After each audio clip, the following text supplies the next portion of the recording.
Introduction. It is a matter of great satisfaction to me that The City and the Stars has been continuously in print ever since its first publication in 1956. Its precursor, Against the Fall of Night, is also still in print. Some years ago, this fact caused much confusion to a psychiatrist friend of mine. She was examining a patient who also happened to be one of my readers. This was not, she assured me, part of his problem. They started discussing the plotline of the last novel they'd read, and quickly found themselves in complete disagreement over details. In fact, the patient gave such a lucid and coherent account of the story he remembered that the doctor, who was convinced that everything happened quite differently, began to wonder which of them was in need of treatment. It turned out, of course, that the psychiatrist had read The City and the Stars, the patient Against the Fall of Night, and neither knew that the other novel existed. As such a situation could lead to tragic results, I have now been careful to insert cross-references in both books. Though this story is set more than 1 billion years in the future, computer technology has already almost caught up with me. Anyone who has played interactive video games will feel right at home in the Cave of the White Worms. Not for the first time, I feel that I am involved in a self-fulfilling prophecy. But there is another prophecy, on the very last page of the story, whose truth or falsehood neither I nor any other man will ever know. One day the energies of the black sun would fail and it would release its prisoner. And then, at the end of the universe, as time itself was faltering to a stop, Vanamond and the mad mind must meet each other among the corpses of the stars.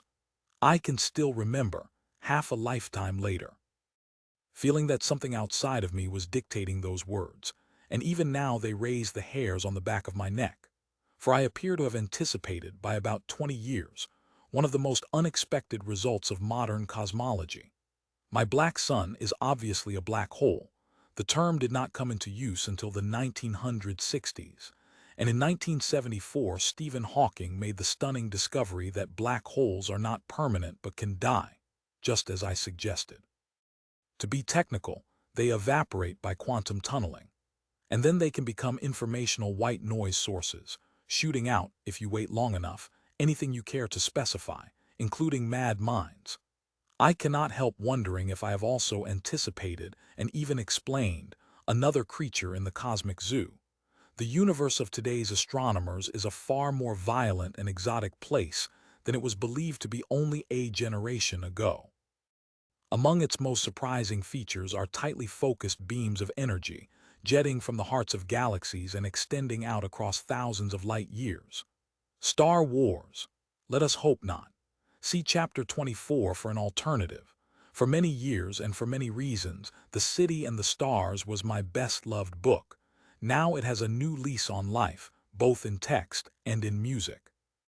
To my delight and surprise, it is the basis of an oratorio by the British composer David Bedford, which should have had its premiere in London's Royal Festival Hall by the time this edition is published. Colombo, Sri Lanka, September 2000. Preface for the benefit of those who have read my first novel, Against the Fall of Night, and will recognize some of the material in the present work. A few words of explanation are in order. Against the Fall of Night was begun in 1937, and after 4 or 5 drafts, was completed in 1946, though for various reasons beyond the author's control book publication was delayed until some years later.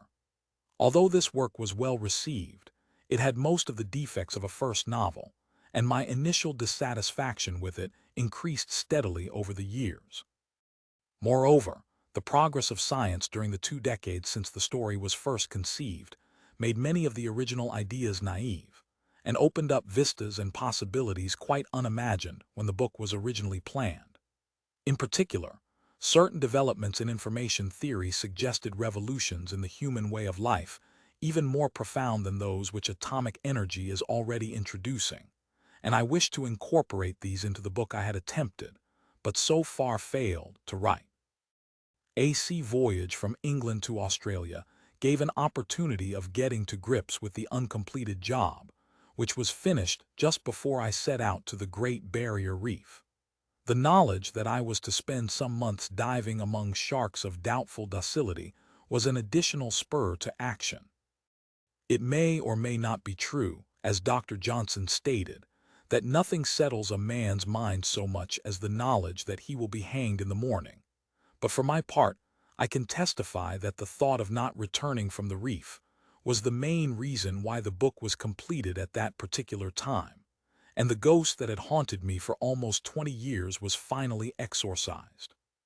About a quarter of the present work appeared in Against the Fall of Night.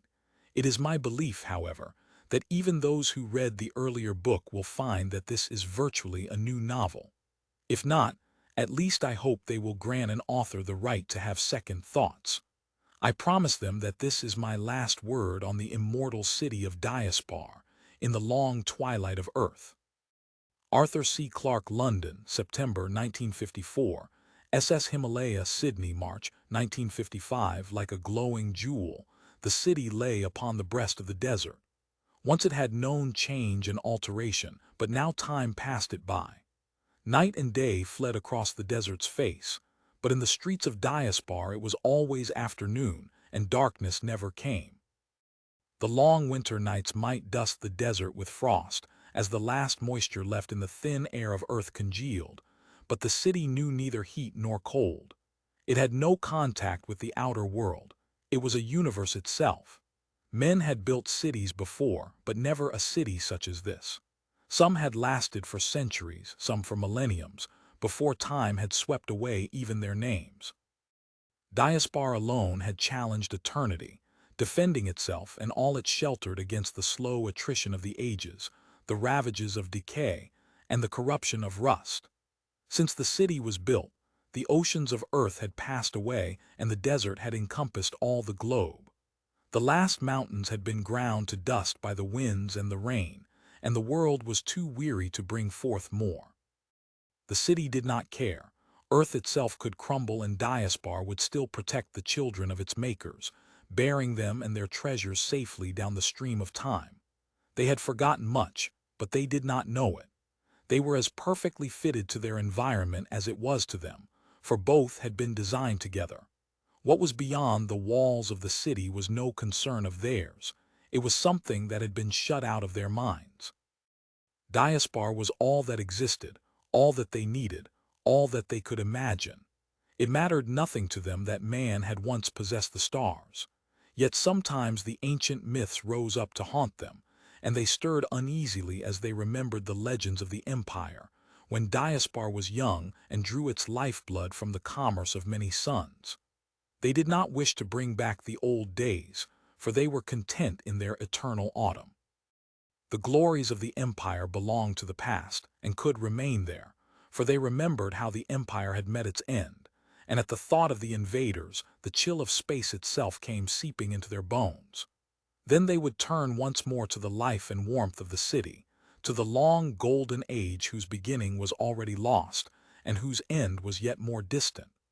Other men had dreamed of such an age, but they alone had achieved it. They had lived in the same city, had walked the same miraculously unchanging streets, while more than 1 billion years had worn away. Chapter 1. It had taken them many hours to fight their way out of the cave of the white worms. Even now, they could not be sure that some of the pallid monsters were not pursuing them, and the power of their weapons was almost exhausted. Ahead, the floating arrow of light that had been their mysterious guide through the labyrinths of the Crystal Mountain still beckoned them on. They had no choice but to follow it, though as it had done so many times before it might lead them into yet more frightful dangers. Alvin glanced back to see if all his companions were still with him. Alistra was close behind, carrying the sphere of cold but ever-burning light that had revealed such horrors and such beauty since their adventure had begun. The pale white radiance flooded the narrow corridor and splashed from the glittering walls. While its power lasted, they could see where they were going and could detect the presence of any visible dangers. But the greatest dangers in these caves, Alvin knew too well, were not the visible ones at all. Behind Alistra, struggling with the weight of their projectors, came Narrillian and Floranus. Alvin wondered briefly why those projectors were so heavy, since it would have been such a simple matter to provide them with gravity neutralizers. He was always thinking of points like this. even in the midst of the most desperate adventures. When such thoughts crossed his mind, it seemed as if the structure of reality trembled for an instant, and that behind the world of the senses he caught a glimpse of another and totally different universe. The corridor ended in a blank wall. Had the arrow betrayed them again? No, even as they approached, the rock began to crumble into dust. Through the wall pierced a spinning metal spear which broadened rapidly into a giant screw. Alvin and his friends moved back, waiting for the machine to force its way into the cave. With a deafening screech of metal upon rock, which surely must echo through all the recesses of the mountain and waken all its nightmare brood, the subterrane smashed through the wall and came to rest beside them. A massive door opened and Calistron appeared, shouting to them to hurry. "Why Calistron?" wondered Alvin. "What's he doing here?" A moment later they were in safety, and the machine lurched forward as it began its journey through the depths of the earth. The adventure was over. Soon, as always happened, they would be home, and all the wonder, the terror, and the excitement would be behind them. They were tired and content. Alvin could tell from the tilt of the floor that the subterrane was heading down into the earth. Presumably Calistron knew what he was doing, and this was the way that led to home. Yet it seemed a pity. "Calistron," he said suddenly, "why don't we go upward? No one knows what the Crystal Mountain really looks like. How wonderful it would be to come out somewhere on its slopes to see the sky and all the land around it. We've been underground long enough." Even as he said these words, he somehow knew that they were wrong.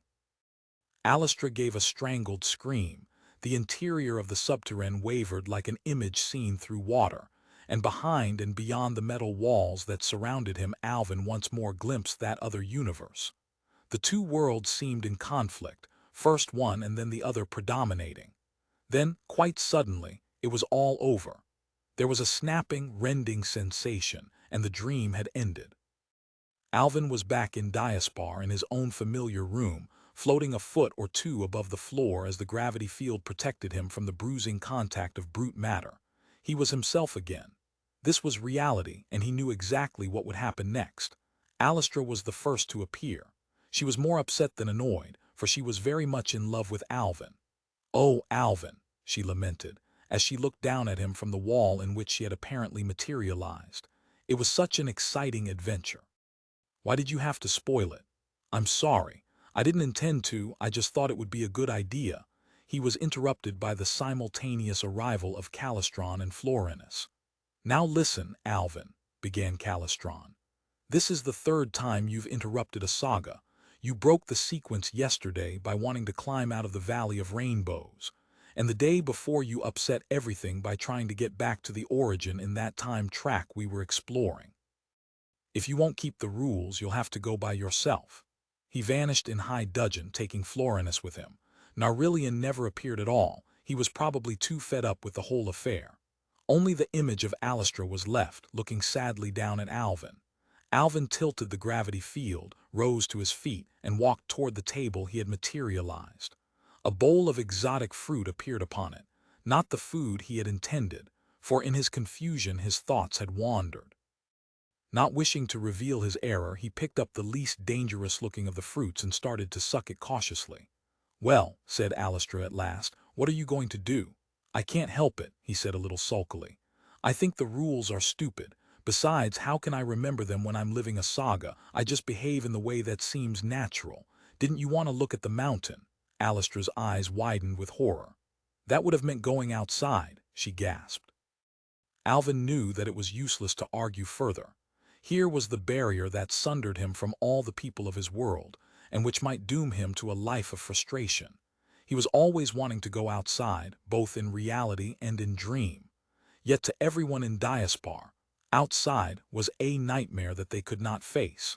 They would never talk about it if it could be avoided. It was something unclean and evil. Not even Jesserac, his tutor, would tell him why. Alastra was still watching him with puzzled but tender eyes. "You're unhappy, Alvin," she said. "No one should be unhappy in Diaspar. Let me come over and talk to you." Ungallantly, Alvin shook his head. He knew where that would lead, and at the moment he wanted to be alone. Doubly disappointed, Alastra faded from view. In a city of 10 million human beings, thought Alvin, there was no one to whom he could really talk. Ariston and Etania were fond of him in their way, but now that their term of guardianship was ending, they were happy enough to leave him to shape his own amusements and his own life. In the last few years, as his divergence from the standard pattern became more and more obvious, he had often felt his parents' resentment. Not with him, that perhaps was something he could have faced and fought, but with the sheer bad luck that had chosen them from all the city's millions to meet him when he walked out of the Hall of Creation 20 years ago. 20 years. He could remember the first moment and the first words he had ever heard. "Welcome, Alvin. I am Ariston, your appointed father. This is Etania, your mother." The words had meant nothing then, but his mind had recorded them with flawless accuracy. He remembered how he had looked down at his body. It was an inch or two taller now, but had scarcely altered since the moment of his birth. He had come almost fully grown into the world, and would leave it 1,000 years hence. Before that first memory, there was nothing. One day, perhaps, that nothingness would come again, but that was a thought too remote to touch his emotions in any way. He turned his mind once more toward the mystery of his birth. It did not seem strange to Alvin that he might be created in a single moment of time, by the powers and forces that materialized all the other objects of his everyday life. No, that was not the mystery. The enigma he had never been able to solve, and which no one would ever explain to him, was his uniqueness. Unique. It was a strange, sad word, and a strange, sad thing to be. When it was applied to him, as he had often heard it done when no one thought he was listening, it seemed to possess ominous undertones that threatened more than his own happiness. His parents, his tutor, everyone he knew, had tried to protect him from the truth, as if anxious to preserve the innocence of his long childhood. The pretense must soon be ended. In a few days he would be a full citizen of Diaspar, and nothing could be withheld from him that he wished to know. Why, for example, did he not fit into the sagas? Of all the thousands of forms of recreation in the city, these were the most popular. When you entered a saga, you were not merely a passive observer, as in the crude entertainments or primitive times which Alvin had sometimes sampled. You were an active participant and possessed, or seemed to possess, free will. The events and scenes which were the raw material of your adventures might have been prepared beforehand by forgotten artists, but there was enough flexibility to allow for wide variation. You could go into these phantom worlds with your friends, seeking the excitement that did not exist in Diaspar, and as long as the dream lasted, there was no way in which it could be distinguished from reality. Indeed, who could be certain that Diaspar itself was not the dream? No one could ever exhaust all the sagas that had been conceived and recorded since the city began. They played upon all the emotions and were of infinitely varying subtlety. Some, those popular among the very young, were uncomplicated dramas of adventure and discovery. Others were purely explorations of psychological states, while others again were exercises in logic or mathematics, which could provide the keenest of delights to more sophisticated minds. Yet though the sagas seemed to satisfy his companions, they left Alvin with a feeling of incompleteness. For all their color and excitement, their varying locales and themes, there was something missing. The sagas, he decided, never really got anywhere. They were always painted on such a narrow canvas. There were no great vistas, none of the rolling landscapes for which his soul craved. Above all, there was never a hint of the immensity in which the exploits of ancient man had really taken place, the luminous void between the stars and planets. The artists who had planned the sagas had been infected by the same strange phobia that ruled all the citizens of Diaspar. Even their vicarious adventures must take place cozily indoors, in subterranean caverns, or in neat little valleys surrounded by mountains that shut out all the rest of the world. There was only one explanation. Far back in time, perhaps before Diaspar was founded, something had happened that had not only destroyed man's curiosity and ambition, but had sent him homeward from the stars to cower for shelter in the tiny closed world of Earth's last city. He had renounced the universe and returned to the artificial womb of Diaspar. The flaming, invincible urge that had once driven him over the galaxy and to the islands of mist beyond had altogether died. No ships had entered the solar system for countless eons. Out there among the stars, the descendants of man might still be building empires and wrecking suns. Earth neither knew nor cared. Earth did not, but Alvin did.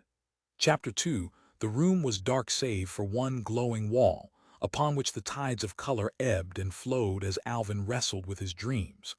Part of the pattern satisfied him. He had fallen in love with the soaring lines of the mountains as they leaped out of the sea. There was a power and pride about those ascending curves. He had studied them for a long time, and then fed them into the memory unit of the visualizer, where they would be preserved while he experimented with the rest of the picture. Yet something was eluding him, though what it was he did not know. Again and again he had tried to fill in the blank spaces, while the instrument read the shifting patterns in his mind and materialized them upon the wall. It was no good. The lines were blurred and uncertain, the colors muddy and dull. If the artist did not know his goal, even the most miraculous of tools could not find it for him. Alvin canceled his unsatisfactory scribblings and stared morosely at the three-quarters empty rectangle he had been trying to fill with beauty. On a sudden impulse, he doubled the size of the existing design and shifted it to the center of the frame. No, that was a lazy way out, and the balance was all wrong. Worse still, the change of scale had revealed the defects in his construction, the lack of certainty in those at first sight confident lines. He would have to start all over again. Total erasure, he ordered the machine. The blue of the sea faded, the mountains dissolved like mist, until only the blank wall remained. They were as if they had never been, as if they were lost in the limbo that had taken all Earth's seas and mountains ages before Alvin was born. The light came flooding back into the room, and the luminous rectangle upon which Alvin had projected his dreams merged into its surroundings, to become one with the other walls. But were they walls? To anyone who had never seen such a place before, this was a very peculiar room indeed. It was utterly featureless and completely devoid of furniture, so that it seemed as if Alvin stood at the center of a sphere. No visible dividing lines separated walls from floor or ceiling. There was nothing on which the eye could focus. The space enclosing Alvin might have been 10 feet or 10 miles across, for all that the sense of vision could have told. It would have been hard to resist the temptation to walk forward, hands outstretched, to discover the physical limits of this extraordinary place. Yet such rooms had been home to most of the human race for the greater part of its history. Alvin had only to frame the appropriate thought, and the walls would become windows opening upon any part of the city he chose. Another wish, and machines which he had never seen would fill the chamber with the projected images of any articles of furniture he might need. Whether they were real or not was a problem that had bothered few men for the last billion years. Certainly they were no less real than that other impostor, solid matter, and when they were no longer required, they could be returned to the phantom world of the city's memory banks. Like everything else in Diaspar, they would never wear out, and they would never change, unless their stored patterns were canceled by a deliberate act of will. Alvin had partly reconstructed his room when a persistent, bell-like chime sounded in his ear. He mentally framed the admission signal, and the wall upon which he had just been painting dissolved once more. As he had expected, there stood his parents, with Jesserac a little behind them. The presence of his tutor meant that this was no ordinary family reunion, but he knew that already. The illusion was perfect, and it was not lost when Ariston spoke. In reality, as Alvin was well aware, Ariston, Etania, and Jesserac were all miles apart, for the builders of the city had conquered space as completely as they had subjugated time. Alvin was not even certain where his parents lived among the multitudinous spires and intricate labyrinths of Diaspar, for they had both moved since he had last been physically in their presence. "Alvin," began Ariston, "it is just 20 years since your mother and I first met you. You know what that means. Our guardianship is now ended, and you are free to do as you please." There was a trace, but merely a trace of sadness in Ariston's voice. There was considerably more relief, as if Ariston was glad that a state of affairs that had existed for some time in fact now had legal recognition. Alvin had anticipated his freedom by a good many years. "I understand," he answered. "I thank you for watching over me, and I will remember you in all my lives." That was the formal response. He had heard it so often that all meaning had been leached away from it. It was merely a pattern of sounds with no particular significance. Yet all my lives was a strange expression when one stopped to consider it. He knew vaguely what it meant. Now the time had come for him to know exactly. There were many things in Diaspar which he did not understand, and which he would have to learn in the centuries that lay ahead of him. For a moment it seemed as if Atania wished to speak. She raised one hand, disturbing the iridescent gossamer of her gown, then let it fall back to her side. Then she turned helplessly to Jesserac, and for the first time Alvin realized that his parents were worried. His memory swiftly scanned the events of the past few weeks. No, there was nothing in his recent life that could have caused this faint uncertainty, this air of mild alarm that seemed to surround both Ariston and Atania. Jesserac, however, appeared to be in command of the situation. He gave an inquiring look at Ariston and Atania, satisfied himself that they had nothing more to say, and launched forth on the dissertation he had waited many years to make. "Alvin," he began, "for 20 years you have been my pupil, and I have done my best to teach you the ways of the city, and to lead you to the heritage which is yours. You have asked me many questions, and not all of them have I been able to answer. Some things you were not ready to learn, and some I did not know myself. Now your infancy is over, though your childhood is scarcely begun. It is still my duty to guide you if you need my help. In 200 years, Alvin, you may begin to know something of this city and a little of its history. Even I, who am nearing the end of this life, have seen less than a quarter of Diaspar, and perhaps less than 1,000th of its treasures." There was nothing so far that Alvin did not know, but there was no way of hurrying Jesserac. The old man looked steadfastly at him across the gulf of centuries, his words weighed down with the uncomputable wisdom acquired during a long lifetime's contact with men and machines. "Tell me, Alvin," he said, "have you ever asked yourself where you were before you were born, before you found yourself facing Atania and Ariston at the Hall of Creation? I assumed I was nowhere, that I was nothing but a pattern in the mind of the city, waiting to be created like this." A low couch glimmered and thickened into reality beside Alvin. He sat down upon it and waited for Jesserac to continue. "You are correct, of course," came the reply. "But that is merely part of the answer, and a very small part indeed. Until now, you have met only children of your own age, and they have been ignorant of the truth. Soon they will remember, but you will not, so we must prepare you to face the facts. For over 1 billion years, Alvin, the human race has lived in this city. Since the galactic empire fell and the invaders went back to the stars, this has been our world.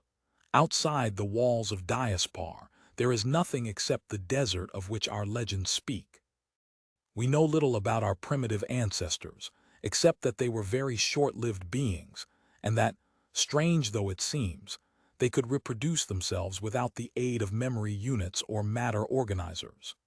In a complex and apparently uncontrollable process, the key patterns of each human being were preserved in microscopic cell structures actually created inside the body. If you are interested, the biologists can tell you more about it, but the method is of no great importance since it was abandoned at the dawn of history. A human being, like any other object, is defined by its structure, its pattern. The pattern of a man, and still more the pattern which specifies a man's mind, is incredibly complex. Yet nature was able to pack that pattern into a tiny cell, too small for the eye to see. What nature can do, man can do also in his own way. We do not know how long the task took. 1 million years, perhaps, but what is that?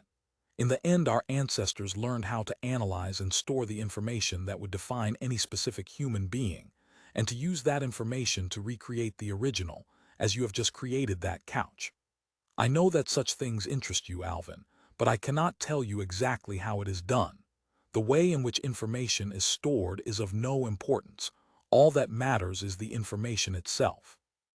It may be in the form of written words on paper, of varying magnetic fields or patterns of electric charge. Men have used all these methods of storage and many others. Suffice to say that long ago they were able to store themselves, or to be more precise, the disembodied patterns from which they could be called back into existence. So much, you already know. This is the way our ancestors gave us virtual immortality, yet avoided the problems raised by the abolition of death. 1,000 years in one body is long enough for any man. At the end of that time, his mind is clogged with memories, and he asks only for rest or a new beginning. In a little while, Alvin, I shall prepare to leave this life.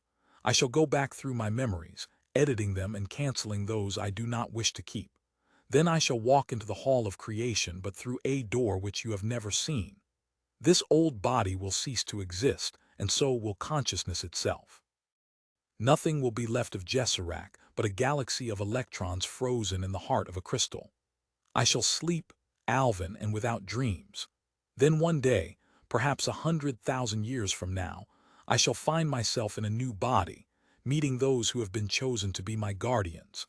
They will look after me as Ariston and Etania have guided you, for at first I will know nothing of Diaspar and will have no memories of what I was before.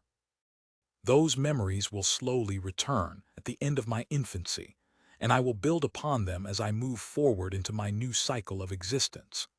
That is the pattern of our lives, Alvin. We have all been here many, many times before, though as the intervals of non-existence vary according to apparently random laws, this present population will never repeat itself again. The new Jesserac will have new and different friends and interests, but the old Jesserac, as much of him as I wish to save, will still exist. That is not all. At any moment, Alvin, only 1/100th of the citizens of Diaspar live and walk its streets. The vast majority slumber in the memory banks, waiting for the signal that will call them forth onto the stage of existence once again. So we have continuity, yet change, immortality, but not stagnation. I know what you are wondering, Alvin. You want to know when you will recall the memories of your earlier lives, as your companions are already doing. There are no such memories, for you are unique. We have tried to keep this knowledge from you as long as we could, so that no shadow should lie across your childhood, though I think you must have guessed part of the truth already. We did not suspect it ourselves until 5 years ago, but now there is no doubt. You, Alvin, are something that has happened in Diaspar only a handful of times since the founding of the city. Perhaps you have been lying dormant in the memory banks through all the ages, or perhaps you were created only 20 years ago by some random permutation. You may have been planned in the beginning by the designers of the city, or you may be a purposeless accident of our own time. We do not know. All that we do know is this. You, Alvin, alone of the human race, have never lived before. In literal truth, you are the first child to be born on Earth for at least 10 million years. Chapter 3. When Jesserac and his parents had faded from view, Alvin lay for a long time trying to hold his mind empty of thought. He closed his room around him so that no one could interrupt his trance. He was not sleeping. Sleep was something he had never experienced, for that belonged to a world of night and day, and here there was only day. This was the nearest he could come to that forgotten state, and though it was not really essential to him, he knew that it would help compose his mind. He had learned little new. Almost everything that Jesserac had told him he had already guessed. But it was one thing to have guessed it, another to have had that guess confirmed beyond possibility of refutation. How would it affect his life, if at all? He could not be sure, and uncertainty was a novel sensation to Alvin. Perhaps it would make no difference whatsoever. If he did not adjust completely to Diaspar in this life, he would do so in the next, or the next. Even as he framed the thought, Alvin's mind rejected it. Diaspar might be sufficient for the rest of humanity, but it was not enough for him. He did not doubt that one could spend 1,000 lifetimes without exhausting all its wonders, or sampling all the permutations of experience it could provide. These things he could do, but if he could not do more, he would never be content. There was only one problem to be faced. What more was there to do? The unanswered question jolted him out of his reverie. He could not stay here while he was in this restless mood, and there was only one place in the city where he could find some peace of mind. The wall flickered partially out of existence as he stepped through to the corridor, and its polarized molecules resisted his passage like a feeble wind blowing against his face.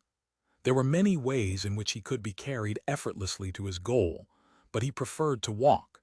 His room was almost at the main city level, and a short passage brought him out onto a spiral ramp which led down to the street.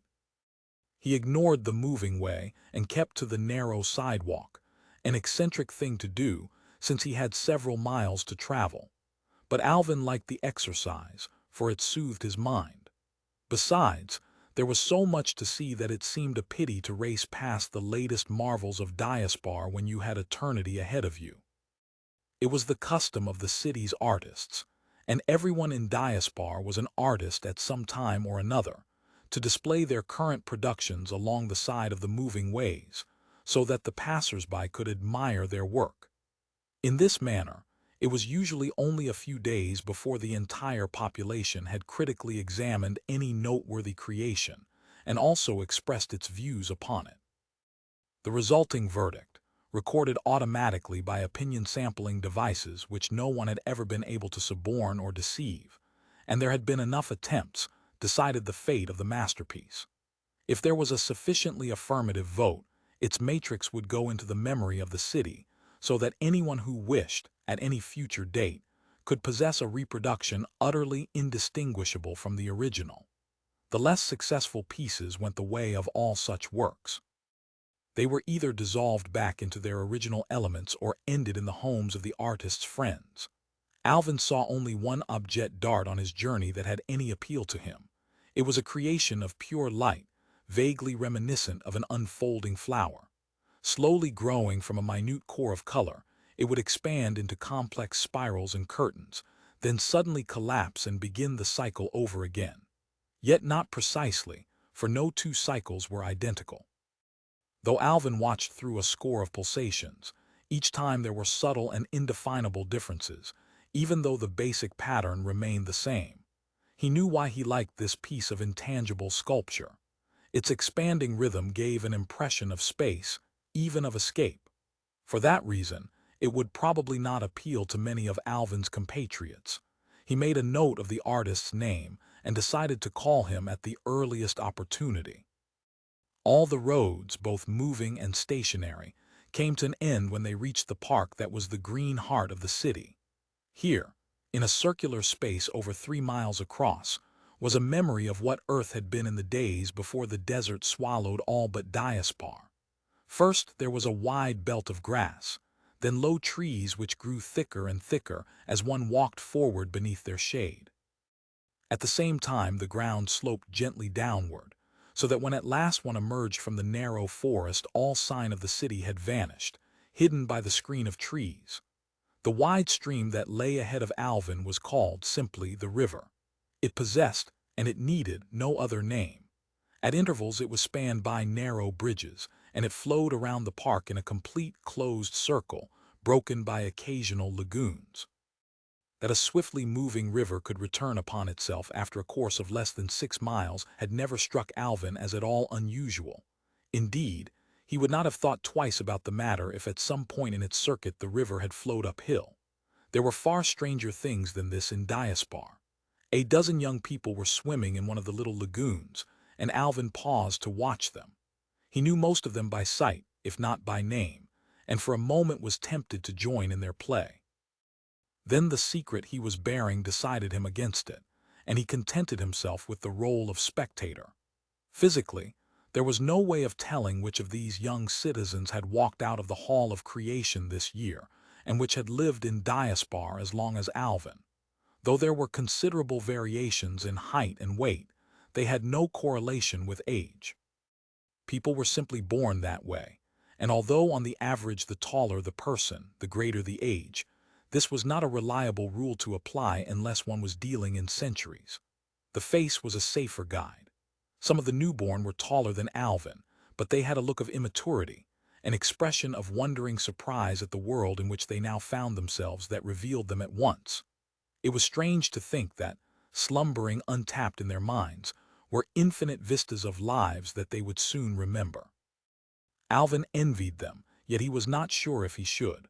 One's first existence was a precious gift which would never be repeated.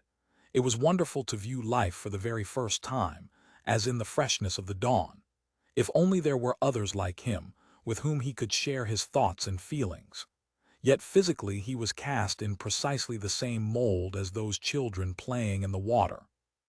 The human body had changed not at all in the billion years since the building of Diaspar, since the basic design had been eternally frozen in the memory banks of the city. It had changed, however, a good deal from its original primitive form, though most of the alterations were internal and not visible to the eye. Man had rebuilt himself many times in his long history, in the effort to abolish those ills to which the flesh was once heir. Such unnecessary appurtenances as nails and teeth had vanished.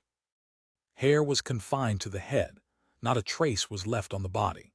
The feature that would most have surprised a man of the dawn ages was, perhaps, the disappearance of the navel.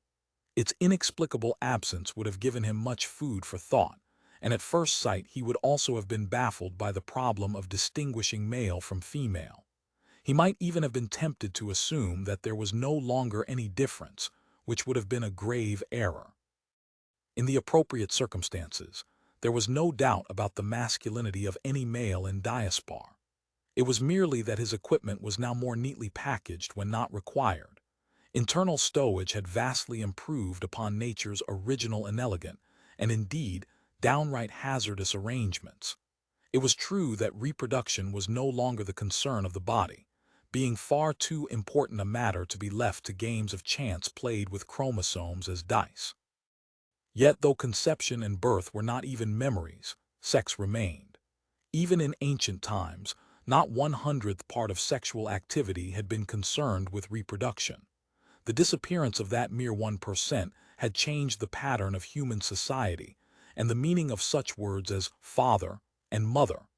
But desire remained, though now its satisfaction had no profounder aim than that of any of the other pleasures of the senses. Alvin left his playful contemporaries and continued on toward the center of the park.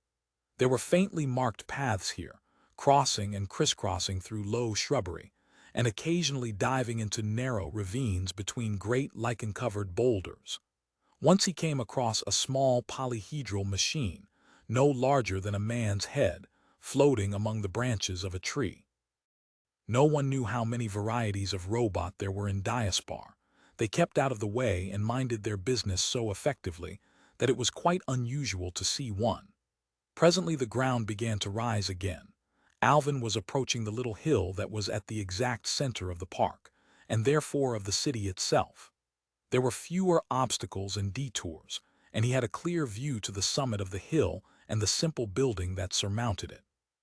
He was a little out of breath by the time he had reached his goal, and was glad to rest against one of the rose-pink columns and to look back over the way he had come. There are some forms of architecture that can never change because they have reached perfection. The tomb of Yarlin Zay might have been designed by the temple builders of the first civilizations man had ever known, though they would have found it impossible to imagine of what material it was made. The roof was open to the sky, and the single chamber was paved with great slabs which only at first sight resembled natural stone.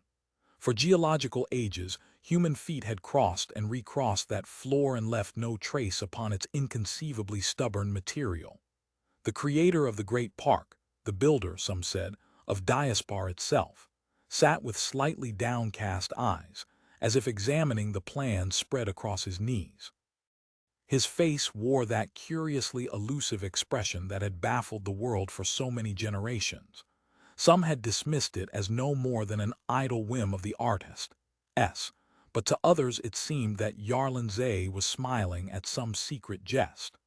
The whole building was an enigma, for nothing concerning it could be traced in the historical records of the city. Alvin was not even sure what the word tomb meant. Jesserac could probably tell him, because he was fond of collecting obsolete words and sprinkling his conversation with them, to the confusion of his listeners. From this central vantage point, Alvin could look clear across the park, above the screening trees and out to the city itself. The nearest buildings were almost 2 miles away and formed a low belt completely surrounding the park. Beyond them, rank after rank in ascending height, were the towers and terraces that made up the main bulk of the city. They stretched for mile upon mile, slowly climbing up the sky, becoming ever more complex and monumentally impressive. Diaspar had been planned as an entity. It was a single mighty machine. Yet though its outward appearance was almost overwhelming in its complexity, it merely hinted at the hidden marvels of technology without which all these great buildings would be lifeless sepulchres. Alvin stared out toward the limits of his world. 10, 20 miles away, their details lost in distance, were the outer ramparts of the city, upon which seemed to rest the roof of the sky. There was nothing beyond them, nothing at all except the aching emptiness of the desert in which a man would soon go mad. Then why did that emptiness call to him, as it called to no one else whom he had ever met? Alvin did not know. He stared out across the colored spires and battlements that now enclosed the whole dominion of mankind, as if seeking an answer to his question. He did not find it, but at that moment, as his heart yearned for the unattainable, he made his decision. He knew now what he was going to do with life. Chapter 4. Jesserac was not very helpful, though he was not as uncooperative as Alvin had half expected. He had been asked such questions before in his long career as mentor, and did not believe that even a unique like Alvin could produce many surprises or set him problems which he could not solve. It was true that Alvin was beginning to show certain minor eccentricities of behavior, which might eventually need correction. He did not join as fully as he should in the incredibly elaborate social life of the city or in the fantasy worlds of his companions. He showed no great interest in the higher realms of thought, though at his age that was hardly surprising. More remarkable was his erratic love life. He could not be expected to form any relatively stable partnerships for at least a century, yet the brevity of his affairs was already famous. They were intense while they lasted, but not one of them had lasted for more than a few weeks. Alvin, it seemed, could interest himself thoroughly only in one thing at a time. There were times when he would join wholeheartedly in the erotic games of his companions, or disappear with the partner of his choice for several days. But once the mood had passed, there would be long spells when he seemed totally uninterested in what should have been a major occupation at his age. This was probably bad for him, and it was certainly bad for his discarded lovers, who wandered despondently around the city and took an unusually long time to find consolation elsewhere. Alastra, Jesserac had noticed, had now arrived at this unhappy stage. It was not that Alvin was heartless or inconsiderate. In love, as in everything else, it seemed that he was searching for a goal that Diaspar could not provide. None of these characteristics worried Jesserac. A unique might be expected to behave in such a manner, and in due course Alvin would conform to the general pattern of the city. No single individual, however eccentric or brilliant, could affect the enormous inertia of a society that had remained virtually unchanged for over 1 billion years. Jesserac did not merely believe in stability, he could conceive of nothing else. "The problem that worries you is a very old one," he told Alvin, "but you will be surprised how many people take the world so much for granted that it never bothers them or even crosses their mind. It is true that the human race once occupied an infinitely greater space than this city. You have seen something of what Earth was like before the deserts came and the oceans vanished. Those records you are so fond of projecting are the earliest we possess. They are the only ones that show Earth as it was before the invaders came. I do not imagine that many people have ever seen them. Those limitless, open spaces are something we cannot bear to contemplate. And even Earth, of course, was only a grain of sand in the galactic empire. What the gulfs between the stars must have been like is a nightmare no sane man would try to imagine. Our ancestors crossed them at the dawn of history when they went out to build the empire. They crossed them again for the last time when the invaders drove them back to Earth. The legend is, and it is only a legend, that we made a pact with the invaders. They could have the universe if they needed it so badly. We would be content with the world on which we were born. We have kept that pact and forgotten the vain dreams of our childhood, as you too will forget them, Alvin. The men who built this city and designed the society that went with it were lords of mind as well as matter.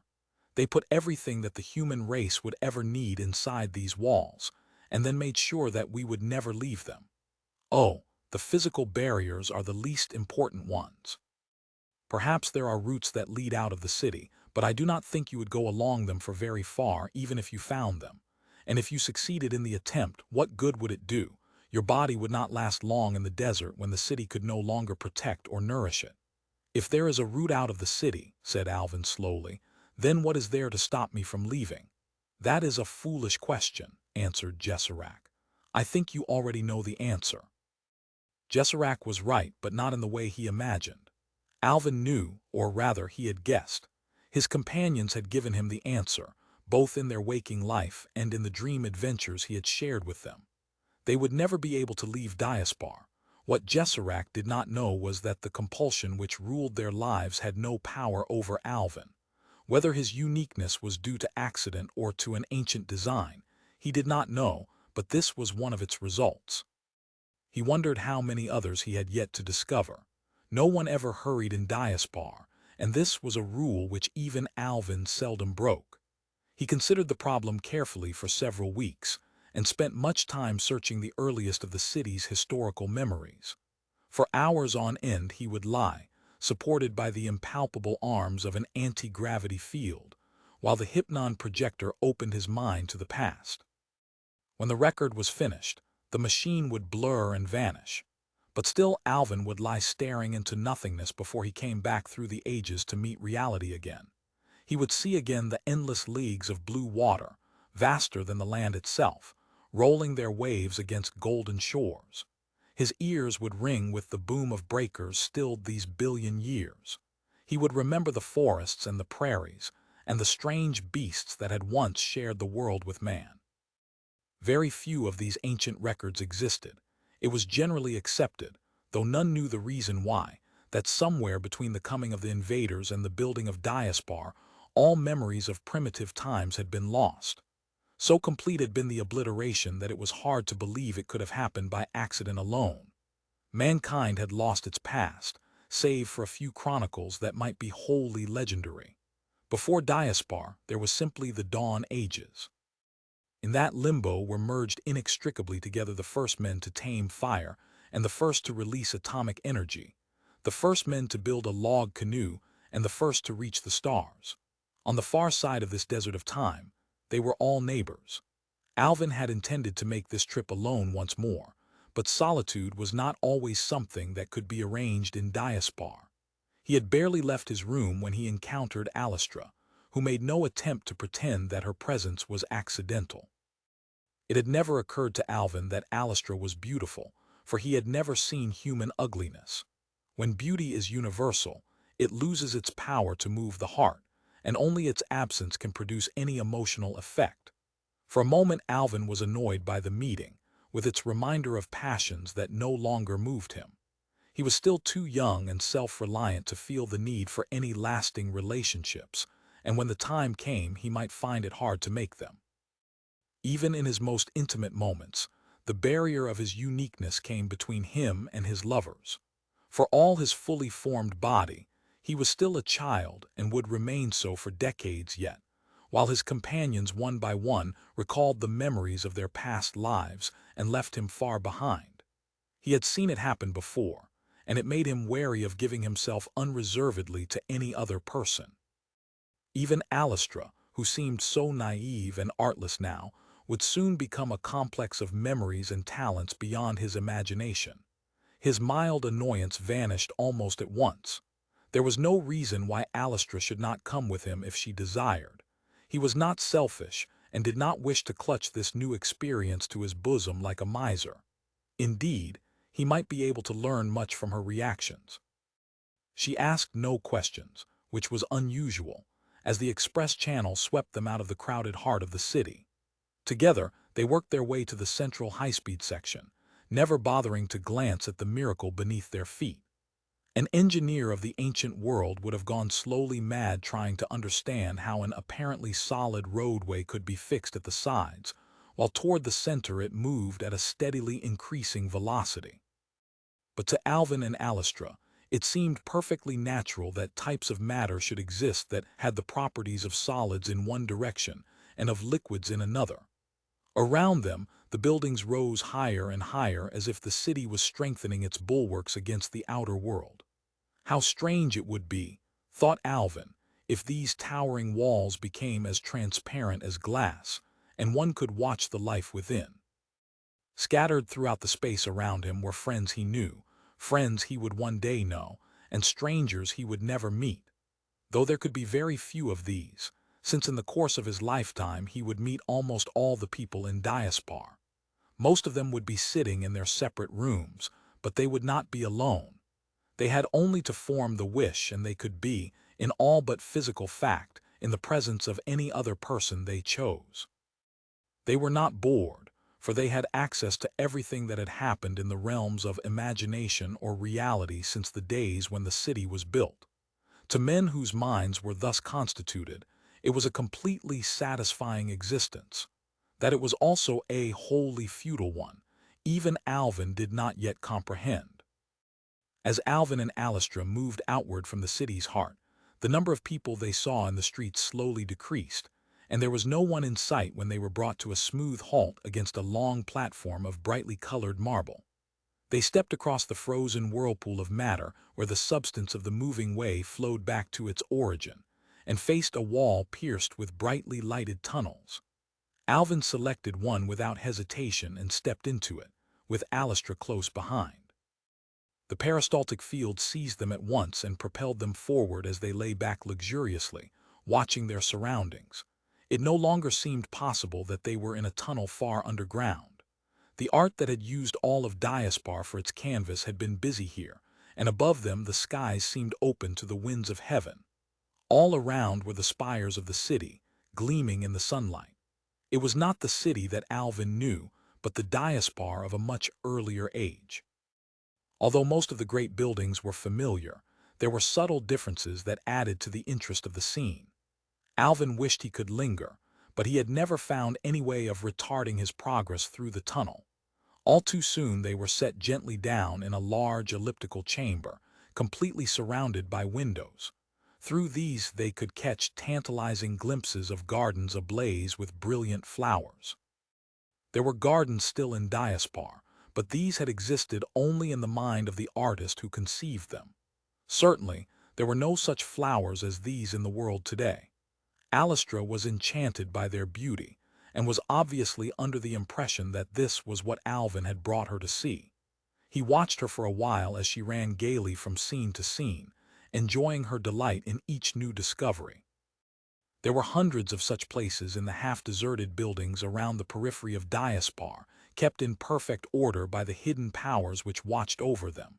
One day the tide of life might flow this way once more, but until then this ancient garden was a secret which they alone shared. "We've further to go," said Alvin at last. "This is only the beginning." He stepped through one of the windows and the illusion was shattered. There was no garden behind the glass but a circular passageway curving steeply upward. He could still see Alastra, a few feet away, though he knew that she could not see him. But she did not hesitate, and a moment later was standing beside him in the passage. Beneath their feet the floor began to creep slowly forward, as if eager to lead them to their goal. They walked along it for a few paces, until their speed was so great that further effort would be wasted. The corridor still inclined upward, and in 100 feet had curved through a complete right angle. But only logic knew this. To all the senses, it was as if one was now being hurried along an absolutely level corridor.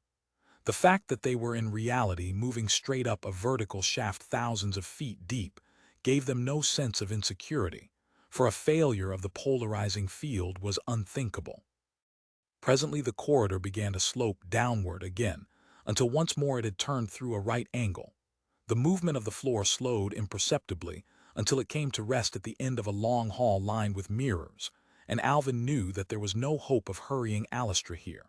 It was not merely that some feminine characteristics had survived unchanged since Eve.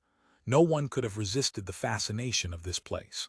There was nothing like it, as far as Alvin knew, in the rest of Diaspar. Through some whim of the artist, only a few of the mirrors reflected the scene as it really was, and even those, Alvin was convinced, were constantly changing their position. The rest certainly reflected something, but it was faintly disconcerting to see oneself walking amid ever-changing and quite imaginary surroundings. Sometimes there were people going to and fro in the world behind the mirror, and more than once Alvin had seen faces that he recognized. He realized well enough that he had not been looking at any friends he knew in this existence. Through the mind of the unknown artist, he had been seeing into the past, watching the previous incarnations of people who walked the world today. It saddened him, by reminding him of his own uniqueness, to think that however long he waited before these changing scenes, he would never meet any ancient echo of himself. "Do you know where we are?" Alvin asked Alastra when they had completed the tour of the mirrors. Alastra shook her head. "Somewhere near the edge of the city, I suppose," she answered carelessly. "We seem to have gone a long way, but I've no idea how far." "We're in the Tower of Loren," replied Alvin. "This is one of the highest points in Diaspar. Come, I'll show you." He caught Alastra's hand and led her out of the hall. There were no exits visible to the eye, but at various points the pattern on the floor indicated side corridors. As one approached the mirrors at these points, the reflection seemed to fuse into an archway of light, and one could step through into another passage. Alastra lost all conscious track of their twistings and turnings, and at last they emerged into a long, perfectly straight tunnel through which blew a cold and steady wind. It stretched horizontally for hundreds of feet in either direction, and its far ends were tiny circles of light. "I don't like this place," Alastra complained. "It's cold." She had probably never before experienced real coldness in her life, and Alvin felt somewhat guilty. He should have warned her to bring a cloak, and a good one, for all clothes in Diaspar were purely ornamental and quite useless as a protection. Since her discomfort was entirely his fault, he handed over his cloak without a word. There was no trace of gallantry in this. The equality of the sexes had been complete for far too long for such conventions to survive. Had matters been the other way around, Alastra would have given Alvin her cloak and he would have as automatically accepted. It was not unpleasant walking with the wind behind them, and they soon reached the end of the tunnel. A wide-meshed filigree of stone prevented them from going farther, which was just as well, for they stood on the brink of nothingness. The great air duct opened on the sheer face of the tower, and below them was a vertical drop of at least 1,000 feet. They were high upon the outer ramparts of the city, and Diaspar lay spread beneath them as few in their world could ever have seen it. The view was the obverse of the one that Alvin had obtained from the center of the park. He could look down upon the concentric waves of stone and metal as they descended in mile-long sweeps toward the heart of the city. Far away, partly hidden by the intervening towers, he could glimpse the distant fields and trees and the eternally circling river. Further still, the remoter bastions of Diaspar climbed once more toward the sky. Beside him, Alastra was sharing the view with pleasure but with no surprise. She had seen the city countless times before from other, almost equally well-placed vantage points, and in considerably more comfort. "That's our world, all of it," said Alvin. "Now I want to show you something else." He turned away from the grating and began to walk toward the distant circle of light at the far end of the tunnel. The wind was cold against his lightly clad body, but he scarcely noticed the discomfort as he walked forward into the airstream. He had gone only a little way when he realized that Alastra was making no attempt to follow. She stood watching, her borrowed cloak streaming down the wind, one hand half raised to her face. Alvin saw her lips move, but the words did not reach him. He looked back at her first with astonishment, then with an impatience that was not totally devoid of pity. What Jesserac had said was true. She could not follow him. She had realized the meaning of that remote circle of light from which the wind blew forever into Diaspar. Behind Alastra was the known world, full of wonder yet empty of surprise, drifting like a brilliant but tightly closed bubble down the river of time. Ahead, separated from her by no more than the span of a few footsteps, was the empty wilderness, the world of the desert, the world of the invaders. Alvin walked back to join her and was surprised to find that she was trembling. "Why are you frightened?" he asked. "We're still safely here in Diaspar. You've looked out of that window behind us, surely you can look out of this one as well." Alastra was staring at him as if he was some strange monster. By her standards, indeed, he was. "I couldn't do it," she said at last. Even thinking about it makes me feel colder than this wind. Don't go any farther, Alvin. But there's no logic in it. Alvin persisted remorselessly. What possible harm would it do you to walk to the end of this corridor and look out? It's strange and lonely out there, but it isn't horrible. In fact, the longer I look, the more beautiful I think. Alastra did not stay to hear him finish. She turned on her heels and fled back down the long ramp that had brought them up through the floor of this tunnel. Alvin made no attempt to stop her, since that would have involved the bad manners of imposing one's will upon another. Persuasion, he could see, would have been utterly useless. He knew that Alastra would not pause until she had returned to her companions. There was no danger that she would lose herself in the labyrinths of the city, for she would have no difficulty in retracing her footsteps. An instinctive ability to extricate himself from even the most complex of mazes had been merely one of the many accomplishments man had learned since he started to live in cities. The long-extinct rat had been forced to acquire similar skills when he left the fields and threw in his lot with humanity. Alvin waited for a moment, as if half expecting Alastra to return. He was not surprised at her reaction, only at its violence and irrationality. Though he was sincerely sorry that she had gone, he could not help wishing that she had remembered to leave the cloak. It was not only cold, but it was also hard work moving against the wind which sighed through the lungs of the city. Alvin was fighting both the air current and whatever force it was that kept it moving. Not until he had reached the stone grill and could lock his arms around its bars could he afford to relax. There was just sufficient room for him to force his head through the opening, and even so his view was slightly restricted, as the entrance to the duct was partly recessed into the city's wall. Yet he could see enough. Thousands of feet below, the sunlight was taking leave of the desert. The almost horizontal rays struck through the grating and threw a weird pattern of gold and shadow far down the tunnel. Alvin shaded his eyes against the glare and peered down at the land upon which no man had walked for unknown ages. He might have been looking at an eternally frozen sea. For mile after mile, the sand dunes undulated into the west, their contours grossly exaggerated by the slanting light. Here and there some caprice of the wind had carved curious whirlpools and gullies in the sand, so that it was sometimes hard to realize that none of this sculpture was the work of intelligence. At a very great distance, so far away indeed that he had no way of judging their remoteness, was a range of softly rounded hills. They had been a disappointment to Alvin. He would have given much to have seen in reality the soaring mountains of the ancient records and of his own dreams. The sun lay upon the rim of the hills, its light tamed and reddened by the hundreds of miles of atmosphere it was traversing. There were two great black spots upon its disk.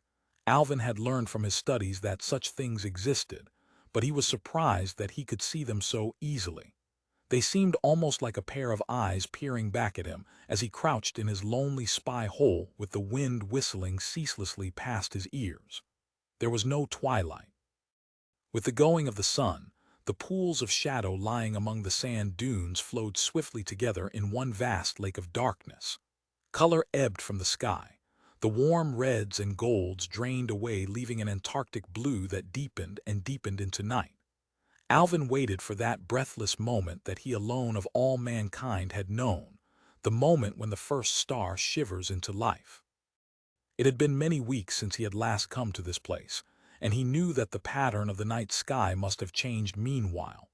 Even so, he was not prepared for his first glimpse of the seven suns. They could have no other name. The phrase leaped unbidden to his lips.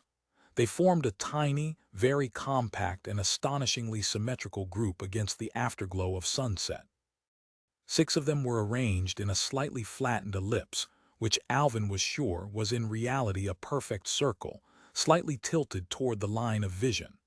Each star was a different color. He could pick out red, blue, gold, and green, but the other tints eluded his eye. At the precise center of the formation was a single white giant, the brightest star in all the visible sky. The whole group looked exactly like a piece of jewelry.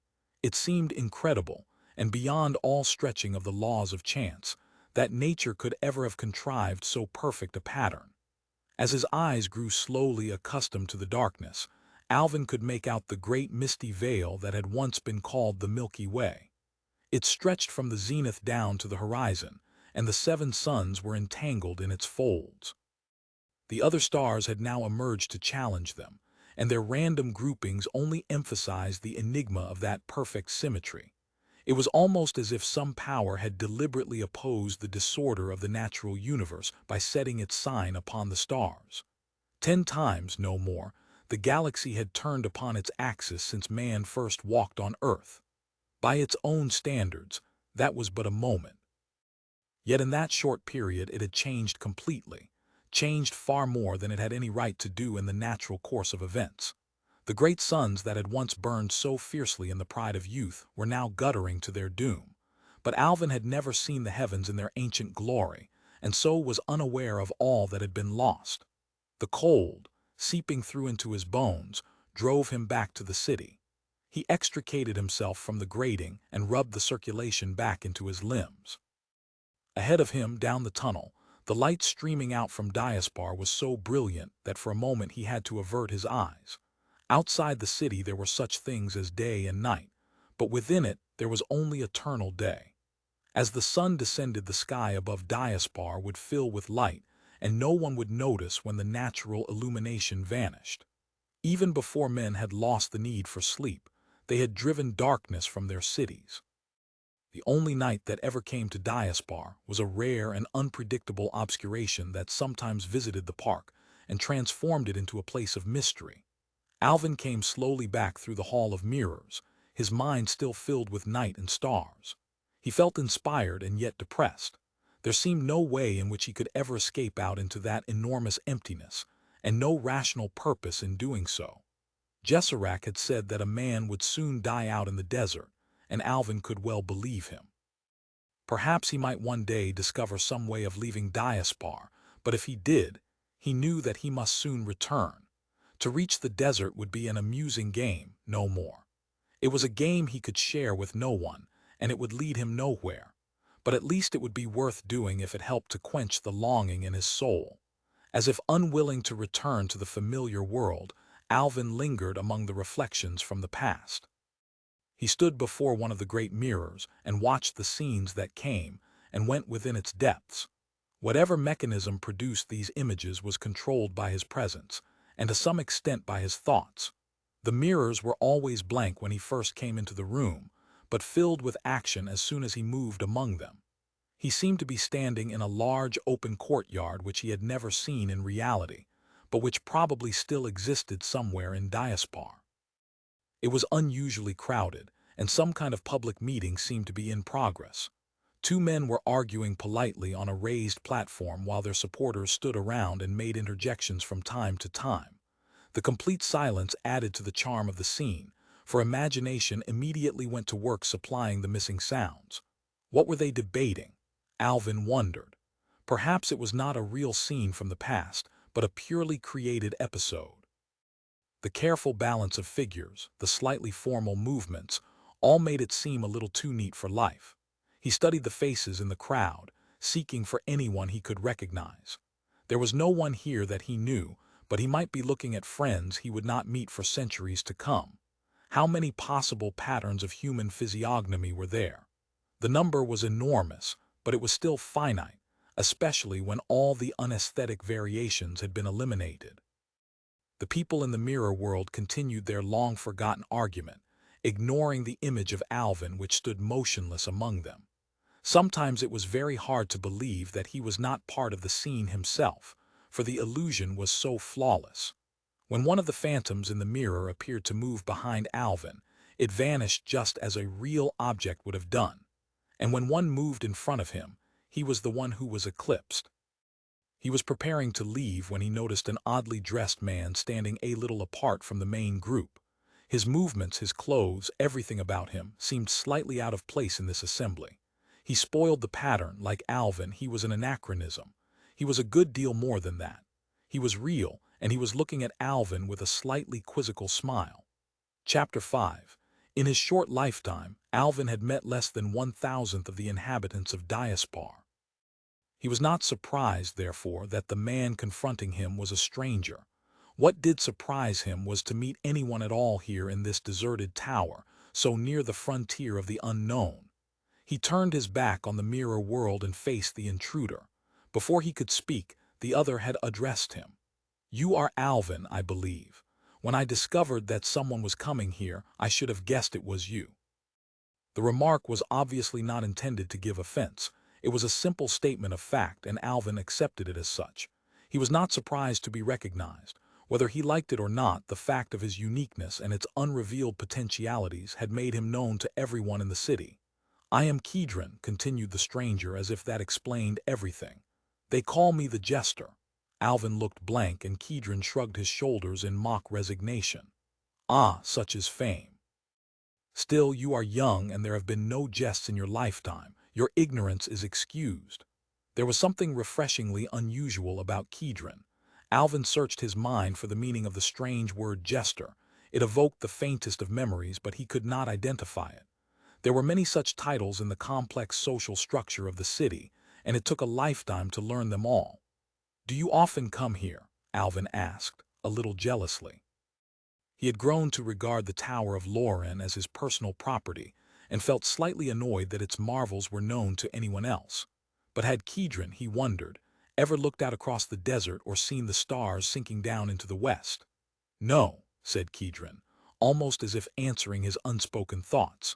"I have never been here before, but it is my pleasure to learn of unusual happenings in the city, and it is a very long time since anyone went to the Tower of Loren."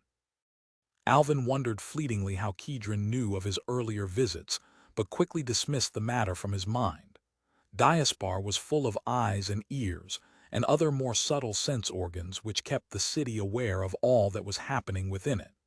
Anyone who was sufficiently interested could no doubt find a way of tapping these channels.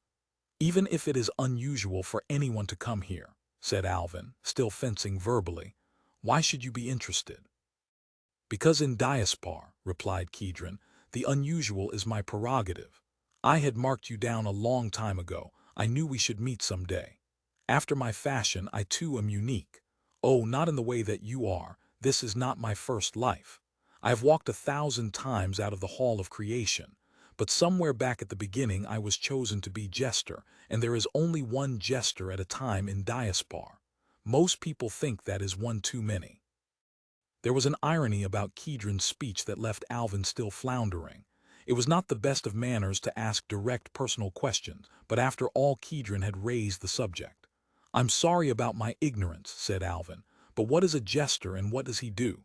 "You ask what?" replied Kedron, "so I'll start by telling you why. It's a long story, but I think you will be interested." "I am interested in everything," said Alvin, truthfully enough. "Very well. The men, if they were men, which I sometimes doubt, who designed Diaspar had to solve an incredibly complex problem. Diaspar is not merely a machine, you know. It is a living organism and an immortal one. We are so accustomed to our society that we can't appreciate how strange it would have seemed to our first ancestors. Here we have a tiny, closed world which never changes except in its minor details, and yet which is perfectly stable, age after age. It has probably lasted longer than the rest of human history, yet in that history there were, so it is believed, countless thousands of separate cultures and civilizations which endured for a little while and then perished. How did Diaspar achieve its extraordinary stability? Alvin was surprised that anyone should ask so elementary a question, and his hopes of learning something new began to wane. "Through the memory banks, of course," he replied. Diaspar is always composed of the same people, though their actual groupings change as their bodies are created or destroyed. Kedron shook his head. "That is only a very small part of the answer. With exactly the same people, you could build many different patterns of society. I can't prove that, and I've no direct evidence of it, but I believe it's true. The designers of the city did not merely fix its population, they fixed the laws governing its behavior. We're scarcely aware that those laws exist, but we obey them. Diaspar is a frozen culture which cannot change outside of narrow limits. The memory banks store many other things outside the patterns of our bodies and personalities. They store the image of the city itself, holding its every atom rigid against all the changes that time can bring." Look at this pavement. It was laid down millions of years ago, and countless feet have walked upon it. Can you see any sign of wear? Unprotected matter, however adamant, would have been ground to dust ages ago. But as long as there is power to operate the memory banks, and as long as the matrices they contain can still control the patterns of the city, the physical structure of Diaspar will never change. But there have been some changes, protested Alvin. Many buildings have been torn down since the city was built, and new ones erected. Of course, but only by discharging the information stored in the memory banks and then setting up new patterns. In any case, I was merely mentioning that as an example of the way the city preserves itself physically. The point I want to make is that in the same way there are machines in Diaspar that preserve our social structure. They watch for any changes and correct them before they become too great. How do they do it? I don't know, perhaps by selecting those who emerge from the hall of creation. Perhaps by tampering with our personality patterns. We may think we have free will, but can we be certain of that? In any event, the problem was solved. Diaspar has survived and come safely down the ages, like a great ship carrying as its cargo all that is left of the human race. It is a tremendous achievement in social engineering, though whether it is worth doing is quite another matter. Stability, however, is not enough. It leads too easily to stagnation, and thence to decadence. The designers of the city took elaborate steps to avoid this, though these deserted buildings suggest that they did not entirely succeed. I, Kedron the Jester, am part of that plan. A very small part, perhaps. I like to think otherwise, but I can never be sure.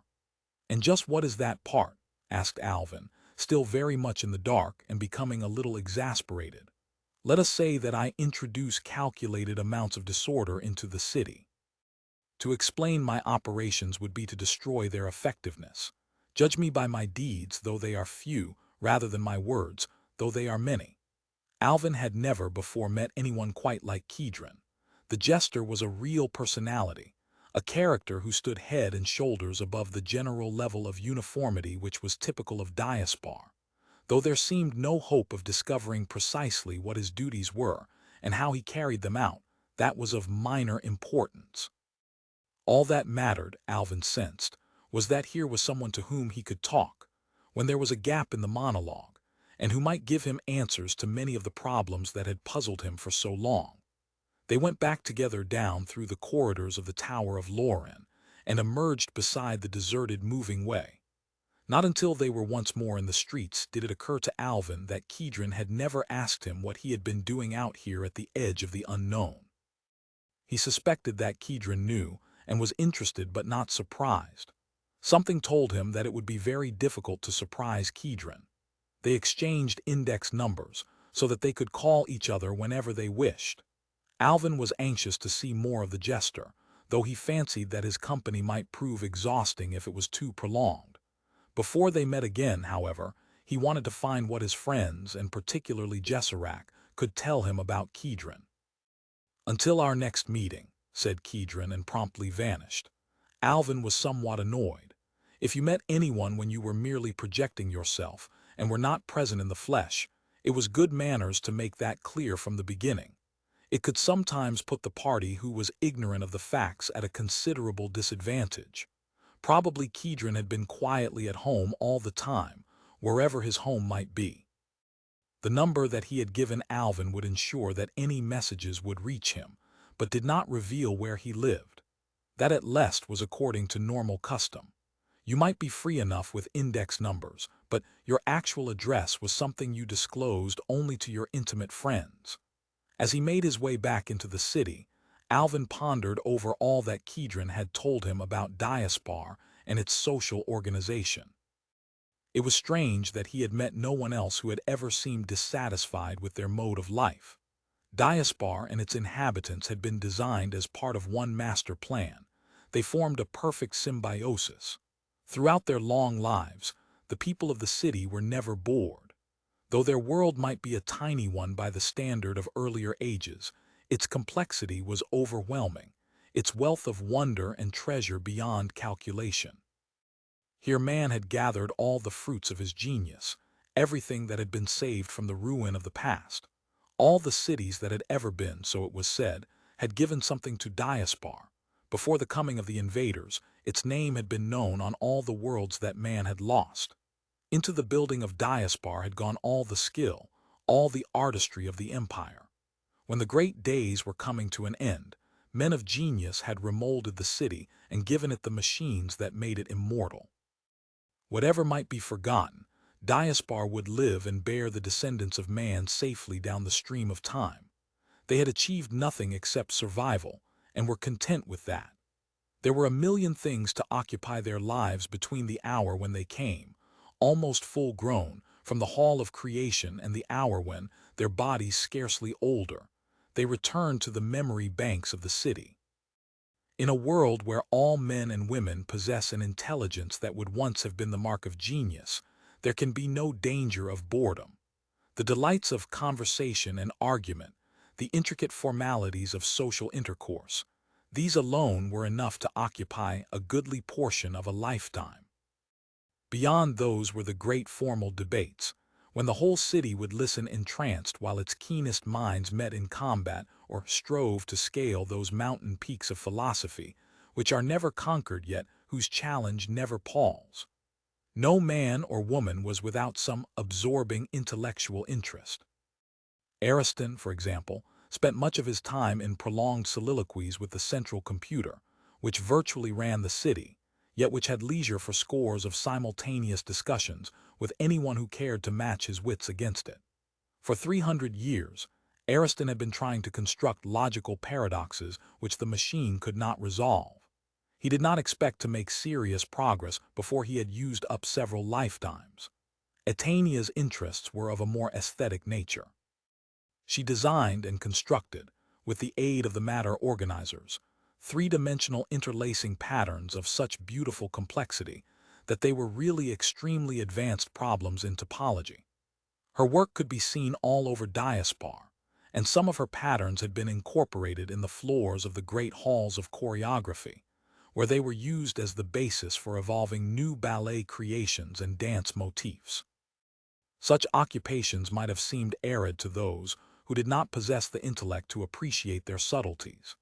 Yet there was no one in Diaspar who could not understand something of what Ariston and Atenia were trying to do, and did not have some equally consuming interest of his own. Athletics and various sports, including many only rendered possible by the control of gravity, made pleasant the first few centuries of youth. For adventure and the exercise of the imagination, the sagas provided all that anyone could desire. They were the inevitable end product of that striving for realism which began when men started to reproduce moving images and to record sounds, and then to use these techniques to enact scenes from real or imaginary life. In the sagas, the illusion was perfect because all the sense impressions involved were fed directly into the mind, and any conflicting sensations were diverted. The entranced spectator was cut off from reality as long as the adventure lasted. It was as if he lived a dream yet believed he was awake. In a world of order and stability, which in its broad outlines had not changed for 1 billion years, it was perhaps not surprising to find an absorbing interest in games of chance. Humanity had always been fascinated by the mystery of the falling dice, the turn of a card, the spin of the pointer.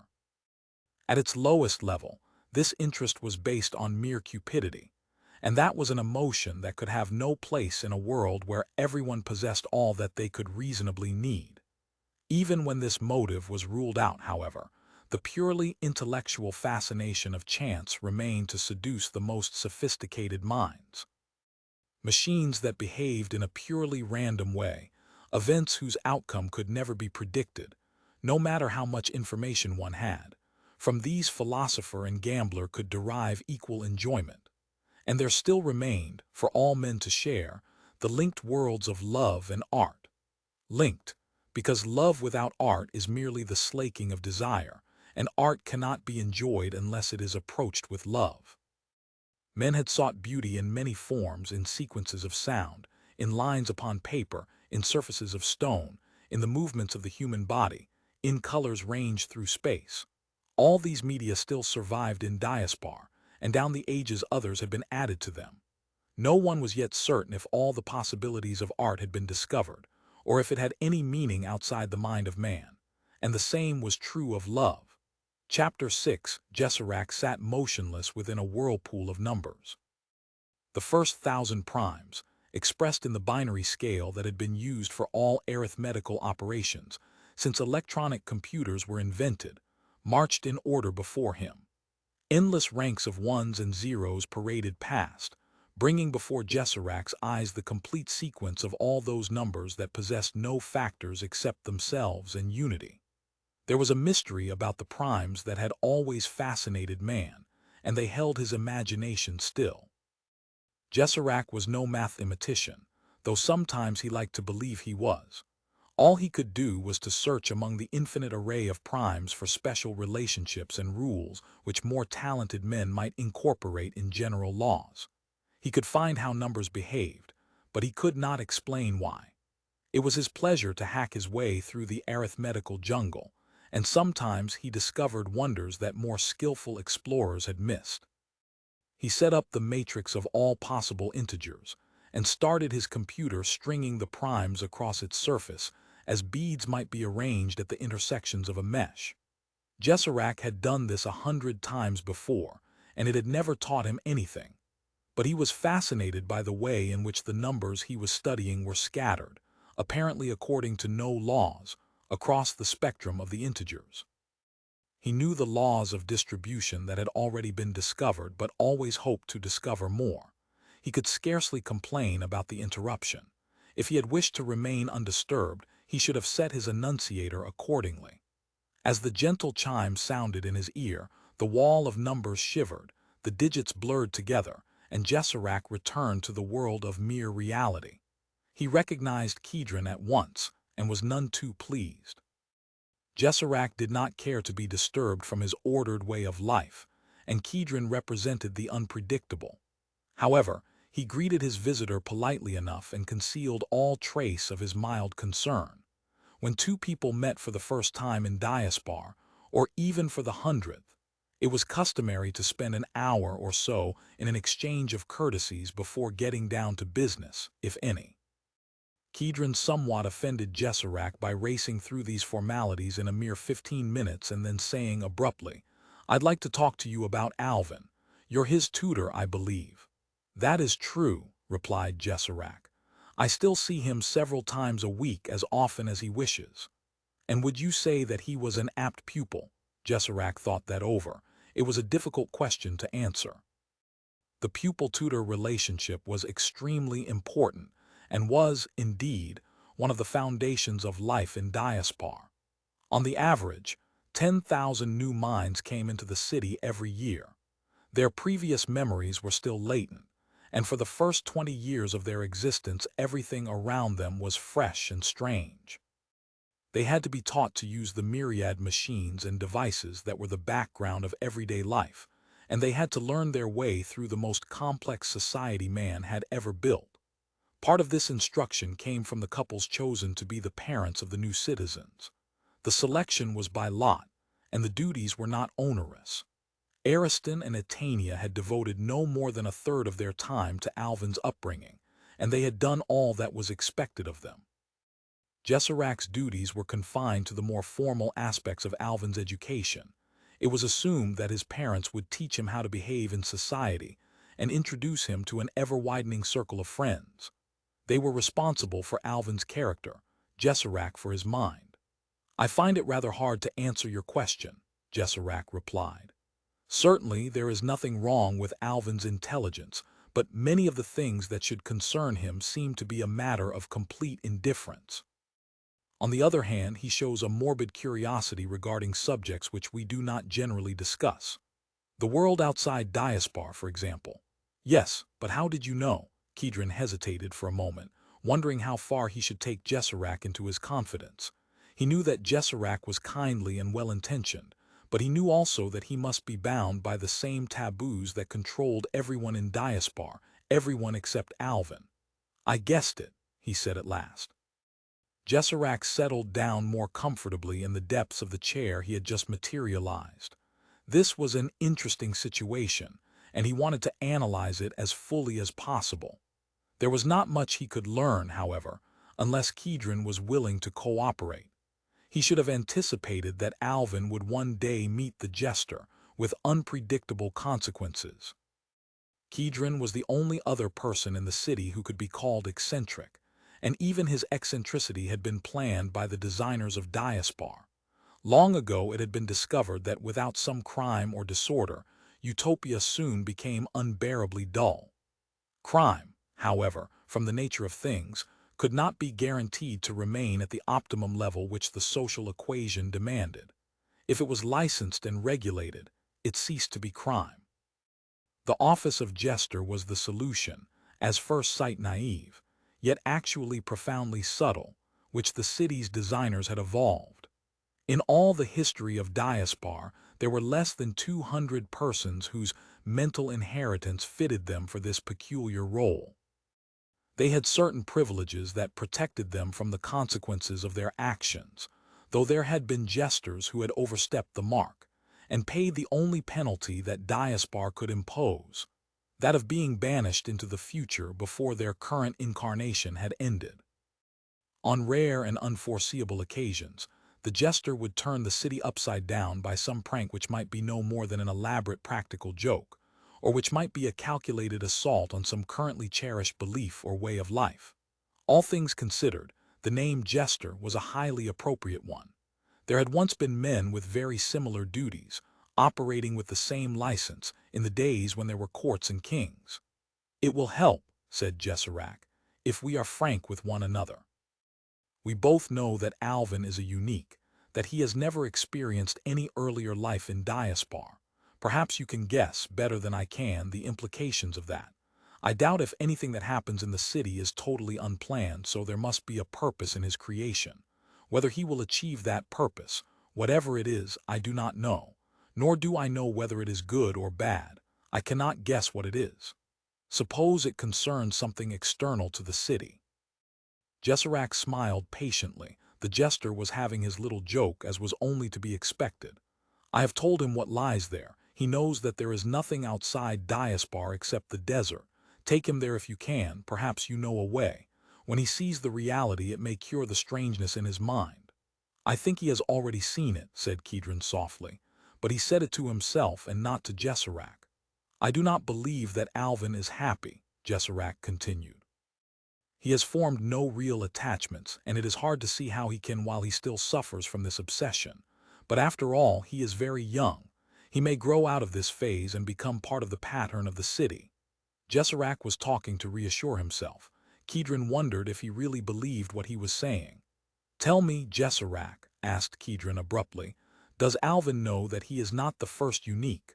Jesserac looked startled, then a little defiant. "I might have guessed," he said ruefully, "that you would know that. How many uniques have there been in the whole history of Diaspar? As many as 10. 14, answered Kedron without hesitation. "Not counting Alvin." "You have better information than I can command," said Jesserac wryly. "Perhaps you can tell me what happened to those uniques." "They disappeared." "Thank you, I knew that already. That is why I have told Alvin as little as possible about his predecessors. It would hardly help him in his present mood. Can I rely on your cooperation?" "For the moment, yes. I want to study him myself. Mysteries have always intrigued me, and there are too few in Diaspar. Besides, I think that fate may be arranging a jest beside which all my efforts will look very modest indeed. In that case, I want to make sure that I am present at its climax." "You are rather too fond of talking in riddles," complained Jesserac. "Exactly what are you anticipating? I doubt if my guesses will be any better than yours, but I believe this: neither you nor I nor anyone in Diaspar will be able to stop Alvin when he has decided what he wants to do. We have a very interesting few centuries ahead of us." Jesserac sat motionless for a long time, his mathematics forgotten, after the image of Kedron had faded from sight. A sense of foreboding, the like of which he had never known before, hung heavily upon him. For a fleeting moment he wondered if he should request an audience with the council, but would that not be making a ridiculous fuss about nothing? Perhaps the whole affair was some complicated and obscure jest of Kedron's, though he could not imagine why he had been chosen to be its butt. He thought the matter over carefully, examining the problem from every angle. After little more than an hour, he made a characteristic decision. He would wait and see. Alvin wasted no time learning all that he could about Kedron. Jesserac, as usual, was his main source of information. The old tutor gave a carefully factual account of his meeting with the jester, and added what little he knew about the other's mode of life. Insofar as such a thing was possible in Diaspar, Kedron was a recluse. No one knew where he lived or anything about his way of life. The last jest he had contrived had been a rather childish prank involving a general paralysis of the moving ways. That had been 50 years ago. A century earlier, he had let loose a particularly revolting dragon which had wandered around the city eating every existing specimen of the works of the currently most popular sculptor. The artist himself, justifiably alarmed when the beast's single-minded diet became obvious, had gone into hiding and not emerged until the monster had vanished as mysteriously as it had appeared. One thing was obvious from these accounts. Kedron must have a profound understanding of the machines and powers that ruled the city, and could make them obey his will in ways which no one else could do. Presumably, there must be some overriding control which prevented any too ambitious jester from causing permanent and irreparable damage to the complex structure of Diaspar. Alvin filed all this information away, but made no move to contact Kedron. Though he had many questions to ask the jester, his stubborn streak of independence, perhaps the most truly unique of all his qualities, made him determined to discover all he could by his own unaided efforts. He had embarked on a project that might keep him busy for years, but as long as he felt that he was moving toward his goal, he was happy. Like some traveler of old mapping out an unknown land, he had begun the systematic exploration of Diaspar. He spent his weeks and days prowling through the lonely towers at the margin of the city, in the hope that somewhere he might discover a way out into the world beyond. During the course of his search, he found a dozen of the great air vents opening high above the desert, but they were all barred, and even if the bars had not been there, the sheer drop of almost a mile was sufficient obstacle. He found no other exits, though he explored 1,000 corridors and 10,000 empty chambers. All these buildings were in that perfect and spotless condition which the people of Diaspar took for granted as part of the normal order of things. Sometimes Alvin would meet a wandering robot, obviously on a tour of inspection, and he never failed to question the machine. He learned nothing, because the machines he encountered were not keyed to respond to human speech or thoughts, though they were aware of his presence, for they floated politely aside to let him pass. They refused to engage in conversation. There were times when Alvin did not see another human being for days. When he felt hungry, he would go into one of the living apartments and order a meal. Miraculous machines to whose existence he seldom gave a thought would wake to life after eons of slumber. The patterns they had stored in their memories would flicker on the edge of reality, organizing and directing the matter they controlled. And so a meal prepared by a master chef 100 million years before would be called again into existence to delight the palate or merely to satisfy the appetite. The loneliness of this deserted world, the empty shell surrounding the living heart of the city, did not depress Alvin. He was used to loneliness, even when he was among those he called his friends. This ardent exploration, absorbing all his energy and interest, made him forget for the moment the mystery of his heritage and the anomaly that cut him off from all his fellows. He had explored less than 1/100th of the city's rim when he decided that he was wasting his time. His decision was not the result of impatience, but of sheer common sense.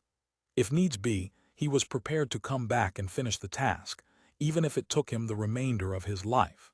He had seen enough, however, to convince him that if a way out of Diaspar did exist, it would not be found as easily as this. He might waste centuries in fruitless search unless he called upon the assistance of wiser men. Jesserac had told him flatly that he knew no road out of Diaspar, and doubted if one existed. The information machines, when Alvin had questioned them, had searched their almost infinite memories in vain. They could tell him every detail of the city's history back to the beginning of recorded times, back to the barrier beyond which the dawn ages lay forever hidden. But they could not answer Alvin's simple question, or else some higher power had forbidden them to do so. He would have to see Kedron again. Chapter 7. You took your time, said Kedron, but I knew you would call sooner or later. This confidence annoyed Alvin. He did not like to think that his behavior could be predicted so accurately. He wondered if the jester had watched all his fruitless searching and knew exactly what he had been doing. I am trying to find a way out of the city, he said bluntly. There must be one, and I think you could help me find it. Kedron was silent for a moment. There was still time, if he wished, to turn back from the road that stretched before him, and which led into a future beyond all his powers of prophecy. No one else would have hesitated. No other man in the city, even if he had the power, would have dared to disturb the ghosts of an age that had been dead for millions of centuries. Perhaps there was no danger. Perhaps nothing could alter the perpetual changelessness of Diaspar. But if there was any risk of something strange and new coming into the world, this might be the last chance to ward it off. Kedron was content with the order of things as it was. True, he might upset that order from time to time, but only by a little. He was a critic, not a revolutionary. On the placidly flowing river of time, he wished only to make a few ripples. He shrank from diverting its course. The desire for adventure, other than that of the mind, had been eliminated from him as carefully and thoroughly as from all the other citizens of Diaspar. Yet he still possessed, though it was almost extinguished, that spark of curiosity that was once man's greatest gift. He was still prepared to take a risk. He looked at Alvin and tried to remember his own youth, his own dreams of 1,000 years before. Any moment of his past that he cared to choose was still clear and sharp when he turned his memory upon it. Like beads upon a string, this life and all the ones before it stretched back through the ages. He could seize and re-examine anyone he wished. Most of those older Kedrons were strangers to him now. The basic patterns might be the same, but the weight of experience separated him from them forever. If he wished, he could wash his mind clear of all his earlier incarnations, when next he walked back into the hall of creation to sleep until the city called him forth again. But that would be a kind of death, and he was not ready for that yet. He was still prepared to go on collecting all that life could offer, like a chambered nautilus patiently adding new cells to its slowly expanding spiral. In his youth, he had been no different from his companions. It was not until he came of age, and the latent memories of his earlier lives came flooding back, that he had taken up the role for which he had been destined long ago. Sometimes, he felt resentment that the intelligences which had contrived Diaspar with such infinite skill could even now, after all these ages, make him move like a puppet across their stage. Here, perhaps, was a chance of obtaining a long-delayed revenge. A new actor had appeared who might ring down the curtain for the last time on a play that already had seen far too many acts. Sympathy, for one whose loneliness must be even greater than his own, an ennui produced by ages of repetition, and an impish sense of fun, these were the discordant factors that prompted Kedron to act. I may be able to help you, he told Alvin, or I may not. I don't wish to raise any false hopes. Meet me in half an hour at the intersection of Radius 3 and Ring 2. If I cannot do anything else, at least I can promise you an interesting journey. Alvin was at the rendezvous 10 minutes ahead of time, though it was on the other side of the city. He waited impatiently as the moving ways swept eternally past him, bearing the placid and contented people of the city about their unimportant business. At last he saw the tall figure of Kedron appear in the distance, and a moment later he was for the first time in the physical presence of the jester. This was no projected image. When they touched palms in the ancient greeting, Kedron was real enough. The jester sat down on one of the marble balustrades and regarded Alvin with a curious intentness. I wonder, he said, if you know what you are asking, and I wonder what you would do if you obtained it. You really imagine that you could leave the city even if you found a way? I am sure of it, replied Alvin, bravely enough, though Kedron could sense the uncertainty in his voice.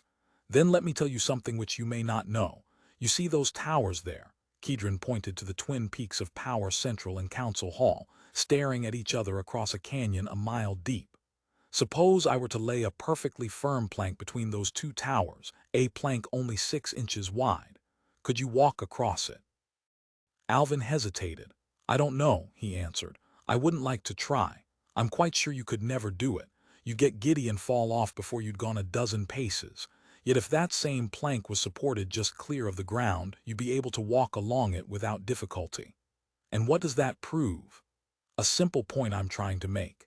In the two experiments I've described, the plank would be exactly the same in both cases. One of those wheeled robots you sometimes meet could cross it just as easily if it was bridging those towers as if it was laid along the ground.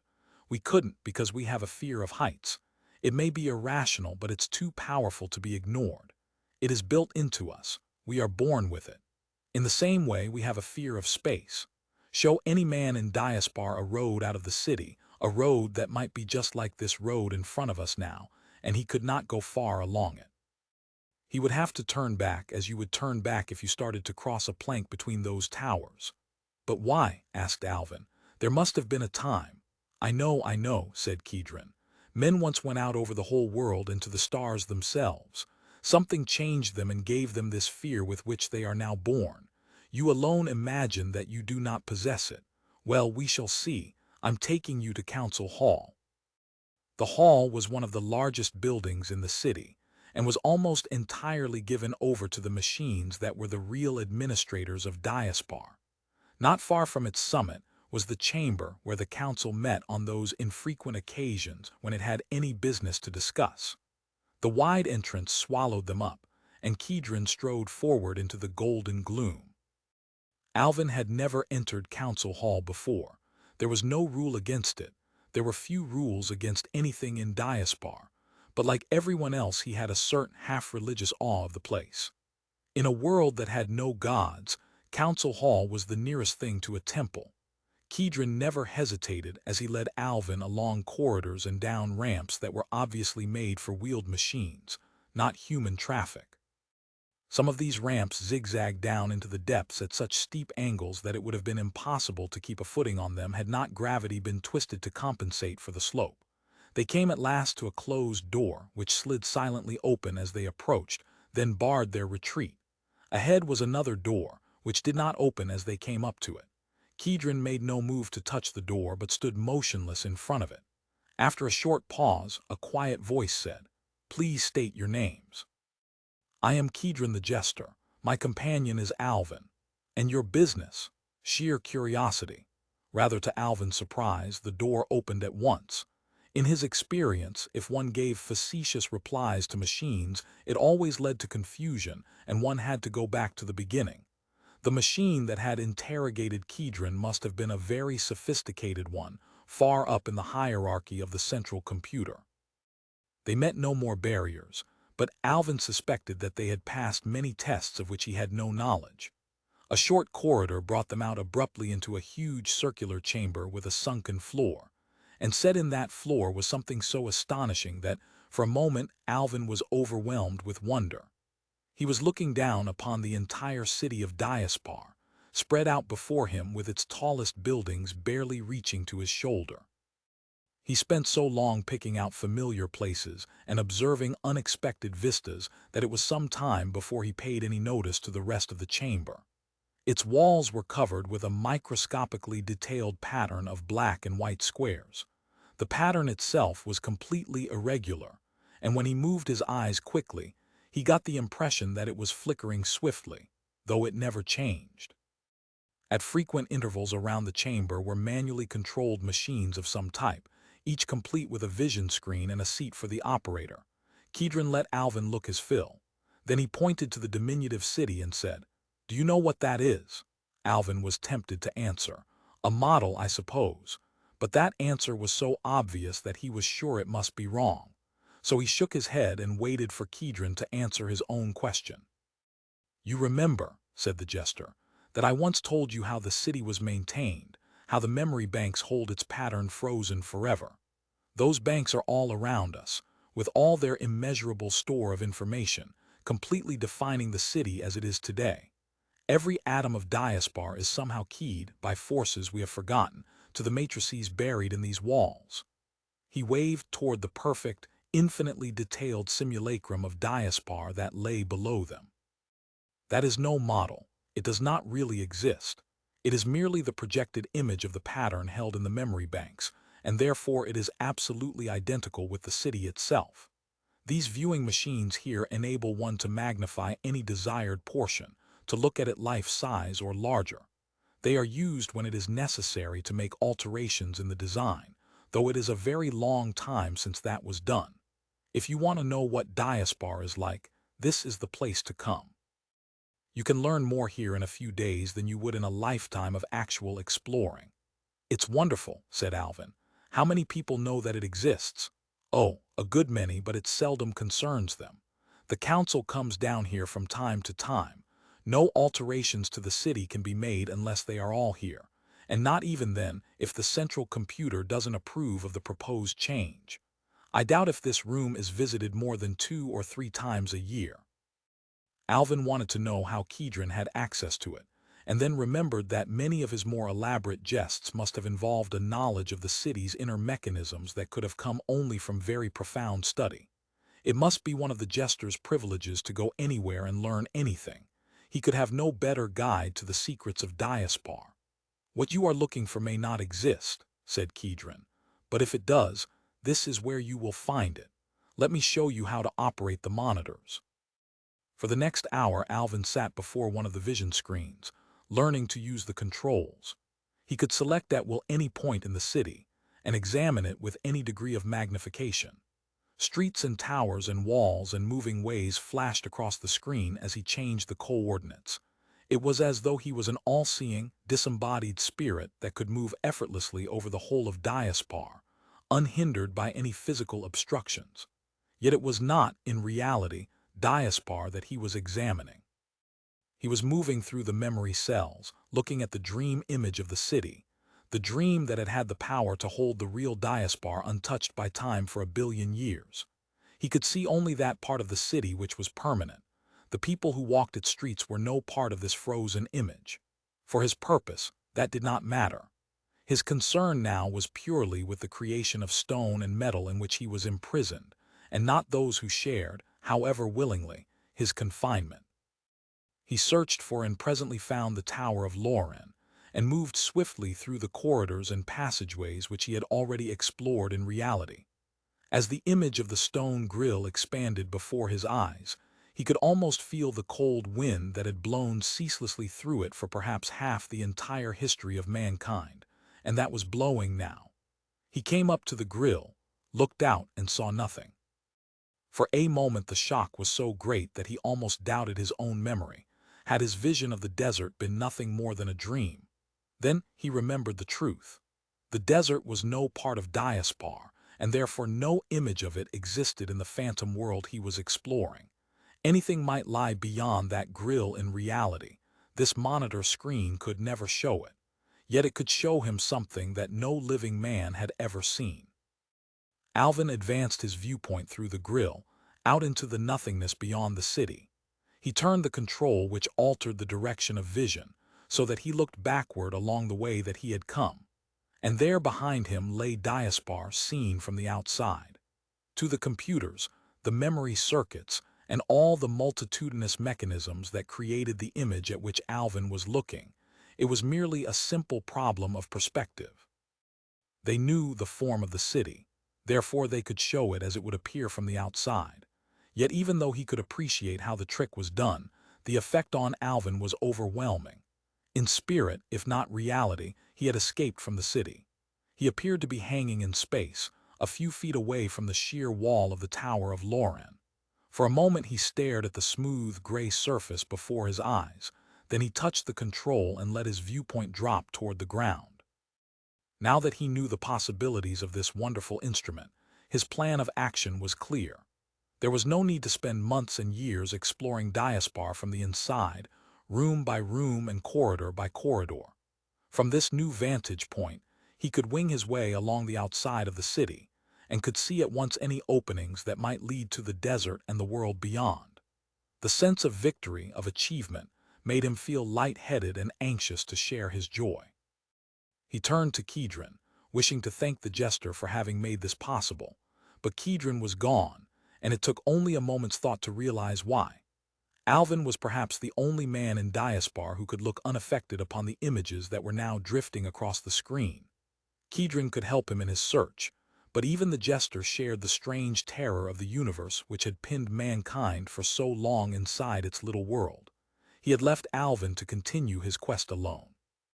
The sense of loneliness which for a little while had lifted from Alvin's soul pressed down upon him once more. But this was no time for melancholy. There was too much to do. He turned back to the monitor screen, set the image of the city wall drifting slowly across it, and began his search. Diaspar saw little of Alvin for the next few weeks, though only a few people noticed his absence.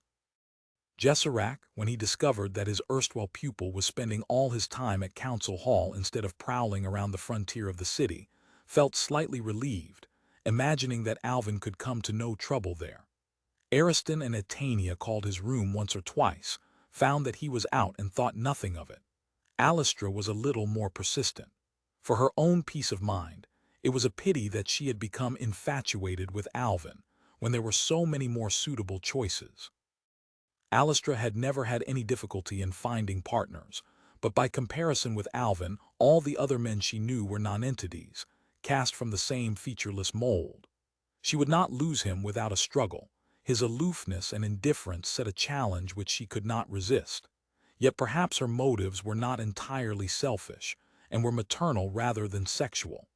Though birth had been forgotten, the feminine instincts of protection and sympathy still remained.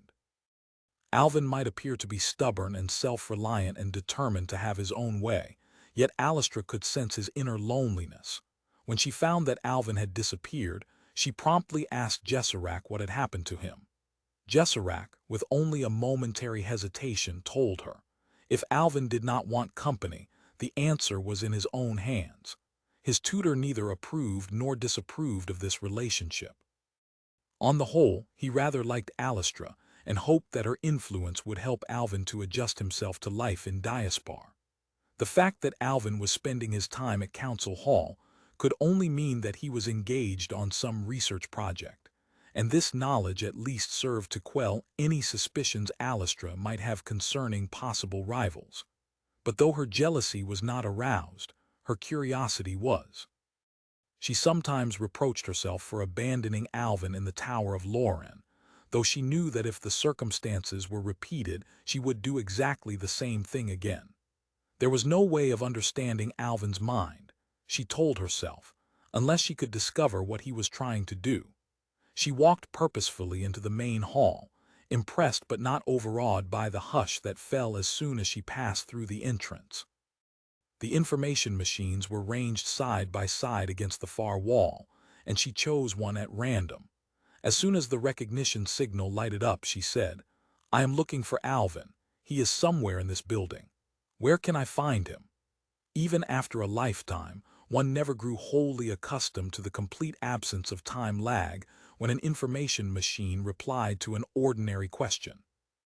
There were people who knew, or claimed to know, how it was done, and talked learnedly of access time and storage space, but that made the final result none the less marvelous. Any question of a purely factual nature, within the city's truly enormous range of available information, could be answered immediately. Only if complex calculations were involved before a reply could be given would there be any appreciable delay. "He is with the monitors," came the reply. It was not very helpful, since the name conveyed nothing to Alastra. No machine ever volunteered more information than it was asked for, and learning to frame questions properly was an art which often took a long time to acquire. "How do I reach him?" asked Alastra. She would find what the monitors were when she got to them. "I cannot tell you unless you have the permission of the council." This was a most unexpected, even a disconcerting development. There were very few places in Diaspar that could not be visited by anyone who pleased. Alastra was quite certain that Alvin had not obtained council permission, and this could only mean that a higher authority was helping him. The council ruled Diaspar, but the council itself could be overridden by a superior power, the all but infinite intellect of the central computer. It was difficult not to think of the central computer as a living entity, localized in a single spot, though actually it was the sum total of all the machines in Diaspar. Even if it was not alive in the biological sense, it certainly possessed at least as much awareness and self-consciousness as a human being. It must know what Alvin was doing, and therefore, it must approve. Otherwise it would have stopped him or referred him to the council, as the information machine had done to Alastra. There was no point in staying here. Alastra knew that any attempt to find Alvin, even if she knew exactly where he was in this enormous building, would be doomed to failure. Doors would fail to open. Slideways would reverse when she stood on them, carrying her backward instead of forward. Elevator fields would be mysteriously inert, refusing to lift her from one floor to another. If she persisted, she would be gently conveyed out into the street by a polite but firm robot, or else shuttled round and round Council Hall until she grew fed up and left under her own volition. She was in a bad temper as she walked out into the street. She was also more than a little puzzled, and for the first time felt that there was some mystery here which made her personal desires and interests seem very trivial indeed. That did not mean that they would be any the less important to her. She had no idea what she was going to do next, but she was sure of one thing. Alvin was not the only person in Diaspar who could be stubborn and persistent. Chapter 8. The image on the monitor screen faded as Alvin raised his hands from the control panel and cleared the circuits. For a moment he sat quite motionless, looking into the blank rectangle that had occupied all his conscious mind for so many weeks. He had circumnavigated his world. Across that screen had passed every square foot of the outer wall of Diaspar. He knew the city better than any living man save perhaps Kedron, and he knew now that there was no way through the walls. The feeling that possessed him was not mere despondency. He had never really expected that it would be as easy as this, that he would find what he sought at the first attempt. What was important was that he had eliminated one possibility. Now he must deal with the others. He rose to his feet and walked over to the image of the city which almost filled the chamber. It was hard not to think of it as an actual model, though he knew that in reality it was no more than an optical projection of the pattern in the memory cells he had been exploring. When he altered the monitor controls and set his viewpoint moving through Diaspar, a spot of light would travel over the surface of this replica, so that he could see exactly where he was going. It had been a useful guide in the early days, but he soon had grown so skillful at setting the coordinates that he had not needed this aid. The city lay spread out beneath him. He looked down upon it like a god. Yet he scarcely saw it as he considered, one by one, the steps he should now take. If all else failed, there was one solution to the problem. Diaspar might be held in a perpetual stasis by its eternity circuits, frozen forever according to the pattern in the memory cells, but that pattern could itself be altered, and the city would then change with it. It would be possible to redesign a section of the outer wall so that it contained a doorway, feed this pattern into the monitors, and let the city reshape itself to the new conception. Alvin suspected that the large areas of the monitor control board, whose purpose Kedron had not explained to him, were concerned with such alterations. It would be useless to experiment with them. Controls that could alter the very structure of the city were firmly locked, and could be operated only with the authority of the council and the approval of the central computer. There was very little chance that the council would grant him what he asked, even if he was prepared for decades or even centuries of patient pleading. That was not a prospect that appealed to him in the least. He turned his thoughts toward the sky. Sometimes he had imagined in fantasies which he was half ashamed to recall that he had regained the freedom of the air which man had renounced so long ago. Once, he knew, the skies of Earth had been filled with strange shapes. Out of space the great ships had come, bearing unknown treasures, to berth at the legendary port of Diaspar. But the port had been beyond the limits of the city. Eons ago it had been buried by the drifting sand. He could dream that somewhere in the mazes of Diaspar a flying machine might still be hidden, but he did not really believe it. Even in the days when small, personal flyers had been in common use, it was most unlikely that they had ever been allowed to operate inside the limits of the city. For a moment he lost himself in the old, familiar dream. He imagined that he was master of the sky, that the world lay spread out beneath him, inviting him to travel where he willed. It was not the world of his own time that he saw, but the lost world of the dawn, a rich and living panorama of hills and lakes and forests. He felt a bitter envy of his unknown ancestors, who had flown with such freedom over all the earth and who had let its beauty die. This mind-drugging reverie was useless. He tore himself back to the present and to the problem at hand. If the sky was unattainable and the way by land was barred, what remained? Once again he had come to the point when he needed help, when he could make no further progress by his own efforts. He disliked admitting the fact, but was honest enough not to deny it. Inevitably, his thoughts turned to Kedron. Alvin had never been able to decide whether he liked the jester.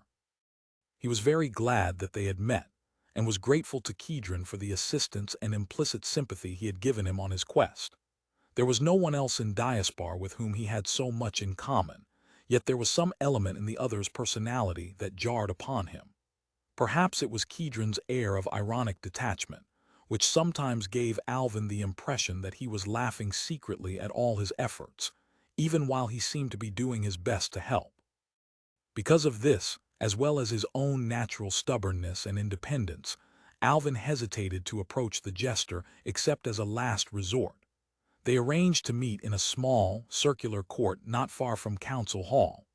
There were many such secluded spots in the city, perhaps only a few yards from some busy thoroughfare, yet completely cut off from it.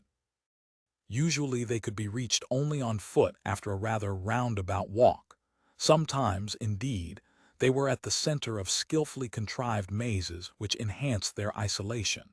It was rather typical of Kedron that he should have chosen such a place for a rendezvous.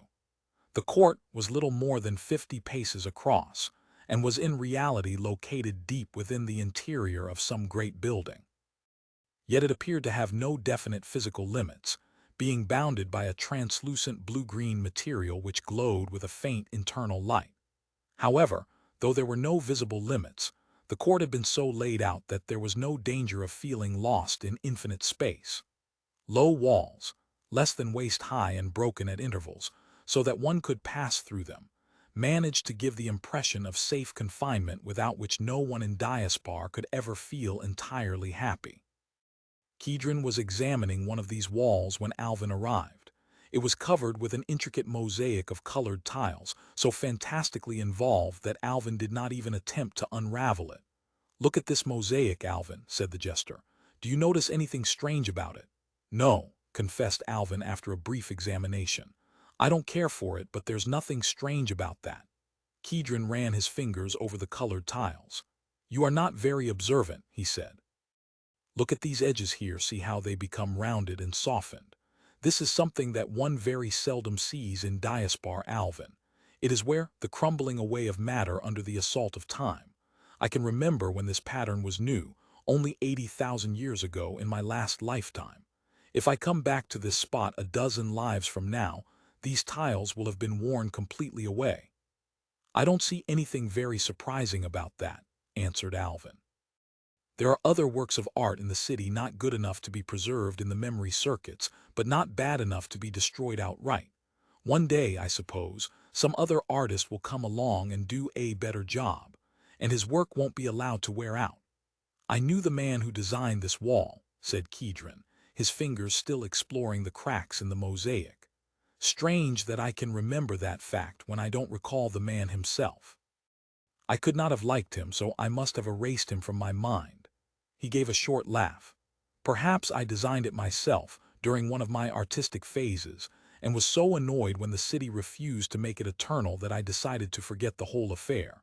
There, I knew that piece was coming loose."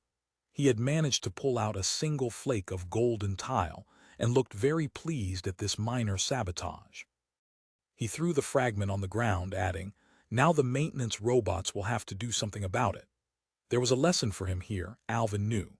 That strange instinct known as intuition, which seemed to follow short-cuts not accessible to mere logic, told him that.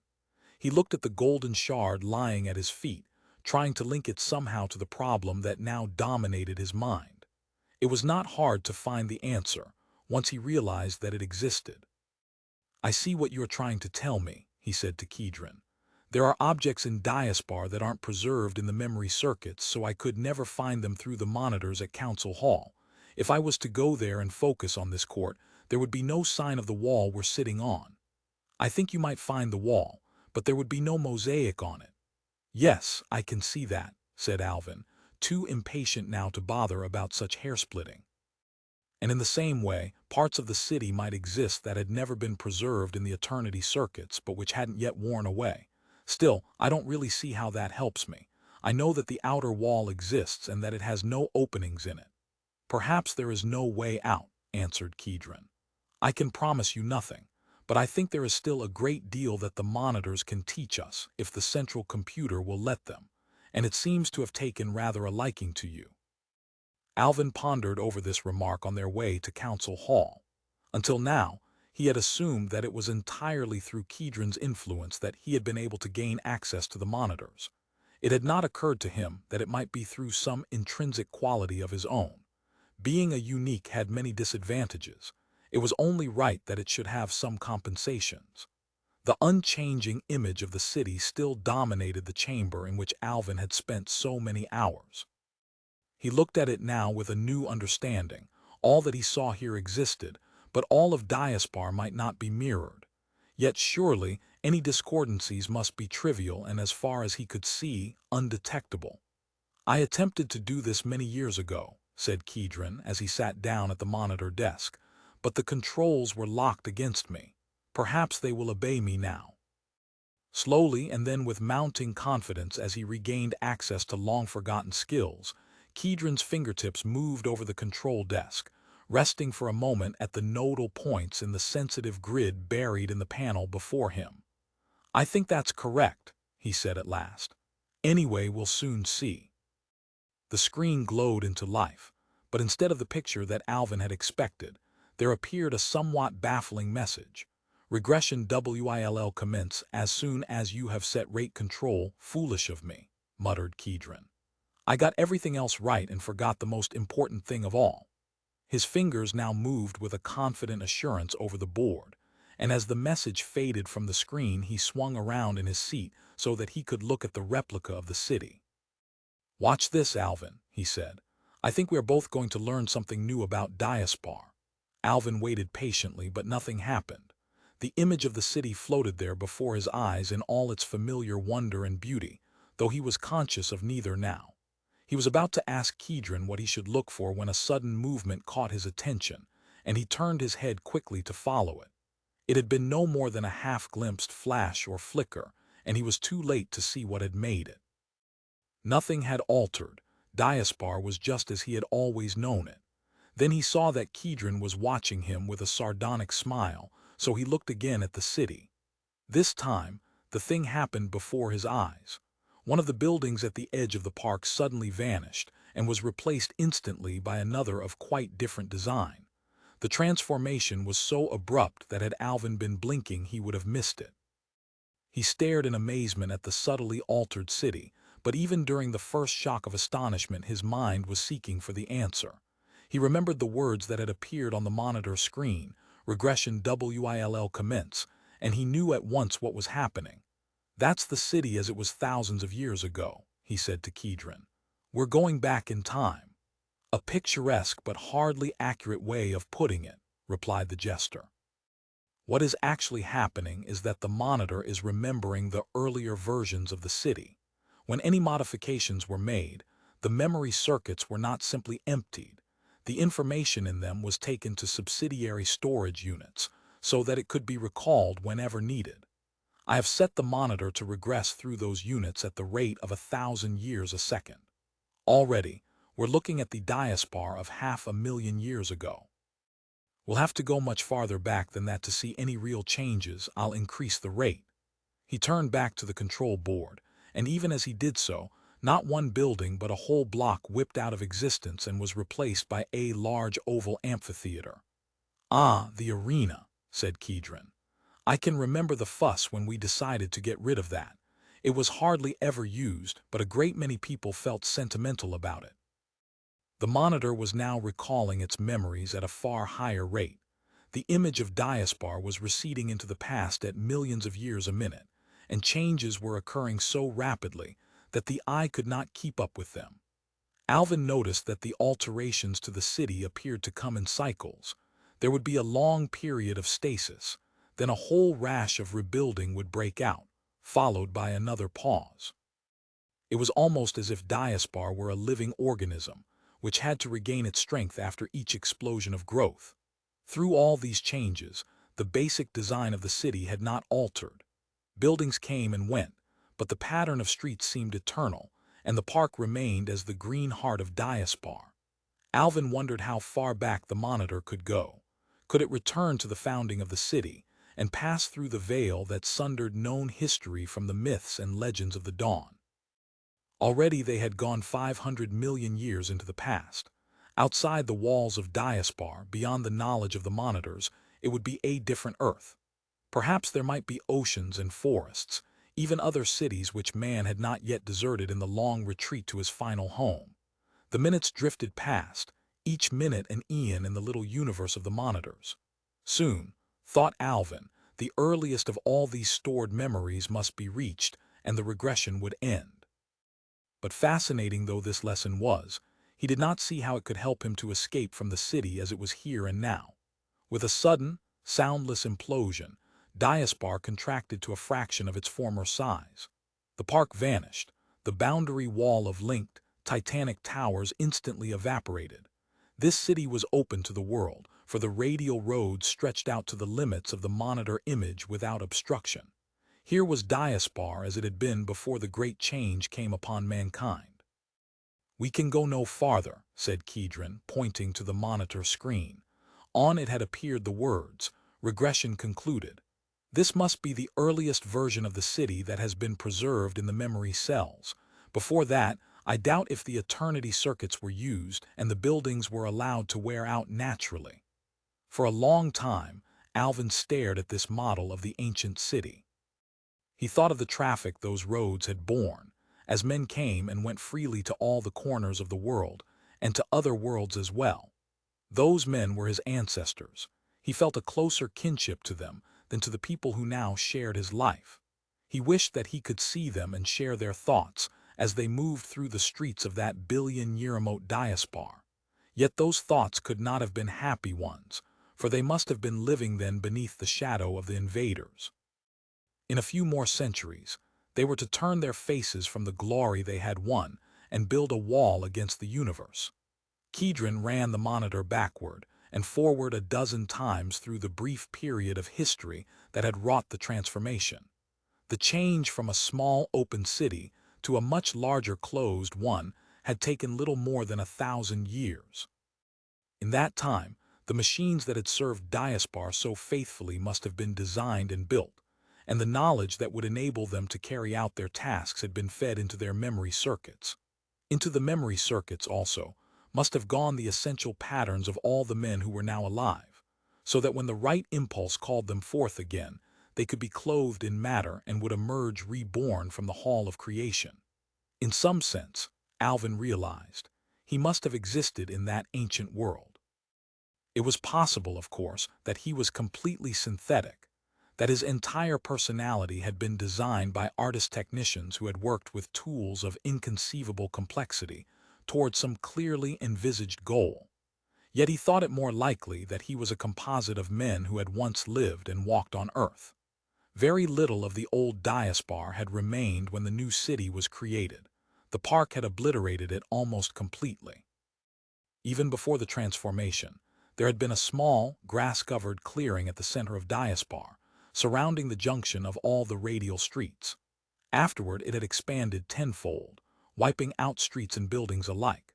The tomb of Yarlin Zay had been brought into existence at this time, replacing a very large circular structure which had previously stood at the meeting point of all the streets. Alvin had never really believed the legends of the tomb's antiquity, but now it seemed that they were true. "I suppose," said Alvin, struck by a sudden thought, "that we can explore this image, just as we explored the image of today's Diaspar." Kedron's fingers flickered over the monitor control board, and the screen answered Alvin's question. The long-vanished city began to expand before his eyes as his viewpoint moved along the curiously narrow streets. This memory of the Diaspar that once had been was still as sharp and clear as the image of the city he lived in today. For a billion years, the information circuits had held it in ghostly pseudo-existence, waiting for the moment when someone should call it forth again. And it was not, thought Alvin, merely a memory he was seeing now. It was something more complex than that. It was the memory of a memory. He did not know what he could learn from it and whether it could help him in his quest. No matter, it was fascinating to look into the past and to see a world that had existed in the days when men still roamed among the stars. He pointed to the low, circular building that stood at the city's heart. "Let's start there," he told Kedron. "That seems as good a place as any to begin." Perhaps it was sheer luck. Perhaps it was some ancient memory. Perhaps it was elementary logic. It made no difference, since he would have arrived at this spot sooner or later, this spot upon which all the radial streets of the city converged. It took him 10 minutes to discover that they did not meet here for reasons of symmetry alone, 10 minutes to know that his long search had met its reward. Chapter 9. Alastra had found it very easy to follow Alvin and Kedron without their knowledge. They seemed in a great hurry, something which in itself was most unusual, and never looked back. It had been an amusing game to pursue them along the moving ways, hiding in the crowds yet always keeping them in sight. Toward the end their goal had been obvious. When they left the pattern of streets and went into the park, they could only be heading for the tomb of Yarlan Zay. The park contained no other buildings, and people in such eager haste as Alvin and Kedron would not be interested merely in enjoying the scenery.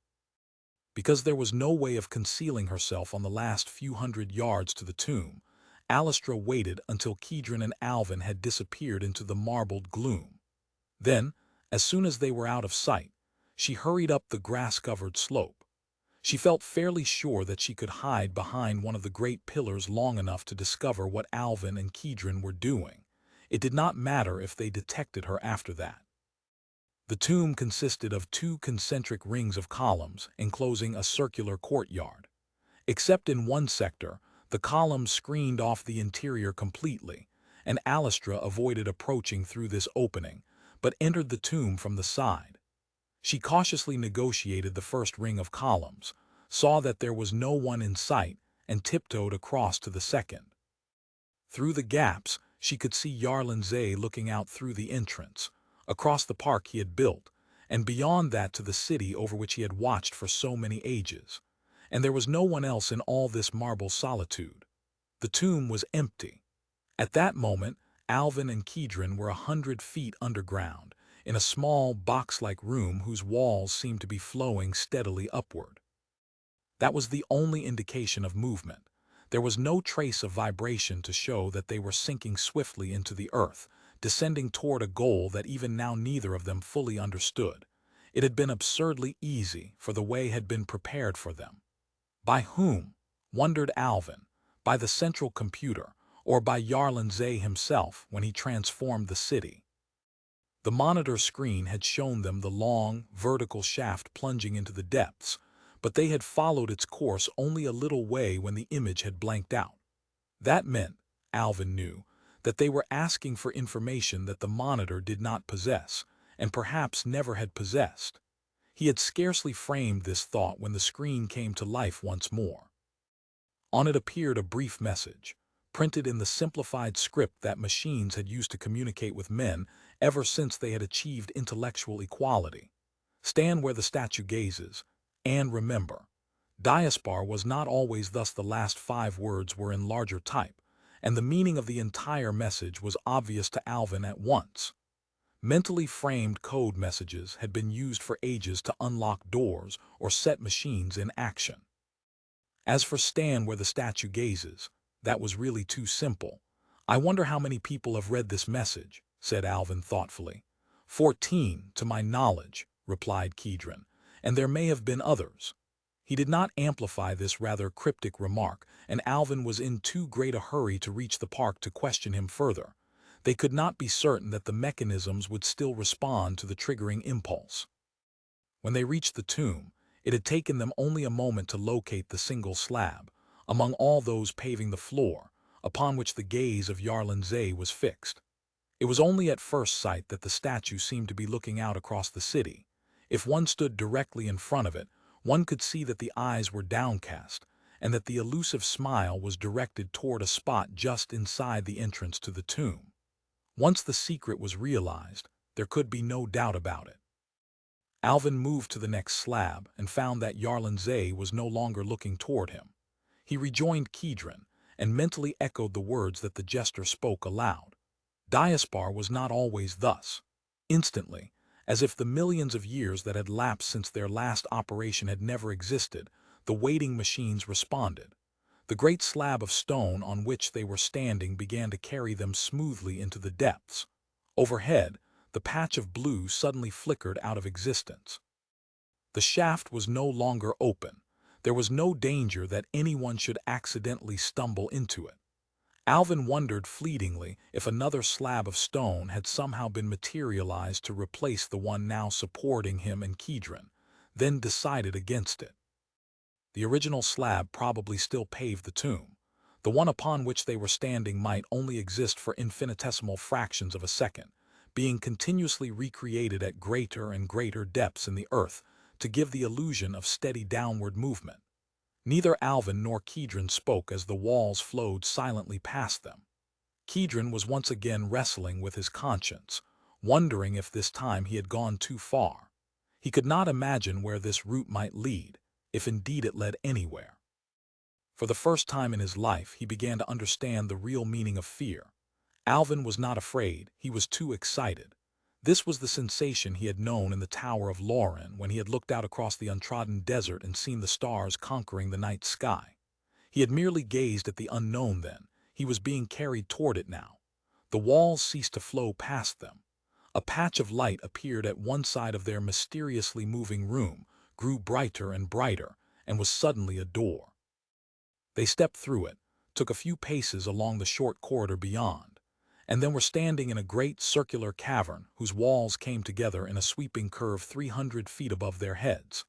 The column down whose interior they had descended seemed far too slim to support the millions of tons of rock above it. Indeed, it did not seem to be an integral part of the chamber at all, but gave the impression of being an afterthought. Kedron, following Alvin's gaze, arrived at the same conclusion. "This column," he said, speaking rather jerkily, as if anxious to find something to say, "was built simply to house the shaft down which we came. It could never have carried the traffic that must have passed through here when Diaspar was still open to the world. That came through those tunnels over there. I suppose you recognize what they are." Alvin looked toward the walls of the chamber, more than 100 yards away. Piercing them at regular intervals were large tunnels, 12 of them, radiating in all directions exactly as the moving ways still did today. He could see that they sloped gently upward, and now he recognized the familiar gray surface of the moving ways. These were only the severed stumps of the great roads. The strange material that gave them life was now frozen into immobility. When the park had been built, the hub of the moving way system had been buried, but it had never been destroyed. Alvin began to walk toward the nearest of the tunnels. He had gone only a few paces when he realized that something was happening to the ground beneath his feet. It was becoming transparent. A few more yards and he seemed to be standing in midair without visible support. He stopped and stared down into the void beneath him. "Kedron," he called, "come and look at this." The other joined him, and together they gazed at the marvel beneath their feet. Faintly visible at an indefinite depth lay an enormous map, a great network of lines converging toward a spot beneath the central shaft. They stared at it in silence for a moment. Then Kedron said quietly, "You realize what this is?" "I think so," replied Alvin. "It's a map of the entire transport system, and those little circles must be the other cities of Earth. I can just see names beside them, but they're too faint to read." "There must have been some form of internal illumination once," said Kedron absently. He was tracing the lines beneath his feet, following them with his eyes out toward the walls of the chamber. "I thought so," he exclaimed suddenly. "Do you see how all these radiating lines lead toward the small tunnels? Alvin had noticed that besides the great arches of the moving ways, there were innumerable smaller tunnels leading out of the chamber, tunnels that sloped downward instead of up. Kedron continued without waiting for a reply. It would be hard to think of a simpler system. People would come down the moving ways, select the place they wished to visit, and then follow the appropriate line on the map. "And what happened to them after that?" asked Alvin. Kedron was silent, his eyes searching out the mystery of those descending tunnels. There were 30 or 40 of them, all looking exactly the same. Only the names on the map would have enabled one to distinguish between them, and those names were indecipherable now. Alvin had wandered away and was circumnavigating the central pillar. Presently his voice came to Kedron, slightly muffled and overlaid with echoes from the walls of the chamber. "What is it?" called Kedron, not wishing to move, because he had nearly succeeded in reading one of the dimly visible groups of characters. But Alvin's voice was insistent, so he went to join him. Far beneath was the other half of the great map, its faint webwork radiating to the points of the compass. This time, however, not all of it was too dim to be clearly seen, for one of the lines, and only one, was brilliantly illuminated. It seemed to have no connection with the rest of the system, and pointed like a gleaming arrow to one of the downward-sloping tunnels.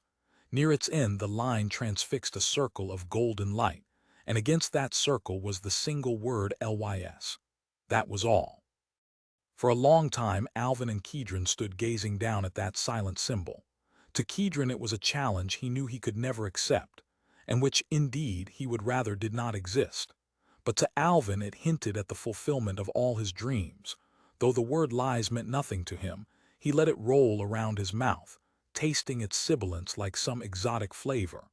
The blood was pounding in his veins, and his cheeks were flushed as by a fever. He stared around this great concourse, trying to imagine it as it had been in the ancient days, when air transport had come to an end, but the cities of Earth still had contact with one another.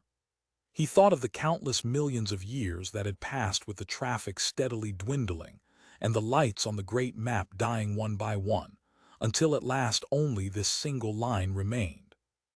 How long, he wondered, had it gleamed there among its darkened companions, waiting to guide the steps that never came, until Yarlin Zay had sealed the moving ways and closed Diaspar against the world. And that had been 1 billion years ago. Even then, Lies must have lost touch with Diaspar. It seemed impossible that it could have survived. Perhaps, after all, the map meant nothing now. Kedron broke into his reverie at last. He seemed nervous and ill at ease, not at all like the confident and self-assured person that he had always been in the city above. "I do not think that we should go any farther now," he said. "It may not be safe until we are more prepared." There was wisdom in this, but Alvin recognized the underlying note of fear in Kedron's voice. Had it not been for that, he might have been sensible, but a too acute awareness of his own valor, combined with a contempt for Kedron's timidity, drove Alvin onward. It seemed foolish to have come so far, only to turn back when the goal might be in sight. "I'm going down that tunnel," he said stubbornly, as if challenging Kedron to stop him. "I want to see where it leads." He set off resolutely, and after a moment's hesitation the jester followed him along the arrow of light that burned beneath their feet. As they stepped into the tunnel, they felt the familiar tug of the peristaltic field, and in a moment were being swept effortlessly into the depths. The journey lasted scarcely a minute. When the field released them, they were standing at one end of a long, narrow chamber in the form of a half-cylinder. At its distant end, 2 dimly lit tunnels stretched away toward infinity. Men of almost every civilization that had existed since the dawn would have found their surroundings completely familiar, yet to Alvin and Kedron, this was a glimpse of another world. The purpose of the long, streamlined machine that lay aimed like a projectile at the far tunnel was obvious, but that made it none the less novel. Its upper portion was transparent, and looking through the walls Alvin could see rows of luxuriously appointed seats. There was no sign of any entrance, and the entire machine was floating about a foot above a single metal rod that stretched away into the distance, disappearing in one of the tunnels. A few yards away another rod led to the second tunnel, but no machine floated above it. Alvin knew, as surely as if he had been told, that somewhere beneath unknown, far-off lies, that second machine was waiting in another such chamber as this. Kedron began to talk, a little too swiftly. What a peculiar transport system. It could only handle 100 people at a time, so they could not have expected much traffic. And why did they go to all this trouble to bury themselves in the earth if the skies were still open? Perhaps the invaders would not even permit them to fly, though I find that hard to believe. Or was this built during the transition period, while men still traveled but did not wish to be reminded of space? They could go from city to city and never see the sky and the stars. He gave a nervous laugh. I feel sure of one thing, Alvin. When lies existed, it was much like Diaspar. All cities must be essentially the same. No wonder that they were all abandoned in the end and merged into Diaspar. What was the point of having more than one? Alvin scarcely heard him. He was busy examining the long projectile, trying to find the entrance. If the machine was controlled by some central or verbal code order, he might never be able to make it obey him, and it would remain a maddening enigma for the rest of his life. The silently opening door took him completely unawares.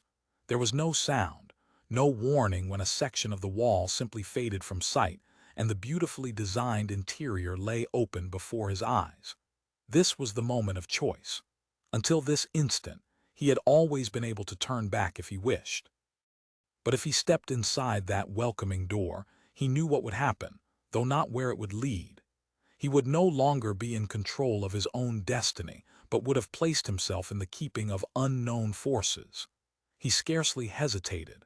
He was afraid to hold back, being fearful that if he waited too long this moment might never come again, or that if it did, his courage might not match his desire for knowledge. Kedron opened his mouth in anxious protest, but before he could speak, Alvin had stepped through the entrance. He turned to face Kedron, who was standing framed in the barely visible rectangle of the doorway, and for a moment there was a strained silence while each waited for the other to speak. The decision was made for them. There was a faint flicker of translucence, and the wall of the machine had closed again. Even as Alvin raised his hand in farewell, the long cylinder started to ease itself forward. Before it had entered the tunnel, it was already moving faster than a man could run. There had been a time when, every day, millions of men made such journeys, in machines basically the same as this, as they shuttled between their homes and their humdrum jobs. Since that far-off day, man had explored the universe and returned again to Earth, had won an empire, and had it wrestled from his grasp. Now such a journey was being made again, in a machine wherein legions of forgotten and unadventurous men would have felt completely at home. And it was to be the most momentous journey any human being had undertaken for 1 billion years. Alastra had searched the tomb 12 times, though once was quite sufficient, for there was nowhere anyone could hide. After the first shock of surprise, she had wondered if what she had followed across the park had not been Alvin and Kedron at all, but only their projections. But that made no sense. Projections were materialized at any spot one wished to visit without the trouble of going there in person. No sane person would walk his projected image a couple of miles, taking half an hour to reach his destination, when he could be there instantly. No, it was the real Alvin and the real Kedron that she had followed into the tomb. Somewhere, then, there must be a secret entrance. She might as well look for it while she was waiting for them to come back. As luck would have it, she missed Kedron's reappearance, for she was examining a column behind the statue when he emerged on the other side of it. She heard his footsteps, turned toward him, and saw at once that he was alone. "Where is Alvin?" she cried. It was some time before the jester answered. He looked distraught and irresolute, and Alastra had to repeat her question before he took any notice of her. He did not seem in the least surprised to find her there. "I do not know where he is," he answered at last. "I can only tell you that he is on his way to Lies. Now you know as much as I do." It was never wise to take Kedron's words at their face value, but Alastra needed no further assurance that the jester was not playing his role today. He was telling her the truth, whatever it might mean. Chapter 10. When the door closed behind him, Alvin slumped into the nearest seat. All strength seemed suddenly to have been drained from his legs. At last he knew, as he had never known before, that fear of the unknown that haunted all his fellow men. He felt himself trembling in every limb, and his sight became misty and uncertain. Could he have escaped from this speeding machine, he would willingly have done so, even at the price of abandoning all his dreams. It was not fear alone that overwhelmed him, but a sense of unutterable loneliness. All that he knew and loved was in Diaspar. Even if he was going into no danger, he might never see his world again. He knew, as no man had known for ages, what it meant to leave one's home forever. In this moment of desolation, it seemed to him of no importance whether the path he was following led to peril or to safety. All that mattered to him now was that it led away from home. The mood slowly passed. The dark shadows lifted from his mind. He began to pay attention to his surroundings, and to see what he could learn from the unbelievably ancient vehicle in which he was traveling. It did not strike Alvin as particularly strange or marvelous that this buried transport system should still function perfectly after such eons of time. It was not preserved in the eternity circuits of the city's own monitors, but there must be similar circuits elsewhere guarding it from change or decay. For the first time he noticed the indicator board that formed part of the forward wall. It carried a brief but reassuring message. Lies 35 minutes even. As he watched, the number changed to 34. That at least was useful information, though since he had no idea of the machine's speed, it told him nothing about the length of the journey. The walls of the tunnel were one continual blur of gray, and the only sensation of movement was a very slight vibration he would never have noticed had he not looked for it. Diaspar must be many miles away by now, and above him would be the desert with its shifting sand dunes. Perhaps at this very moment he was racing below the broken hills he had watched so often from the Tower of Loran. His imagination sped onward to lies, as if impatient to arrive ahead of his body. What sort of a city would it be? No matter how hard he tried, he could only picture another and smaller version of Diaspar. He wondered if it still existed, then assured himself that not otherwise would this machine be carrying him swiftly through the earth. Suddenly there was a distinct change in the vibration underfoot. The vehicle was slowing down. There was no question of that. The time must have passed more swiftly than he had thought. Somewhat surprised, Alvin glanced at the indicator. Lies 23 minutes. Feeling puzzled and a little worried, he pressed his face against the side of the machine. His speed was still blurring the walls of the tunnel into a featureless gray, yet now from time to time he could catch a glimpse of markings that disappeared almost as quickly as they came. And at each disappearance, they seemed to remain in his field of vision for a little longer. Then, without any warning, the walls of the tunnel were snatched away on either side. The machine was passing, still at a very great speed, through an enormous empty space, far larger even than the chamber of the moving ways. Peering in wonder through the transparent walls, Alvin could glimpse beneath him an intricate network of guiding rods that crossed and crisscrossed to disappear into a maze of tunnels on either side. A flood of bluish light poured down from the arched dome of the ceiling, and silhouetted against the glare he could just make out the frameworks of great machines. The light was so brilliant that it pained the eyes, and Alvin knew that this place had not been intended for man. A moment later, his vehicle flashed past row after row of cylinders, lying motionless above their guide rails. They were much larger than the one in which he was traveling, and Alvin guessed that they must have been used for transporting freight. Around them were grouped incomprehensible, many-jointed mechanisms, all silent and stilled. Almost as quickly as it had appeared, the vast and lonely chamber vanished behind him. Its passing left a feeling of awe in Alvin's mind. For the first time he really understood the meaning of that great, darkened map below Diaspar. The world was more full of wonder than he had ever dreamed. Alvin glanced again at the indicator. It had not changed. He had taken less than a minute to flash through the great cavern. The machine was accelerating again. Though there was little sense of motion, the tunnel walls were flowing past on either side at a speed he could not even guess. It seemed an age before that indefinable change of vibration occurred again. Now the indicator was reading. Lies 1 minute. That minute was the longest that Alvin had ever known. More and more slowly moved the machine. This was no mere slackening of its speed. It was coming at last to rest. Smoothly and silently, the long cylinder slid out of the tunnel into a cavern that might have been the twin of the one below Diaspar. For a moment, Alvin was too excited to see anything clearly. The door had been open for a considerable time before he realized that he could leave the vehicle. As he hurried out of the machine, he caught a last glimpse of the indicator. Its wording had now changed, and its message was infinitely reassuring. Diaspar 35 minutes as he began to search for a way out of the chamber. Alvin found the first hint that he might be in a civilization different from his own. The way to the surface clearly lay through a low, wide tunnel at one end of the cavern, and leading up through the tunnel was a flight of steps. Such a thing was extremely rare in Diaspar. The architects of the city had built ramps or sloping corridors whenever there was a change of level. This was a survival from the days when most robots had moved on wheels, and so found steps an impassable barrier. The stairway was very short, and ended against doors that opened automatically at Alvin's approach. He walked into a small room like that which had carried him down the shaft under the tomb of Yarlanze, and was not surprised when a few minutes later the doors opened again, to reveal a vaulted corridor rising slowly to an archway that framed a semicircle of sky. There had been no sensation of movement, but Alvin knew that he must have risen many hundreds of feet. He hurried forward up the slope to the sunlit opening, all fear forgotten in his eagerness to see what lay before him.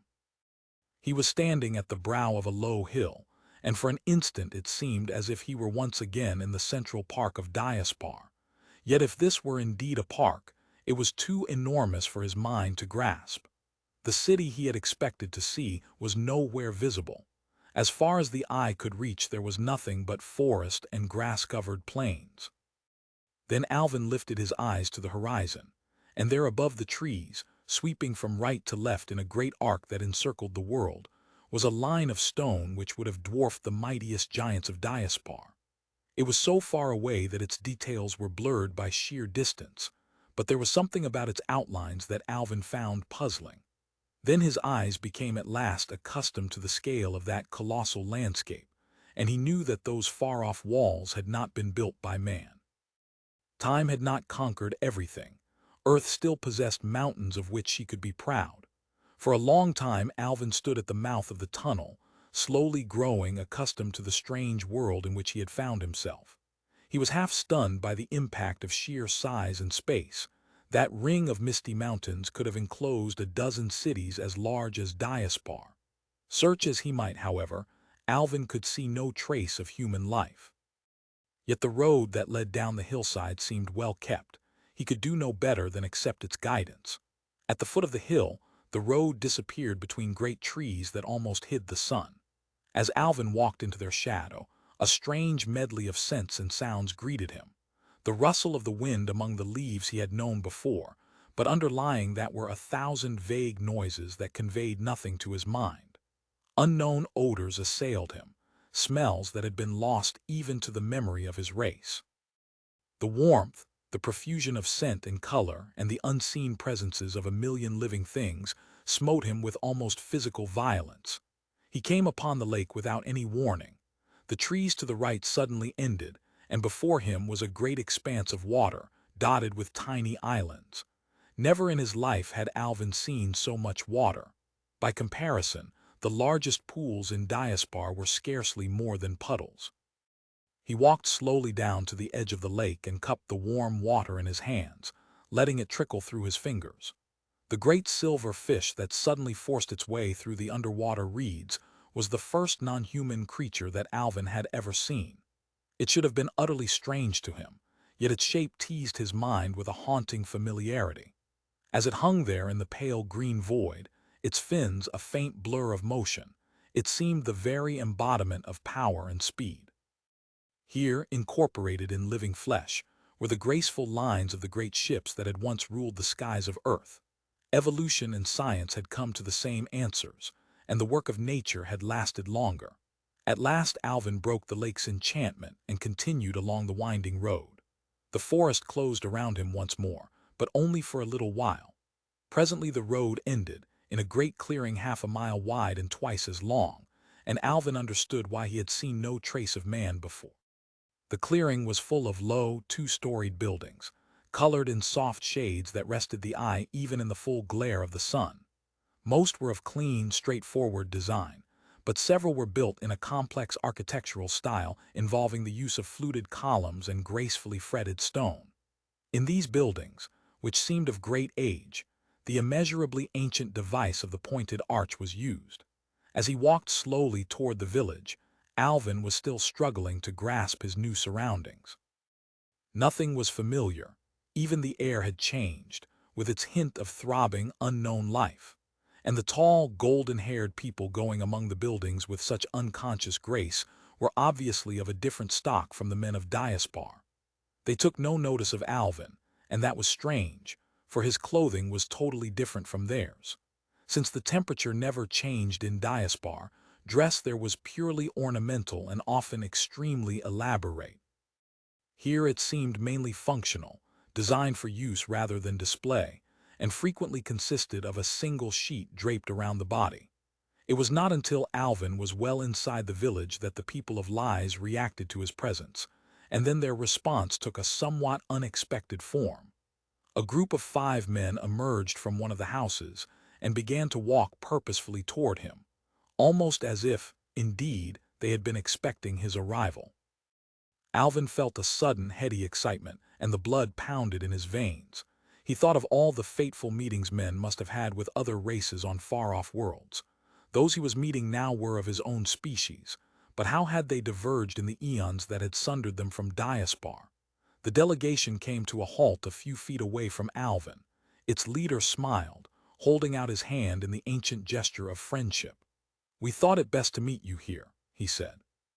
"Our home is very different from Diaspar, and the walk from the terminus gives visitors a chance to become acclimatized." Alvin accepted the outstretched hand, but for a moment was too surprised to reply. Now he understood why all the other villagers had ignored him so completely. "You knew I was coming," he said at length. "Of course. We always know when the carriers start to move. Tell me, how did you discover the way?" "It has been such a long time since the last visit that we feared the secret had been lost." The speaker was interrupted by one of his companions. "I think we'd better restrain our curiosity, Jaren. Saranis is waiting." The name, Saranis, was preceded by a word unfamiliar to Alvin, and he assumed that it was a title of some kind.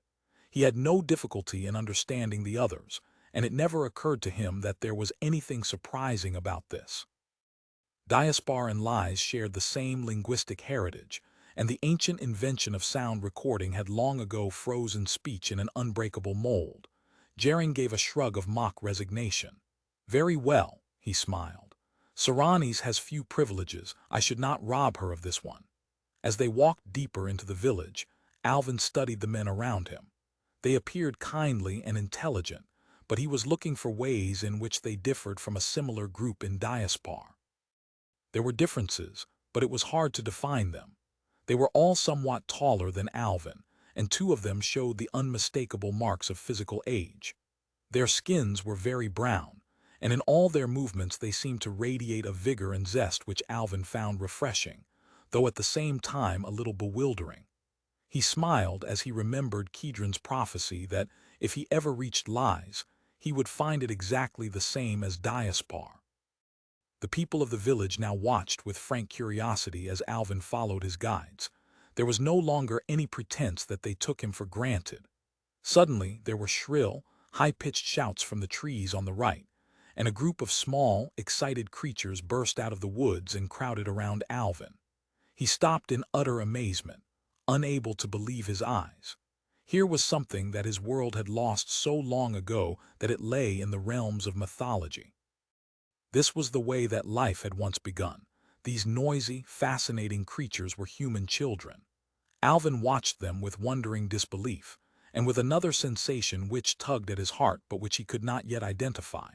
No other sight could have brought home to him so vividly his remoteness from the world he knew. Diaspar had paid, and paid in full, the price of immortality. The party halted before the largest building Alvin had yet seen. It stood in the center of the village, and from a flagpole on its small circular tower, A green pennant floated along the breeze. All but Jaren dropped behind as he entered the building. Inside it was quiet and cool. Sunlight filtering through the translucent walls lit up everything with a soft, restful glow. The floor was smooth and resilient, inlaid with fine mosaics. On the walls, an artist of great ability and power had depicted a set of forest scenes. Mingled with these paintings were other murals which conveyed nothing to Alvin's mind, yet which were attractive and pleasant to look upon. Let into one wall was a rectangular screen filled with a shifting maze of colors, presumably a visiphone receiver, though a rather small one. They walked together up a short circular stairway that led them out onto the flat roof of the building. From this point, the entire village was visible, and Alvin could see that it consisted of about 100 buildings. In the distance, the trees opened out to enclose wide meadows, where animals of several different types were grazing. Alvin could not imagine what these were. Most of them were quadrupeds, but some seemed to have 6 or even 8 legs. Serranis was waiting for him in the shadow of the tower. Alvin wondered how old she was. Her long, golden hair was touched with gray, which he guessed must be some indication of age. The presence of children, with all the consequences that implied, had left him very confused. Where there was birth, then surely there must also be death, and the lifespan here in Lies might be very different from that in Diaspar. He could not tell whether Serranis was 50, 500, or 5,000 years old, but looking into her eyes, he could sense that wisdom and depth of experience he sometimes felt when he was with Gesserak. She pointed to a small seat, but though her eyes smiled a welcome, she said nothing until Alvin had made himself comfortable, or as comfortable as he could be under that intense though friendly scrutiny. Then she sighed and addressed Alvin in a low, gentle voice.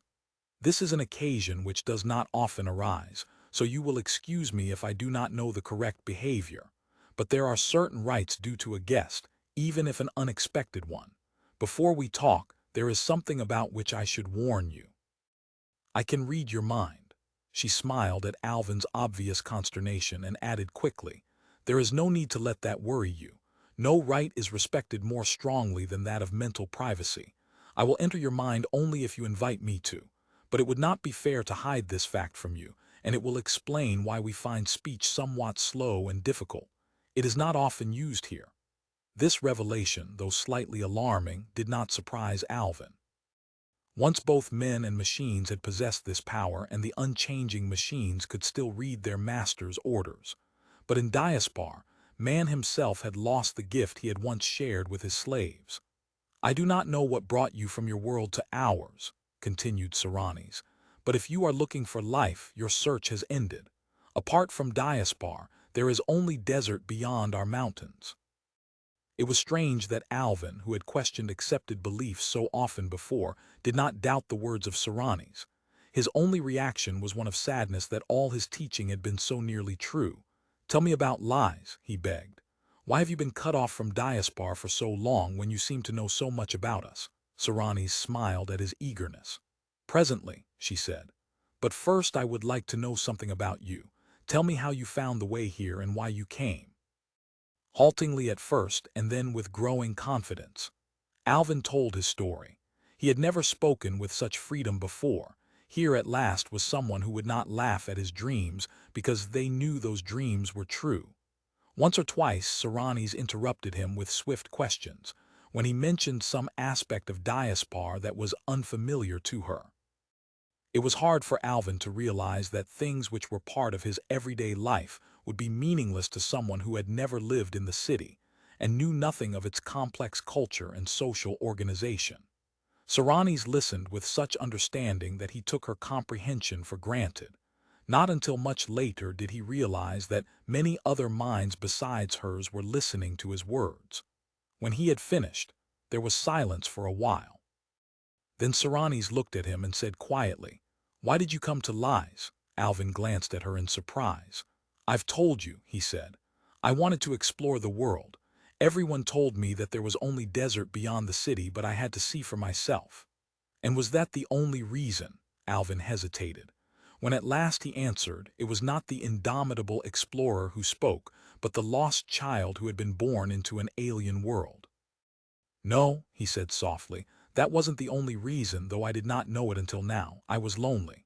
Lonely? In Diaspar? There was a smile on the lips of Serranis, but sympathy in her eyes, and Alvin knew that she expected no further answer. Now that he had told his story, he waited for her to keep her share of the bargain. Presently Serranis rose to her feet and began to pace to and fro on the roof. "I know the questions you wish to ask," she said. "Some of them I can answer, but it would be wearisome to do it in words. If you will open your mind to me, I will tell you what you need to know. You can trust me. I will take nothing from you without your permission." "What do you want me to do?" said Alvin cautiously. "Will yourself to accept my help, look at my eyes, and forget everything," commanded Serranis. Alvin was never sure what happened then. There was a total eclipse of all his senses, and though he could never remember acquiring it, when he looked into his mind the knowledge was there. He saw back into the past, not clearly, but as a man on some high mountain might look out across a misty plain. He understood that man had not always been a city dweller, and that since the machines gave him freedom from toil, there had always been a rivalry between two different types of civilization. In the dawn of ages, there had been thousands of cities, but a large part of mankind had preferred to live in relatively small communities. Universal transport and instantaneous communication had given them all the contact they required with the rest of the world, and they felt no need to live huddled together with millions of their fellows. Lies had been little different in the early days from hundreds of other communities. But gradually, over the ages, it developed an independent culture which was one of the highest that mankind had ever known. It was a culture based largely upon the direct use of mental power, and this set it apart from the rest of human society, which came to rely more and more upon machines. Through the eons, as they advanced along their different roads, the gulf between lies and the cities widened.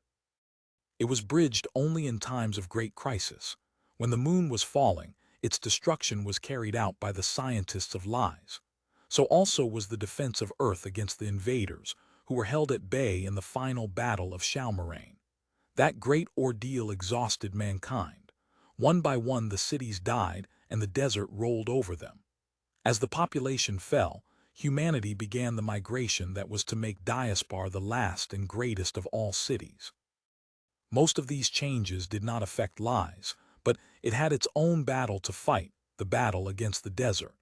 The natural barrier of the mountains was not enough, and many ages passed before the great oasis was made secure. The picture was blurred here, perhaps deliberately. Alvin could not see what had been done to give lies the virtual eternity that Diaspar had achieved. The voice of Serranis seemed to come to him from a great distance.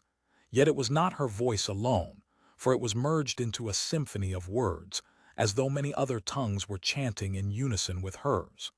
That, very briefly, is our history. You will see that even in the dawn ages we had little to do with the cities, though their people often came into our land. We never hindered them, for many of our greatest men came from outside, but when the cities were dying we did not wish to be involved in their downfall. With the ending of air transport there was only one way into lies, the carrier system from Diaspar. It was closed at your end when the park was built, and you forgot us, though we have never forgotten you. Diaspar has surprised us. We expected it to go the way of all other cities, but instead it has achieved a stable culture that may last as long as Earth. It is not a culture that we admire, yet we are glad that those who wish to escape have been able to do so. More than you might think have made the journey, and they have almost always been outstanding men who brought something of value with them when they came to lies. The voice faded. The paralysis of Alvin's senses ebbed away, and he was himself again. He saw with astonishment that the sun had fallen far below the trees, and that the eastern sky already held a hint of night. Somewhere a great bell vibrated with a throbbing boom that pulsed slowly into silence, leaving the air tense with mystery and premonition. Alvin found himself trembling slightly, not with the first touch of the evening's chill, but through sheer awe and wonder at all that he had learned. It was very late, and he was far from home. He had a sudden need to see his friends again, and to be among the familiar sights and scenes of Diaspar. "I must return," he said. Kedron, my parents, they will be expecting me. That was not wholly true. Kedron would certainly be wondering what had happened to him, but as far as Alvin was aware, no one else knew that he had left Diaspar. He could not have explained the reason for this mild deceit, and was slightly ashamed of himself as soon as he had uttered the words. Saranis looked at him thoughtfully. "I am afraid it is not as easy as that," she said. "What do you mean?" asked Alvin. "Won't the carrier that brought me here take me back again?" He still refused to face the idea that he might be held in lies against his will, though the idea had briefly crossed his mind. For the first time, Saranis seemed slightly ill at ease. "We have been talking about you," she said, not explaining who the "we" might be, nor exactly how they had consulted together. "If you return to Diaspar, the whole city will know about us. Even if you promised to say nothing, you would find it impossible to keep our secret." "Why should you wish it kept?" asked Alvin. "Surely it would be a good thing for both our peoples if they could meet again." Saranis looked displeased. "We do not think so," she said. "If the gates were opened, our land would be flooded with the idly curious and the sensation seekers. As it is now, only the best of your people have ever reached us." This reply radiated so much unconscious superiority, yet was based on such false assumptions, that Alvin felt his annoyance quite eclipse his alarm. "That isn't true," he said flatly. "I do not believe you would find another person in Diaspar who could leave the city, even if he wanted to, even if he knew that there was somewhere to go.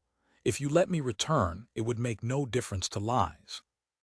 "It is not my decision," explained Saranis, "and you underestimate the powers of the mind if you think that the barriers that keep your people inside their city can never be broken.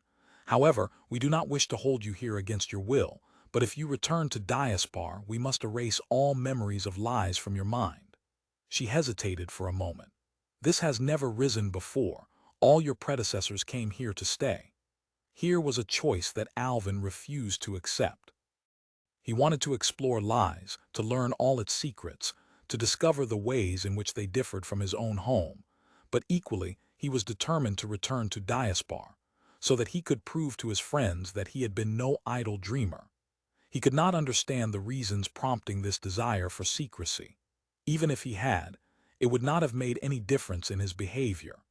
He realized that he must play for time or else convince Saranis that what she asked him was impossible. "Kedron knows where I am," he said. "You cannot erase his memories." Saranis smiled. It was a pleasant smile and one that in any other circumstances would have been friendly enough. But behind it Alvin glimpsed, for the first time, the presence of overwhelming and implacable power. "You underestimate us, Alvin," she replied. "That would be very easy.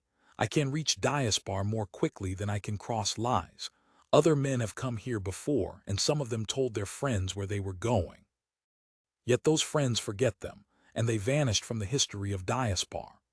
Alvin had been foolish to ignore this possibility, though it was obvious, now that Saranis had pointed it out.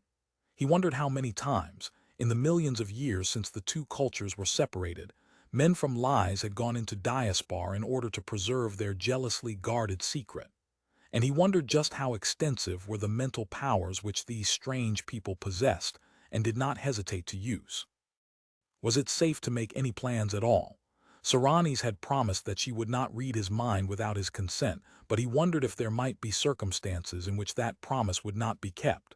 "Surely," he said, "you don't expect me to make the decision at once. Cannot I see something of your country before I make my choice?" "Of course," replied Saranis.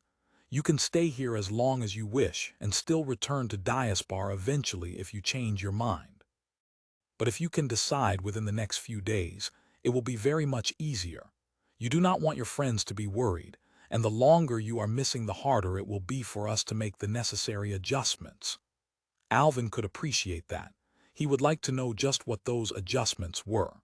Presumably someone from Lies would contact Kedron, without the jester ever being aware of it, and tamper with his mind. The fact of Alvin's disappearance could not be concealed, but the information that he and Kedron had discovered could be obliterated. As the ages passed, Alvin's name would join those of the other uniques who had mysteriously vanished without trace and had then been forgotten. There were many mysteries here, and he seemed no closer to solving any of them. Was there any purpose behind the curious, one-sided relationship between Lies and Diaspar, or was it merely a historical accident? Who and what were the uniques, and if the people from Lies could enter Diaspar, why had they not cancelled the memory circuits that held the clue to their existence? Perhaps that was the only question to which Alvin could give a plausible answer. The central computer might be too stubborn an opponent to tackle, and would hardly be affected by even the most advanced of mental techniques. He put these problems aside. One day, when he had learned a great deal more, he might have some chance of answering them. It was idle to speculate, to build pyramids of surmise on a foundation of ignorance. "Very well," he said, though not too graciously, for he was still annoyed that this unexpected obstacle had been placed in his path. "I'll give you my answer as soon as I can if you will show me what your land is like." "Good," said Saranis, and this time her smile held no hidden threat. "We are proud of Lies, and it will be a pleasure to show you how men can live without the aid of cities. Meanwhile, there is no need for you to worry. Your friends will not be alarmed by your absence. We shall see to that, if only for our own protection." It was the first time Saranis had ever made a promise that she could not keep. Chapter 11. Try as she would, Alastra could extract no further information from Kedron. The jester had recovered quickly from his initial shock, and from the panic that had sent him flying back to the surface when he found himself alone in the depths beneath the tomb.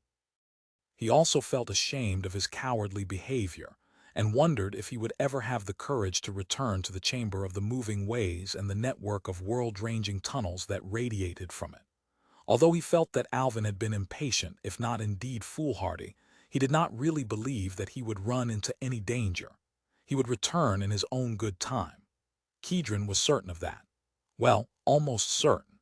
There was just enough doubt to make him feel the need for caution. It would be wise, he decided, to say as little as possible for the time being, and to pass the whole thing off as another joke. Unfortunately for this plan, he had not been able to mask his emotions when Alastra encountered him on his return to the surface. She had seen the fear written so unmistakably in his eyes, and had at once interpreted it as meaning that Alvin was in danger. All Kedron's reassurances were in vain, and she became more and more angry with him as they walked together back through the park. At first Alastra had wanted to remain at the tomb, waiting for Alvin to return in whatever mysterious manner he had vanished. Kedron had managed to convince her that this would be a waste of time, and was relieved when she followed him back to the city. There was a chance that Alvin might return almost at once, and he did not wish anyone else to discover the secret of Yarlanze. By the time they had reached the city, it was obvious to Kedron that his evasive tactics had failed completely, and that the situation was seriously out of hand. It was the first time in his life that he had ever been at a loss, and had not felt himself capable of dealing with any problem that arose. His immediate and irrational fear was being slowly replaced by a profounder and more firmly based alarm. Until now, Kedron had given little thought to the consequences of his actions. His own interests, and a mild but genuine empathy toward Alvin, had been sufficient motive for all that he had done. Though he had given encouragement and assistance to Alvin, he had never believed that anything like this could ever really happen. Despite the gulf of years and experience between them, Alvin's will had always been more powerful than his own. It was too late to do anything about it now. Kedron felt that events were sweeping him along toward a climax utterly beyond his control. In view of this, it was a little unfair that Alastra obviously regarded him as Alvin's evil genius, and showed an inclination to blame him for all that had happened. Alastra was not really vindictive, but she was annoyed, and part of her annoyance focused on Kedron. If any action of hers caused him trouble, she would be the last person to be sorry. They parted in stony silence when they had reached the great circular way that surrounded the park. Kedron watched Alastra disappear into the distance and wondered wearily what plans were brewing in her mind. There was only one thing of which he could be certain now. Boredom would not be a serious problem for a considerable time to come.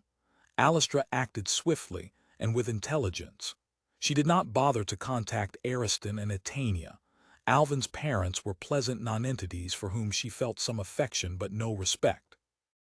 They would only waste time in futile arguments, and would then do exactly as Alastra was doing now. Jessarak listened to her story without apparent emotion. If he was alarmed or surprised, he concealed it well, so well that Alastra was somewhat disappointed. It seemed to her that nothing so extraordinary and important as this had ever happened before, and Jessarak's matter-of-fact behavior made her feel deflated. When she had finished, he questioned her at some length and hinted, without actually saying so, that she might have made a mistake. What reason was there for supposing that Alvin had really left the city? Perhaps it had been a trick at her expense. The fact that Kedron was involved made this seem highly probable. Alvin might be laughing at her, concealed somewhere in Diaspar at this very moment. The only positive reaction she got out of Jessarak was a promise to make inquiries and to contact her again within a day. In the meantime, she was not to worry, and it would also be best if she said nothing to anyone else about the whole affair. There was no need to spread alarm over an incident that would probably be cleared up in a few hours. Alastra left Jessarak in a mood of mild frustration. She would have been more satisfied could she have seen his behavior immediately after she had left. Jessarak had friends on the council. He had been a member himself in his long life, and might be again if he was unlucky. He called 3 of his most influential colleagues and cautiously aroused their interest. As Alvin's tutor, he was well aware of his own delicate position and was anxious to safeguard himself. For the present, the fewer who knew what had happened, the better. It was immediately agreed that the first thing to do was to contact Kedron and ask him for an explanation. There was only one defect in the excellent plan. Kedron had anticipated it and was nowhere to be found. If there was any ambiguity about Alvin's position, his hosts were very careful not to remind him of it. He was free to go anywhere he wished in Airly, the little village over which Seranis ruled, though that was too strong a word to describe her position. Sometimes it seemed to Alvin that she was a benevolent dictator, but at others it appeared that she had no powers at all. So far he had failed completely to understand the social system of lies, either because it was too simple or else so complex that its ramifications eluded him. All he had discovered for certain was that lies was divided into innumerable villages, of which Airly was a quite typical example. Yet in a sense there were no typical examples, for Alvin had been assured that every village tried to be as unlike its neighbors as possible. It was all extremely confusing. Though it was very small and contained less than 1,000 people, Airly was full of surprises. There was hardly a single aspect of life that did not differ from its counterpart in Diaspar. The differences extended even to such fundamentals as speech. Only the children used their voices for normal communication. The adults scarcely ever spoke, and after a while Alvin decided that they did so only out of politeness to him. It was a curiously frustrating experience to feel oneself enmeshed in a great net of soundless and undetectable words, but after a while Alvin grew accustomed to it. It seemed surprising that vocal speech had survived at all since there was no longer any use for it, but Alvin later discovered that the people of Lies were very fond of singing, and indeed of all forms of music. Without this incentive, it was very likely that they would long ago have become completely mute. They were always busy, engaged in tasks or problems which were usually incomprehensible to Alvin. When he could understand what they were doing, much of their work seemed quite unnecessary. A considerable part of their food, for example, was actually grown, and not synthesized in accordance with patterns worked out ages ago. When Alvin commented on this, it was patiently explained to him that the people of Lies liked to watch things grow, to carry out complicated genetic experiments, and to evolve ever more subtle tastes and flavors. Airly was famous for its fruits, but when Alvin ate some choice samples, they seemed to him no better than those he could have conjured up in Diaspar by no more effort than raising a finger. At first he wondered if the people of Lies had forgotten, or had never possessed, the powers and machines that he took for granted and upon which all life in Diaspar was based. He soon found that this was not the case. The tools and the knowledge were there, but they were used only when it was essential. The most striking example of this was provided by the transport system, if it could be dignified by such a name. For short distances, people walked and seemed to enjoy it. If they were in a hurry or had small loads to move, they used animals which had obviously been developed for the purpose. The freight-carrying species was a low, six-legged beast, very docile and strong, but of poor intelligence. The racing animals were of a different breed altogether, normally walking on four legs but using only their heavily muscled hind limbs when they really got up speed. They could cross the entire width of Lies in a few hours, and the passenger rode in a pivoted seat strapped on the creature's back. Nothing in the world would have induced Alvin to risk such a ride, though it was a very popular sport among the younger men. Their finely bred steeds were the aristocrats of the animal world, and were well aware of it. They had fairly large vocabularies, and Alvin often overheard them talking boastfully among themselves about past and future victories. When he tried to be friendly and attempted to join in the conversation, they pretended that they could not understand him, and if he persisted would go bounding off in outraged dignity. These two varieties of animal sufficed for all ordinary needs, and gave their owners a great deal of pleasure which no mechanical contrivances could have done. But when extreme speed was required or vast loads had to be moved, the machines were there, and were used without hesitation.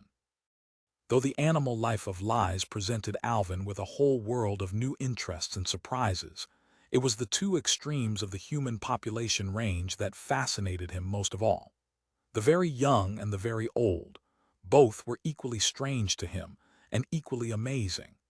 Airlie's most senior inhabitant had barely attained his second century, and had only a few more years of life before him.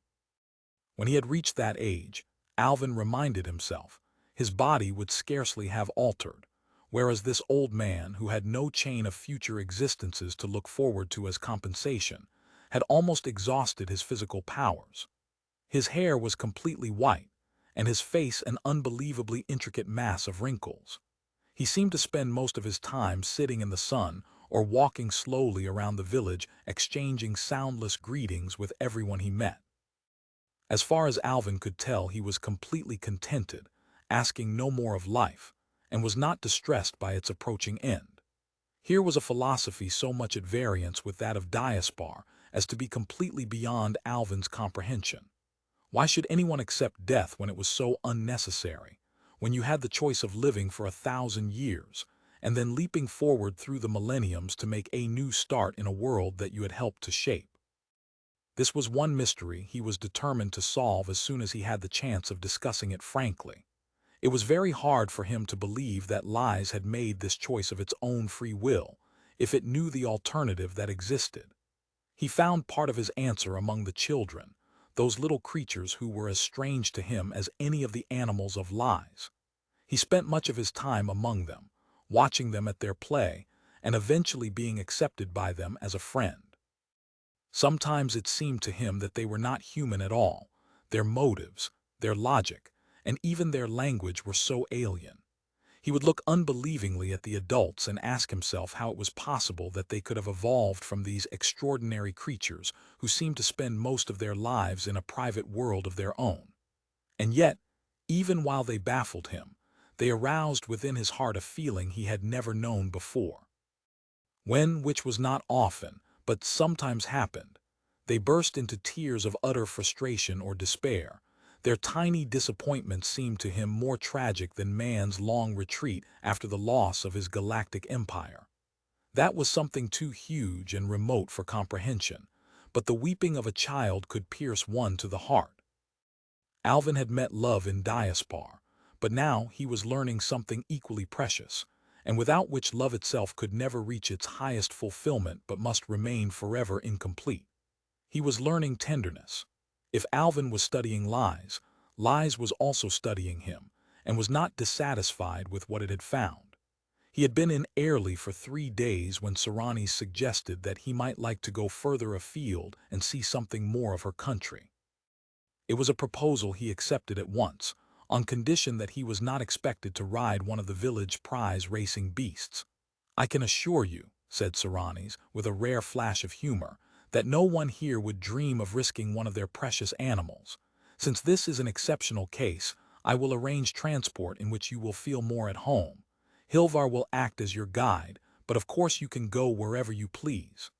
Alvin wondered if that was strictly true. He imagined that there would be some objection if he tried to return to the little hill from whose summit he had first emerged into lies. However, that did not worry him for the moment, since he was in no hurry to go back to Diaspar, and indeed had given little thought to the problem after his initial meeting with Serranis. Life here was still so interesting and so novel that he was still quite content to live in the present. He appreciated Serranis' gesture in offering her son as his guide, though doubtless Hilvar had been given careful instructions to see that he did not get into mischief. It had taken Alvin some time to get accustomed to Hilvar, for a reason which he could not very well explain to him without hurting his feelings. Physical perfection was so universal in Diaspar that personal beauty had been completely devalued. Men noticed it no more than the air they breathed. This was not the case in Lies, and the most flattering adjective that could be applied to Hilvar was homely. By Alvin's standards, he was downright ugly, and for a while he had deliberately avoided him. If Hilvar was aware of this, he showed no sign of it, and it was not long before his good-natured friendliness had broken through the barrier between them. The time was to come when Alvin would be so accustomed to Hilvar's broad, twisted smile, his strength, and his gentleness that he could scarcely believe he had ever found him unattractive, and would not have had him changed for any consideration in the world. They left Airlie soon after dawn in a small vehicle which Hilvar called a ground car, and which apparently worked on the same principle as the machine that had brought Alvin from Diaspar. It floated in the air a few inches above the turf, and although there was no sign of any guide rail, Hilvar told him that the cars could run only on predetermined routes. All the centers of population were linked together in this fashion, but during his entire stay in Lies, Alvin never saw another ground car in use. Hilvar had put a great deal of effort into organizing this expedition, and was obviously looking forward to it quite as much as Alvin. He had planned the route with his own interests in mind, for natural history was his consuming passion, and he hoped to find new types of insect life in the relatively uninhabited regions of Lies which they would be visiting. He intended to travel as far south as the machine could take them, and the rest of the way they would have to go on foot. Not realizing the full implications of this, Alvin made no objections. They had a companion with them on the journey, Criff, the most spectacular of Hilvar's many pets. When Criff was resting, his 6 gauzy wings lay folded along his body, which glittered through them like a jeweled scepter. If something disturbed him, he would rise into the air with a flicker of iridescence and a faint whirring of invisible wings. Though the great insect would come when called and would, sometimes, obey simple orders, it was almost wholly mindless. Yet it had a definite personality of its own, and for some reason was suspicious of Alvin, whose sporadic attempts to gain its confidence always ended in failure. To Alvin, the journey across Lies had a dreamlike unreality. Silent as a ghost, the machine slid across rolling plains and wound its way through forests, never deviating from its invisible track. It traveled perhaps 10 times as fast as a man could comfortably walk. Seldom indeed was any inhabitant of Lies in a greater hurry than that. They passed through many villages, some larger than Airlie, but most of them built along very similar lines. Alvin was interested to notice the subtle but significant differences in clothing and even physical appearance that occurred as they moved from one community to the next. The civilization of Lies was composed of hundreds of distinct cultures, each contributing some special talent toward the whole. The ground car was well stocked with Airlie's most famous product, a small, yellow peach which was gratefully received whenever Hilvar gave away some samples. He often stopped to talk to friends and to introduce Alvin, who never ceased to be impressed by the simple courtesy with which everyone used vocal speech as soon as they knew who he was. It must often have been very tedious to them, but as far as he could judge, they always resisted the temptation to lapse into telepathy, and he never felt excluded from their conversation. They made their longest pause at a tiny village almost hidden in a sea of tall golden grass, which soared high above their heads and which undulated in the gentle wind as if it was endowed with life. As they moved through it, they were continually overtaken by rolling waves as the countless blades bowed in unison above them.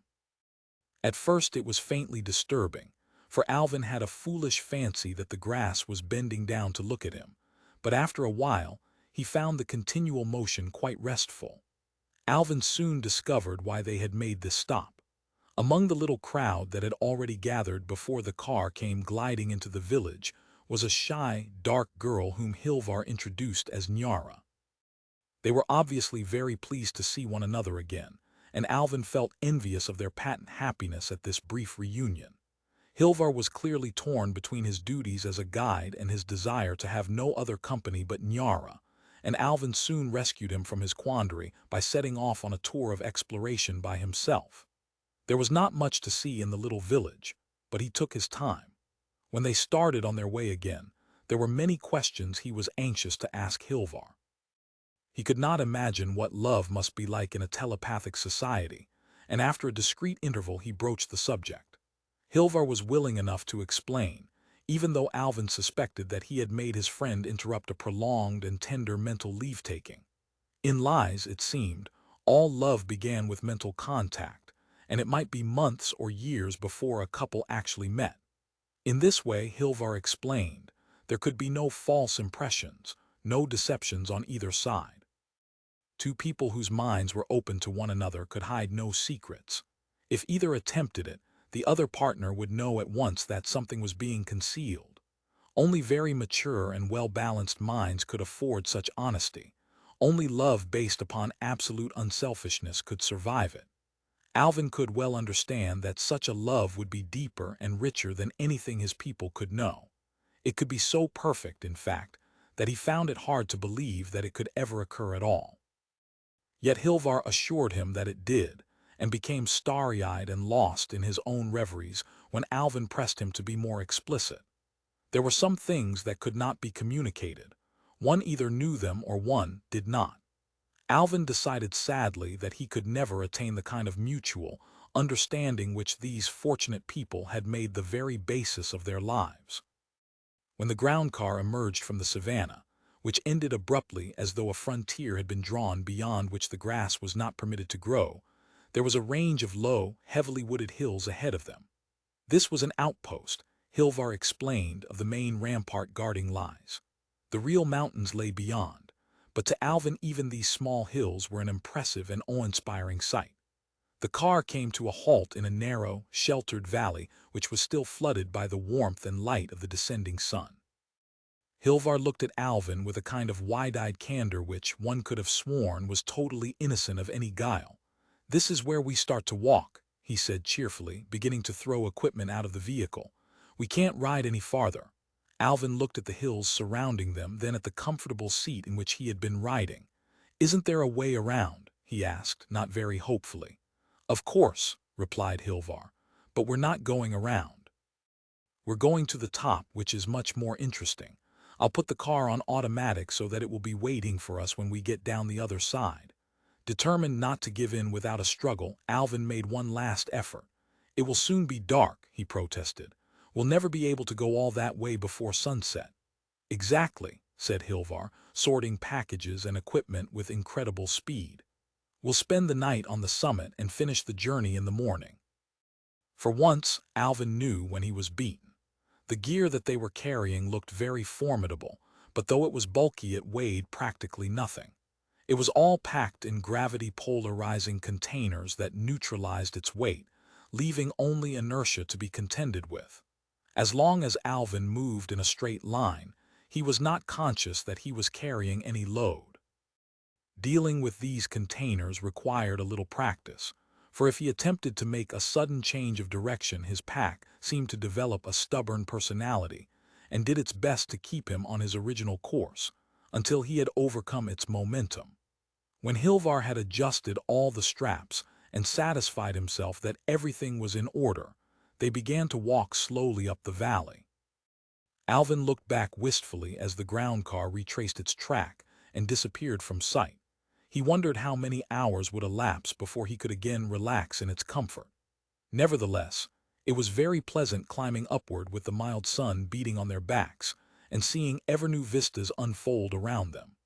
There was a partly obliterated path which disappeared from time to time, but which Hilvar seemed able to follow even when Alvin could see no trace of it.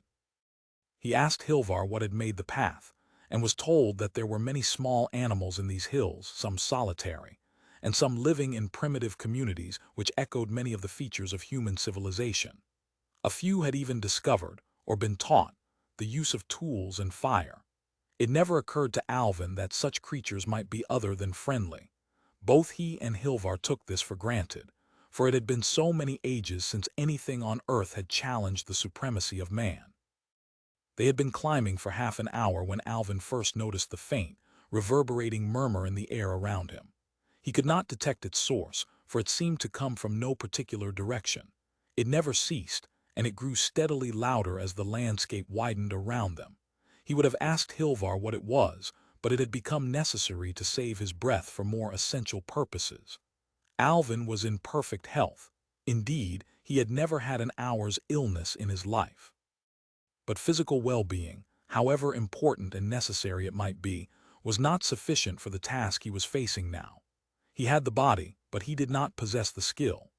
Hilvar's easy strides, the effortless surge of power which took him up every slope, filled Alvin with envy and a determination not to give in while he could still place one foot in front of the other. He knew perfectly well that Hilvar was testing him, and did not resent the fact. It was a good-natured game, and he entered into the spirit of it even while the fatigue spread slowly through his legs. Hilvar took pity on him when they had completed 2/3 of the ascent, and they rested for a while propped up against a westward-facing bank, letting the mellow sunlight drench their bodies. The throbbing thunder was very strong now, and although Alvin questioned him, Hilvar refused to explain it. It would, he said, spoil the surprise if Alvin knew what to expect at the end of the climb. They were now racing against the sun, but fortunately the final ascent was smooth and gentle. The trees that had covered the lower part of the hill had now thinned out, as if they too were tired of the fight against gravity, and for the last few hundred yards the ground was carpeted with short, wiry grass on which it was very pleasant to walk. As the summit came in sight, Hilvar put forth a sudden burst of energy and went racing up the slope. Alvin decided to ignore the challenge. Indeed, he had no choice. He was quite content to plod steadily onward, and when he had caught up with Hilvar to collapse in contented exhaustion by his side. Not until he had regained his breath was he able to appreciate the view spread out beneath him, and to see the origin of the endless thunder which now filled the air. The ground ahead fell away steeply from the crest of the hill, so steeply, indeed, that it soon became an almost vertical cliff. And leaping far out from the face of the cliff was a mighty ribbon of water, which curved out through space to crash into the rocks 1,000 feet below. There it was lost in a shimmering mist of spray, while up from the depths rose that ceaseless, drumming thunder that reverberated in hollow echoes from the hills on either side. Most of the waterfall was now in shadow, but the sunlight streaming past the mountain still illuminated the land beneath, adding the final touch of magic to the scene. For quivering in evanescent beauty above the base of the fall was the last rainbow left on earth. Hilvar waved his arm in a sweep which embraced the whole horizon. "From here," he said, raising his voice so that it could be heard above the thunder of the waterfall, "you can see right across lies." Alvin could well believe him. To the north lay mile upon mile of forest, broken here and there by clearings and fields and the wandering threads of 100 rivers. Hidden somewhere in that vast panorama was the village of Airlie, but it was hopeless to try to find it.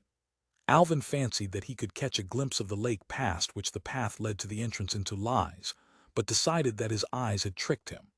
Still farther north, trees and clearings alike were lost in a mottled carpet of green rucked here and there by lines of hills. And beyond that, at the very edge of vision, the mountains that hemmed Lies from the desert lay like a bank of distant clouds. East and west the view was little different, but to the south the mountains seemed only a few miles away. Alvin could see them very clearly, and he realized that they were far higher than the little peak on which he was standing. They were separated from him by country that was much wilder than the land through which he had just passed. In some indefinable way it seemed deserted and empty, as if man had not lived here for many, many years. Hilvar answered Alvin's unspoken question. Once that part of Lies was inhabited, he said. I don't know why it was abandoned, and perhaps one day we shall move into it again. Only the animals live there now. Indeed, there was nowhere any sign of human life, none of the clearings or well-disciplined rivers that spoke of man's presence. Only in one spot was there any indication that he had ever lived here. For many miles away, a solitary white ruin jutted above the forest roof like a broken fang. Elsewhere, the jungle had returned to its own. The sun was sinking below the western walls of Lies. For a breathless moment, the distant mountains seemed to burn with golden flames. Then the land they guarded was swiftly drowned with shadow, and the night had come. We should have done this before, said Hilvar, practical as ever, as he started to unload their equipment. It'll be pitch dark in 5 minutes, and cold, too. Curious pieces of apparatus began to cover the grass. A slim tripod extended a vertical rod carrying a pear-shaped bulge at its upper end. Hilvar raised this until the pair was just clear of their heads, and gave some mental signal which Alvin could not intercept. At once their little encampment was flooded with light, and the darkness retreated. The pair gave not only light but also heat, for Alvin could feel a gentle, caressing glow that seemed to sink into his very bones. Carrying the tripod in one hand and his pack in the other, Hilvar walked down the slope while Alvin hurried behind, doing his best to keep in the circle of light. He finally pitched camp in a small depression a few hundred yards below the crest of the hill and started to put the rest of his equipment into operation. First came a large hemisphere of some rigid and almost invisible material, which englobed them completely and protected them from the cool breeze, which had now begun to blow up the face of the hill. The dome appeared to be generated by a small rectangular box which Hilvar placed on the ground and then ignored completely, even to the extent of burying it beneath the rest of his paraphernalia. Perhaps this also projected the comfortable, semi-transparent couches on which Alvin was so glad to relax. It was the first time he had seen furniture materialized in Lies, where it seemed to him that the houses were terribly cluttered up with permanent artifacts, which would be much better kept safely out of the way in memory banks. The meal which Hilvar produced from yet another of his receptacles was also the first purely synthetic one that Alvin had eaten since reaching Lies. There was a steady blast of air, sucked through some orifice in the dome overhead, as the matter converter seized its raw material and performed its everyday miracle. On the whole, Alvin was much happier with purely synthetic food. The way in which the other kind was prepared struck him as being appallingly unhygienic, and at least with the matter converters you knew exactly what you were eating. They settled down for their evening meal as the night deepened around them and the stars came out. When they had finished, it was completely dark beyond their circle of light, and at the edge of that circle Alvin could see dim shapes moving as the creatures of the forest crept out of their hiding places. From time to time, he caught the glint of reflected light as pale eyes stared back at him, but whatever beasts were watching out there would come no closer, so he could see nothing more of them. It was very peaceful, and Alvin felt utterly content. For a while they lay on their couches and talked about the things that they had seen, the mystery that enmeshed them both, and the many ways in which their two cultures differed. Hilvar was fascinated by the miracle of the eternity circuits which had put Diaspar beyond the reach of time, and Alvin found some of his questions very hard to answer. "What I don't understand," said Hilvar, "is how the designers of Diaspar made certain that nothing would ever go wrong with the memory circuits. You tell me that the information defining the city and all the people who live in it is stored as patterns of electric charge inside crystals. Well, crystals will last forever, but what about all the circuits associated with them? Aren't there ever any failures of any kind?" I asked Kedron that same question, and he told me that the memory banks are virtually triplicated. Any one of the 3 banks can maintain the city, and if anything goes wrong with one of them, the other 2 automatically correct it. Only if the same failure occurred simultaneously in 2 of the banks would any permanent damage be done, and the chances of that are infinitesimal. And how is the relation maintained between the pattern stored in the memory units and the actual structure of the city? Between the plan, as it were, and the thing it describes? Alvin was now completely out of his depth. He knew that the answer involved technologies that relied on the manipulation of space itself, but how one could lock an atom rigidly in the position defined by data stored elsewhere was something he could not begin to explain. On a sudden inspiration, he pointed to the invisible dome protecting them from the night. "Tell me how this roof above our heads is created by that box you're sitting on," he answered, "and then I'll explain how the eternity circuits work." Hilvar laughed. "I suppose it's a fair comparison. You'd have to ask one of our field theory experts if you wanted to know that. I certainly couldn't tell you." The reply made Alvin very thoughtful. So there were still men in lies who understood how their machines worked. That was more than could be said of Diaspar. Thus they talked and argued until presently Hilvar said, "I'm tired. What about you? Are you going to sleep?" Alvin rubbed his still weary limbs. "I'd like to," he confessed, "but I'm not sure I can. Still seems a strange custom to me." "It is a good deal more than a custom," smiled Hilvar. "I have been told that it was once a necessity to every human being. We still like to sleep at least once a day, even if only for a few hours. During that time the body refreshes itself and the mind as well. Does no one in Diaspar ever sleep?" "Only on very rare occasions," said Alvin. "Jessarak, my tutor, has done it once or twice after he had made some exceptional mental effort. A well-designed body should have no need for such rest periods. We did away with them millions of years ago." Even as he spoke these rather boastful words, his actions belied them. He felt a weariness such as he had never before known. It seemed to spread from his calves and thighs until it flowed through all his body. There was nothing unpleasant about the sensation, rather the reverse. Hilvar was watching him with an amused smile, and Alvin had enough faculties left to wonder if his companion was exercising any of his mental powers upon him. If so, he did not object in the least. The light flooding down from the metal pair overhead sank to a faint glow, but the warmth it was radiating continued unabated. By the last flicker of light, Alvin's drowsy mind registered a curious fact which he would have to inquire about in the morning. Hilvar had stripped off his clothes, and for the first time Alvin saw how much the two branches of the human race had diverged. Some of the changes were merely ones of emphasis or proportion, but others, such as the external genitals and the presence of teeth, nails, and definite body hair, were more fundamental. What puzzled him most of all, however, was the curious small hollow in the pit of Hilvar's stomach. When some days later he suddenly remembered the subject, it took a good deal of explaining. By the time that Hilvar had made the functions of the navel quite clear, he had uttered many thousands of words and drawn half a dozen diagrams, and both he and Alvin had made a great step forward in understanding the basis of each other's cultures. Chapter 12.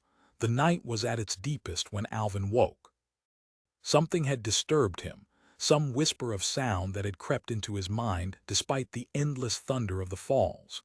He sat up in the darkness, straining his eyes across the hidden land, while with indrawn breath he listened to the drumming roar of the water and the softer, more fugitive sounds of the creatures of the night. Nothing was visible. The starlight was too dim to reveal the miles of country that lay hundreds of feet below. Only a jagged line of darker night eclipsing the stars told of the mountains on the southern horizon. In the darkness beside him, Alvin heard his companion roll over and sit up. "What is it?" came a whispered voice. "I thought I heard a noise." "What sort of noise?" "I don't know. Perhaps it was just imagination." There was a silence while two pairs of eyes peered out into the mystery of the night. Then suddenly Hilvar caught Alvin's arm.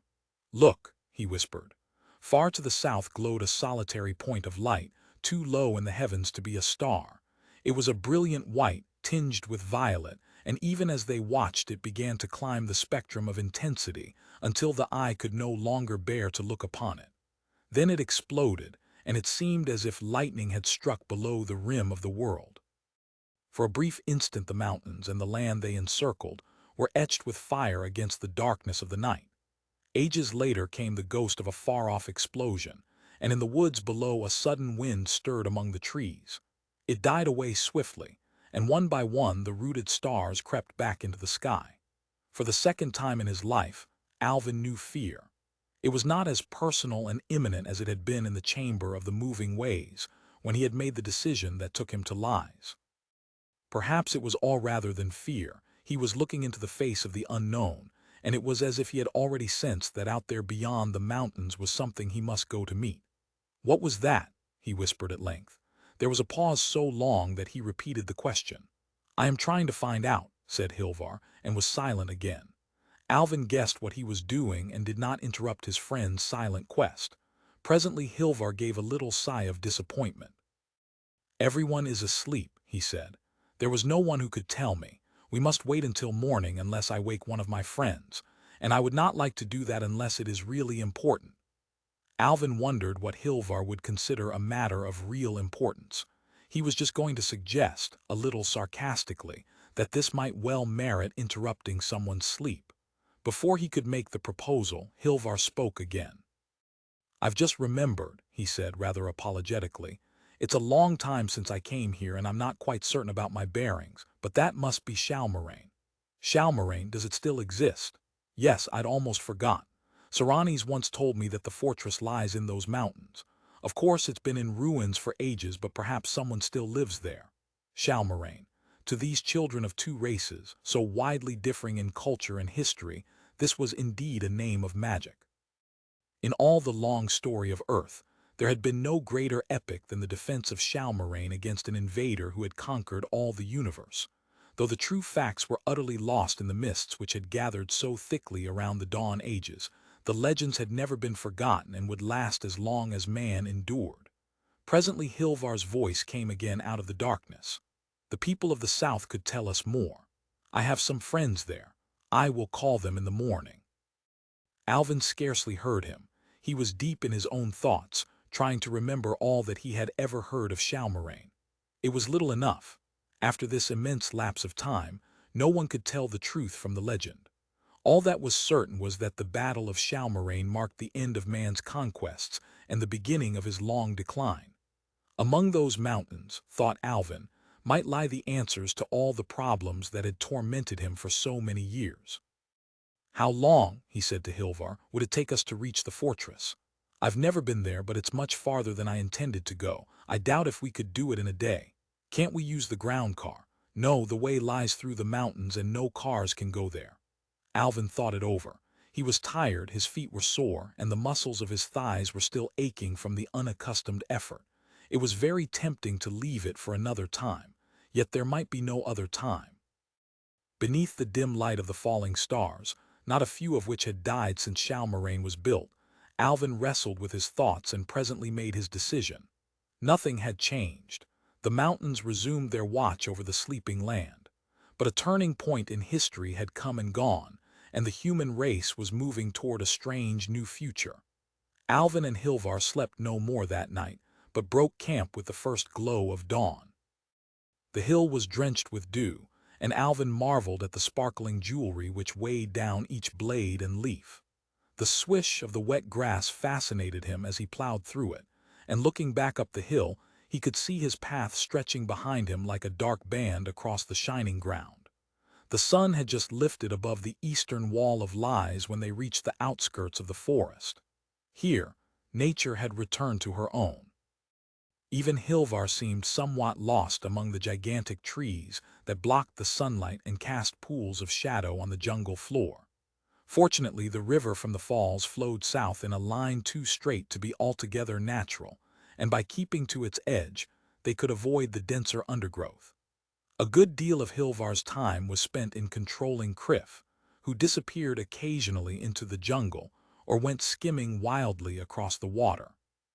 Even Alvin, to whom everything was still so new, could feel that the forest had a fascination not possessed by the smaller, more cultivated woods of northern lies.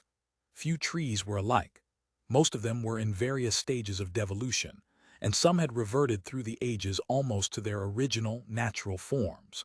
Many were obviously not of Earth at all, probably not even of the solar system. Watching like sentinels over the lesser trees were giant sequoias, 300 or 400 feet high. Once they had been called the oldest things on Earth, they were still a little older than man. The river was widening now. Ever and again it opened into small lakes, upon which tiny islands lay at anchor. There were insects here, brilliantly colored creatures swinging to and fro over the surface of the water. Once, despite Hilvar's commands, Criff darted away to join his distant cousins. He disappeared instantly in a cloud of glittering wings, and the sound of angry buzzing floated toward them.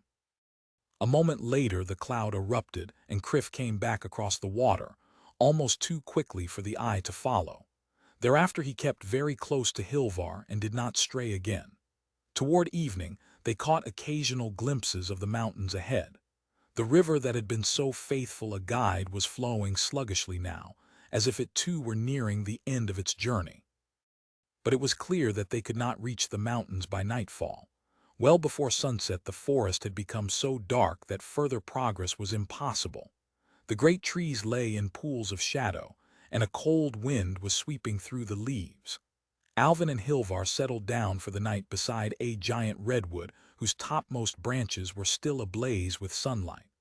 When at last the hidden sun went down, the light still lingered on the dancing waters. The two explorers, for such they now considered themselves, and such indeed they were, lay in the gathering gloom, watching the river and thinking of all that they had seen.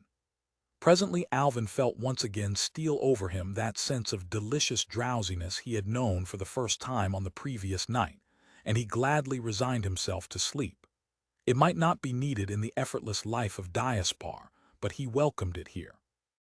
In the final moment before unconsciousness overcame him, he found himself wondering who last had come this way, and how long since. The sun was high when they left the forest and stood at last before the mountain walks of lies. Ahead of them the ground rose steeply to the sky in waves of barren rock. Here the river came to an end as spectacular as its beginning, for the ground opened in its path, and it sank roaring from sight. Alvin wondered what happened to it, and through what subterranean caves it traveled before it emerged again into the light of day. Perhaps the lost oceans of Earth still existed, far down in the eternal darkness, and this ancient river still felt the call that drew it to the sea. For a moment Hilvar stood looking at the whirlpool and the broken land beyond. Then he pointed to a gap in the hills. "Shalmoraine lies in that direction," he said confidently. Alvin did not ask how he knew. He assumed that Hilvar's mind had made brief contact with that of a friend many miles away, and the information he needed had been silently passed to him. It did not take long to reach the gap, and when they had passed through it, they found themselves facing a curious plateau with gently sloping sides. Alvin felt no tiredness now and no fear, only a taut expectancy and a sense of approaching adventure. What he would discover, he had no conception. That he would discover something he did not doubt at all. As they approached the summit, the nature of the ground altered abruptly. The lower slopes had consisted of porous, volcanic stone, piled here and there in great mounds of slag. Now the surface turned suddenly to hard, glassy sheets, smooth and treacherous, as if the rock had once run in molten rivers down the mountain. The rim of the plateau was almost at their feet. Hilvar reached it first, and a few seconds later Alvin overtook him and stood speechless at his side. For they stood on the edge, not of the plateau they had expected, but of a giant bowl 1/2 mile deep and 3 miles in diameter. Ahead of them the ground plunged steeply downward, slowly leveling out at the bottom of the valley and rising again, more and more steeply, to the opposite rim. The lowest part of the bowl was occupied by a circular lake, the surface of which trembled continually, as if agitated by incessant waves. Although it lay in the full glare of the sun, the whole of that great depression was ebony black. What material formed the crater, Alvin and Hilvar could not even guess, but it was black as the rock of a world that had never known a sun. Nor was that all, for lying beneath their feet and ringing the entire crater was a seamless band of metal, some 100 feet wide, tarnished by immeasurable age but still showing no slightest sign of corrosion. As their eyes grew accustomed to the unearthly scene, Alvin and Hilvar realized that the blackness of the bowl was not as absolute as they had thought. Here and there, so fugitive that they could only see them indirectly, tiny explosions of light were flickering in the ebony walls. They came at random, vanishing as soon as they were born like the reflections of stars on a broken sea. "It's wonderful," gasped Alvin, "but what is it? It looks like a reflector of some kind. But it's so black. Only to our eyes, remember. We do not know what radiations they used. But surely there must be more than this. Where is the fortress?" Hilvar pointed to the lake. "Look carefully," he said.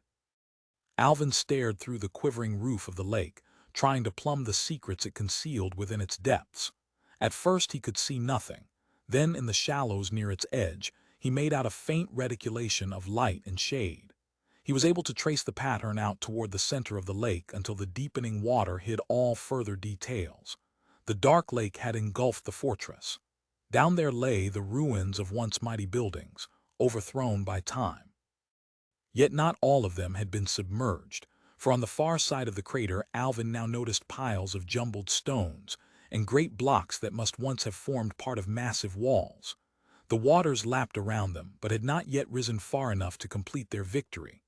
"We'll go around the lake," said Hilvar, speaking softly as if the majestic desolation had struck awe into his soul. "Perhaps we may find something in those ruins over there." For the first few hundred yards the crater walls were so steep and smooth that it was difficult to stand upright, but after a while they reached the gentler slopes and could walk without difficulty. Near the border of the lake, the smooth ebony of the surface was concealed by a thin layer of soil, which the winds of lies must have brought here through the ages. A quarter of a mile away, titanic blocks of stone were piled one upon the other, like the discarded toys of an infant giant. Here, a section of a massive wall was still recognizable. There, two carven obelisks marked what had once been a mighty entrance. Everywhere grew mosses and creeping plants, and tiny stunted trees. Even the wind was hushed. So Alvin and Hilvar came to the ruins of Shalmoraine. Against those walls, and against the energies they had housed, forces that could shatter a world to dust had flamed and thundered and been utterly defeated. Once these peaceful skies had blazed with fires torn from the hearts of suns, and the mountains of lies must have quailed like living things beneath the fury of their masters. No one had ever captured Shalmoraine. But now the fortress, the impregnable fortress, had fallen at last, captured and destroyed by the patient tendrils of the ivy, the generations of blindly burrowing worms, and the slowly rising waters of the lake.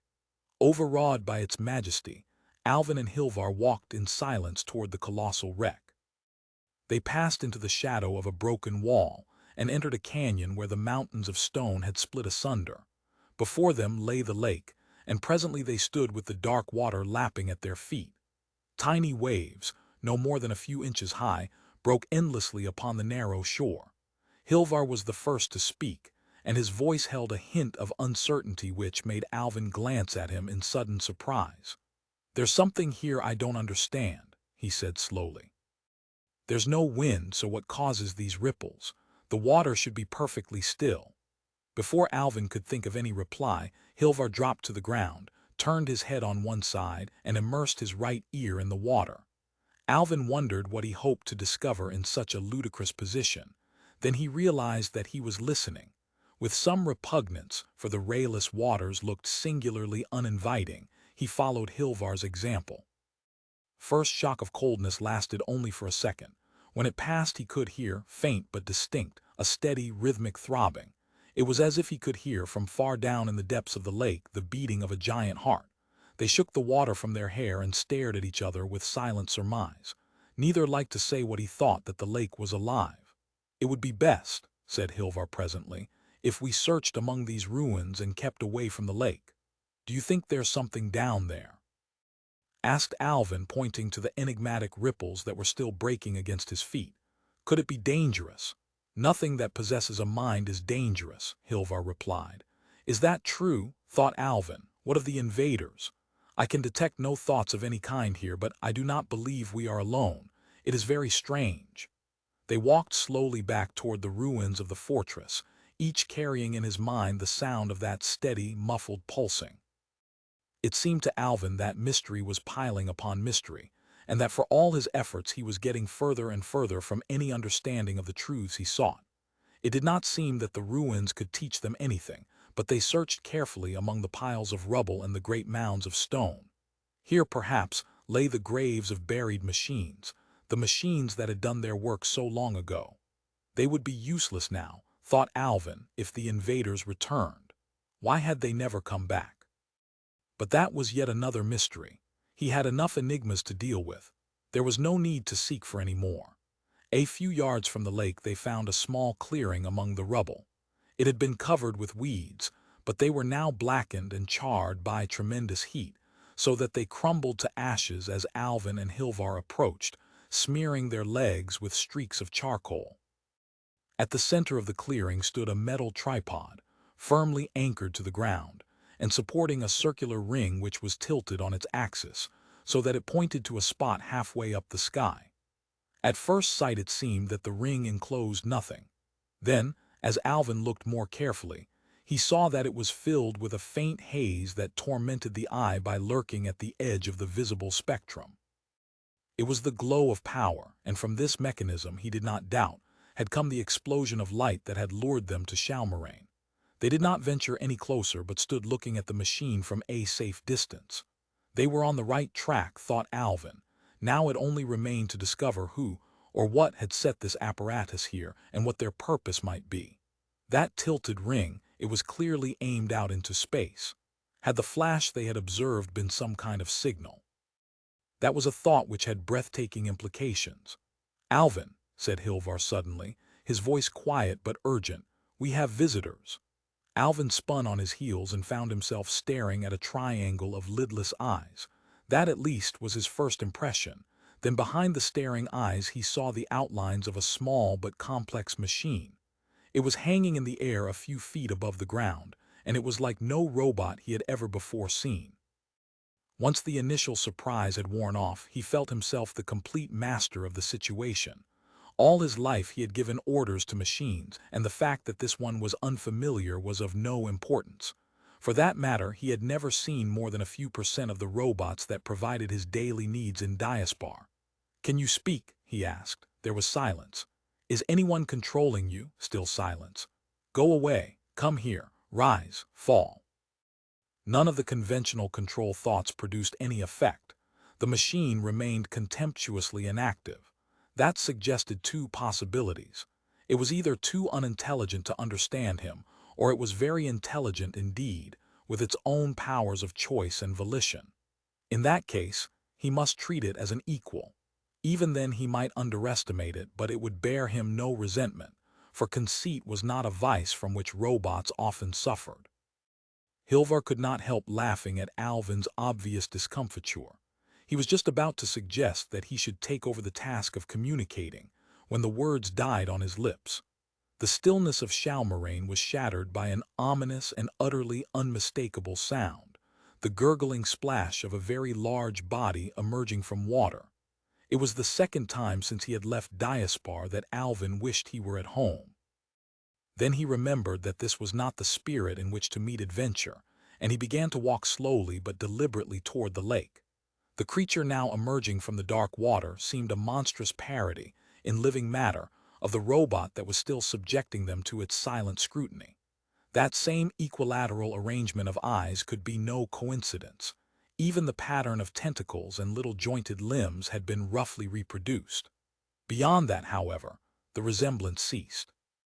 The robot did not possess, it obviously did not require, the fringe of delicate, feathery palps which beat the water with a steady rhythm, the stubby multiple legs on which the beast was humping itself ashore, or the ventilating inlets, if that was what they were, which now wheezed fitfully in the thin air.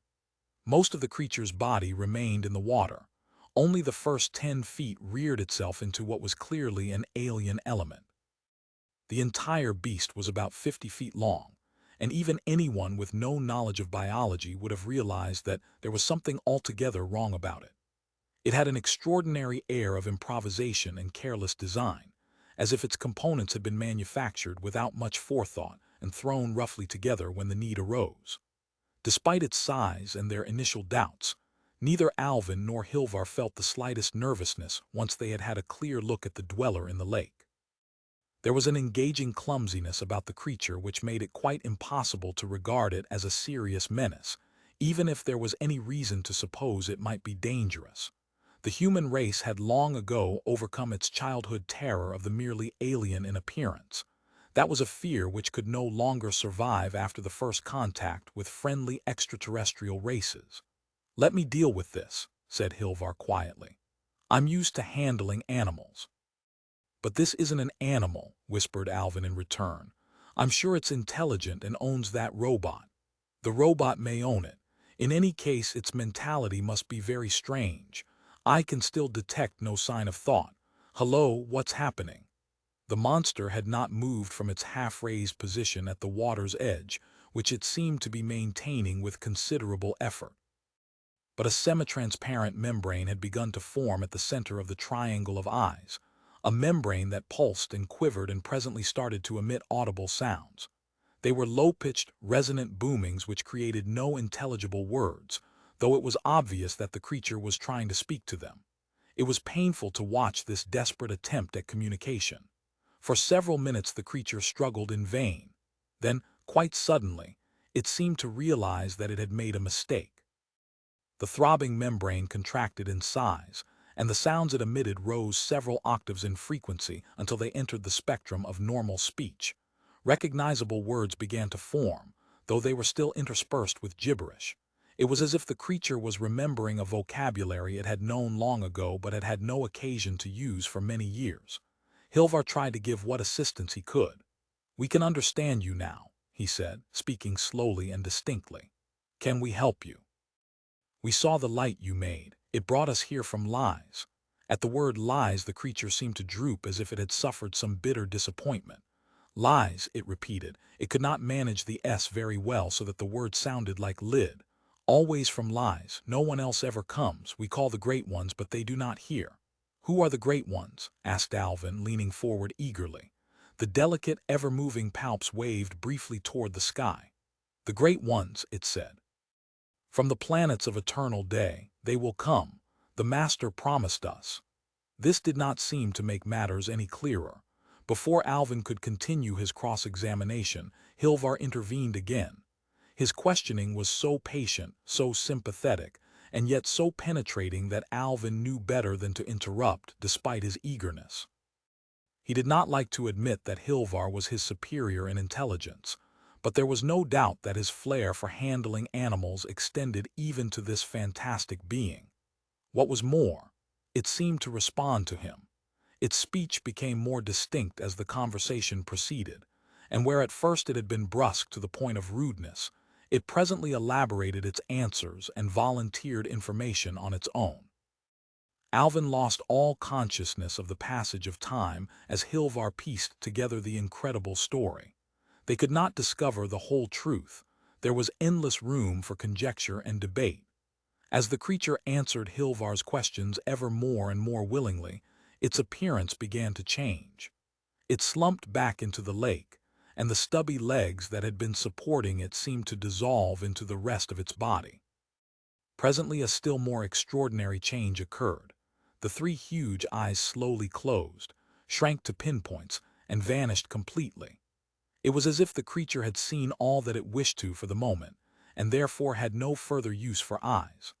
Other and more subtle alterations were continually taking place, and eventually almost all that remained above the surface of the water was the vibrating diaphragm through which the creature spoke. Doubtless this too would be dissolved back into the original amorphous mass of protoplasm when it was no longer required. Alvin found it hard to believe that intelligence could reside in so unstable a form, and his biggest surprise was yet to come. Though it seemed obvious that the creature was not of terrestrial origin, it was some time before even Hilvar, despite his greater knowledge of biology, realized the type of organism they were dealing with. It was not a single entity. In all their conversations with it, it always referred to itself as we. In fact, it was nothing less than a colony of independent creatures, organized and controlled by unknown forces. Animals of a remotely similar type, the Medusae, for example, had once flourished in the ancient oceans of Earth. Some of them had been of great size, trailing their translucent bodies in forests of stinging tentacles over 50 or 100 feet of water. But none of them had attained even the faintest flicker of intelligence, beyond the power to react to simple stimuli. There was certainly intelligence here, though it was a failing, degenerating intelligence. Never was Alvin to forget this unearthly meeting, as Hilvar slowly pieced together the story of the Master, while the protean polyp groped for unfamiliar words. The dark lake lapped at the ruins of Shalmarain, and the trioptic robot watched them with unwavering eyes. Chapter 13. The Master had come to Earth amid the chaos of the transition centuries, when the galactic empire was crumbling, but the lines of communication among the stars had not yet completely broken. He had been of human origin, though his home was a planet circling one of the seven suns. While still a young man, he had been forced to leave his native world, and its memory had haunted him all his life. His expulsion he blamed on vindictive enemies, but the fact was that he suffered from an incurable malady which, it seemed, attacked only Homo sapiens among all the intelligent races of the universe. That disease was religious mania.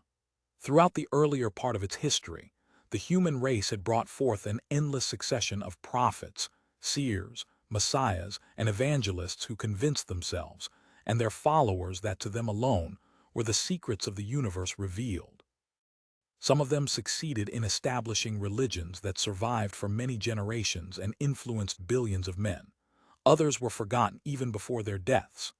The rise of science, which with monotonous regularity refuted the cosmologies of the prophets and produced miracles which they could never match, eventually destroyed all these faiths. It did not destroy the awe, nor the reverence and humility, which all intelligent beings felt as they contemplated the stupendous universe in which they found themselves. What it did weaken, and finally obliterate, were the countless religions, each of which claimed with unbelievable arrogance that it was the sole repository of the truth, and that its millions of rivals and predecessors were all mistaken. Yet, though they never possessed any real power once humanity had reached a very elementary level of civilization, all down the ages isolated cults had continued to appear, and however fantastic their creeds, they had always managed to attract some disciples. They thrived with particular strength during periods of confusion and disorder, and it was not surprising that the transition centuries had seen a great outburst of irrationality. When reality was depressing, men tried to console themselves with myths. The Master, even if he was expelled from his own world, did not leave it unprovided. The seven suns had been the center of galactic power and science, and he must have possessed influential friends. He had made his hegira in a small but speedy ship, reputed to be one of the fastest ever built. With him into exile, he had taken another of the ultimate products of galactic science, the robot that was looking at Alvin and Hilvar even now. No one had ever known the full talents and functions of this machine. To some extent, indeed, it had become the Master's alter ego. Without it, the religion of the Great Ones would probably have collapsed after the Master's death. Together they had roved among the star clouds on a zigzag trail which led at last, certainly not by accident, back to the world from which the Master's ancestors had sprung.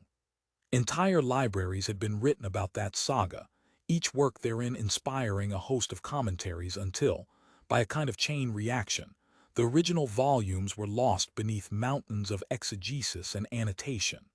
The Master had stopped at many worlds and made disciples among many races.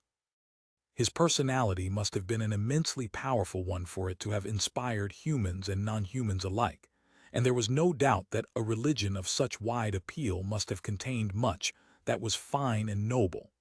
Probably the Master was the most successful, as he was also the last of all mankind's messiahs. None of his predecessors could have won so many converts or had their teachings carried across such gulfs of time and space. What those teachings were neither Alvin nor Hilvar could ever discover with any accuracy. The great polyp did its desperate best to convey them, but many of the words it used were meaningless, and it had a habit of repeating sentences or whole speeches with a kind of swift mechanical delivery that made them very hard to follow. After a while, Hilvar did his best to steer the conversation away from these meaningless morasses of theology in order to concentrate on ascertainable facts. The Master and a band of his most faithful followers had arrived on Earth in the days before the cities had passed away, and while the port of Diaspar was still open to the stars. They must have come in ships of many kinds, the polyps, for example, in one filled with the waters of the sea which was their natural home. Whether the movement was well received on Earth was not certain, but at least it met no violent opposition, and after further wanderings it set up its final retreat among the forests and mountains of lies. At the close of his long life, the Master's thoughts had turned once more toward the home from which he had been exiled, and he had asked his friends to carry him out into the open so that he could watch the stars. He had waited, his strength waning, until the culmination of the 7 suns, and toward the end he babbled many things which were to inspire yet more libraries of interpretation in future ages. Again and again he spoke of the great ones, who had now left this universe of space and matter, but who would surely one day return, and he charged his followers to remain to greet them when they came. Those were his last rational words. He was never again conscious of his surroundings, but just before the end he uttered one phrase that had come down the ages to haunt the minds of all who heard it.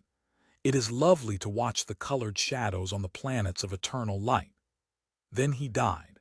At the Master's death, many of his followers broke away, but others remained faithful to his teachings, which they slowly elaborated through the ages. At first they believed that the great ones, whoever they were, would soon return, but that hope faded with the passing centuries.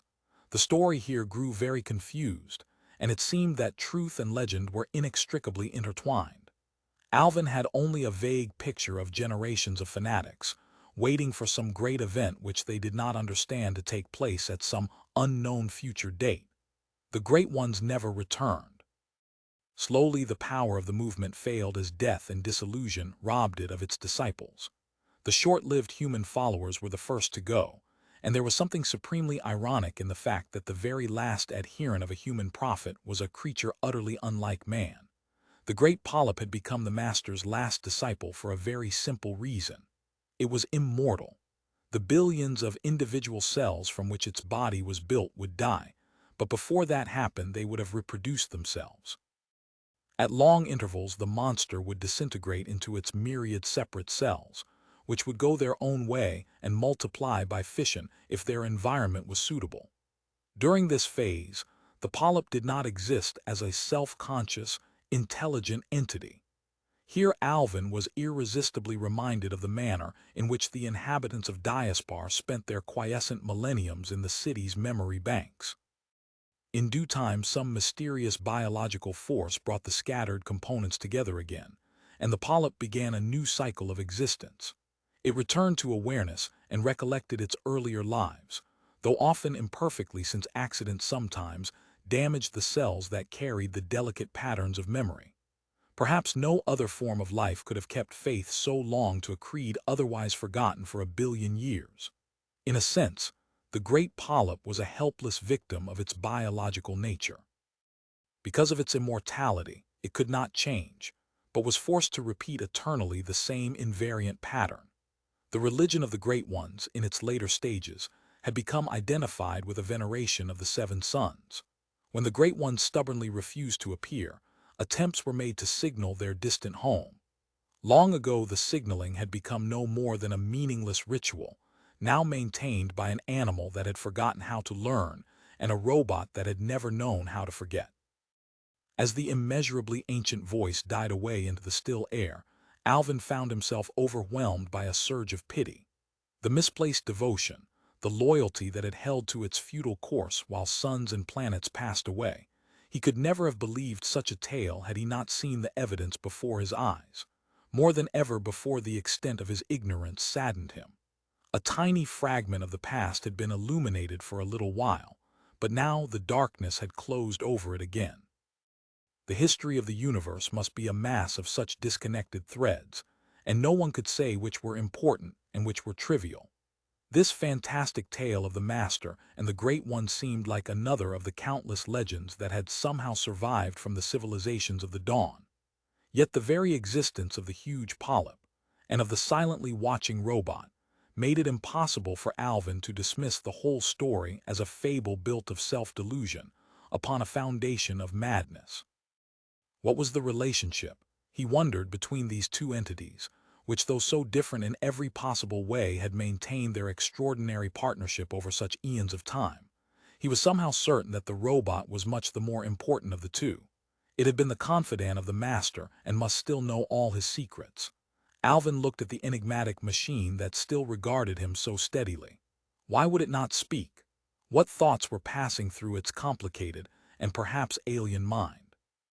Yet surely, if it had been designed to serve the master, its mind would not be altogether alien, and it should respond to human orders. As he thought of all the secrets which that stubbornly mute machine must possess, Alvin felt a curiosity so great that it verged upon greed. It seemed unfair that such knowledge should be wasted and hidden from the world. Here must lie wonders beyond even the ken of the central computer in Diaspar. Why won't your robot speak to us? He asked the polyp when Hilvar had momentarily run out of questions. The answer was one he had half expected. It was against the master's wishes for it to speak with any voice but his, and his voice is silent now. But it will obey you. Yes, the master placed it in our charge. We can see through its eyes wherever it goes. It watches over the machines that preserve this lake and keep its water pure. Yet it would be truer to call it our partner than our servant. Alvin thought this over. An idea, still vague and half-formed, was beginning to take shape in his mind. Perhaps it was inspired by pure lust for knowledge and power. When he looked back on this moment, he could never be certain just what his motives were. They might be largely selfish, but they also contained some element of compassion. If he could do so, he would like to break this futile sequence and release these creatures from their fantastic fate. He was not sure what could be done about the polyp, but it might be possible to cure the robot of its insanity, and at the same time to release its priceless, pent-up memories. "Are you certain," he said slowly, talking to the polyp but aiming his words at the robot, "that you are really carrying out the master's wishes by remaining here? He desired the world to know of his teaching, but they have been lost while you hide here in Shalmarain. It was only by chance that we discovered you, and there may be many others who would like to hear the doctrine of the Great Ones." Hilvar glanced at him sharply, obviously uncertain of his intentions. The polyp seemed agitated, and the steady beating of its respiratory equipment faltered for a few seconds. Then it replied, in a voice not altogether under control, "We have discussed this problem for many years. But we cannot leave Shalmarain, so the world must come to us, no matter how long it takes." "I have a better idea," said Alvin eagerly. "It is true that you may have to stay here in the lake, but there is no reason why your companion should not come with us. He can return whenever he wishes or whenever you need him. Many things have changed since the master died, things which you should know about, but which you can never understand if you stay here." The robot never moved, but in its agony of indecision the polyp sank completely below the surface of the lake and remained there for several minutes. Perhaps it was having a soundless argument with its colleague. Several times it began to re-emerge, thought better of it, and sank into the water again. Hilvar took this opportunity to exchange a few words with Alvin. "I'd like to know what you are trying to do," he said softly, his voice half bantering and half serious. "Or don't you know yourself?" "Surely," replied Alvin, "you feel sorry for these poor creatures. Don't you think it would be a kindness to rescue them?" "I do, but I've learned enough about you to be fairly certain that altruism isn't one of your dominant emotions. You must have some other motive." Alvin smiled ruefully. Even if Hilvar did not read his mind, and he had no reason to suppose that he did, he could undoubtedly read his character. "Your people have remarkable mental powers," he replied, trying to divert the conversation from dangerous ground. "I think they might be able to do something for the robot, if not this animal." He spoke very softly, lest he be overheard. The precaution might have been a useless one, but if the robot did intercept his remarks it gave no sign of it. Fortunately, before Hilvar could press the inquiry any further, the polyp emerged once more from the lake. In the last few minutes it had become a good deal smaller and its movements were more disorganized. Even as Alvin watched, a segment of its complex translucent body broke away from the main bulk and then disintegrated into multitudes of smaller sections which swiftly dispersed. The creature was beginning to break up before their eyes. Its voice, when it spoke again, was very erratic and hard to understand. Next cycle starting, it jerked out in a kind of fluctuating whisper. Did not expect it so soon. Only few minutes left, stimulation too great, cannot hold together much longer. Alvin and Hilvar stared at the creature in horrified fascination. Even though the process they were watching was a natural one, it was not pleasant to watch an intelligent creature apparently in its death throes. They also felt an obscure sense of guilt. It was irrational to have the feeling, since it was of no great importance when the polyp began another cycle, but they realized that the unusual effort and excitement caused by their presence was responsible for this premature metamorphosis. Alvin realized that he would have to act quickly or his opportunity would be gone, perhaps only for a few years, perhaps for centuries. "What have you decided?" he said eagerly. "Is the robot coming with us?" There was an agonizing pause while the polyp tried to force its dissolving body to obey its will. The speech diaphragm fluttered, but no audible sound came from it. Then, as if in a despairing gesture of farewell, it waved its delicate palps feebly and let them fall back into the water, where they promptly broke adrift and went floating out into the lake. In a matter of minutes, the transformation was over. Nothing of the creature larger than an inch across remained. The water was full of tiny, greenish specks, which seemed to have a life and mobility of their own, and which rapidly disappeared into the vastness of the lake. The ripples on the surface had now altogether died away, and Alvin knew that the steady pulse beat that had sounded in the depths would now be stilled. The lake was dead again, or so it seemed. But that was an illusion. One day the unknown forces that had never failed to do their duty in the past would exert themselves again, and the polyp would be reborn. It was a strange and wonderful phenomenon, yet was it so much stranger than the organization of the human body, itself a vast colony of separate, living cells. Alvin wasted little effort on such speculations. He was oppressed by his sense of failure, even though he had never clearly conceived the goal he was aiming for. A dazzling opportunity had been missed and might never again return. He stared sadly out across the lake, and it was some time before his mind registered the message which Hilvar was speaking quietly in his ear. "Alvin," his friend said softly, "I think you have won your point." He spun swiftly on his heels. The robot, which until now had been floating aloofly in the distance, never approaching within 20 feet of them, had moved up in silence and was now poised a yard above his head. Its unmoving eyes, with their wide angles of vision, gave no indication of its direction of interest. Probably it saw the entire hemisphere in front of it with equal clarity, but Alvin had little doubt that its attention was now focused upon him. It was waiting for his next move. To some extent, at least, it was now under his control. It might follow him to Lies, perhaps even to Diaspar, unless it changed its mind. Until then, he was its probationary master. Chapter 14. The journey back to Airlie lasted almost 3 days, partly because Alvin, for his own reasons, was in no hurry to return. The physical exploration of Lies had now taken second place to a more important and exciting project. He was slowly making contact with the strange, obsessed intelligence which had now become his companion. He suspected that the robot was trying to use him for its own purposes, which would be no more than poetic justice. What its motives were he could never be quite certain, since it still stubbornly refused to speak to him. For some reason of his own, perhaps fear that it might reveal too many of his secrets, the master must have placed very efficient blocks upon its speech circuits, and Alvin's attempts to clear them were completely unsuccessful. Even indirect questioning of the "if you say nothing I shall assume you mean yes" type failed. The robot was much too intelligent to be taken in by such simple tricks.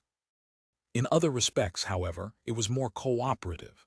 It would obey any orders that did not require it to speak or reveal information. After a while, Alvin found that he could control it, as he could direct the robots in Diaspar by thought alone. This was a great step forward, and a little later the creature, it was hard to think of it as a mere machine, relaxed its guard still further and allowed him to see through its eyes. It did not object, it seemed, to such passive forms of communication, but it blocked all attempts at closer intimacy. Hilvar's existence it ignored completely. It would obey none of his commands, and its mind was closed to all his probing. At first this was something of a disappointment to Alvin, who had hoped that Hilvar's greater mental powers would enable him to force open this treasure chest of hidden memories. It was not until later that he realized the advantage of possessing a servant who would obey no one else in all the world. The member of the expedition who strongly objected to the robot was Criff. Perhaps he imagined that he now had a rival, or perhaps he disapproved, on general principles, of anything that flew without wings. When no one was looking, he had made several direct assaults on the robot, which had infuriated him still further by taking not the slightest notice of his attacks. Eventually Hilvar had been able to calm him down, and on the homeward journey in the ground car, he seemed to have resigned himself to the situation. Robot and insect escorted the vehicle as it glided silently through forest and field, each keeping to the side of its respective master and pretending that its rival was not there. Saranis was already waiting for them as the car floated into Airlie. It was impossible, Alvin thought, to surprise these people. Their interlinked minds kept them in touch with everything that was happening in their land. He wondered how they had reacted to his adventures in Shalmoraine, which presumably everyone in Lies now knew about. Sarani seemed to be worried and more uncertain than he had ever seen her before, and Alvin remembered the choice that now lay before him. In the excitement of the last few days, he had almost forgotten it. He did not like to spend energy worrying about problems that still lay in the future. But the future was now upon him. He must decide in which of these two worlds he wished to live.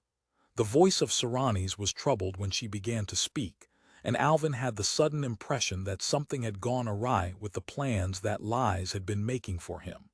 What had been happening during his absence? Had emissaries gone into Diaspar to tamper with Kedron's mind, and had they failed in their duty? "Alvin," began Saranis, "there are many things I did not tell you before, but which you must now learn if you are to understand our actions. You know one of the reasons for the isolation of our two races, the fear of the invaders, that dark shadow in the depths of every human mind, turned your people against the world and made them lose themselves in their own dreams. Herein lies that fear has never been so great, though we bore the burden of the final attack. We had a better reason for our actions, and what we did with open eyes. Long ago, Alvin, men sought immortality and at last achieved it. They forgot that a world which had banished death must also banish life. The power to extend his life indefinitely might bring contentment to the individual, but brought stagnation to the race. Ages ago we sacrificed our immortality, but Diaspar still follows the false dream. That is why our ways parted, and why they must never meet again." Although the words had been more than half expected, the blow seemed none the less for its anticipation. Yet Alvin refused to admit the failure of all his plans, half-formed though they were, and only part of his brain was listening to Saranis now. He understood and noted all her words, but the conscious portion of his mind was retracing the road to Diaspar, trying to imagine every obstacle that could be placed in his way. Saranis was clearly unhappy. Her voice was almost pleading as it spoke, and Alvin knew that she was talking not only to him but to her son. She must be aware of the understanding and affection that had grown up between them during the days they had spent together. Hilvar was watching his mother intently as she spoke, and it seemed to Alvin that his gaze held not merely concern, but also more than a trace of censure. "We do not wish to make you do anything against your will, but you must surely realize what it would mean if our people met again. Between our culture and yours is a gulf as great as any that ever separated Earth from its ancient colonies. Think of this one fact, Alvin. You and Hilvar are now of nearly the same age, but both he and I will have been dead for centuries while you are still a youth. And this is only your first in an infinite series of lives." The room was very quiet, so quiet that Alvin could hear the strange, plaintive cries of unknown beasts in the fields beyond the village. Presently he said, almost in a whisper, "What do you want me to do? We hoped that we could give you the choice of staying here or returning to Diaspar, but now that is impossible. Too much has happened for us to leave the decision in your hands. Even in the short time you have been here, your influence has been highly disturbing.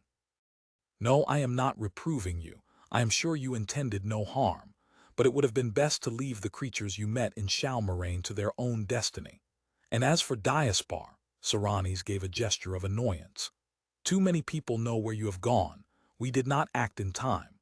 What is most serious, the man who helped you discover lies has vanished. Neither your council nor our agents can discover him, so he remains a potential danger to our security. Perhaps you are surprised that I am telling you all this, but it is quite safe for me to do so. I am afraid we have only one choice before us. We must send you back to Diaspar with a false set of memories. Those memories have been constructed with great care, and when you return home, you will know nothing of us.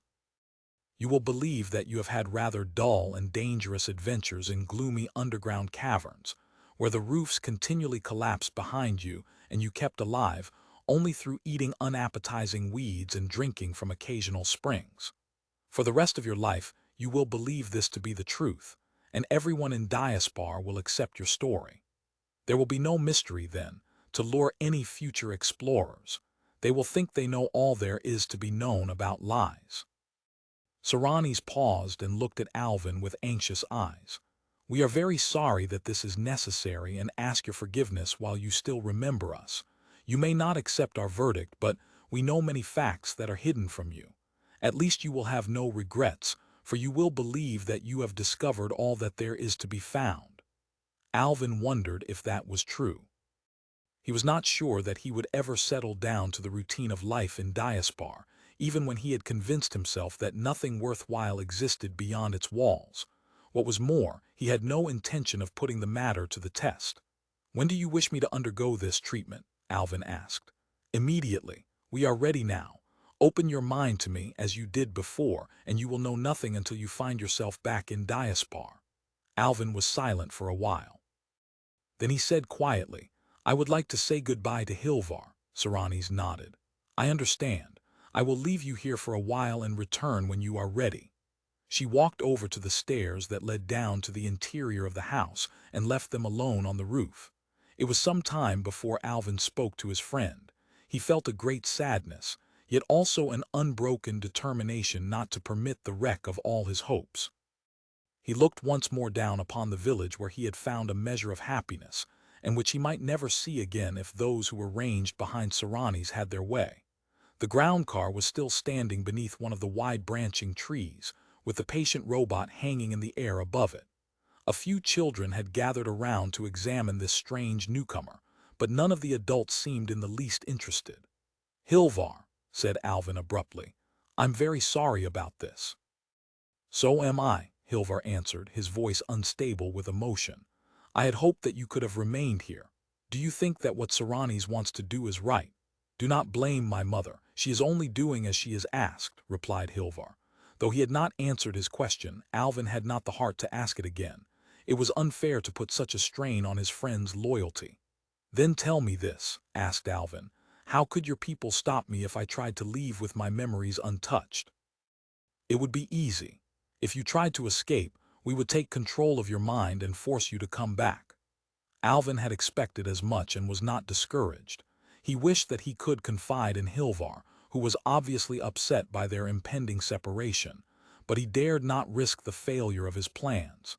Very carefully, checking every detail, he traced out the only road that could lead him back to Diaspar on the terms he wished. There was one risk which he had to face, and against which he could do nothing to protect himself.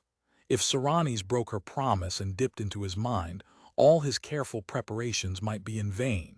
He held out his hand to Hilvar, who grasped it firmly but seemed unable to speak. Let's go downstairs to meet Saranis, said Alvin. I'd like to see some of the people in the village before I go. Hilvar followed him silently into the peaceful coolness of the house, and then out through the hallway and onto the ring of colored glass that surrounded the building. Saranis was waiting for them there, looking calm and resolute. She knew that Alvin was trying to hide something from her, and thought again of the precautions she had taken.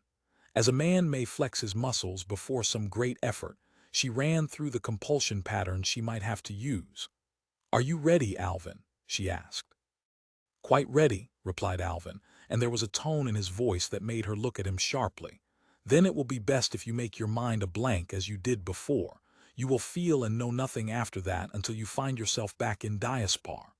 Alvin turned to Hilvar and said in a quick whisper that Saranis could not hear, "Goodbye, Hilvar, don't worry, I'll be back." Then he faced Saranis again. "I don't resent what you are trying to do," he said. "No doubt you believe it is for the best, but I think you are wrong. Diaspar and lies should not remain apart forever. One day they may need each other desperately. So I am going home with all that I have learned, and I do not think that you can stop me." He waited no longer, and it was just as well. Saranis never moved, but instantly he felt his body slipping from his control. The power that had brushed aside his own will was even greater than he had expected, and he realized that many hidden minds must be aiding Saranis. Helplessly, he began to walk back into the house, and for an awful moment he thought his plan had failed. Then there came a flash of steel and crystal, and metal arms closed swiftly around him. His body fought against them, as he had known that it must do, but the struggles were useless. The ground fell away beneath him, and he caught a glimpse of Hilvar, frozen by surprise, with a foolish smile upon his face. The robot was carrying him a dozen feet above the ground, much faster than a man could run. It took Saranis only a moment to understand his ruse, and his struggles died away as she relaxed her control. But she was not defeated yet, and presently there happened that which Alvin had feared and done his best to counteract. There were now two separate entities fighting inside his mind, and one of them was pleading with the robot, begging it to set him down. The real Alvin waited, breathlessly, resisting only a little against forces he knew he could not hope to fight. He had gambled.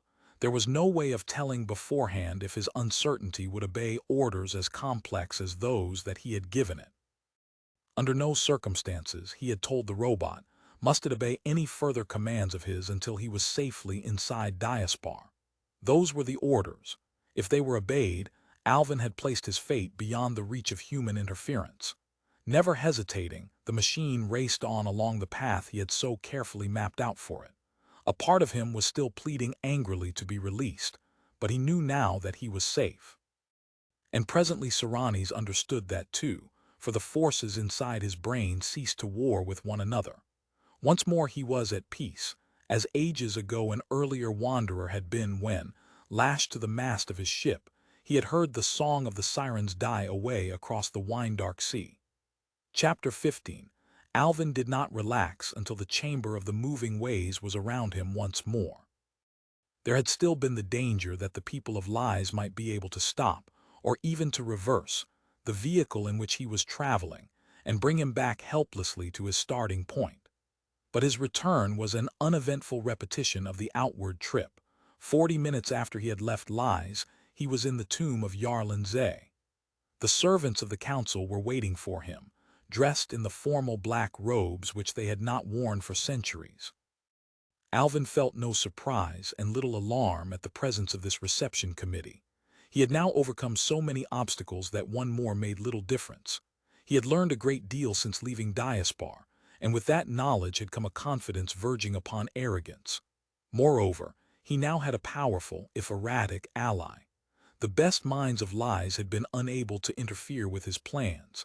Somehow, he believed that Diaspar could do no better. There were rational grounds for this belief, but it was based partly upon something beyond reason, a faith in his destiny which had slowly been growing in Alvin's mind. The mystery of his origin, his success in doing what no earlier man had ever done, the way in which new vistas had opened up before him, and the manner in which obstacles had failed to halt him, all these things added to his self-confidence. Faith in one's own destiny was among the most valuable of the gifts which the gods could bestow upon a man, but Alvin did not know how many it had led to utter disaster. "Alvin," said the leader of the city's proctors, "we have orders to accompany you wherever you go, until the council has heard your case and rendered its verdict." "With what offense am I charged?" asked Alvin. He was still exhilarated by the excitement and elation of his escape from lies, and could not yet take this new development very seriously. Presumably Kedron had talked. He felt a brief annoyance at the jester for betraying his secret. "No charge has been made," came the reply. "If necessary, one will be framed after you have been heard." "And when will that be?" "Very soon, I imagine." The proctor was obviously ill at ease and was not sure how to handle his unwelcome assignment. At one moment he would treat Alvin as a fellow citizen, and then he would remember his duties as a custodian and would adopt an attitude of exaggerated aloofness. "This robot," he said abruptly, pointing to Alvin's companion, "where did it come from? Is it one of ours?" "No," replied Alvin. "I found it in Lies, the country I have been to. I have brought it here to meet the central computer." This calm statement produced a considerable commotion. The fact that there was something outside Diaspar was hard enough to accept, but that Alvin should have brought back one of its inhabitants and proposed to introduce it to the brain of the city was even worse. The proctors looked at each other with such helpless alarm that Alvin could hardly refrain from laughing at them. As they walked back through the park, his escort keeping discreetly at the rear and talking among itself in agitated whispers, Alvin considered his next move. The first thing he must do was to discover exactly what had happened during his absence. Kedron, Serranis had told him, had vanished. There were countless places where a man could hide in Diaspar, and since the jester's knowledge of the city was unsurpassed, it was not likely that he would be found until he chose to reappear. Perhaps, thought Alvin, he could leave a message where Kedron would be bound to see it, and arrange a rendezvous. However, the presence of his guard might make that impossible. He had to admit that the surveillance was very discreet. By the time he had reached his apartment, he had almost forgotten the existence of the proctors. He imagined that they would not interfere with his movements unless he attempted to leave Diaspar, and for the time being he had no intention of doing that. Indeed, he was fairly certain that it would be impossible to return to Lies by his original route. By this time, surely, the underground carrier system would have been put out of action by Serranis and her colleagues. The proctors did not follow him into his room. They knew that there was only the one exit and stationed themselves outside that. Having had no instructions regarding the robot, they let it accompany Alvin.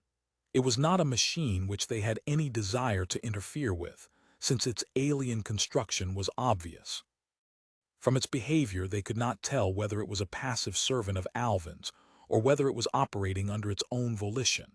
In view of this uncertainty, they were quite content to leave it severely alone. Once the wall had sealed itself behind him, Alvin materialized his favorite divan and threw himself down upon it. Luxuriating in his familiar surroundings, he called out of the memory units his last efforts in painting and sculpture, and examined them with a critical eye. If they had failed to satisfy him before, they were doubly displeasing now, and he could take no further pride in them.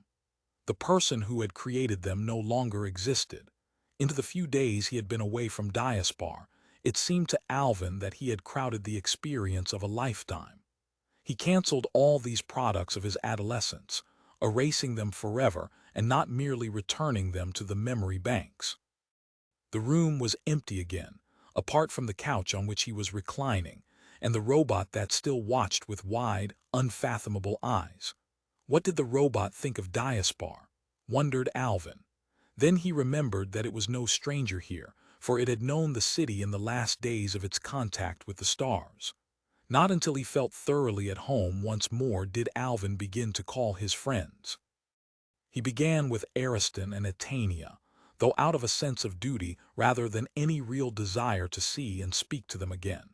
He was not sorry when their communicators informed him that they were unavailable, but he left them both a brief message announcing his return.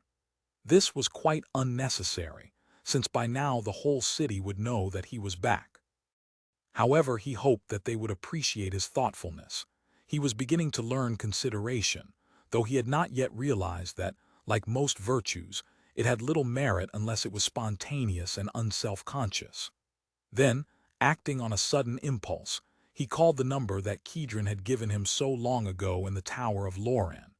He did not, of course, expect an answer, but there was always the possibility that Kedron had left a message. His guess was correct, but the message itself was shatteringly unexpected. The wall dissolved and Kedron was standing before him. The jester looked tired and nervous, no longer the confident, slightly cynical person who had set Alvin on the path that led to lies. There was a haunted look in his eyes, and he spoke as though he had very little time. "Alvin," he began, "this is a recording. Only you can receive it, but you can make what use of it you wish. It will not matter to me. When I got back to the tomb of Yarlin Zay, I found that Alistra had been following us. She must have told the council that you had left Diaspar and that I had helped you. Very soon the proctors were looking for me, and I decided to go into hiding. I am used to that. I have done it before when some of my jests failed to be appreciated." There, thought Alvin, was a flash of the old Kedron. They could not have found me in 1,000 years, but someone else nearly did. There are strangers in Diaspar, Alvin. They could only have come from lies, and they are looking for me. I do not know what this means, and I do not like it. The fact that they nearly caught me, though they are in a city that must be strange to them, suggests that they possess telepathic powers. I could fight the council, but this is an unknown peril which I do not care to face. I am therefore anticipating a step which I think the council might well force upon me, since it has been threatened before. I am going where no one can follow, and where I shall escape whatever changes are now about to happen to Diaspar. Perhaps I am foolish to do this. That is something which only time can prove. I shall know the answer one day. By now you will have guessed that I have gone back into the Hall of Creation, into the safety of the memory banks. Whatever happens, I put my trust in the central computer and the forces it controls for the benefit of Diaspar. If anything tampers with the central computer, we are all lost. If not, I have nothing to fear. To me, only a moment will seem to pass before I walk forth into Diaspar again, 50 or 100,000 years from now. I wonder what sort of city I shall find. It will be strange if you are there. Some day, I suppose, we will meet again. I cannot say whether I look forward to that meeting or fear it. I have never understood you, Alvin, though there was a time when I was vain enough to think I did. Only the central computer knows the truth, as it knows the truth about those other uniques who have appeared from time to time down the ages and then were seen no more. Have you discovered what happened to them? One reason, I suppose, why I am escaping into the future is because I am impatient. I want to see the results of what you have started, but I am anxious to miss the intermediate stages, which I suspect may be unpleasant. It will be interesting to see, in that world which will be around me in only a few minutes of apparent time from now, whether you are remembered as a creator or as a destroyer, or whether you are remembered at all. Goodbye, Alvin. I had thought of giving you some advice, but I do not suppose you would take it. You will go your own way, as you always have, and your friends will be tools to use or discard as occasion suits. That is all. I can think of nothing more to say. For a moment Kedron, the Kedron who no longer existed save as a pattern of electric charges in the memory cells of the city, looked at Alvin with resignation, and it seemed, with sadness. Then the screen was blank again. Alvin remained motionless for a long time after the image of Kedron had faded. He was searching his soul as he had seldom done before in all his life, for he could not deny the truth of much that Kedron had said. When had he paused, in all his schemes and adventures, to consider the effect of what he was doing upon any of his friends? He had brought anxiety to them and might soon bring worse, all because of his insatiable curiosity and the urge to discover what should not be known. He had never been fond of Kedron. The jester's astringent personality prevented any close relationship, even if Alvin had desired it. Yet now, as he thought of Kedron's parting words, he was shaken with remorse. Because of his actions, the jester had fled from this age into the unknown future. But surely, thought Alvin, he had no need to blame himself for that. It proved only what he had already known, that Kedron was a coward. Perhaps he was no more of a coward than anyone else in Diaspar, but he had the additional misfortune of possessing a powerful imagination. Alvin could accept some responsibility for his fate, but by no means all. Who else in Diaspar had he harmed or distressed? He thought of Jesserac, his tutor, who had been patient with what must have been his most difficult pupil. He remembered all the little kindnesses that his parents had shown him over the years. Now that he looked back upon them, there were more than he had imagined. And he thought of Alastra. She had loved him, and he had taken that love or ignored it as he chose. Yet what else was he to have done? Would she have been any happier had he spurned her completely? He understood now why he had never loved Alastra or any of the women he had known in Diaspar. That was another lesson that lies had taught him. Diaspar had forgotten many things, and among them was the true meaning of love. In Airlie he had watched the mothers dandling their children on their knees, and had himself felt that protective tenderness for all small and helpless creatures that is love's unselfish twin. Yet now there was no woman in Diaspar who knew or cared for what had once been the final aim of love. There were no real emotions, no deep passions in the immortal city. Perhaps such things only thrived because of their very transience, because they could not last forever and lay always under the shadow which Diaspar had banished. That was the moment, if such a moment ever existed, when Alvin realized what his destiny must be. Until now he had been the unconscious agent of his own impulses. If he could have known so archaic an analogy, he might have compared himself to a rider on a runaway horse.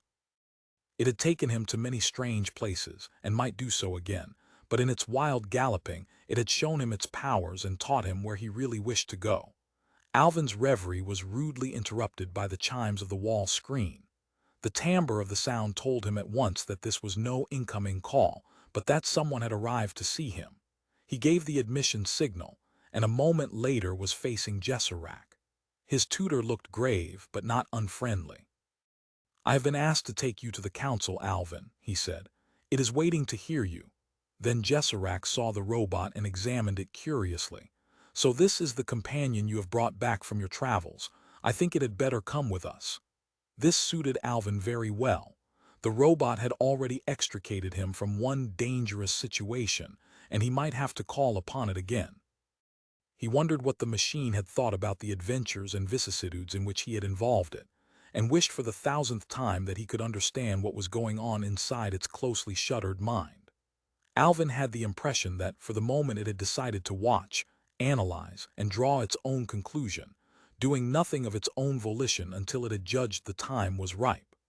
Then, perhaps quite suddenly, it might decide to act, and what it chose to do might not suit Alvin's plans. The only ally he possessed was bound to him by the most tenuous ties of self-interest and might desert him at any moment. Alastra was waiting for them on the ramp that led out into the street. Even if Alvin had wished to blame her for whatever part she had played in revealing his secret, he did not have the heart to do so. Her distress was too obvious, and her eyes brimmed with tears as she ran up to greet him. "Oh, Alvin," she cried, "what are they going to do with you?" Alvin took her hands in his with a tenderness that surprised them both. "Don't worry, Alastra," he said. "Everything is going to be all right. After all, at the very worst the council can only send me back to the memory banks, and somehow I don't think that will happen." Her beauty and her unhappiness were so appealing that, even now, Alvin felt his body responding to her presence after its old fashion. But it was the lure of the body alone. He did not disdain it, but it was no longer enough. Gently he disengaged his hands and turned to follow Jesserac toward the council chamber. Alastra's heart was lonely, but no longer bitter, as she watched him go. She knew now that she had not lost him, for he had never belonged to her, and with the acceptance of that knowledge, she had begun to put herself beyond the power of vain regrets. Alvin scarcely noticed the curious or horrified glances of his fellow citizens as he and his retinue made their way through the familiar streets. He was marshaling the arguments he might have to use, and arranging his story in the form most favorable to himself.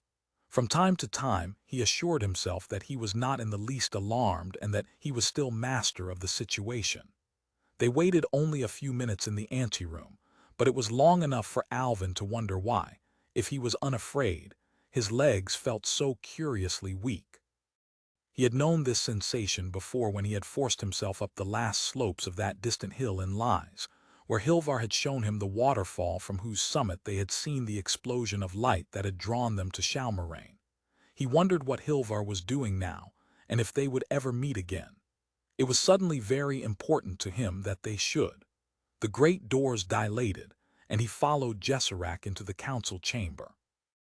The 20 members were already seated around their crescent-shaped table, and Alvin felt flattered as he noticed that there were no empty places.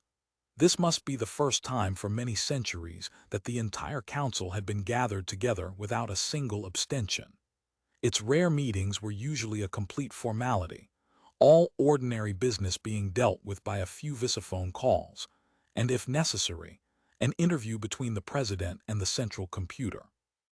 Alvin knew by sight most of the members of the council and felt reassured by the presence of so many familiar faces.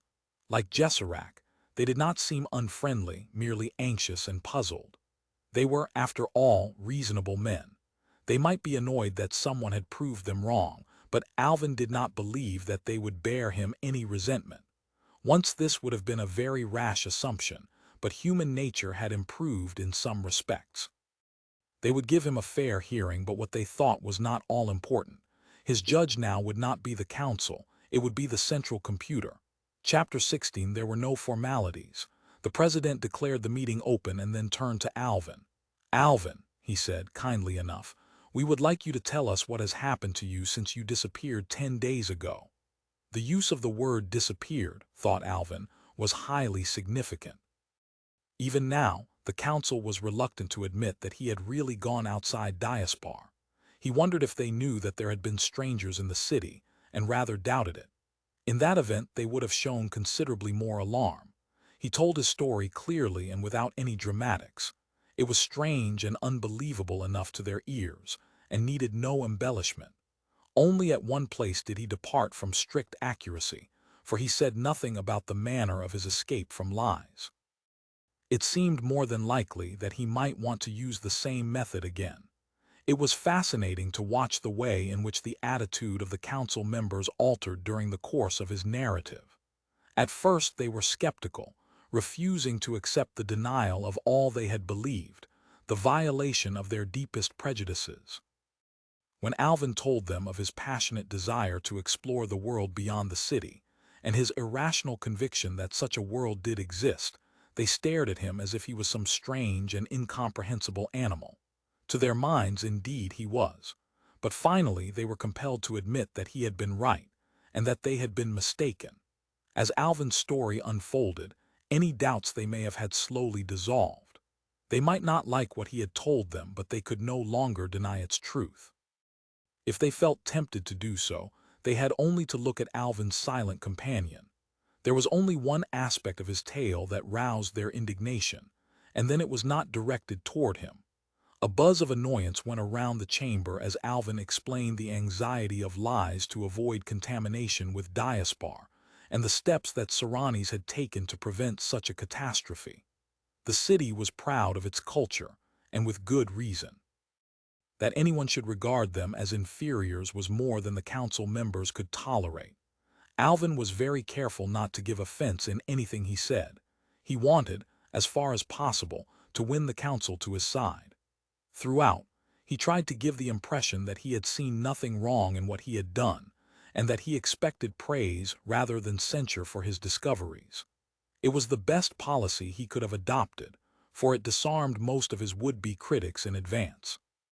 It also had the effect, though he had not intended this, of transferring any blame to the vanished Kedron. Alvin himself, it was clear to his listeners, was too young to see any danger in what he was doing. The jester, however, should certainly have known better and had acted in a thoroughly irresponsible fashion. They did not yet know how fully Kedron himself had agreed with them. Gesserac, as Alvin's tutor, was also deserving of some censure, and from time to time several of the counselors gave him thoughtful glances. He did not seem to mind, though he was perfectly well aware of what they were thinking. There was a certain honor in having instructed the most original mind that had come into Diaspar since the dawn ages, and nothing could rob Gesserac of that. Not until Alvin had finished the factual account of his adventures did he attempt a little persuasion. Somehow he would have to convince these men of the truths that he had learned in lies, but now how could he make them really understand something that they had never seen and could hardly imagine? "It seems a great tragedy," he said, that the two surviving branches of the human race should have become separated for such an enormous period of time. One day, perhaps, we may know how it happened, but it is more important now to repair the break, to prevent it happening again. When I was in Lies, I protested against their view that they were superior to us. They may have much to teach us, but we also have much to teach them. If we both believe that we have nothing to learn from the other, is it not obvious that we will both be wrong? He looked expectantly along the line of faces and was encouraged to go on. Our ancestors, he continued, built an empire that reached to the stars. Men came and went at will among all those worlds, and now their descendants are afraid to stir beyond the walls of their city. Shall I tell you why? He paused. There was no movement at all in the great, bare room. It is because we are afraid of something that happened at the beginning of history. I was told the truth in Lies, though I guessed it long ago. Must we always hide like cowards in Diaspar, pretending that nothing else exists, because 1 billion years ago the invaders drove us back to Earth? He had put his finger on their secret fear, the fear that he had never shared and whose power he could therefore never fully understand. Now let them do what they pleased. He had spoken the truth as he saw it. The president looked at him gravely. "Have you anything more to say?" he asked, "before we consider what is to be done?" "Only one thing. I would like to take this robot to the central computer." "But why? You know that the computer is already aware of everything that has happened in this room." "I still wish to go," replied Alvin politely but stubbornly. "I ask permission both of the council and the computer." Before the president could reply, a clear, calm voice sounded through the chamber. Alvin had never heard it before in his life, but he knew what it was that spoke. The information machines, which were no more than outlying fragments of this great intelligence, could speak to men, but they did not possess this unmistakable accent of wisdom and authority. "Let him come to me," said the central computer. Alvin looked at the president. It was to his credit that he did not attempt to exploit his victory. He merely asked, "Have I your permission to leave?" The president looked around the council chamber, saw no disagreement there, and replied a little helplessly, "Very well. The proctors will accompany you and will bring you back here when we have finished our discussion." Alvin gave a slight bow of thanks. The great doors expanded before him, and he walked slowly out of the chamber. Jesserac had accompanied him, and when the doors had closed once more, he turned to face his tutor. "What do you think the council will do now?" he asked anxiously. Jesserac smiled. "Impatient as ever, aren't you?" he said. "I do not know what my guess is worth, but I imagine that they will decide to seal the tomb of Yarlin Zay so that no one can ever again make your journey. Then Diaspar can continue as before, undisturbed by the outside world." "That is what I am afraid of," said Alvin bitterly. "And you still hope to prevent it?" Alvin did not at once reply. He knew that Jesserac had read his intentions, but at least his tutor could not foresee his plans, for he had none. He had come to the stage when he could only improvise and meet each new situation as it arose. "Do you blame me?" he said presently, and Jesserac was surprised by the new note in his voice. It was a hint of humility, the barest suggestion that for the first time Alvin sought the approval of his fellow men. Jesserac was touched by it, but he was too wise to take it very seriously. Alvin was under a considerable strain, and it would be unsafe to assume that any improvement in his character was permanent. "That is a very hard question to answer," said Jesserac slowly. "I am tempted to say that all knowledge is valuable, and it cannot be denied that you have added much to our knowledge. But you have also added to our dangers, and in the long run which will be more important. How often have you stopped to consider that?" For a moment master and pupil regarded each other pensively, each perhaps seeing the other's point of view more clearly than ever before in his life. Then, with one impulse, they turned together down the long passage from the council chamber, with their escort still following patiently in the rear. This world, Alvin knew, had not been made for man. Under the glare of the fierce blue lights, so dazzling that they pained the eyes, the long, broad corridors seemed to stretch to infinity. Down these great passageways, the robots of Diaspar must come and go throughout their endless lives, yet not once in centuries did they echo to the sound of human feet. Here was the underground city, the city of machines without which Diaspar could not exist. A few hundred yards ahead, The corridor would open into a circular chamber more than a mile across, its roof supported by great columns that must also bear the unimaginable weight of power center. Here, according to the maps, the central computer brooded eternally over the fate of Diaspar.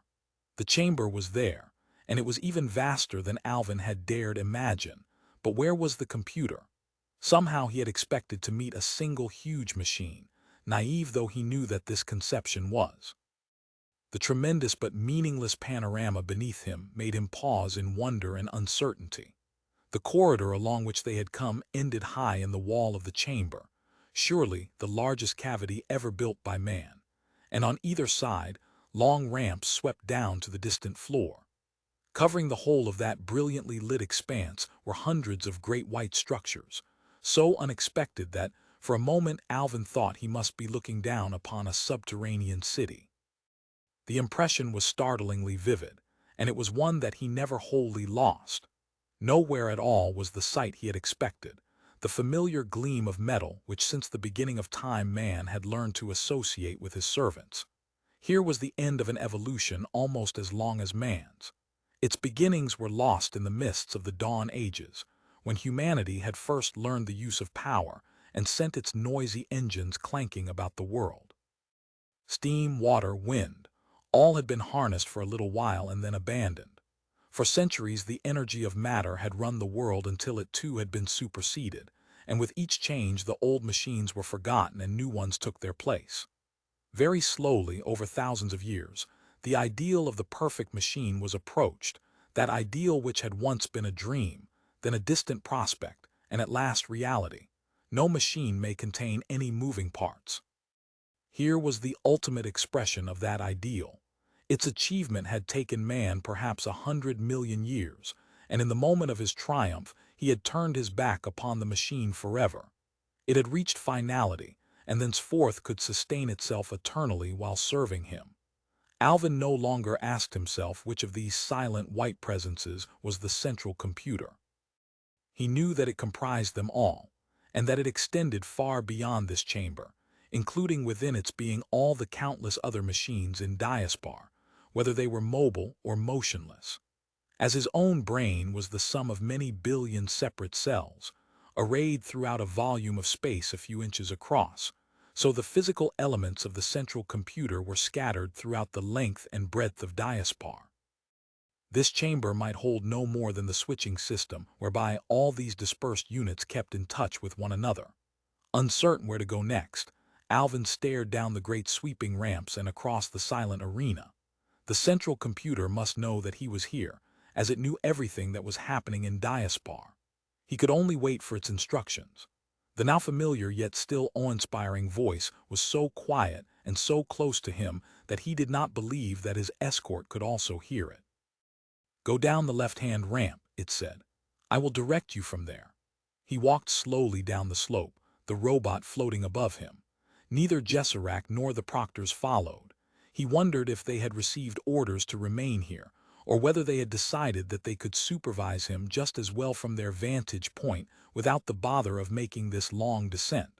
Or perhaps they had come as close to the central shrine of Diaspar as they cared to approach. At the foot of the ramp, the quiet voice redirected Alvin, and he walked between an avenue of sleeping Titan shapes.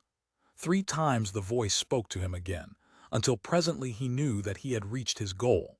The machine before which he was standing was smaller than most of its companions, but he felt dwarfed as he stood beneath it.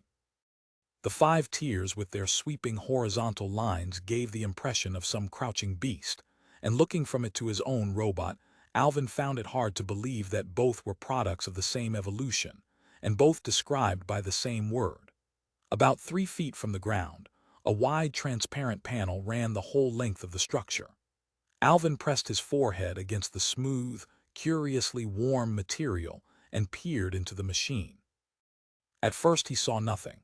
Then, by shielding his eyes, he could distinguish thousands of faint points of light hanging in nothingness.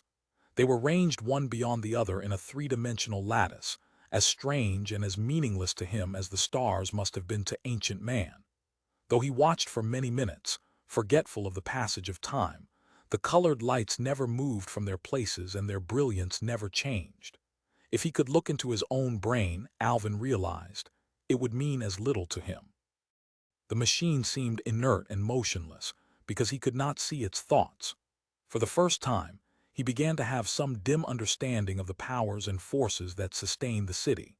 All his life he had accepted without question the miracle of the synthesizers which age after age provided in an unending stream all the needs of Diaspar. Thousands of times he had watched that act of creation, seldom remembering that somewhere must exist the prototype of that which he had seen come into the world. As a human mind may dwell for a little while upon a single thought, so the infinitely greater brains which were but a portion of the central computer could grasp and hold forever the most intricate ideas. The patterns of all created things were frozen in these eternal minds, needing only the touch of a human will to make them reality. The world had indeed gone far since, hour upon hour, the first cavemen had patiently chipped their arrowheads and knives from the stubborn stone. Alvin waited, not caring to speak until he had received some further sign of recognition. He wondered how the central computer was aware of his presence and could see him and hear his voice. Nowhere were there any signs of sense organs, none of the grills or screens or emotionless crystal eyes through which robots normally had knowledge of the world around them. "State your problem," said the quiet voice in his ear. It seemed strange that this overwhelming expanse of machinery should sum up its thoughts so softly. Then Alvin realized that he was flattering himself. Perhaps not even a millionth part of the central computer's brain was dealing with him. He was just one of the innumerable incidents that came to its simultaneous attention as it watched over Diaspar. It was hard to talk to a presence who filled the whole of the space around you. Alvin's words seemed to die in the empty air as soon as he had uttered them. "What am I?" he asked. If he had put the question to one of the information machines in the city, he knew what the reply would have been.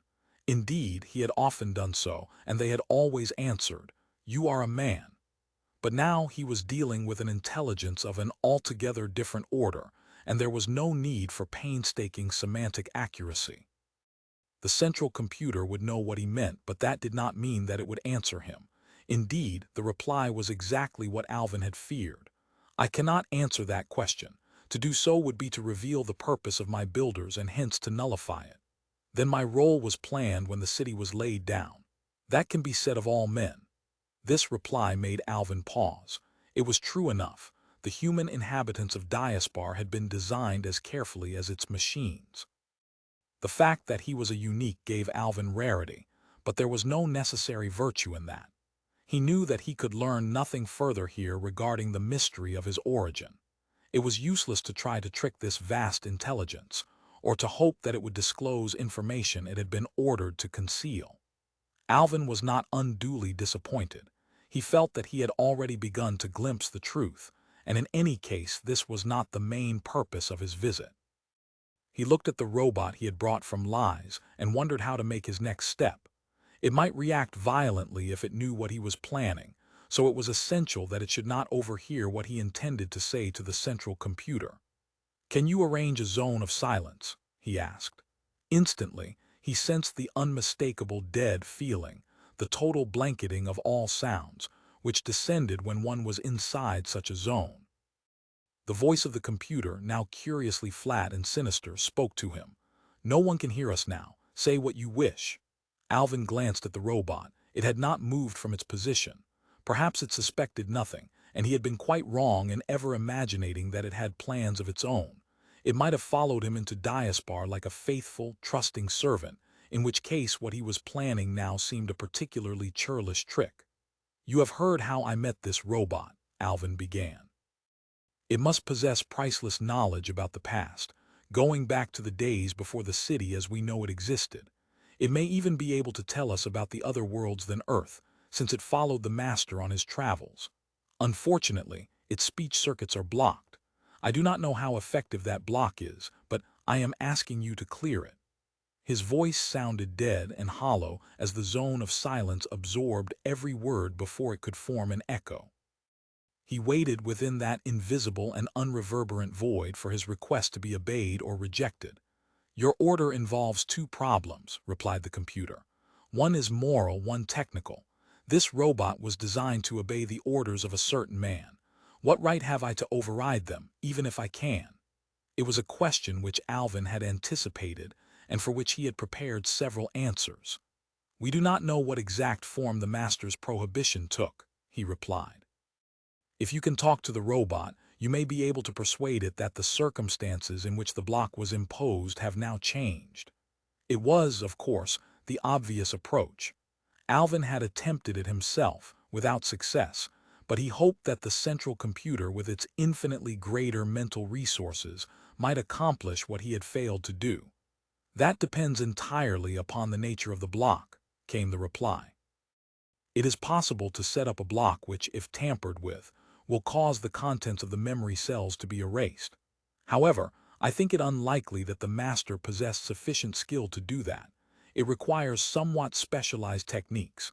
I will ask your machine if an erasing circuit has been set up in its memory units." "But suppose," said Alvin in sudden alarm, "it causes erasure of memory merely to ask if an erasing circuit exists." "There is a standard procedure for such cases, which I shall follow. I shall set up secondary instructions, telling the machine to ignore my question if such a situation exists. It is then simple to ensure that it will become involved in a logical paradox, so that whether it answers me or whether it says nothing, it will be forced to disobey its instructions. In such an event, all robots act in the same manner, for their own protection. They clear their input circuits and act as if no question has been asked." Alvin felt rather sorry that he had raised the point, and after a moment's mental struggle decided that he too would adopt the same tactics and pretend that he had never been asked the question. At least he was reassured on one point. The central computer was fully prepared to deal with any booby traps that might exist in the robot's memory units. Alvin had no wish to see the machine reduced to a pile of junk. Rather than that, he would willingly return it to Shalmarain with its secrets still intact. He waited with what patience he could while the silent, impalpable meeting of two intellects took place. Here was an encounter between two minds, both of them created by human genius in the long-lost golden age of its greatest achievement, and now both were beyond the full understanding of any living man. Many minutes later, the hollow, anechoic voice of the central computer spoke again. "I have established partial contact," it said. "At least I know the nature of the block, and I think I know why it was imposed. There is only one way in which it can be broken. Not until the Great Ones come to Earth will this robot speak again." "But that is nonsense," protested Alvin. "The Master's other disciple believed in them too and tried to explain what they were like to us. Most of the time it was talking gibberish. The Great Ones never existed and never will exist." It seemed a complete impasse, and Alvin felt a sense of bitter, helpless disappointment. He was barred from the truth by the wishes of a man who had been insane and who had died 1 billion years ago. "You may be correct," said the central computer, "in saying that the Great Ones never existed, but that does not mean that they never will exist." There was another long silence while Alvin considered the meaning of this remark, and while the mind of the two robots made their delicate contact again. And then, without any warning, he was in Shalmarain. Chapter 17. It was just as he had last seen it, the great ebony bowl drinking the sunlight and reflecting none back to the eye. He stood among the ruins of the fortress, looking out across the lake, whose motionless waters showed that the giant polyp was now a dispersed cloud of animalcules and no longer an organized, sentient being. The robot was still beside him, but of Hilvar there was no sign. He had no time to wonder what that meant, or to worry about his friend's absence, for almost at once there occurred something so fantastic that all other thoughts were banished from his mind. The sky began to crack in two. A thin wedge of darkness reached from horizon to zenith, and slowly widened as if night and chaos were breaking in upon the universe. Inexorably the wedge expanded until it embraced a quarter of the sky. For all his knowledge of the real facts of astronomy, Alvin could not fight against the overwhelming impression that he and his world lay beneath a great blue dome, and that something was now breaking through that dome from outside. The wedge of night had ceased to grow. The powers that had made it were peering down into the toy universe they had discovered, perhaps conferring among themselves as to whether it was worth their attention. Underneath that cosmic scrutiny, Alvin felt no alarm, no terror. He knew that he was face to face with power and wisdom, before which a man might feel awe but never fear. And now they had decided they would waste some fragments of eternity upon Earth and its peoples. They were coming through the window they had broken in the sky. Like sparks from some celestial forge, they drifted down to Earth. Thicker and thicker they came, until a waterfall of fire was streaming down from heaven and splashing in pools of liquid light as it reached the ground. Alvin did not need the words that sounded in his ears like a benediction. The great ones have come. The fire reached him, and it did not burn. It was everywhere, filling the great bowl of Shalmarain with its golden glow. As he watched in wonder, Alvin saw that it was not a featureless flood of light, but that it had form and structure. It began to resolve itself into distinct shapes, to gather into separate fiery whirlpools. The whirlpools spun more and more swiftly on their axes, their centers rising to form columns within which Alvin could glimpse mysterious evanescent shapes. From these glowing totem poles came a faint musical note, infinitely distant and hauntingly sweet. The great ones have come. This time there was a reply. As Alvin heard the words, "The servants of the Master greet you. We have been waiting for your coming," he knew that the barriers were down. And in that moment, Shalmarain and its strange visitors were gone, and he was standing once more before the central computer in the depths of Diaspar.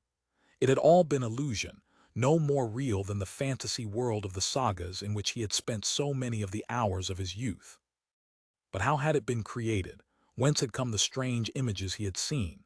"It was an unusual problem," said the quiet voice of the central computer. "I knew that the robot must have some visual conception of the great ones in its mind.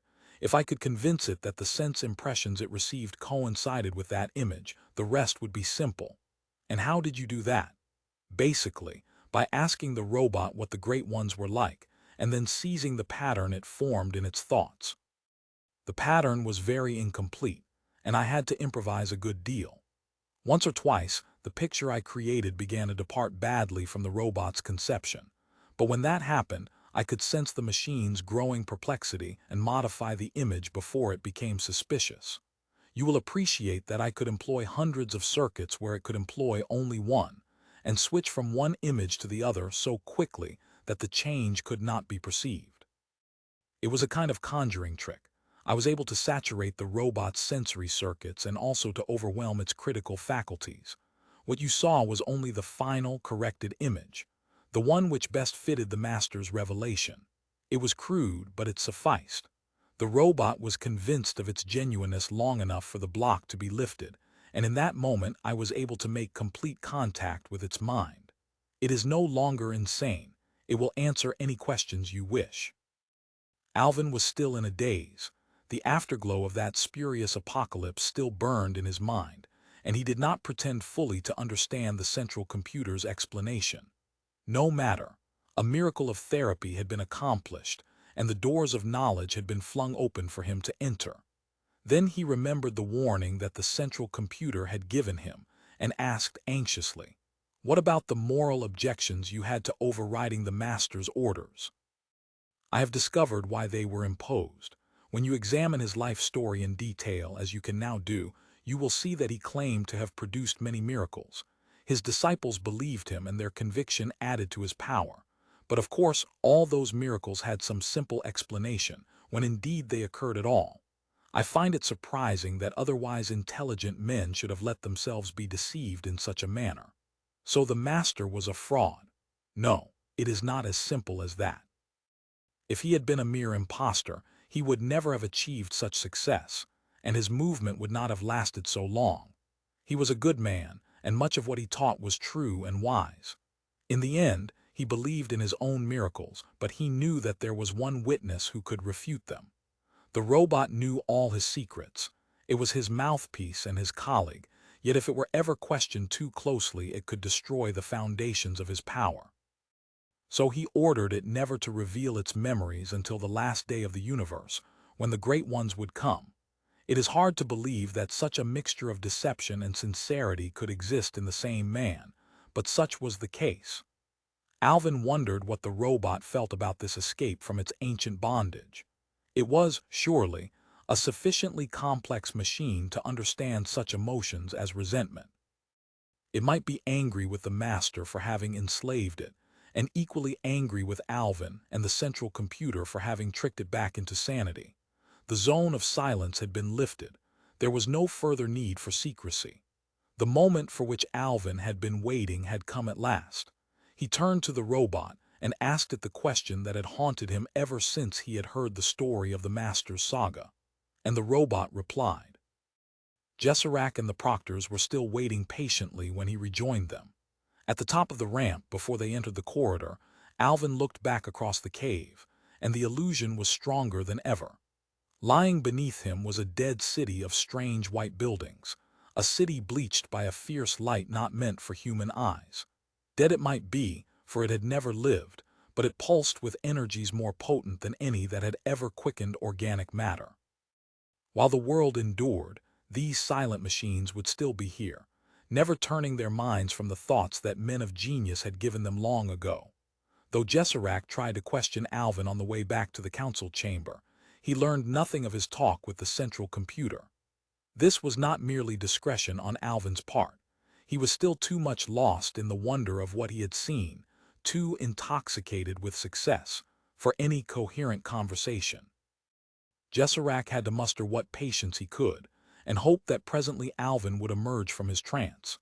The streets of Diaspar were bathed with a light that seemed pale and wan after the glare of the machine city. But Alvin scarcely saw them. He had no regard for the familiar beauty of the great towers drifting past him, or the curious glances of his fellow citizens. It was strange, he thought, how everything that had happened to him led up to this moment. Since he had met Kedron, events seemed to have moved automatically toward a predetermined goal. The monitor's lies Shalmarain at every stage he might have turned aside with unseeing eyes, but something had led him on. Was he the maker of his own destiny, or was he especially favored by fate? Perhaps it was merely a matter of probabilities, of the operation of the laws of chance. Any man might have found the path his footsteps had traced, and countless times in the past ages others must have gone almost as far. Those earlier uniques, for example, what had happened to them? Perhaps he was merely the first to be lucky. All the way back through the streets, Alvin was establishing closer and closer rapport with the machine he had released from its age-long thraldom. It had always been able to receive his thoughts, but previously he had never known whether it would obey any orders he gave it. Now that uncertainty was gone. He could talk to it as he would to another human being, though since he was not alone, he directed it not to use verbal speech but such simple thought images as he could understand. He sometimes resented the fact that robots could talk freely to one another on the telepathic level, whereas man could not, except in lies. Here was another power that Diaspar had lost or deliberately set aside. He continued the silent but somewhat one-sided conversation while they were waiting in the anteroom of the council chamber. It was impossible not to compare his present situation with that in lies, when Saranis and her colleagues had tried to bend him to their wills. He hoped that there would be no need for another conflict, but if one should arise, he was now far better prepared for it. His first glance at the faces of the council members told Alvin what their decision had been. He was neither surprised nor particularly disappointed, and he showed none of the emotion the councilors might have expected as he listened to the president summing up. "Alvin," began the president, "we have considered with great care the situation which your discovery has brought about, and we have reached this unanimous decision. Because no one wishes any change in our way of life, and because only once in many millions of years is anyone born who is capable of leaving Diaspar even if the means exists, the tunnel system to lies is unnecessary and may well be a danger. The entrance to the chamber of the moving ways has therefore been sealed. Moreover, since it is possible that there may be other ways of leaving the city, a search will be made of the monitor memory units. That search has already begun. We have also considered what action, if any, need be taken with regard to you. In view of your youth and the peculiar circumstances of your origin, it is felt that you cannot be censured for what you have done. Indeed, by disclosing a potential danger to our way of life, you have done the city a service, and we record our appreciation of that fact." There was a murmur of applause, and expressions of satisfaction spread across the faces of the councilors. A difficult situation had been speedily dealt with. They had avoided the necessity of reprimanding Alvin, and now they could go their ways again feeling that they, the chief citizens of Diaspar, had done their duty. With reasonably good fortune, it might be centuries before the need arose again. The president looked expectantly at Alvin. Perhaps he hoped that Alvin would reciprocate and express his appreciation of the council for letting him off so lightly. He was disappointed. "May I ask one question?" said Alvin politely. "Of course. The central computer, I take it, approved of your action. In the ordinary way, this would have been an impertinent question to ask. The council was not supposed to justify its decisions or explain how it had arrived at them. But Alvin himself had been taken into the confidence of the central computer for some strange reason of its own. He was in a privileged position. The question clearly caused some embarrassment, and the reply came rather reluctantly. Naturally, we consulted with the central computer. It told us to use our own judgment. Alvin had expected as much. The central computer would have been conferring with the council at the same moment as it was talking to him, at the same moment, in fact, as it was attending to a million other tasks in Diaspar. It knew, as did Alvin, that any decision the council now made was of no importance. The future had passed utterly beyond its control at the very moment when, in happy ignorance, it had decided that the crisis had been safely dealt with. Alvin felt no sense of superiority, none of the sweet anticipation of impending triumph, as he looked at these foolish old men who thought themselves the rulers of Diaspar. He had seen the real ruler of the city, and had spoken to it in the grave silence of its brilliant, buried world. That was an encounter which had burned most of the arrogance out of his soul, but enough was left for a final venture that would surpass all that had gone before. As he took leave of the council, he wondered if they were surprised at his quiet acquiescence, his lack of indignation at the closing of the path to lies. The proctors did not accompany him. He was no longer under observation, at least in so open a manner. Only Jesserac followed him out of the council chamber and into the colored, crowded streets. "Well, Alvin," he said, "you were on your best behavior, but you cannot deceive me. What are you planning?" Alvin smiled. "I knew that you would suspect something. If you will come with me, I will show you why the subway to lies is no longer important. And there is another experiment I want to try. It will not harm you, but you may not like it." "Very well. I'm still supposed to be your tutor, but it seems that the roles are now reversed. Where are you taking me?" "We are going to the Tower of Lauren, and I am going to show you the world outside Diaspar." Jesserac paled, but he stood his ground. Then, as if not trusting himself with words, he gave a stiff little nod and followed Alvin out onto the smoothly gliding surface of the moving way. Jesserac showed no fear as they walked along the tunnel through which that cold wind blew forever into Diaspar. The tunnel had changed now. The stone grill that had blocked access to the outer world was gone. It served no structural purpose, and the central computer had removed it without comment at Alvin's request. Later, it might instruct the monitors to remember the grill again and bring it back into existence. But for the moment the tunnel gaped unfenced and unguarded in the sheer outer wall of the city. Not until Jesserac had almost reached the end of the air shaft did he realize that the outer world was now upon him. He looked at the widening circle of sky, and his steps became more and more uncertain until they finally slowed to a halt. Alvin remembered how Alastra had turned and fled from this same spot, and he wondered if he could induce Jesserac to go any further. "I am only asking you to look," he begged, "not to leave the city. Surely you can manage to do that." In Airlie, during his brief stay, Alvin has seen a mother teaching her child to walk. He was irresistibly reminded of this as he coaxed Jesserac along the corridor, making encouraging remarks as his tutor advanced foot by reluctant foot. Jesserac, unlike Kedron, was no coward. He was prepared to fight against his compulsion, but it was a desperate struggle. Alvin was almost as exhausted as the older man by the time he had succeeded in getting Jesserac to a point where he could see the whole, uninterrupted sweep of the desert. Once there, the interest and strange beauty of the scene, so alien to all that Jesserac had ever known in this or any previous existence, seemed to overcome his fears. He was clearly fascinated by the immense vista of the rolling sand dunes and the far-off, ancient hills. It was late afternoon, and in a little while all this land would be visited by the knight that never came to Diaspar. "I asked you to come here," said Alvin, speaking quickly as if he could hardly control his impatience, "because I realize that you have earned more right than anyone to see where my travels have led me. I wanted you to see the desert, and I also want you to be a witness, so that the council will know what I have done.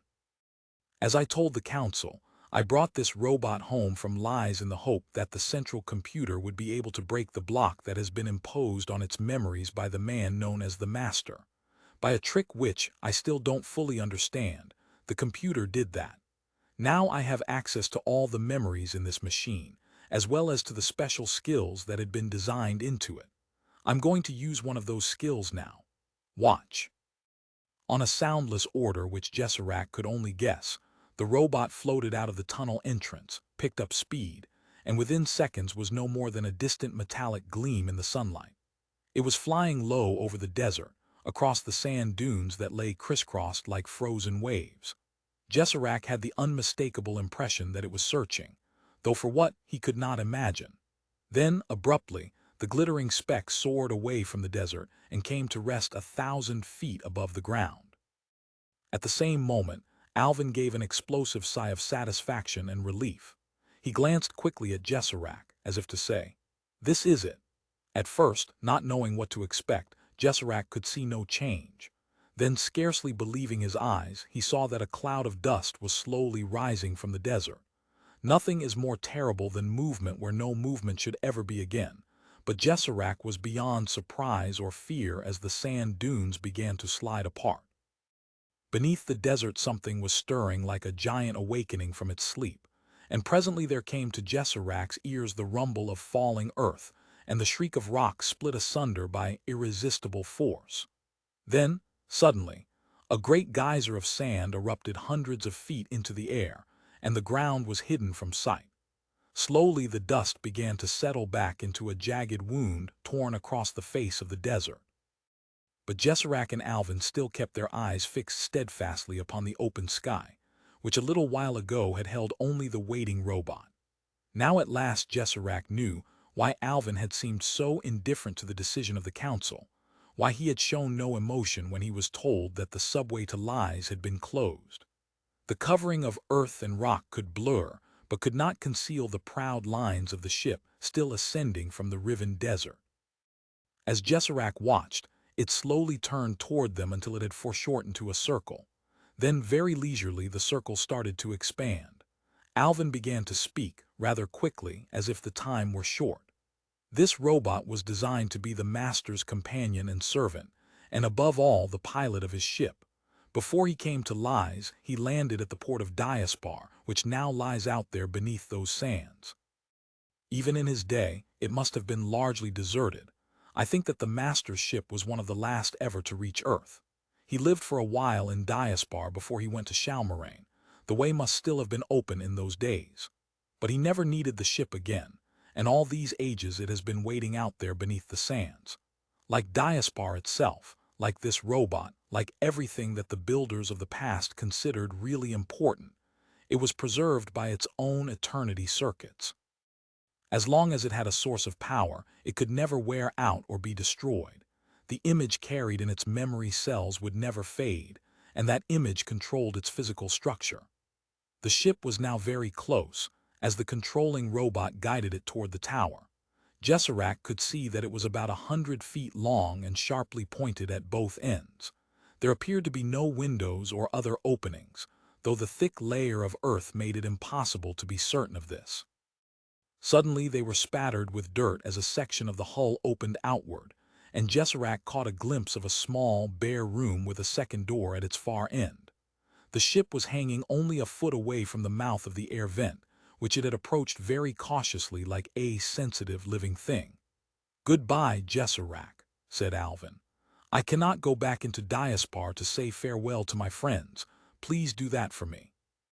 Tell Ariston and Etania that I hope to return soon. If I do not, I am grateful for all that they did. And I am grateful to you, even though you may not approve of the way I have applied your lessons.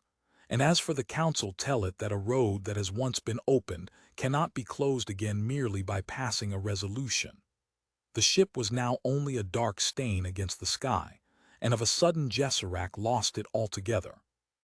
He never saw its going, but presently there echoed down from the heavens the most awe-inspiring of all the sounds that man has ever made, the long-drawn thunder of air falling, mile after mile, into a tunnel of vacuum drilled suddenly across the sky.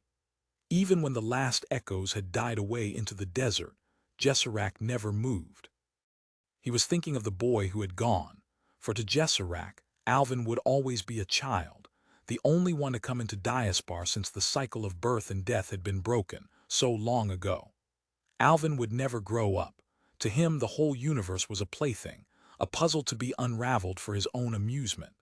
In his play he had now found the ultimate, deadly toy which might wreck what was left of human civilization, but whatever the outcome, to him it would still be a game. The sun was now low on the horizon, and a chill wind was blowing from the desert. But Jesserac still waited, conquering his fears, and presently for the first time in his life he saw the stars.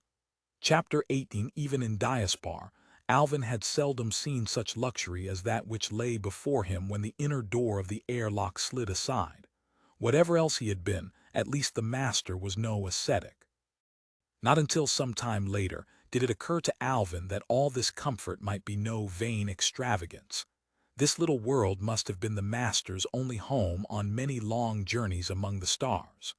There were no visible controls of any kind, but the large oval screen which completely covered the far wall showed that his was no ordinary room. Ranged in a half-circle before it were 3 low couches. The rest of the cabin was occupied by 2 small tables and a number of padded chairs, some of them obviously not designed for human occupants. When he had made himself comfortable in front of the screen, Alvin looked around for the robot. To his surprise, it had disappeared. Then he located it, neatly stowed away in a recess beneath the curved ceiling. It had brought the master across space to Earth and then, as his servant, followed him into lies. Now it was ready, as if the intervening eons had never been, to carry out its old duties once again. Alvin threw it an experimental command, and the great screen shivered into life. Before him was the Tower of Lauren, curiously foreshortened and apparently lying on its side. Further trials gave him views of the sky, of the city, and of great expanses of desert. The definition was brilliantly, almost unnaturally, clear, although there seemed to be no actual magnification. Alvin experimented for a little while until he could obtain any view he wished. Then he was ready to start. "Take me to Lies." The command was a simple one, but how could the ship obey it when he himself had no idea of the direction? Alvin had not considered this, and when it did occur to him, the machine was already moving across the desert at a tremendous speed. He shrugged his shoulders, accepting thankfully the fact that he now had servants wiser than himself. It was difficult to judge the scale of the picture racing up the screen, but many miles must be passing every minute. Not far from the city, the color of the ground had changed abruptly to a dull gray, and Alvin knew that he was passing over the bed of one of the lost oceans. Once Diaspar must have been very near the sea, though there had never been any hint of this even in the most ancient records. Old though the city was, the oceans must have passed away long before its founding. Hundreds of miles later, the ground rose sharply and the desert returned. Once Alvin halted his ship above a curious pattern of intersecting lines, showing faintly through the blanket of sand. For a moment it puzzled him. Then he realized that he was looking down upon the ruins of some forgotten city. He did not stay for long. It was heartbreaking to think that billions of men had left no other trace of their existence save these furrows in the sand. The smooth curve of the horizon was breaking up at last, crinkling into mountains that were beneath him almost as soon as they were glimpsed. The machine was slowing now, slowing and falling to earth in a great arc 100 miles in length. And then below him was Lies, its forests and endless rivers forming a scene of such incomparable beauty that for a while he could go no further. To the east, the land was shadowed and the great lakes floated upon it like pools of darker night.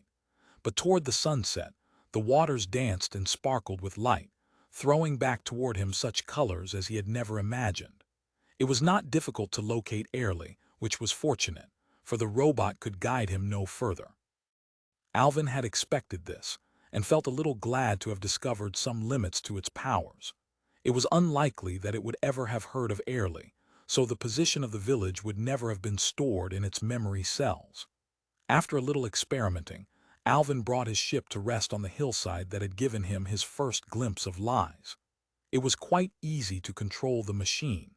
He had only to indicate his general desires, and the robot attended to the details. It would, he imagined, ignore dangerous or impossible orders, though he had no intention of giving any if he could avoid it. Alvin was fairly certain that no one could have seen his arrival. He thought this rather important, for he had no desire to engage in mental combat with Saranis again. His plans were still somewhat vague, but he was running no risks until he had established friendly relations.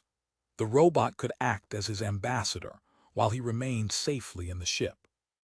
He met no one on the road to Airlie.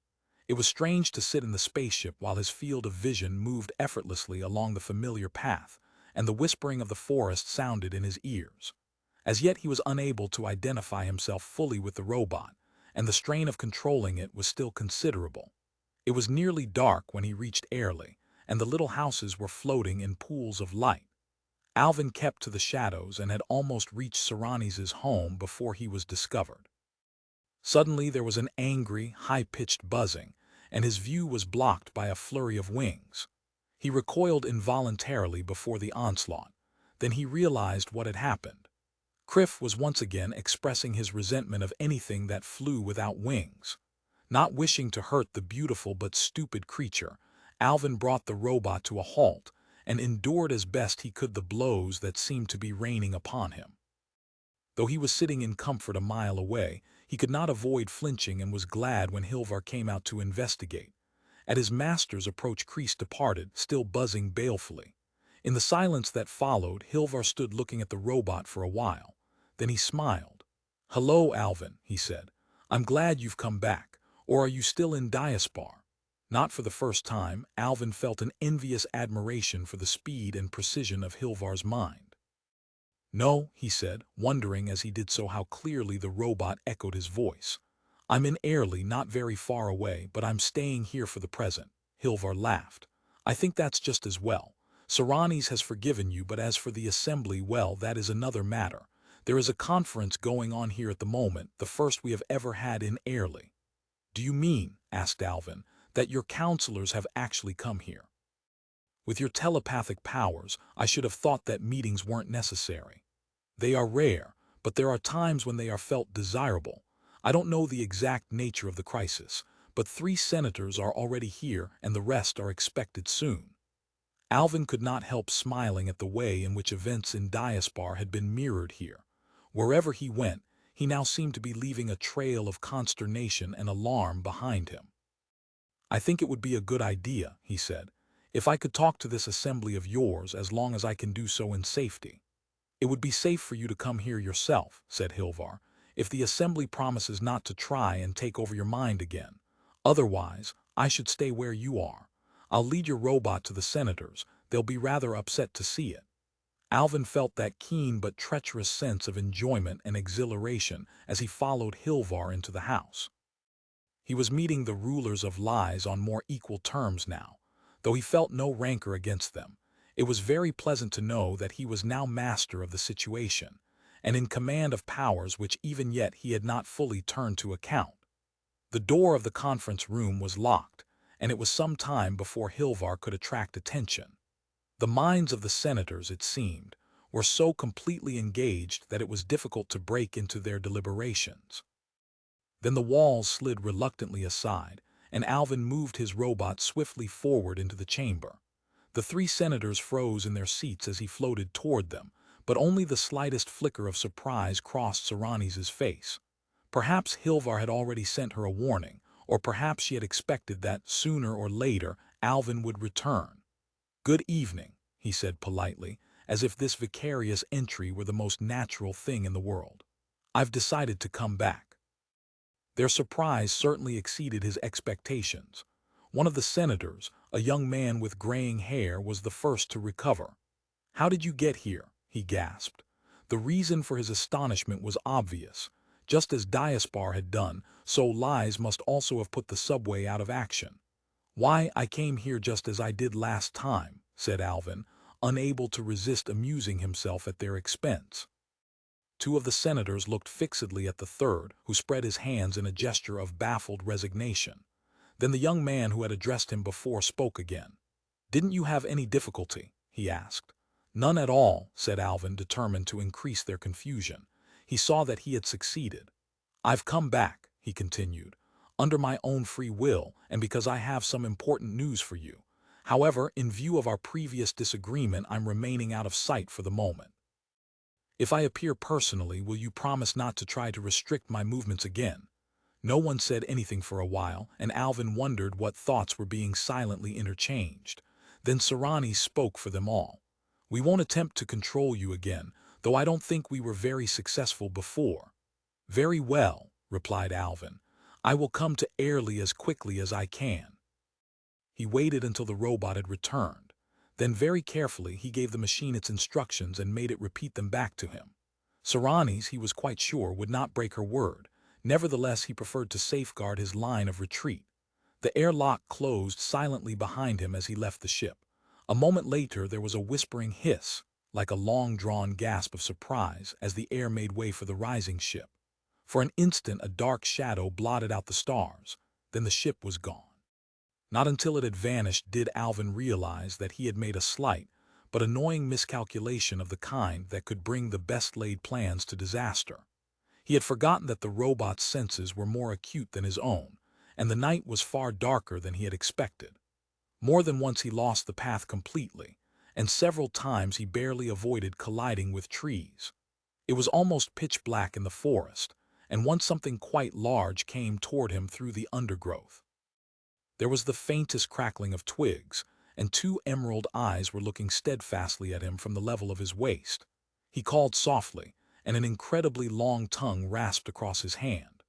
A moment later a powerful body rubbed affectionately against him and departed without a sound. He had no idea what it could be. Presently the lights of the village were shining through the trees ahead, but he no longer needed their guidance, for the path beneath his feet had now become a river of dim blue fire. The moss upon which he was walking was luminous, and his footprints left dark patches which slowly disappeared behind him. It was a beautiful and entrancing sight, and when Alvin stooped to pluck some of the strange moss, it glowed for minutes in his cupped hands before its radiance died. Hilvar met him for the second time outside the house, and for the second time introduced him to Serrani's and the senators. They greeted him with a kind of wary and reluctant respect. If they wondered where the robot had gone, they made no comment. "I'm very sorry," Alvin began, "that I had to leave your country in such an undignified fashion. It may interest you to know that it was nearly as difficult to escape from Diaspar."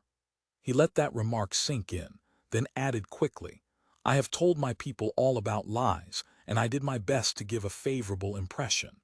But Diaspar will have nothing to do with you. In spite of all I could say, it wishes to avoid contamination with an inferior culture." It was most satisfying to watch the senator's reactions, and even the urban Serranis colored slightly at his words. If he could make Lies and Diaspar sufficiently annoyed with each other, thought Alvin, his problem would be more than half solved. Each would be so anxious to prove the superiority of its own way of life that the barriers between them would soon go down. "Why have you come back to Lies?" asked Serranis. "Because I want to convince you, as well as Diaspar, that you have made a mistake." He did not add his other reason, that in Lies was the only friend of whom he could be certain and whose help he now needed.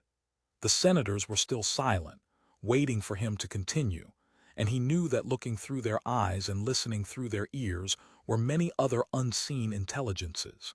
He was the representative of Diaspar, and the whole of Lies was judging him by what he might say.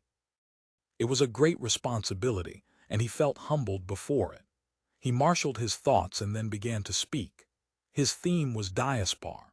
He painted the city as he had last seen it, dreaming on the breast of the desert, its towers glowing like captive rainbows against the sky. From the treasure house of memory, he recalled the songs that the poets of old had written in praise of Diaspar, and he spoke of the countless men who had spent their lives to increase its beauty. No one, he told them, could ever exhaust the city's treasures, however long they lived. Always there would be something new. For a while he described some of the wonders which the men of Diaspar had wrought. He tried to make them catch a glimpse at least of the loveliness that the artists of the past had created for men's eternal admiration. And he wondered a little wistfully if it were indeed true that the music of Diaspar was the last sound that Earth had ever broadcast to the stars.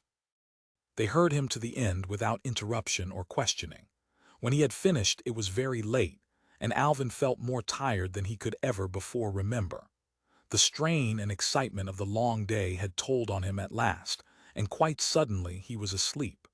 When he woke, he was in an unfamiliar room, and it was some moments before he remembered that he was no longer in Diaspar.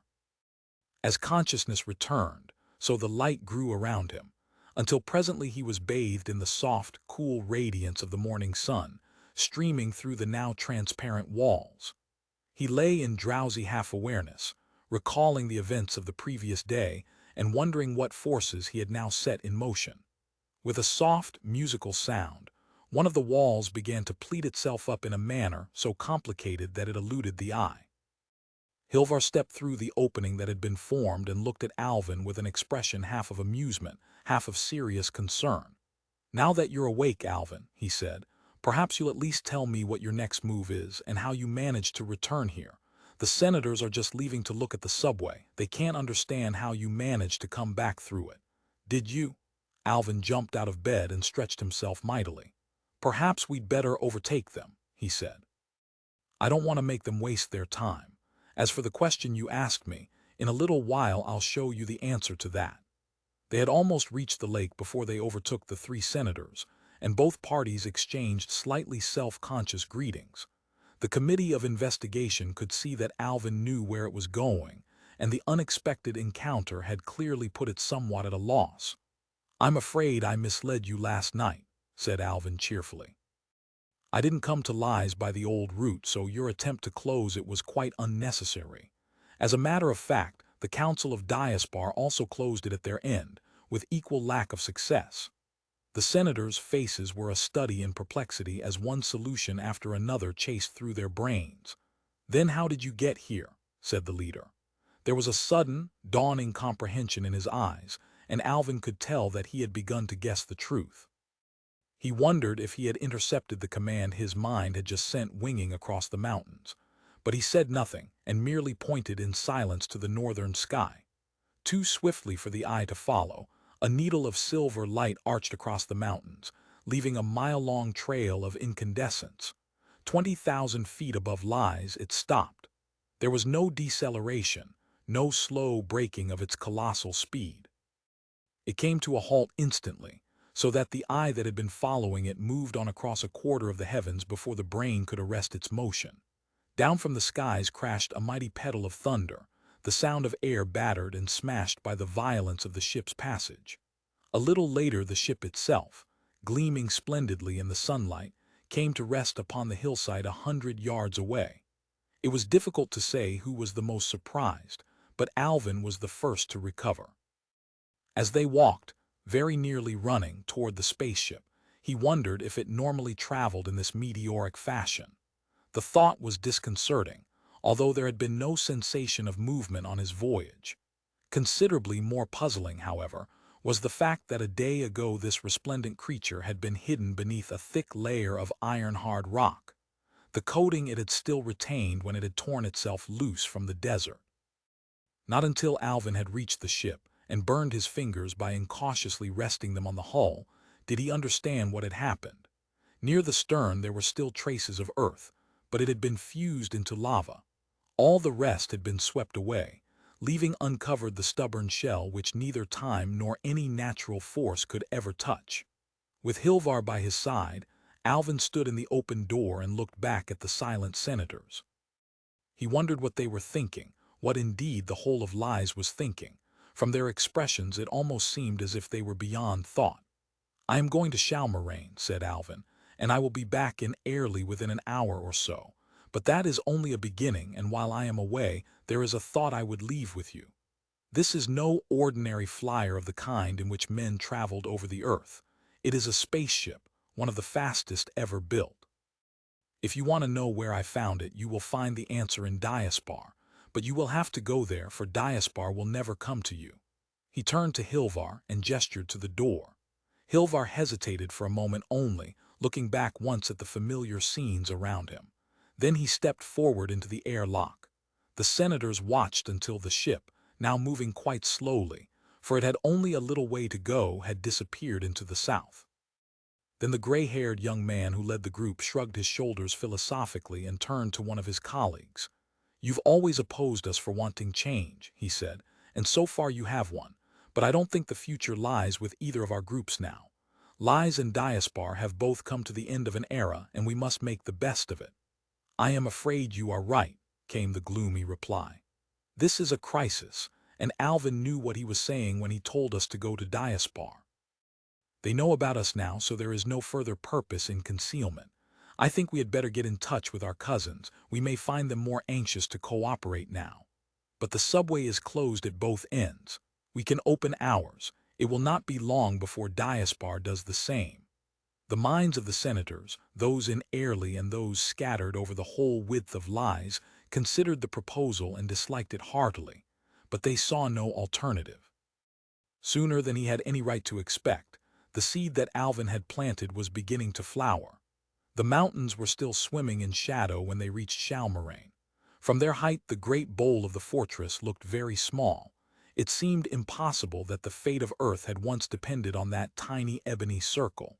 When Alvin brought the ship to rest among the ruins by the lakeside, the desolation crowded in upon him, chilling his soul. He opened the airlock and the stillness of the place crept into the ship. Hilvar, who had scarcely spoken during the entire flight, asked quietly, "Why have you come here again?" Alvin did not answer until they had almost reached the edge of the lake. Then he said, "I wanted to show you what this ship was like, and I also hoped that the polyp might be in existence once more. I feel I owe it a debt, and I want to tell it what I've discovered." "In that case," replied Hilvar, "you will have to wait. You have come back much too soon." Alvin had expected that. It had been a remote chance, and he was not disappointed that it had failed. The waters of the lake were perfectly still, no longer beating with that steady rhythm that had so puzzled them on their first visit. He knelt down at the water's edge and peered into the cold, dark depths. Tiny translucent bells, trailing almost invisible tentacles, were drifting to and fro beneath the surface. Alvin plunged in his hand and scooped one up. He dropped it at once with a slight exclamation of annoyance. It had stung him. Some day, perhaps years, perhaps centuries in the future, these mindless jellies would reassemble, and the great polyp would be reborn as its memories linked together, and its consciousness flashed into existence once again. Alvin wondered how it would receive the discoveries he had made. It might not be pleased to learn the truth about the master. Indeed, it might refuse to admit that all its ages of patient waiting had been in vain. Yet had they? Deluded though these creatures might have been, their long vigil had at last brought its reward. As if by a miracle, they had saved from the past knowledge that else might have been lost forever. Now they could rest at last, and their creed could go the way of a million other faiths that had once thought themselves eternal. Chapter 19. Hilvar and Alvin walked in reflective silence back to the waiting ship, and presently the fortress was once more a dark shadow among the hills. It dwindled swiftly until it became a black and lidless eye, staring up forever into space, and soon they lost it in the great panorama of Lies. Alvin did nothing to check the machine. Still they rose until the whole of Lies lay spread beneath them, a green island in an ochre sea. Never before had Alvin been so high. When finally they came to rest, the whole crescent of the earth was visible below. Lies was very small now, only an emerald stain against the rusty desert, but far around the curve of the globe something was glittering like a man-colored jewel. And so for the first time, Hilvar saw the city of Diaspar. They sat for a long while watching the earth turn beneath them. Of all man's ancient powers, this surely was the one he could least afford to lose. Alvin wished he could show the world as he saw it now to the rulers of Lies and Diaspar. "Hilvar," he said at last, "do you think that what I'm doing is right?" The question surprised Hilvar, who did not suspect the sudden doubts that sometimes overwhelmed his friend, and still knew nothing of Alvin's meeting with the central computer and the impact which that had had upon his mind.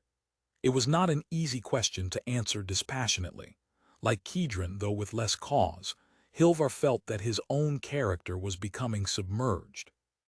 He was being sucked helplessly into the vortex which Alvin left behind him on his way through life. "I believe you are right," Hilvar answered slowly. "Our two peoples have been separated for long enough." That, he thought, was true, though he knew that his own feelings must bias his reply, but Alvin was still worried. "There's one problem that bothers me," he said in a troubled voice, "and that's the difference in our life spans." He said no more, but each knew what the other was thinking. "I've been worried about that as well," Hilvar admitted, "but I think the problem will solve itself in time when our people get to know each other again. We can't both be right. Our lives may be too short, and yours are certainly far too long. Eventually there will be a compromise." Alvin wondered. That way, it was true, lay the only hope, but the ages of transition would be hard indeed. He remembered again those bitter words of Serrani's. "Both he and I will have been dead for centuries while you are still a young man." Very well, he would accept the conditions. Even in Diaspar, all friendships lay under the same shadow. Whether it was 100 or 1,000,000 years away made little difference at the end. Alvin knew, with a certainty that passed all logic, that the welfare of the race demanded the mingling of these two cultures. In such a cause, individual happiness was unimportant. For a moment Alvin saw humanity as something more than the living background of his own life, and he accepted without flinching the unhappiness his choice must one day bring. Beneath them the world continued on its endless turning. Sensing his friend's mood, Hilvar said nothing, until presently Alvin broke the silence. "When I first left Diaspar," he said, "I did not know what I hoped to find. Lies would have satisfied me once more than satisfied me. Yet now everything on earth seems so small and unimportant. Each discovery I've made has raised bigger questions and opened up wider horizons. I wonder where it will end." Hilvar had never seen Alvin in so thoughtful a mood, and did not wish to interrupt his soliloquy. He had learned a great deal about his friend in the last few minutes. "The robot told me," Alvin continued, "that this ship can reach the Seven Suns in less than a day. Do you think I should go? Do you think I could stop you?" Hilvar replied quietly. Alvin smiled. "That's no answer," he said. "Who knows what lies out there in space? The invaders may have left the universe, but there may be other intelligences unfriendly to man." "Why should there be?" Hilvar asked. "That's one of the questions our philosophers have been debating for ages. A truly intelligent race is not likely to be unfriendly. But the invaders, they are an enigma, I admit. If they were really vicious, they must have destroyed themselves by now. And even if they have not," Hilvar pointed to the unending deserts below, "once we had an empire, what have we now that they would covet?" Alvin was a little surprised that anyone else shared this point of view, so closely allied to his own. "Do all your people think this way?" he asked. "Only a minority. The average person doesn't worry about it, but would probably say that if the invaders really wanted to destroy Earth, they'd have done it ages ago. I don't suppose anyone is actually afraid of them." "Things are very different in Diaspar," said Alvin. "My people are great cowards. They are terrified of leaving their city, and I don't know what will happen when they hear that I've located a spaceship. Jessarak will have told the council by now, and I would like to know what it is doing. I can tell you that. It is preparing to receive its first delegation from Lies. Serrani's has just told me." Alvin looked again at the screen. He could span the distance between Lies and Diaspar in a single glance. Though one of his aims had been achieved, that seemed a small matter now. Yet he was very glad. Now, surely, the long ages of sterile isolation would be ending. The knowledge that he had succeeded in what had once been his main mission cleared away the last doubts from Alvin's mind. He had fulfilled his purpose here on Earth, more swiftly and more thoroughly than he had dared to hope. The way lay clear ahead for what might be his last, and would certainly be his greatest, adventure. "Will you come with me, Hilvar?" he said, all too conscious of what he was asking. Hilvar looked at him steadfastly. "There was no need to ask that, Alvin," he said. "I told Saranis and all my friends that I was leaving with you a good hour ago." They were very high when Alvin gave the robot its final instructions. The ship had come almost to rest, and the Earth was perhaps 1,000 miles below, nearly filling the sky. It looked very uninviting. Alvin wondered how many ships in the past had hovered here for a little while, and then continued on their way. There was an appreciable pause, as if the robot was checking controls and circuits that had not been used for geological ages. Then came a very faint sound, the first that Alvin had ever heard from a machine. It was a tiny humming which soared swiftly octave by octave until it was lost at the edge of hearing. There was no sense of change of motion, but suddenly he noticed that the stars were drifting across the screen. The Earth reappeared and rolled past, then appeared again in a slightly different position. The ship was hunting, swinging in space like a compass needle seeking the north. For minutes the skies turned and twisted around them, until at last the ship came to rest, a giant projectile aimed at the stars. Centered in the screen, the great ring of the seven suns lay in its rainbow-hued beauty. A little of Earth was still visible as a dark crescent edged with the gold and crimson of the sunset. Something was happening now, Alvin knew, beyond all his experience. He waited, gripping his seat, while the seconds drifted by and the seven suns glittered on the screen. There was no sound, only a sudden wrench that seemed to blur the vision, but Earth had vanished as if a giant hand had whipped it away. They were alone in space, alone with the stars and a strangely shrunken sun. Earth was gone as though it had never been.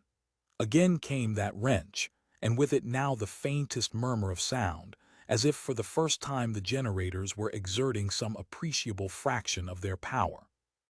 Yet for a moment it seemed that nothing had happened. Then Alvin realized that the sun itself was gone and that the stars were creeping slowly past the ship. He looked back for an instant and saw nothing. All the heavens behind had vanished utterly, obliterated by a hemisphere of night. Even as he watched, he could see the stars plunge into it, to disappear like sparks falling upon water. The ship was traveling far faster than light, and Alvin knew that the familiar space of Earth and sun held him no more. When that sudden, vertiginous wrench came for the third time, his heart almost stopped beating. The strange blurring of vision was unmistakable now. For a moment his surroundings seemed distorted out of recognition. The meaning of that distortion came to him in a flash of insight he could not explain. It was real, and no delusion of his eyes. Somehow he was catching, as he passed through the thin film of the present, a glimpse of the changes that were occurring in the space around him. At the same instant, the murmur of the generators rose to a roar that shook the ship, a sound doubly impressive, for it was the first cry of protest that Alvin had ever heard from a machine. Then it was all over, and the sudden silence seemed to ring in his ears. The great generators had done their work. They would not be needed again until the end of the voyage. The stars ahead flared blue-white and vanished into the ultraviolet. Yet by some magic of science or nature, the seven suns were still visible, though now their positions and colors were subtly changed. The ship was hurtling toward them along a tunnel of darkness, beyond the boundaries of space and time, at a velocity too enormous for the mind to contemplate. It was hard to believe that they had now been flung out of the solar system at a speed which, unless it were checked, would soon take them through the heart of the galaxy and into the greater emptiness beyond. Neither Alvin nor Hilvar could conceive the real immensity of their journey. The great sagas of exploration had completely changed man's outlook toward the universe, and even now, millions of centuries later, the ancient traditions had not wholly died. There had once been a ship, legend whispered, that had circumnavigated the cosmos between the rising and the setting of the sun. The billions of miles between the stars meant nothing before such speeds. To Alvin this voyage was very little greater and perhaps less dangerous than his first journey to Lies. It was Hilvar who voiced both their thoughts as the seven suns slowly brightened ahead. "Alvin," he remarked, "that formation can't possibly be natural." The other nodded. I've thought that for years, but it still seems fantastic. The system may not have been built by man, agreed Hilvar, but intelligence must have created it. Nature could never have formed that perfect circle of stars, all equally brilliant, and there's nothing else in the visible universe like the central sun. Why should such a thing have been made then? Oh, I can think of many reasons. Perhaps it's a signal, so that any strange ship entering our universe will know where to look for life. Perhaps it marks the center of galactic administration. Or perhaps, and somehow I feel that this is the real explanation, it's simply the greatest of all works of art. But it's foolish to speculate now. In a few hours we shall know the truth. We shall know the truth. Perhaps, thought Alvin, but how much of it shall we ever know? It seemed strange that now, while he was leaving Diaspar, and indeed Earth itself, at a speed beyond all comprehension, his mind should turn once more to the mystery of his origin. Yet perhaps it was not so surprising. He had learned many things since he had first arrived in Lies, but until now he had not had a single moment for quiet reflection. There was nothing he could do now but sit and wait. His immediate future was controlled by the wonderful machine, surely one of the supreme engineering achievements of all time, that was now carrying him into the heart of the universe. Now was the moment for thought and reflection, whether he wished it or not. But first he would tell Hilvar all that had happened to him since their hasty parting only 2 days before.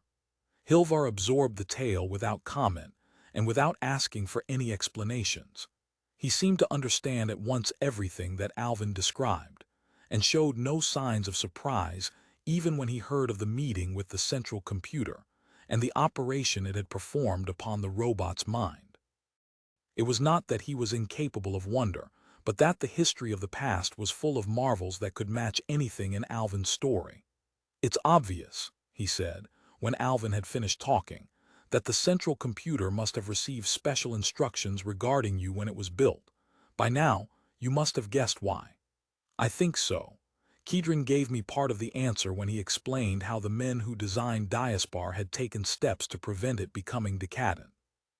Do you think you, and the other uniques before you, are part of the social mechanism which prevents complete stagnation, so that whereas the jesters are short-term correcting factors, you and your kind are long-term ones?"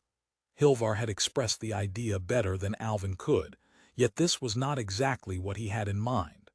"I believe the truth is more complicated than that. It almost looks as if there was a conflict of opinion when the city was built, between those who wanted to shut it off completely from the outside world, and those who wanted to maintain some contacts. The first faction won, but the others did not admit defeat. I think Yarlin Zay must have been one of their leaders, but he was not powerful enough to act openly. He did his best, by leaving the subway in existence and by ensuring that at long intervals someone would come out of the Hall of Creation who did not share the fears of all his fellow men. In fact, I wonder," Alvin paused, and his eyes veiled with thought so that for a moment he seemed oblivious of his surroundings. "What are you thinking now?" asked Hilvar. "It's just occurred to me perhaps I am Yarlin Zay. It's perfectly possible. He may have fed his personality into the memory banks, relying on it to break the mold of Diaspar before it was too firmly established. One day I must discover what happened to those earlier uniques. That may help fill in the gaps in the picture." And Yarlin Zay, or whoever it was, also instructed the central computer to give special assistance to the uniques whenever they were created, mused Hilvar, following this line of logic. "That's right. The ironic thing is that I could have got all the information I needed direct from the central computer, without any assistance from poor Kedron. It would have told me more than it ever told him. But there's no doubt that he saved me a good deal of time, and taught me much that I could never have learned by myself." "I think your theory covers all the known facts," said Hilvar cautiously. "Unfortunately, it still leaves wide open the biggest problem of all, the original purpose of Diaspar. Why did your people try to pretend that the outer world didn't exist? That's a question I'd like to see answered." "It's a question I intend to answer," replied Alvin, "but I don't know when or how." So they argued and dreamed, while hour by hour the 7 suns drifted apart until they had filled that strange tunnel of night in which the ship was riding. Then, one by one, the 6 outer stars vanished at the brink of darkness, and at last only the central sun was left. Though it could no longer be fully in their space, it still shone with the pearly light that marked it out from all other stars. Minute by minute its brilliance increased, until presently it was no longer a point but a tiny disk. And now the disk was beginning to expand before them. There was the briefest of warnings. For a moment a deep, bell-like note vibrated through the room. Alvin clenched the arms of his chair, though it was a futile enough gesture. Once again the great generators exploded into life, and with an abruptness that was almost blinding, the stars reappeared. The ship had dropped back into space, back into the universe of suns and planets, the natural world where nothing could move more swiftly than light. They were already within the system of the 7 suns, for the great ring of colored globes now dominated the sky. And what a sky it was! All the stars they had known, all the familiar constellations had gone. The Milky Way was no longer a faint band of mist far to one side of the heavens. They were now at the center of creation, and its great circle divided the universe in twain. The ship was still moving very swiftly toward the central sun, and the 6 remaining stars of the system were colored beacons ranged around the sky. Not far from the nearest of them were the tiny sparks of circling planets, worlds that must have been of enormous size to be visible over such a distance. The cause of the central sun's nacreous light was now clearly visible. The great star was shrouded in an envelope of gas which softened its radiation and gave it its characteristic color. The surrounding nebula could only be seen indirectly, and it was twisted into strange shapes that eluded the eye. But it was there, and the longer one stared the more extensive it seemed to be. "Well, Alvin," said Hilvar, "we have a good many worlds to take our choice from, or do you hope to explore them all?" "It's lucky that won't be necessary," admitted Alvin. "If we can make contact anywhere, we'll get the information we need. The logical thing would be to head for the largest planet of the central sun.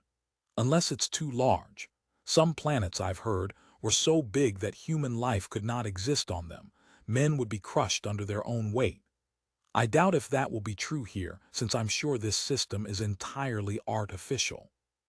In any case, we'll be able to see from space whether there are any cities and buildings." Hilvar pointed to the robot. "Our problem has been solved for us. Don't forget our guide has been here before. He is taking us home, and I wonder what he thinks about it." That was something that Alvin had also wondered. But was it accurate? Did it make any sense at all to imagine that the robot felt anything resembling human emotions now that it was returning to the ancient home of the master after so many eons? In all his dealings with it, since the central computer had released the blocks that made it mute, the robot had never shown any sign of feelings or emotion. It had answered his questions and obeyed his commands, but its real personality had proved utterly inaccessible to him. That it had a personality, Alvin was sure. Otherwise he would not have felt that obscure sense of guilt which afflicted him when he recalled the trick he had played upon it, and upon its now dormant companion. It still believed in everything that the master had taught it, though it had seen him fake his miracles and tell lies to his followers. These inconvenient facts did not affect its loyalty. It was able, as had many humans before it, to reconcile 2 conflicting sets of data. Now it was following its immemorial memories back to their origin. Almost lost in the glare of the central sun was a pale spark of light, with around it the fainter gleams of yet smaller worlds.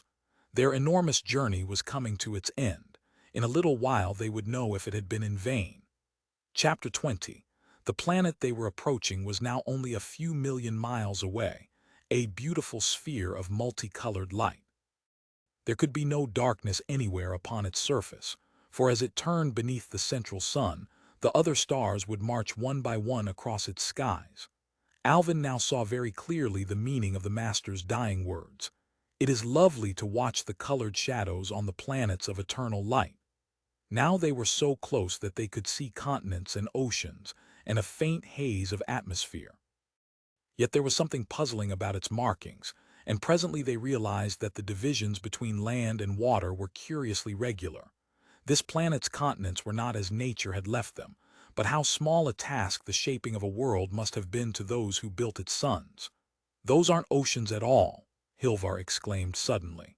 "Look, you can see markings in them." Not until the planet was nearer could Alvin see clearly what his friend meant. Then he noticed faint bands and lines along the continental borders, well inside what he had taken to be the limits of the sea. The sight filled him with a sudden doubt, for he knew too well the meaning of those lines. He had seen them once before in the desert beyond Diaspar, and they told him that his journey had been in vain. "This planet is as dry as Earth," he said dully. "Its water has all gone. Those markings are the salt beds where the seas have evaporated." "They would never have let that happen," replied Hilvar. "I think that after all we are too late." His disappointment was so bitter that Alvin did not trust himself to speak again but stared silently at the great world ahead. With impressive slowness, the planet turned beneath the ship, and its surface rose majestically to meet them. Now they could see buildings, minute-white incrustations everywhere save on the ocean beds themselves. Once this world had been the center of the universe. Now it was still, the air was empty, and on the ground were none of the scurrying dots that spoke of life. Yet the ship was still sliding purposefully over the frozen sea of stone, a sea which here and there had gathered itself into great waves that challenged the sky. Presently the ship came to rest, as if the robot had at last traced its memories to their source. Below them was a column of snow-white stone springing from the center of an immense marble amphitheater. Alvin waited for a little while. Then, as the machine remained motionless, he directed it to land at the foot of the pillar. Even until now, Alvin had half hoped to find life on this planet. That hope vanished instantly as the airlock opened. Never before in his life, even in the desolation of Shalmoraine, had he been in utter silence. On Earth there was always the murmur of voices, the stir of living creatures, or the sighing of the wind. Here were none of these, nor ever would be again. "Why did you bring us to this spot?" asked Alvin. He felt little interest in the answer, but the momentum of his quest still carried him on even when he had lost all heart to pursue it further. "The master left from here," replied the robot. "I thought that would be the explanation," said Hilvar. "Don't you see the irony of all this? He fled from this world in disgrace. Now look at the memorial they built for him." The great column of stone was perhaps 100 times the height of a man, and was set in a circle of metal slightly raised above the level of the plain. It was featureless and bore no inscription. For how many thousands or millions of years, wondered Alvin, had the Master's disciples gathered here to do him honor? And had they ever known that he died in exile on distant Earth? It made no difference now. The Master and his disciples alike were buried in oblivion. "Come outside," urged Hilvar, trying to jolt Alvin out of his mood of depression. "We have traveled halfway across the universe to see this place. At least you can make the effort to step outdoors." Despite himself, Alvin smiled and followed Hilvar through the airlock. Once outside, his spirits began to revive a little. Even if this world was dead, it must contain much of interest, much that would help him to solve some of the mysteries of the past. The air was musty but breathable. Despite the many suns in the sky, the temperature was low. Only the white disk of the central sun provided any real heat, and that seemed to have lost its strength in its passage through the nebulous haze around the star. The other suns gave their quota of color, but no warmth. It took only a few minutes to make sure that the obelisk could tell them nothing. The stubborn material of which it was made showed definite signs of age. Its edges were rounded, and the metal on which it was standing had been worn away by the feet of generations of disciples and visitors. It was strange to think that they might be the last of many billions of human beings ever to stand upon this spot. Hilvar was about to suggest that they should return to the ship and fly across to the nearest of the surrounding buildings when Alvin noticed a long, narrow crack in the marble floor of the amphitheater. They walked along it for a considerable distance, the crack widening all the time until presently it was too broad for a man's legs to straddle. A moment later they stood beside its origin. The surface of the arena had been crushed and splintered into an enormous shallow depression, more than a mile long. No intelligence, no imagination was needed to picture its cause. Ages ago, though certainly long after this world had been deserted, an immense cylindrical shape had rested here, then lifted once more into space and left the planet to its memories. Who had they been? Where had they come from? Alvin could only stare and wonder. He would never know if he had missed these earlier visitors by 1,000 or 1,000,000 years. They walked in silence back to their own ship, how tiny that would have looked beside the monster which once had rested here, and flew slowly across the arena until they came to the most impressive of the buildings flanking it. As they landed in front of the ornate entrance, Hilvar pointed out something that Alvin had noticed at the same moment. These buildings don't look safe. See all that fallen stone over there. It's a miracle they're still standing. If there were any storms on this planet, they would have been flattened ages ago. I don't think it would be wise to go inside any of them. I'm not going to. I'll send the robot. It can travel far faster than we can, and it won't make any disturbance which might bring the roof crashing down on top of it. Hilvar approved of this precaution, but he also insisted on one which Alvin had overlooked. Before the robot left on its reconnaissance, Alvin made it pass on a set of instructions to the almost equally intelligent brain of the ship, so that whatever happened to their pilot they could at least return safely to Earth. It took little time to convince both of them that this world had nothing to offer. Together, they watched miles of empty, dust-carpeted corridors and passageways drift across the screen as the robot explored these empty labyrinths. All buildings designed by intelligent beings, whatever form their bodies may take, must comply with certain basic laws, and after a while even the most alien forms of architecture or design fail to evoke surprise, and the mind becomes hypnotized by sheer repetition, incapable of absorbing any more impressions. These buildings, it seemed, had been purely residential, and the beings who had lived in them had been approximately human in size. They might well have been men. It was true that there were a surprising number of rooms and enclosures that could be entered only by flying creatures, but that did not mean that the builders of this city were winged. They could have used the personal anti-gravity devices that had once been in common use, but of which there was now no trace in Diaspar. "Alvin," said Hilvar at last, "we could spend 1,000,000 years exploring these buildings. It's obvious that they've not merely been abandoned. They were carefully stripped of everything valuable that they possessed. We are wasting our time." "Then what do you suggest?" asked Alvin. "We should look at 2 or 3 other areas of this planet and see if they are the same as I expect they are. Then we should make an equally quick survey of the other planets, and only land if they seem fundamentally different or we notice something unusual. That's all we can hope to do unless we are going to stay here for the rest of our lives." It was true enough. They were trying to contact intelligence, not to carry out archaeological research. The former task could be achieved in a few days, if it could be achieved at all. The latter would take centuries of labor by armies of men and robots. They left the planet 2 hours later and were thankful enough to go. Even when it had been bustling with life, Alvin decided, this world of endless buildings would have been very depressing. There were no signs of any parks, any open spaces where there could have been vegetation. It had been an utterly sterile world, and it was hard to imagine the psychology of the beings who had lived here. If the next planet was identical with this, Alvin decided, he would probably abandon the search there and then. It was not. Indeed, a greater contrast would have been impossible to imagine. This planet was nearer the sun, and even from space it looked hot. It was partly covered with low clouds, indicating that water was plentiful, but there were no signs of any oceans. Nor was there any sign of intelligence. They circled the planet twice without glimpsing a single artifact of any kind. The entire globe, from poles down to the equator, was clothed with a blanket of virulent green. "I think we should be very careful here," said Hilvar. "This world is alive, and I don't like the color of that vegetation. It would be best to stay in the ship and not to open the airlock at all. Not even to send out the robot. No, not even that.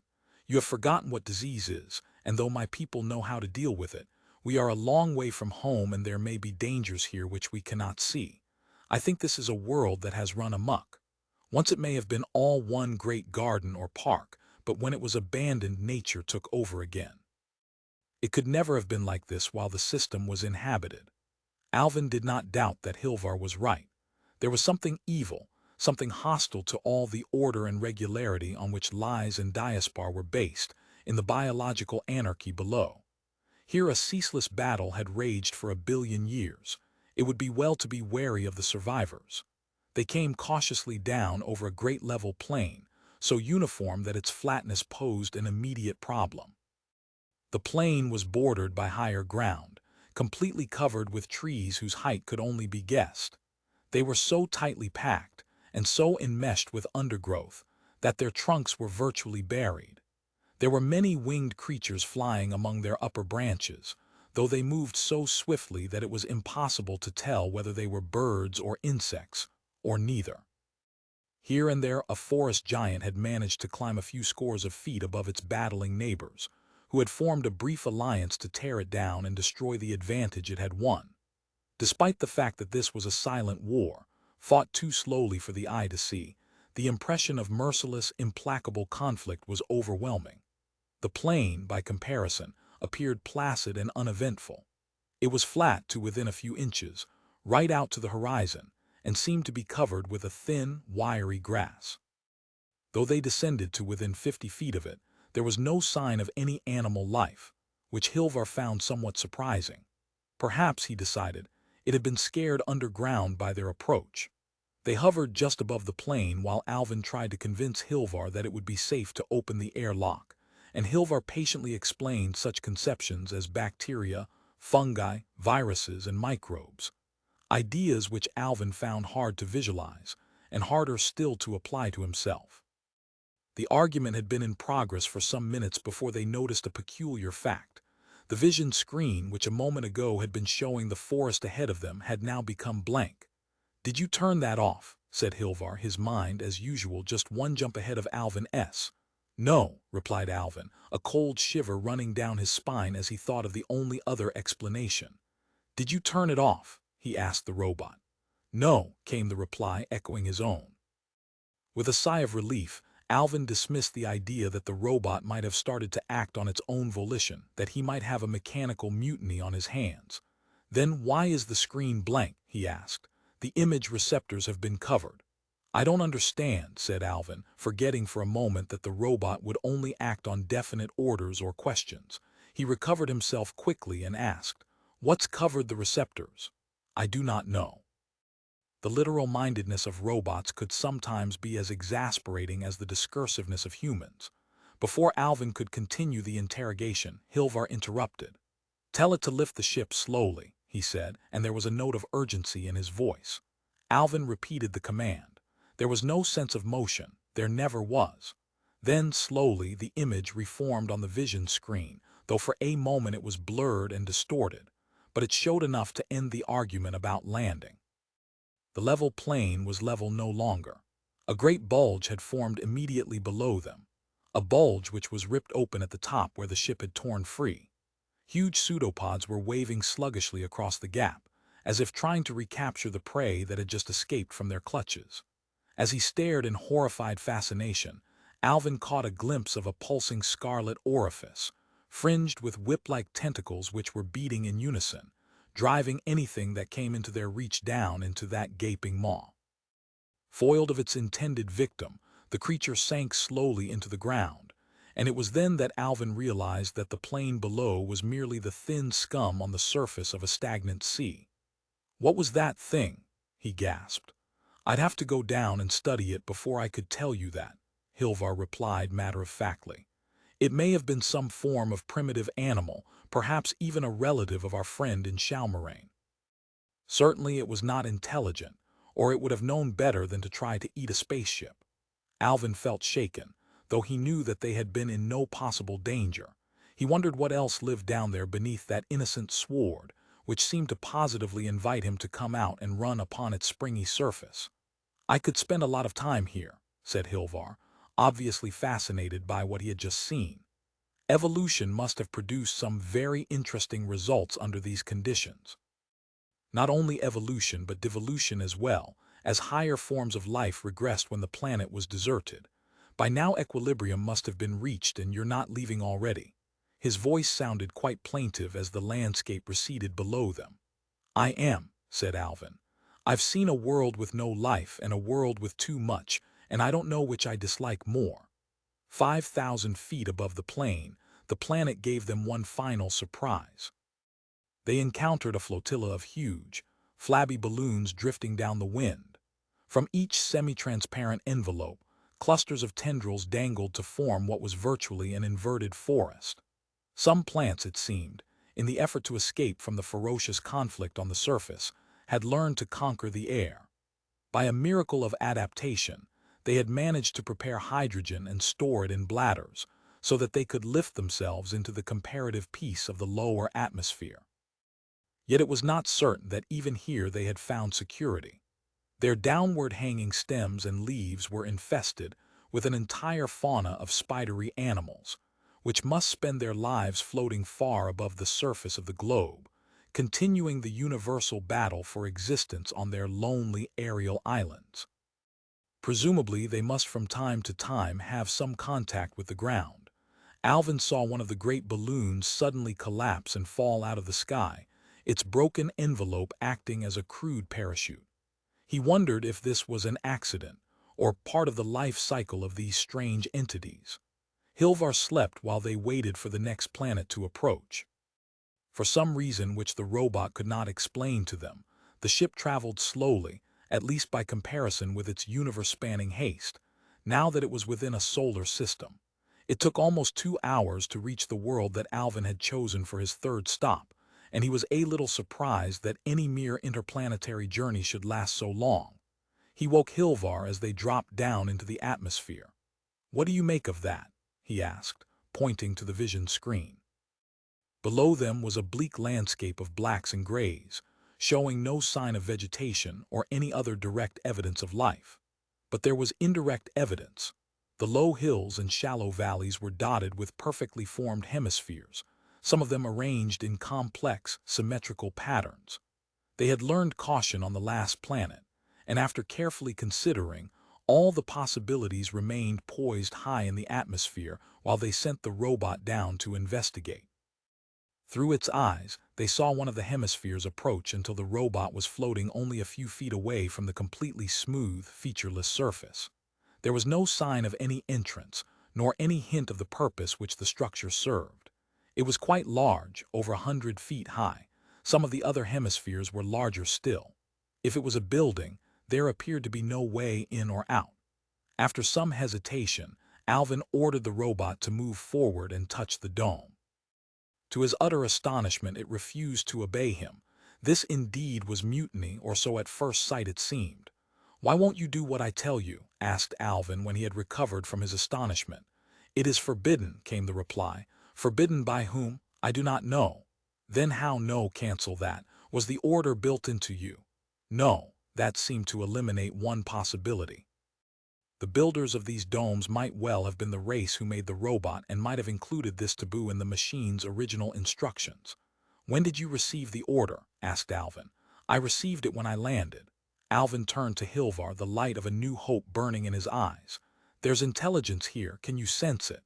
"No," Hilvar replied. "This place seems as dead to me as the first world we visited. I'm going outside to join the robot. Whatever spoke to it may speak to me." Hilvar did not argue the point, though he looked none too happy. They brought the ship to Earth 100 feet away from the dome, not far from the waiting robot, and opened the air lock. Alvin knew that the lock could not be opened unless the ship's brain had already satisfied itself that the atmosphere was breathable. For a moment he thought it had made a mistake. The air was so thin and gave such little sustenance to his lungs. Then, by inhaling deeply, he found that he could grasp enough oxygen to survive, though he felt that a few minutes here would be all that he could endure. Panting hard, they walked up to the robot and to the curving wall of the enigmatic dome. They took one more step, then stopped in unison as if hit by the same sudden blow. In their minds, like the tolling of a mighty gong, had boomed a single message: danger, come no closer. That was all.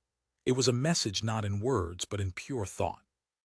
Alvin was certain that any creature, whatever its level of intelligence, would receive the same warning, in the same utterly unmistakable fashion, deep within its mind.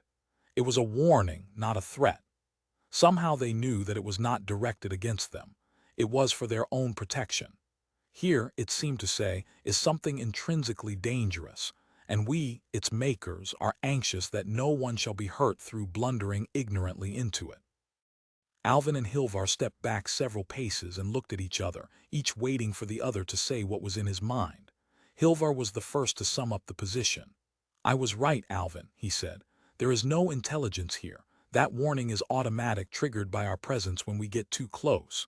Alvin nodded in agreement. "I wonder what they were trying to protect," he said. "There could be buildings, anything under these domes. There's no way we can find out if all the domes warn us off. It's interesting, the difference between the 3 planets we visited. They took everything away from the first. They abandoned the second without bothering about it, but they went to a lot of trouble here. Perhaps they expected to come back someday and wanted everything to be ready for them when they returned. But they never did, and that was a long time ago. They may have changed their minds." It was curious, Alvin thought, how both he and Hilvar had unconsciously started using the word they. Whoever or whatever they had been, their presence had been strong on that first planet and was even stronger here. This was a world that had been carefully wrapped up and put away until it might be needed again. "Let's go back to the ship," panted Alvin. "I can't breathe properly here." As soon as the airlock had closed behind them and they were at ease once more, they discussed their next move. To make a thorough investigation, they should sample a large number of domes, in the hope that they might find one that had no warning and which could be entered. If that failed, but Alvin would not face that possibility until he had to. He faced it less than an hour later, and in a far more dramatic form than he would have dreamed. They had sent the robot down to half a dozen domes, always with the same result, when they came across a scene that was badly out of place on this tidy, neatly packaged world. Below them was a broad valley, sparsely sprinkled with the tantalizing, impenetrable domes. At its center was the unmistakable scar of a great explosion, an explosion that had thrown debris for miles in all directions and burned a shallow crater in the ground. And beside the crater was the wreckage of a spaceship. Chapter 21.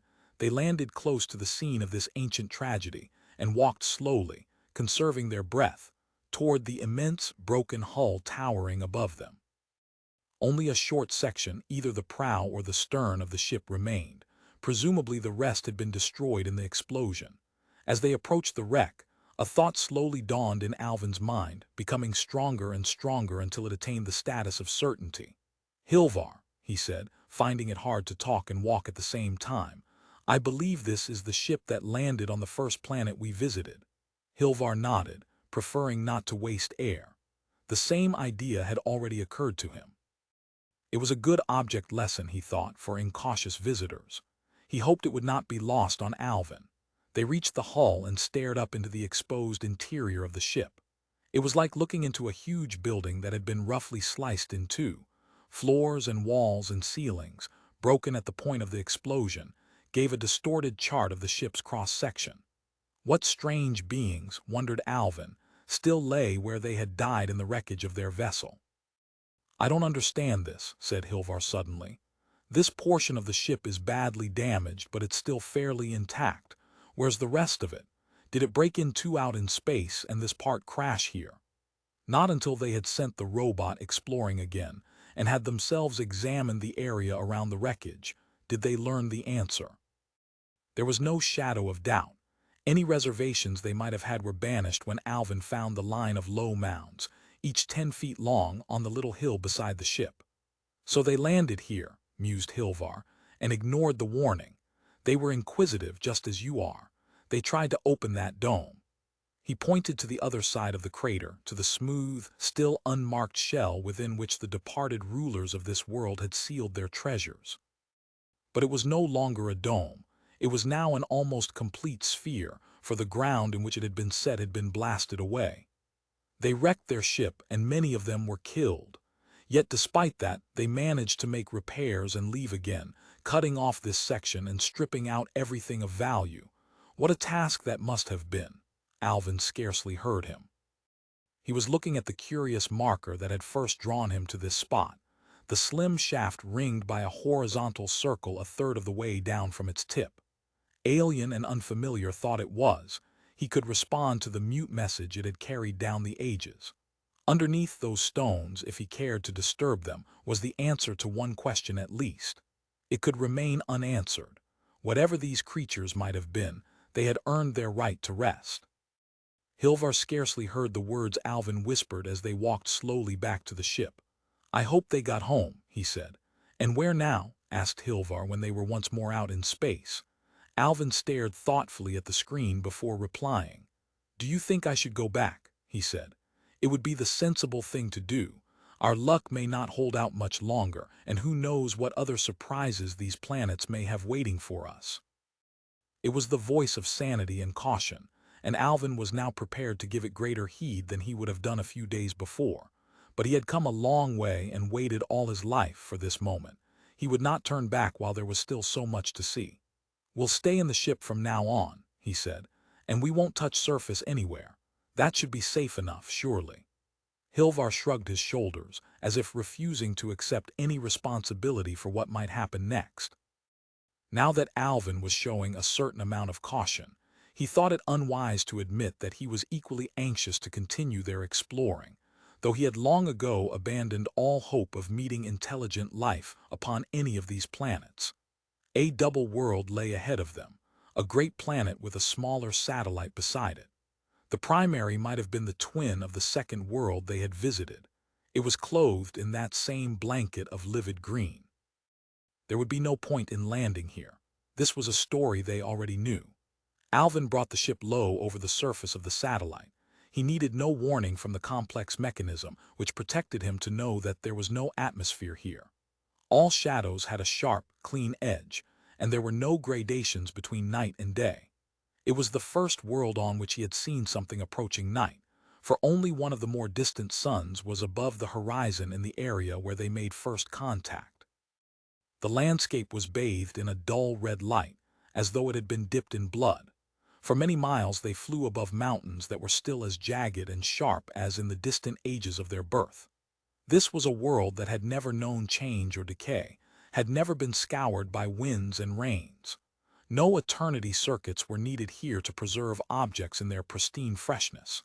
But if there was no air, then there could have been no life, or could there have been? "Of course," said Hilvar when Alvin put the question to him, "there's nothing biologically absurd in the idea. Life can't originate in airless space, but it can evolve forms that will survive in it. It must have happened millions of times, whenever an inhabited planet lost its atmosphere. But would you expect intelligent life forms to exist in a vacuum? Wouldn't they have protected themselves against the loss of their air? Probably if it occurred after they achieved enough intelligence to stop it happening. But if the atmosphere went while they were still in the primitive state, they would have to adapt or perish. After they had adapted, they might then develop a very high intelligence. In fact, they probably would. The incentive would be so great." The argument, decided Alvin, was a purely theoretical one as far as this planet was concerned. Nowhere was there any sign that it had ever borne life, intelligent or otherwise. But in that case, what was the purpose of this world? The entire multiple system of the seven suns, he was now certain, was artificial, and this world must be part of its grand design. It could conceivably be intended purely for ornament to provide a moon in the sky of its giant companion. Even in that case, however, it seemed likely that it would be put to some use. "Look," said Hilvar, pointing to the screen. "Over there on the right." Alvin changed the ship's course and the landscape tilted around them. The red-lit rocks blurred with the speed of their motion. Then the image stabilized, and sweeping below was the unmistakable evidence of life. Unmistakable, yet also baffling. It took the form of a wide-spaced row of slender columns, each 100 feet from its neighbor and twice as high. They stretched into the distance, dwindling in hypnotic perspective, until the far horizon swallowed them up. Alvin swung the ship to the right and began to race along the line of columns, wondering as he did so what purpose they could ever have served.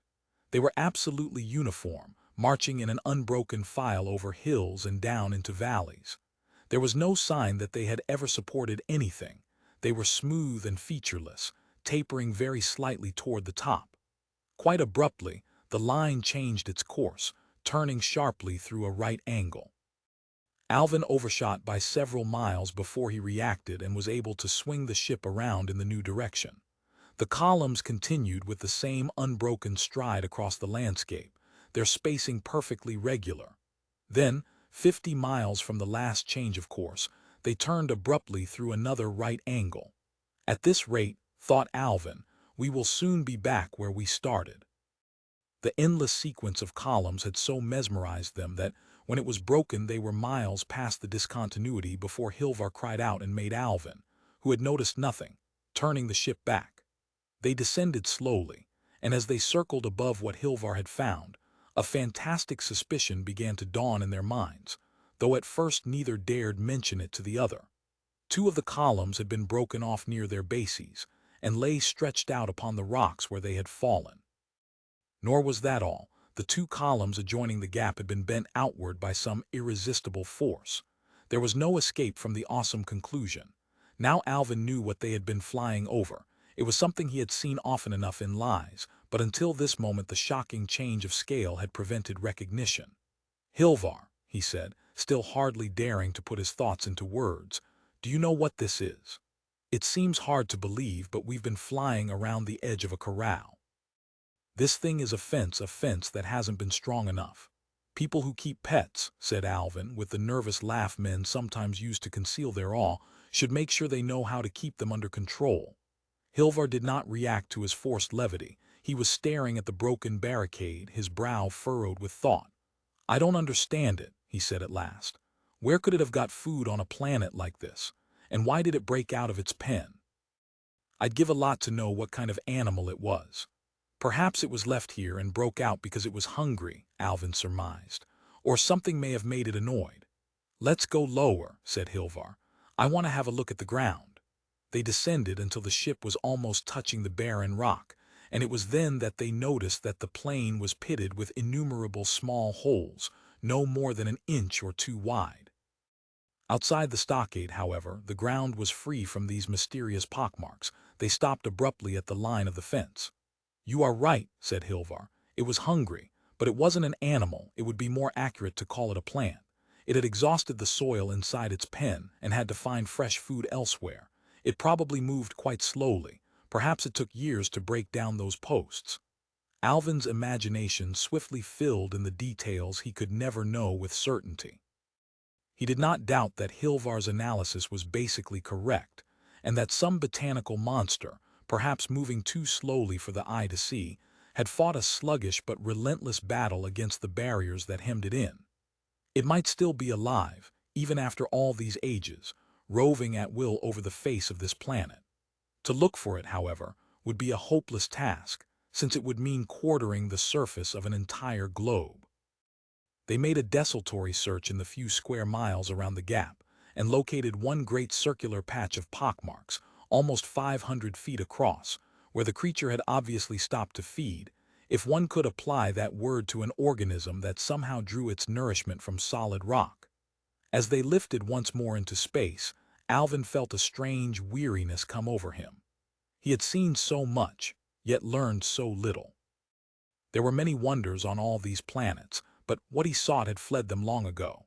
It would be useless, he knew, to visit the other worlds of the Seven Suns. Even if there was still intelligence in the universe, where could he seek it now? He looked at the stars scattered like dust across the vision screen, and knew that what was left of time was not enough to explore them all. A feeling of loneliness and oppression such as he had never before experienced seemed to overwhelm him. He could understand now the fear of Diaspar for the great spaces of the universe, the terror that had made his people gather in that little microcosm of their city. It was hard to believe that after all they had been right. He turned to Hilvar for support, but Hilvar was standing, fists tightly clenched and with a glazed look in his eyes. His head was tilted on one side. He seemed to be listening, straining every sense into the emptiness around them. "What is it?" said Alvin urgently. He had to repeat the question before Hilvar showed any sign of hearing it. He was still staring into nothingness when he finally replied. "There's something coming," he said slowly, "something that I don't understand." It seemed to Alvin that the cabin had suddenly become very cold and the racial nightmare of the invaders reared up to confront him in all its terror. With an effort of will that sapped his strength, he forced his mind away from panic. "Is it friendly?" he asked. "Shall I run for Earth?" Hilvar did not answer the first question, only the second. His voice was very faint but showed no sign of alarm or fear. It held rather a vast astonishment and curiosity, as if he had encountered something so surprising that he could not be bothered to deal with Alvin's anxious query. "You're too late," he said. "It's already here." The galaxy had turned many times on its axis since consciousness first came to Vanamond. He could recall little of those first eons and the creatures who had tended him then, but he could remember still his desolation when they had gone and left him alone among the stars. Down the ages since, he had wandered from sun to sun, slowly evolving and increasing his powers. Once he had dreamed of finding again those who had attended his birth, and though the dream had faded now, it had never wholly died. On countless worlds he had found the wreckage that life had left behind, but intelligence he had discovered only once, and from the black sun he had fled in terror. Yet the universe was very large, and the search had scarcely begun. Far away though it was in space and time, the great burst of power from the heart of the galaxy beckoned to Vanamond across the light years. It was utterly unlike the radiation of the stars, and it had appeared in his field of consciousness as suddenly as a meteor trail across a cloudless sky. He moved through space and time toward it, to the latest moment of its existence, sloughing from him in the way he knew the dead, unchanging pattern of the past. The long metal shape, with its infinite complexities of structure, he could not understand, for it was as strange to him as almost all the things of the physical world. Around it still clung the aura of power that had drawn him across the universe, but that was of no interest to him now. Carefully, with the delicate nervousness of a wild beast half poised for flight, he reached out toward the two minds he had discovered, and then he knew that his long search was ended. Alvin grasped Hilvar by the shoulders and shook him violently, trying to drag him back to a greater awareness of reality. "Tell me what's happening," he begged. "What do you want me to do?" The remote, abstracted look slowly faded from Hilvar's eyes. "I still don't understand," he said, "but there's no need to be frightened, I'm sure of that. Whatever it is, it won't harm us. It seems simply interested." Alvin was about to reply when he was suddenly overwhelmed by a sensation unlike any he had ever known before. A warm, tingling glow seemed to spread through his body. It lasted only a few seconds, but when it was gone he was no longer merely Alvin. Something was sharing his brain, overlapping it as one circle may partly cover another. He was conscious, also, of Hilvar's mind close at hand, equally entangled in whatever creature had descended upon them. The sensation was strange rather than unpleasant, and it gave Alvin his first glimpse of true telepathy, the power which in his people had so degenerated that it could now be used only to control machines. Alvin had rebelled at once when Serranis had tried to dominate his mind, but he did not struggle against this intrusion. It would have been useless, and he knew that this creature, whatever it might be, was not unfriendly. He let himself relax, accepting without resistance the fact that an infinitely greater intelligence than his own was exploring his mind. But in that belief, he was not wholly right. One of these minds, Vanamond saw at once, was more sympathetic and accessible than the other. He could tell that both were filled with wonder at his presence, and that surprised him greatly. It was hard to believe that they could have forgotten. Forgetfulness, like mortality, was beyond the comprehension of Vanamond. Communication was very difficult. Many of the thought images in their minds were so strange that he could hardly recognize them. He was puzzled and a little frightened by the recurrent fear pattern of the invaders. It reminded him of his own emotions when the Black Sun first came into his field of knowledge. But they knew nothing of the Black Sun, and now their own questions were beginning to form in his mind. "What are you?" he gave the only reply he could. "I am Vanamond." There came a pause, how long the pattern of their thoughts took to form, and then the question was repeated. They had not understood. That was strange, for surely their kind had given him his name for it to be among the memories of his birth. Those memories were very few, and they began strangely at a single point in time, but they were crystal clear. Again, their tiny thoughts struggled up into his consciousness. Where are the people who built the 7 suns? What happened to them? He did not know. They could scarcely believe him, and their disappointment came sharp and clear across the abyss separating their minds from his. But they were patient, and he was glad to help them, for their quest was the same as his, and they gave him the first companionship he had ever known. As long as he lived, Alvin did not believe he would ever again undergo so strange an experience as this soundless conversation. It was hard to believe that he could be little more than a spectator, for he did not care to admit even to himself that Hilvar's mind was in some ways so much more capable than his own. He could only wait and wonder, half dazed by the torrent of thought just beyond the limits of his understanding. Presently Hilvar, rather pale and strained, broke off the contact and turned to his friend. "Alvin," he said, his voice very tired. "There's something strange here. I don't understand it at all." The news did a little to restore Alvin's self-esteem, and his face must have shown his feelings, for Hilvar gave a sudden, sympathetic smile. "I can't discover what this Vanamond is," he continued. "It's a creature of tremendous knowledge, but it seems to have very little intelligence. Of course," he added, "its mind may be of such a different order that we can't understand it, yet somehow I don't believe that is the right explanation." "Well, what have you learned?" asked Alvin with some impatience. "Does it know anything about the 7 suns?" Hilvar's mind still seemed very far away. "They were built by many races, including our own," he said absently. "It can give me facts like that, but it doesn't seem to understand their meaning. I believe it's conscious of the past without being able to interpret it. Everything that's ever happened seems jumbled together in its mind." He paused thoughtfully for a moment, then his face lightened. "There's only one thing to do. Somehow or other, we must get Vanamond to Earth so that our philosophers can study him." "Would that be safe?" asked Alvin. "Yes," answered Hilvar, thinking how uncharacteristic his friend's remark was. "Vanamond is friendly. More than that, in fact, he seems almost affectionate." And quite suddenly the thought that all the while had been hovering at the edge of Alvin's consciousness came clearly into view. He remembered Criff and all the small animals that were constantly escaping, to the annoyance or alarm of Hilvar's friends. And he recalled how long ago that seemed, the zoological purpose behind their expedition to Shalmoraine. Hilvar had found a new pet. Chapter 22. How completely unthinkable, Jessarak mused. This conference would have seemed only a few short days ago. The 6 visitors from Lies sat facing the council, along a table placed across the open end of the horseshoe.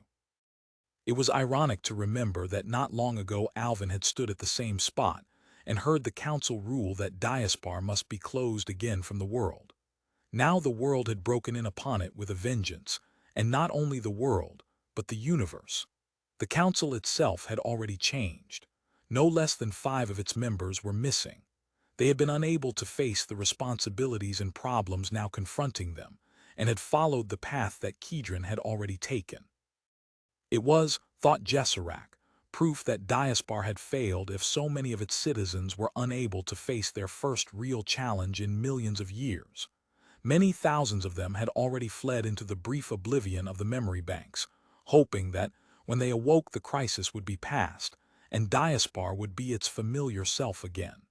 They would be disappointed. Jessarak had been co-opted to fill one of the vacant places on the council. Though he was under something of a cloud, owing to his position as Alvin's tutor, his presence was so obviously essential that no one had suggested excluding him. He sat at one end of the horseshoe-shaped table, a position which gave him several advantages. Not only could he study the profiles of his visitors, but he could also see the faces of his fellow counselors, and their expressions were sufficiently instructive. There was no doubt that Alvin had been right, and the council was slowly realizing the unpalatable truth. The delegates from Lies could think far more swiftly than the finest minds in Diaspar. Nor was that their only advantage, for they also showed an extraordinary degree of coordination, which Jessarak guessed must be due to their telepathic powers. He wondered if they were reading the counselors' thoughts, but decided that they would not have broken the solemn assurance without which this meeting would have been impossible. Jessarak did not think that much progress had been made. For that matter, he did not see how it could have been made. The council, which had barely accepted the existence of lies, still seemed incapable of realizing what had happened. But it was clearly frightened, and so, he guessed, were the visitors, though they managed to conceal the fact better. Jessarak himself was not as terrified as he had expected. His fears were still there, but he had faced them at last. Something of Alvin's own recklessness, or was it courage, had begun to change his outlook and give him new horizons. He did not believe he would ever be able to set foot beyond the walls of Diaspar, but now he understood the impulse that had driven Alvin to do so. The president's question caught him unawares, but he recovered himself quickly. "I think," he said, "that it was sheer chance that this situation never arose before. We know that there were 14 earlier uniques, and there must have been some definite plan behind their creation. That plan, I believe, was to ensure that Lies and Diaspar would not remain apart forever. Alvin had seen to that, but he has also done something which I do not imagine was ever in the original scheme. Could the central computer confirm that?" The impersonal voice replied at once. "The counselor knows that I cannot comment on the instructions given to me by my designers." Jessarak accepted the mild reproof. "Whatever the cause, we cannot dispute the facts. Alvin has gone out into space. When he returns, you may prevent him leaving again, though I doubt if you will succeed, for he may have learned a great deal by then. And if what you fear has happened, there is nothing any of us can do about it. Earth is utterly helpless, as she has been for millions of centuries." Jessarak paused and glanced along the tables. His words had pleased no one, nor had he expected them to do so. "Yet I don't see why we should be alarmed. Earth is in no greater danger now than she has always been. Why should two men in a single small ship bring the wrath of the invaders down upon us again? If we'll be honest with ourselves, we must admit that the invaders could have destroyed our world ages ago." There was a disapproving silence. This was heresy, and once Jessarak himself would have condemned it as such. The president interrupted, frowning heavily. "Is there not a legend that the invaders spared Earth itself only on condition that man never went into space again? And have we not now broken those conditions?" "A legend, yes," said Jessarak. "We accept many things without question, and this is one of them. However, there is no proof of it. I find it hard to believe that anything of such importance would not be recorded in the memories of the central computer, yet it knows nothing of this pact. I have asked it, though only through the information machines. The council may care to ask the question directly."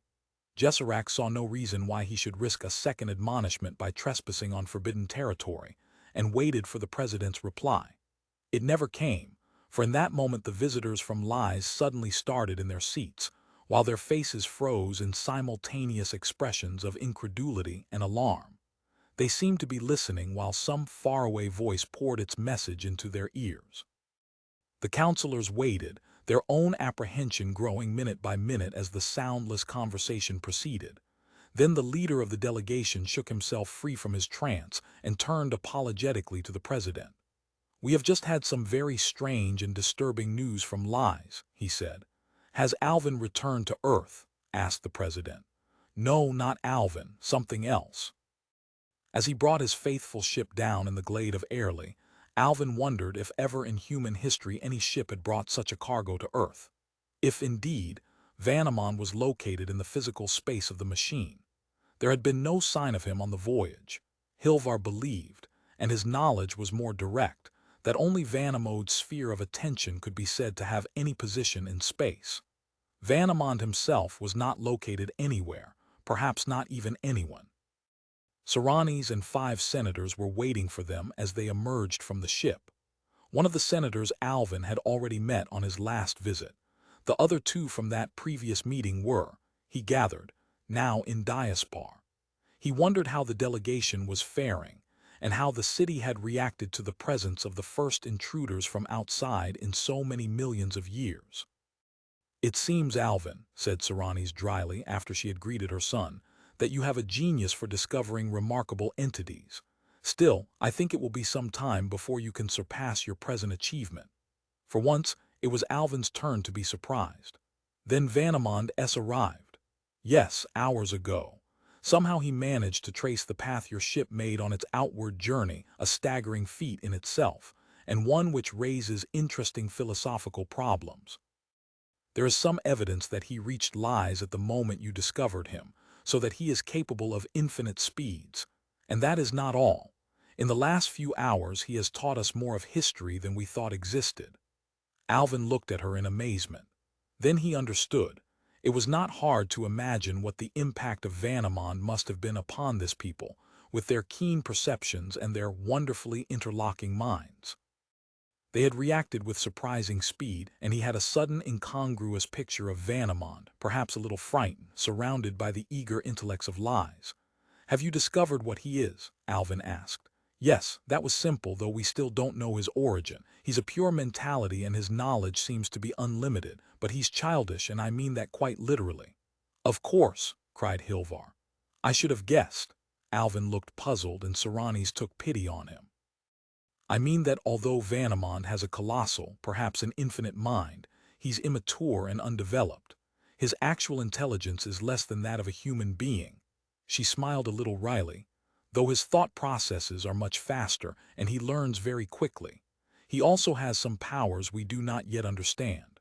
The whole of the past seems open to his mind, in a way that's difficult to describe. He may have used that ability to follow your path back to Earth."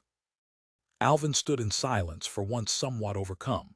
He realized how right Hilvar had been to bring Vanamon to lies, and he knew how lucky he had been ever to outwit Serranis.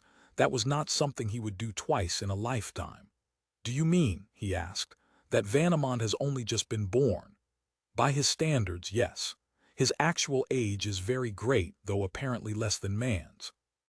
The extraordinary thing is that he insists that we created him, and there's no doubt that his origin is bound up with all the great mysteries of the past."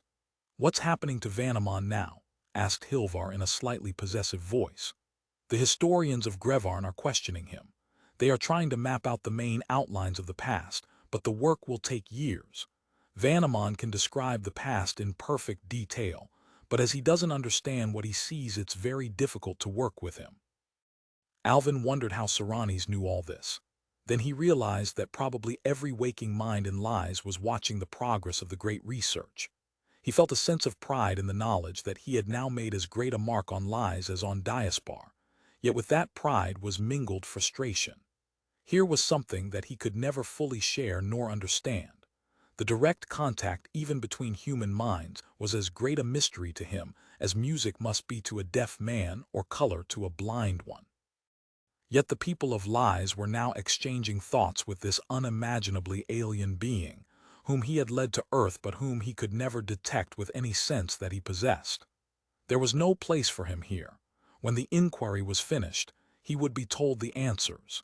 He had opened the gates of infinity and now felt awe, even fear, for all that he had done. For his own peace of mind, he must return to the tiny, familiar world of Diaspar, seeking its shelter while he came to grips with his dreams and his ambition. There was irony here. The one who had spurned the city to venture out among the stars was coming home as a frightened child runs back to its mother. Chapter 23. Diaspar was none too pleased to see Alvin again. The city was still in a ferment, like a giant beehive that had been violently stirred with a stick. It was still reluctant to face reality, but those who refused to admit the existence of lies and the outside world no longer had a place to hide. The memory banks had ceased to accept them. Those who tried to cling to their dreams and to seek refuge in the future now walked in vain into the hall of creation. The dissolving, heatless flame refused to greet them. They no longer awoke, their minds washed clean, 100,000 years further down the river of time. No appeal to the central computer was of any avail, nor would it explain the reason for its actions.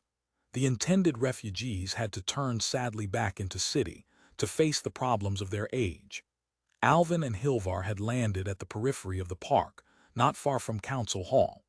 Until the last moment, Alvin was not certain that he could bring the ship into the city, through whatever screens fenced its sky from the outer world. The firmament of Diaspar, like all else about it, was artificial, or at least partly so. Night, with its starry reminder of all that man had lost, was never allowed to intrude upon the city. It was protected also from the storms that sometimes raged across the desert and filled the sky with moving walls of sand. The invisible guardians let Alvin pass, and as Diaspar lay spread out beneath him, he knew that he had come home. However much the universe and its mysteries might call him, this was where he was born and where he belonged. It would never satisfy him, yet always he would return.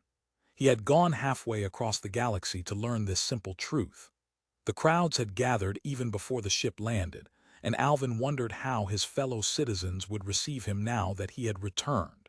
He could read their faces easily enough as he watched them through the viewing screen before he opened the airlock. The dominant emotion seemed to be curiosity, in itself something new in Diaspar. Mingled with that was apprehension, while here and there were unmistakable signs of fear. No one, Alvin thought a little wistfully, seemed glad to see him back. The council, on the other hand, positively welcomed him, though not out of pure friendship. Though he had caused this crisis, he alone could give the facts on which future policy must be based. He was listened to with deep attention as he described his flight to the Seven Suns and his meeting with Vanamond. Then he answered innumerable questions, with a patience which probably surprised his interrogators. Uppermost in their minds, he quickly discovered, was the fear of the invaders, though they never mentioned the name and were clearly unhappy when he broached the subject directly. "If the invaders are still in the universe," Alvin told the council, "then surely I should have met them at its very center. But there is no intelligent life among the Seven Suns. We had already guessed that before Vanamond confirmed it. I believe that the invaders departed ages ago. Certainly Vanamond, who appears to be at least as old as Diaspar, knows nothing of them." "I have a suggestion," said one of the counselors suddenly. "Vanamond may be a descendant of the invaders, in some way beyond our present understanding. He has forgotten his origin, but that does not mean that one day he may not be dangerous again." Hilvar, who was present merely as a spectator, did not wait for permission to speak. It was the first time that Alvin had ever seen him angry. "Vanamond has looked into my mind," he said, "and I have glimpsed something of his. My people have already learned much about him, though they have not yet discovered what he is. But one thing is certain, he is friendly and was glad to find us. We have nothing to fear from him." There was a brief silence after this outburst, and Hilvar relaxed with a somewhat embarrassed expression. It was noticeable that the tension in the council chamber lessened from then on, as if a cloud had lifted from the spirits of those present. Certainly the president made no attempt, as he was supposed to do, to censure Hilvar for his interruption. It was clear to Alvin, as he listened to the debate, that three schools of thought were represented on the council. The conservatives, who were in a minority, still hoped that the clock could be turned back and that the old order could somehow be restored. Against all reason, they clung to the hope that Diaspar and Lies could be persuaded to forget each other again. The progressives were an equally small minority. The fact that there were any on the council at all pleased and surprised Alvin. They did not exactly welcome this invasion of the outer world, but they were determined to make the best of it. Some of them went so far as to suggest that there might be a way of breaking through the psychological barriers which for so long had sealed Diaspar even more effectively than the physical ones. Most of the council, accurately reflecting the mood of the city, had adopted an attitude of watchful caution, while they waited for the pattern of the future to emerge. They realized that they could make no general plans, nor try to carry out any definite policy, until the storm had passed. Jessarak joined Alvin and Hilvar when the session was over. He seemed to have changed since they had last met, and last parted in the Tower of Loren, with the desert spread out beneath them. The change was not one that Alvin had expected, though it was one that he was to encounter more and more often in the days to come. Jessarak seemed younger, as if the fires of life had found fresh fuel and were burning more brightly in his veins.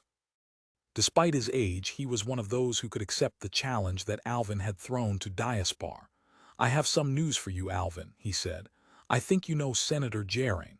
Alvin was puzzled for a moment, then he remembered. "Of course, he was one of the first men I met in Lies. Isn't he a member of their delegation?" "Yes, we have grown to know each other quite well. He is a brilliant man and understands more about the human mind than I would have believed possible, though he tells me that by the standards of lies he is only a beginner. While he is here, he is starting a project which will be very close to your heart. He is hoping to analyze the compulsion which keeps us in the city, and he believes that once he has discovered how it was imposed, he will be able to remove it. About 20 of us are already cooperating with him, and you are one of them. Yes, replied Jesserac, showing the nearest approach to bashfulness that Alvin had ever seen or ever would see. It is not easy and certainly not pleasant, but it is stimulating. How does Jaren work? He is operating through the sagas. He has had a whole series of them constructed and studies our reactions when we are experiencing them. I never thought at my age that I should go back to my childhood recreations again. What are the sagas? Asked Hilvar. Imaginary dream worlds, exclaimed Alvin. At least most of them are imaginary, though some are probably based on historical facts. There are millions of them recorded in the memory cells of the city. You can take your choice of any kind of adventure or experience you wish, and it will seem utterly real to you while the impulses are being fed into your mind. He turned to Jesserac. What kind of sagas does Jaren take you into? Most of them are concerned, as you might expect, with leaving Diaspar. Some have taken us back to our very earliest lives, to as near to the founding of the city as we can get. Jaren believes that the closer he can get to the origin of this compulsion, the more easily he will be able to undermine it. Alvin felt very encouraged by this news. His work would be merely half accomplished if he had opened the gates of Diaspar, only to find that no one would pass through them. Do you really want to be able to leave Diaspar? Asked Hilvar shrewdly. No, replied Jesserac, without hesitation. I am terrified of the idea, but I realize that we were completely wrong in thinking that Diaspar was all the world that mattered, and logic tells me that something has to be done to rectify the mistake. Emotionally, I am still quite incapable of leaving the city. Perhaps I always shall be. Jaren thinks he can get some of us to come to lies, and I am willing to help him with the experiment, even though half the time I hope that it will fail. Alvin looked at his old tutor with a new respect. He no longer discounted the power of suggestion, nor underestimated the forces which could compel a man to act in defiance of logic. He could not help comparing Jesserac's calm courage with Kedron's panic flight into the future, though with his new understanding of human nature, he no longer cared to condemn the jester for what he had done. Jaren, he was certain, would accomplish what he had set out to do. Jesserac might be too old to break the pattern of a lifetime, however willing he might be to start afresh. That did not matter, for others would succeed, with the skilled guidance of the psychologists of lies. And once a few had escaped from their billion-year-old mold, it would only be a question of time before the remainder could follow. He wondered what would happen to Diaspar and to lies when the barriers were fully down. Somehow, the best elements of both must be saved and welded into a new and healthier culture. It was a terrifying task and would need all the wisdom and all the patience that each could bring to bear. Some of the difficulties of the forthcoming adjustments had already been encountered. The visitors from Lies had, politely enough, refused to live in the homes provided for them in the city. They had set up their own temporary accommodation in the park, among surroundings which reminded them of Lies. Hilvar was the only exception, though he disliked living in a house with indeterminate walls and ephemeral furniture. He bravely accepted Alvin's hospitality, reassured by the promise that they would not stay here for long. Hilvar had never felt lonely in his life, but he knew loneliness in Diaspar. The city was stranger to him than Lies had been to Alvin, and he was oppressed and overwhelmed by its infinite complexity, and by the myriads of strangers who seemed to crowd every inch of space around him. He knew, if only in a tenuous manner, everyone in Lies, whether he had met them or not. In 1,000 lifetimes he could never know everyone in Diaspar, and though he realized that this was an irrational feeling, it left him vaguely depressed. Only his loyalty to Alvin held him here in a world that had nothing in common with his own. He had often tried to analyze his feelings toward Alvin. His friendship sprang, he knew, from the same source that inspired his sympathy for all small and struggling creatures. This would have astonished those who thought of Alvin as willful, stubborn, and self-centered, needing no affection from anyone and incapable of returning it even if it was offered. Hilvar knew better than this. He had sensed it instinctively even from the first. Alvin was an explorer, and all explorers are seeking something they have lost. It is seldom that they find it, and more seldom still that the attainment brings them greater happiness than the quest. What Alvin was seeking, Hilvar did not know. He was driven by forces that had been set in motion ages before, by the men of genius who planned Diaspar with such perverse skill, or by the men of even greater genius who had opposed them. Like every human being, Alvin was in some measure a machine, his actions predetermined by his inheritance. That did not alter his need for understanding and sympathy, nor did it render him immune to loneliness or frustration. To his own people, he was so unaccountable a creature that they sometimes forgot that he still shared their emotions. It needed a stranger from a totally different environment to see him as another human being. Within a few days of arriving in Diaspar, Hilvar had met more people than in his entire life. Met them, and had grown to know practically none. Because they were so crowded together, the inhabitants of the city maintained a reserve that was hard to penetrate. The only privacy they knew was that of the mind, and they still clung to this even as they made their way through the endless social activities of Diaspar. Hilvar felt sorry for them, though he knew that they felt no need for his sympathy. They did not realize what they were missing. They could not understand the warm sense of community, the feeling of belonging, which linked everyone together in the telepathic society of lies. Indeed, though they were polite enough to try to conceal it, it was obvious that most of the people he spoke to looked upon him pityingly, as leading an incredibly dull and drab existence. Ariston and Etania, Alvin's guardians, Hilvar quickly dismissed as kindly but totally baffled nonentities. He found it very confusing to hear Alvin refer to them as his father and mother, words which in lies still retain their ancient biological meaning. It required a continual effort of imagination to remember that the laws of life and death had been repealed by the makers of Diaspar, and there were times when it seemed to Hilvar that despite all the activity around him, the city was half empty because it had no children. He wondered what would happen to Diaspar now that its long isolation was over. The best thing the city could do, he decided, was to destroy the memory banks which had held it entranced for so many ages. Miraculous though they were, perhaps the supreme triumph of the science that had produced them, they were the creations of a sick culture, a culture that had been afraid of many things. Some of those fears had been based on reality, but others, it now seemed, lay only in the imagination. Hilvar knew a little of the pattern that was beginning to emerge from the exploration of Van Amon's mind. In a few days, Diaspar would know it too, and would discover how much of its past had been a myth. Yet if the memory banks were destroyed, within 1,000 years the city would be dead, since its people had lost the power to reproduce themselves. That was the dilemma that had to be faced, but already Hilvar had glimpsed one possible solution. There was always an answer to any technical problem, and his people were masters of the biological sciences.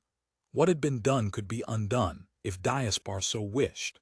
First, however, the city would have to learn what it had lost.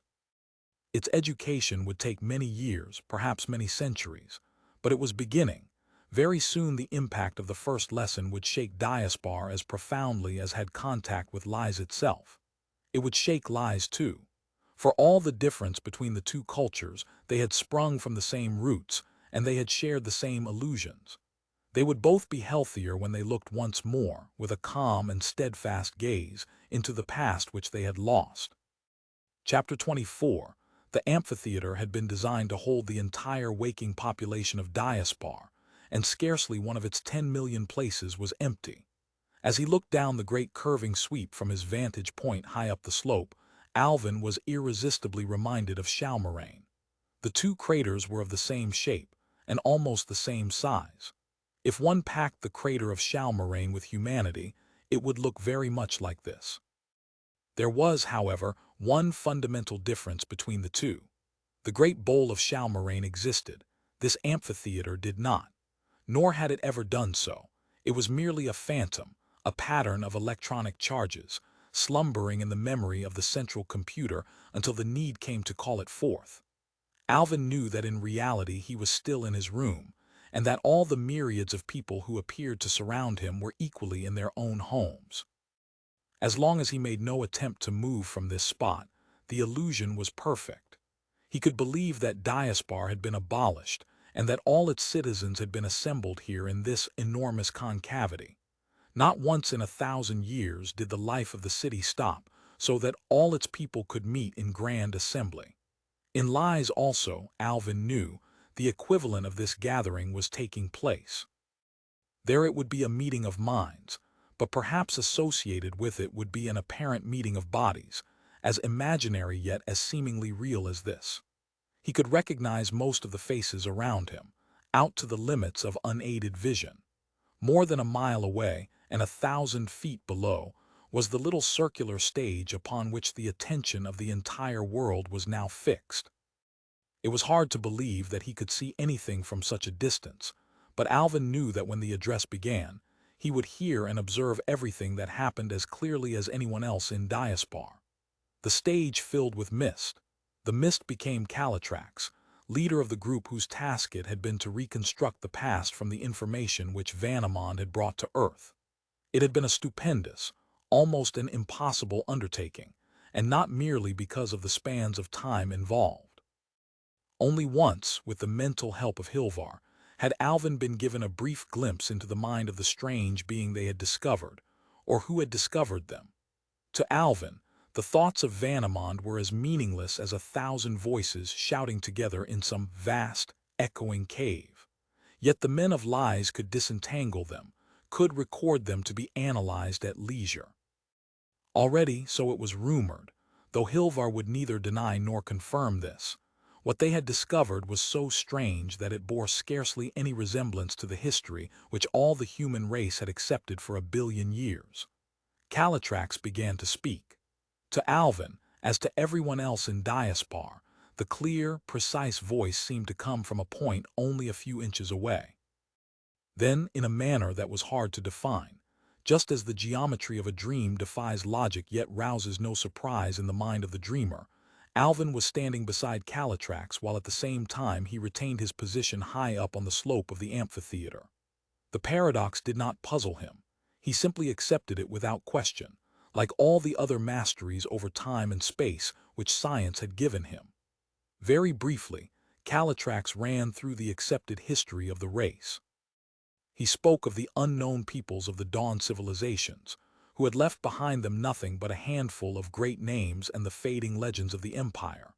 Even at the beginning, so the story went, man had desired the stars, and had at last attained them. For millions of years he had expanded across the galaxy, gathering system after system beneath his sway. Then, out of the darkness beyond the rim of the universe, the invaders had struck and wrenched from him all that he had won. The retreat to the solar system had been bitter and must have lasted many ages. Earth itself was barely saved by the fabulous battles that raged around Shalmarain. When all was over, man was left with only his memories and the world on which he had been born. Since then, all else had been long-drawn anticlimax. As an ultimate irony, the race that had hoped to rule the universe had abandoned most of its own tiny world, and had split into the two isolated cultures of lies and Diaspar, oases of life in a desert that sundered them as effectively as the gulfs between the stars. Clarke paused. To Alvin, as to everyone in the great assembly, it seemed that the historian was looking directly at him with eyes that had witnessed things which even now they could not wholly credit. "So much," said Clarke, "for the tales we have believed since our records began. I must tell you now that they are false, false in every detail, so false that even now we have not fully reconciled them with the truth." He waited for the full meaning of his words to strike home. Then, speaking slowly and carefully, he gave to both lies and Diaspar the knowledge that had been won from the mind of Vanamond. It was not even true that man had reached the stars. The whole of his little empire was bounded by the orbits of Pluto and Persephone, for interstellar space proved a barrier beyond his power to cross. His entire civilization was huddled around the sun, and was still very young when the stars reached him. The impact must have been shattering. Despite his failures, man had never doubted that one day he would conquer the depths of space. He believed, too, that if the universe held his equals, it did not hold his superiors. Now he knew that both beliefs were wrong, and that out among the stars were minds far greater than his own. For many centuries, first in the ships of other races and later in machines built with borrowed knowledge, man had explored the galaxy. Everywhere he found cultures he could understand but could not match, and here and there he encountered minds which would soon have passed altogether beyond his comprehension. The shock was tremendous, but it proved the making of the race. Sadder and infinitely wiser, man had returned to the solar system to brood upon the knowledge he had gained. He would accept the challenge, and slowly he evolved a plan which gave hope for the future. Once the physical sciences had been man's greatest interest. Now he turned even more fiercely to genetics and the study of the mind. Whatever the cost, he would drive himself to the limits of his evolution. The great experiment had consumed the entire energies of the race for millions of years. All that striving, all that sacrifice and toil, became only a handful of words in Calitrax's narrative. It had brought man his greatest victories. He had banished disease. He could live forever if he wished, and in mastering telepathy he had bent the most subtle of all powers to his will. He was ready to go out again, relying upon his own resources, into the great spaces of the galaxy.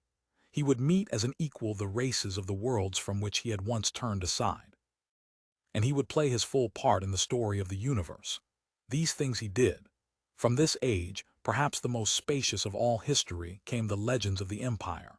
It had been an empire of many races, but this had been forgotten in the drama, too tremendous for tragedy, in which it had come to its end. The empire had lasted for at least 1,000,000 years. It must have known many crises, perhaps even wars, but all these were lost in the sweep of great races moving together toward maturity. We can be proud, continued Calitrax, of the part our ancestors played in this story. Even when they had reached their cultural plateau, they lost none of their initiative. We deal now with conjecture rather than proved fact, but it seems certain that the experiments which were at once the empire's downfall and its crowning glory were inspired and directed by man. The philosophy underlying these experiments appears to have been this. Contact with other species had shown man how profoundly a race's world picture depended upon its physical body and the sense organs with which it was equipped. It was argued that a true picture of the universe could be attained, if at all, only by a mind that was free from such physical limitations, a pure mentality, in fact. This was a conception common among many of Earth's ancient religious faiths, and it seems strange that an idea which had no rational origin should finally become one of the greatest goals of science. No disembodied intelligence had ever been encountered in the natural universe. The Empire set out to create one. We have forgotten, with so much else, the skills and knowledge that made this possible. The scientists of the Empire had mastered all the forces of nature, all the secrets of time and space. As our minds are the byproduct of an immensely intricate arrangement of brain cells, linked together by the network of the nervous system, so they strove to create a brain whose components were not material, but patterns embossed upon space itself. Such a brain, if one can call it that, would use electrical or yet higher forces for its operation, and would be completely free from the tyranny of matter. It could function with far greater speed than any organic intelligence. It could endure as long as there was an erg of free energy left in the universe, and no limit could be seen for its powers. Once created, it would develop potentialities which even its makers could not foresee. Largely as a result of the experience gained in his own regeneration, man suggested that the creation of such beings should be attempted. It was the greatest challenge ever thrown out to intelligence in the universe, and after centuries of debate, it was accepted. All the races of the galaxy joined together in its fulfillment. More than 1,000,000 years were to separate the dream from the reality. Civilizations were to rise and fall, again, and yet again the age-long toil of worlds was to be lost, but the goal was never forgotten.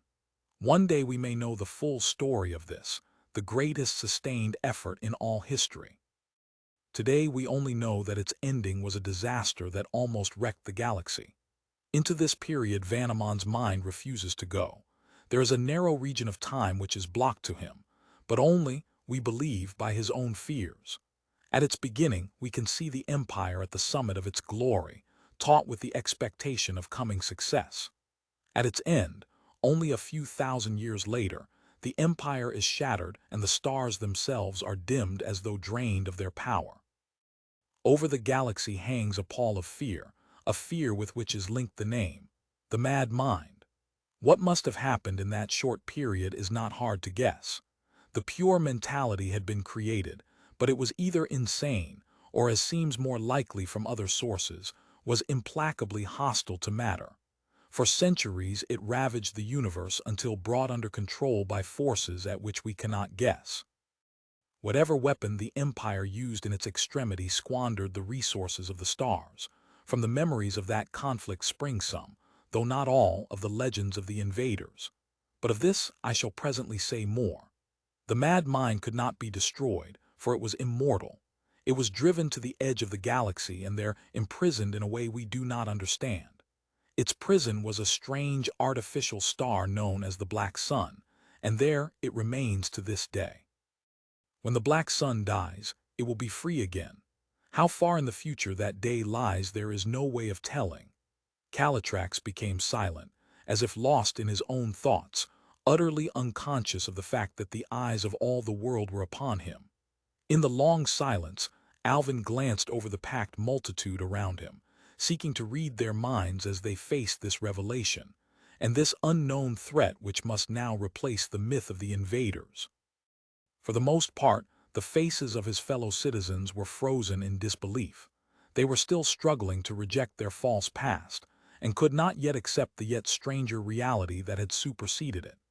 Calatrax began to speak again in a quiet, more subdued voice as he described the last days of the Empire. This was the age, Alvin realized as the picture unfolded before him, in which he would have liked to have lived. There had been adventure then, and a superb and dauntless courage, the courage that could snatch victory from the teeth of disaster. Though the galaxy had been laid waste by the mad mind, the resources of the Empire were still enormous, and its spirit was unbroken. With a courage at which we can only marvel, the great experiment was resumed and a search made for the flaw that had caused the catastrophe. There were now, of course, many who opposed the work and predicted further disasters, but they were overruled. The project went ahead and, with the knowledge so bitterly gained, this time it succeeded. The new race that was born had a potential intellect that could not even be measured, but it was completely infantile. We do not know if this was expected by its creators, but it seems likely that they knew it to be inevitable. Millions of years would be needed before it reached maturity, and nothing could be done to hasten the process. Vanneman was the first of these minds.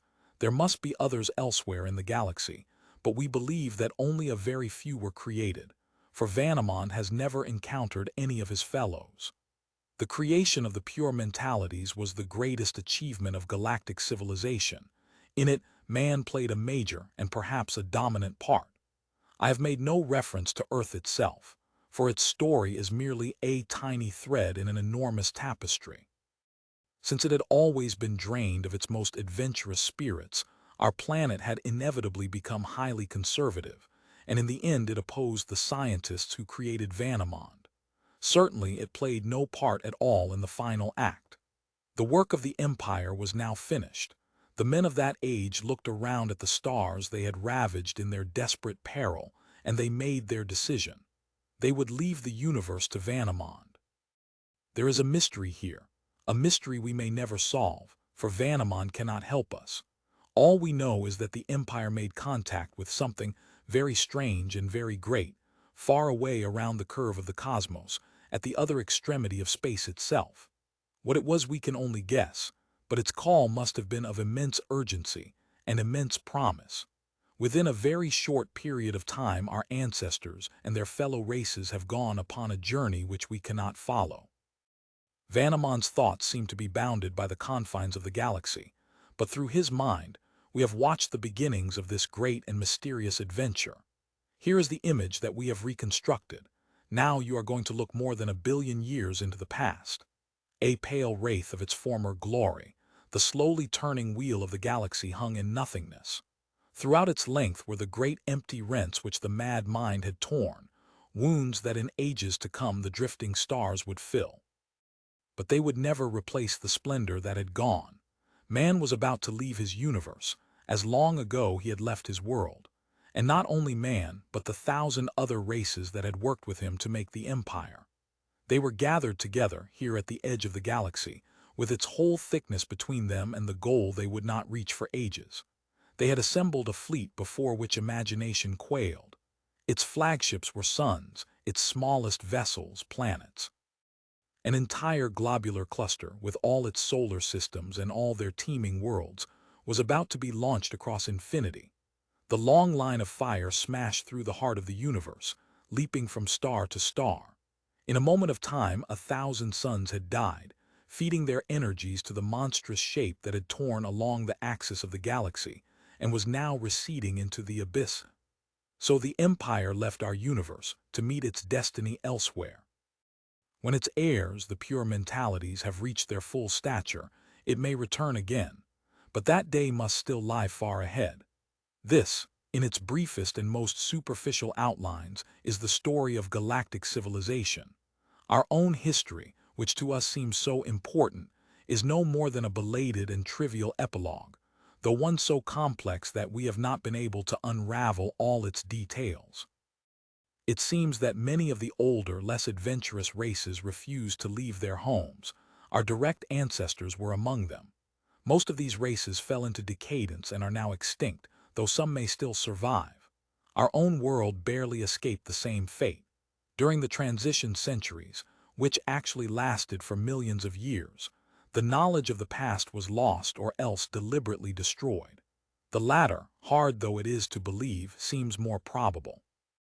For ages, man sank into a superstitious, yet still scientific barbarism during which he distorted history to remove his sense of impotence and failure. The legends of the invaders are completely false, although the desperate struggle against the mad mind undoubtedly contributed something to them. Nothing drove our ancestors back to Earth except the sickness in their souls. When we made this discovery, one problem in particular puzzled us in lies. The Battle of Shalmarain never occurred, yet Shalmarain existed and exists to this day. What is more, it was one of the greatest weapons of destruction ever built. It took us some time to resolve this puzzle, but the answer, once it was found, was very simple. Long ago our Earth had a single giant satellite, the Moon. When, in the tug-of-war between the tides and gravity, the Moon at last began to fall, it became necessary to destroy it. Shalmarain was built for that purpose, and around its use were woven the legends you all know. Calatrax smiled a little ruefully at his immense audience. There are many such legends, partly true and partly false, and other paradoxes in our past which have not yet been resolved. That problem, though, is one for the psychologist rather than the historian. Even the records of the central computer cannot be wholly trusted and bear clear evidence of tampering in the very remote past. On Earth, only Diaspar and lies survived the period of decadence. Diaspar, thanks to the perfection of its machines, lies owing to its partial isolation and the unusual intellectual powers of its people. But both cultures, even when they had struggled back to their former level, were distorted by the fears and myths they had inherited. These fears need haunt us no longer. It is not my duty as a historian to predict the future, only to observe and interpret the past. But its lesson is clear enough. We have lived too long out of contact with reality, and now the time has come to rebuild our lives. Chapter 25, Jesserac walked in silent wonder through the streets of a Diaspar he had never seen. So different was it, indeed, from the city in which he had passed all his lives that he would never have recognized it. Yet he knew that it was Diaspar, though how he knew, he did not pause to ask. The streets were narrow, the buildings lower, and the park was gone. Or rather, it did not yet exist. This was the Diaspar before the change, the Diaspar that had been open to the world and to the universe. The sky above the city was pale blue and flecked with raveled wisps of cloud, slowly twisting and turning in the winds that blew across the face of this younger Earth. Passing through and beyond the clouds were more substantial voyagers of the sky. Miles above the city, lacing the heavens with their silent tracery, the ships that linked Diaspar with the outer world came and went upon their business. Jesserac stared for a long time at the mystery and wonder of the open sky, and for a moment fear brushed against his soul. He felt naked and unprotected, conscious that this peaceful blue dome above his head was no more than the thinnest of shells, that beyond it lay space, with all its mystery and menace. The fear was not strong enough to paralyze his will. In part of his mind, Jesserac knew that his whole experience was a dream, and a dream could not harm him. He would drift through it, savoring all that it brought to him, until he woke once more in the city that he knew. He was walking into the heart of Diaspar, toward the point where in his own age stood the tomb of Yarlan Zay. There was no tomb here, in this ancient city, only a low, circular building with many arched doorways leading into it. By one of those doorways a man was waiting for him. Jesserac should have been overcome with astonishment, but nothing could surprise him now. Somehow it seemed right and natural that he should now be face to face with the man who had built Diaspar. "You recognize me, I imagine," said Yarlan Zay. "Of course. I have seen your statue 1,000 times. You are Yarlan Zay, and this is Diaspar as it was 1,000,000,000 years ago. I know I am dreaming, and that neither of us is really here." "Then you need not be alarmed at anything that happens. So follow me, and remember that nothing can harm you, since whenever you wish you can wake up in Diaspar in your own age." Obediently, Jesserac followed Yarlan Zay into the building, his mind a receptive, uncritical sponge. Some memory or echo of a memory warned him of what was going to happen next, and he knew that once he would have shrunk from it in horror. Now, however, he felt no fear. Not only did he feel protected by the knowledge that this experience was not real, but the presence of Yarlan Zay seemed a talisman against any dangers that might confront him. There were few people drifting down the glideways that led into the depths of the building, and they had no other company when presently they stood in silence beside the long, streamlined cylinder which, Jesserac knew, could carry him out of the city on a journey that would once have shattered his mind.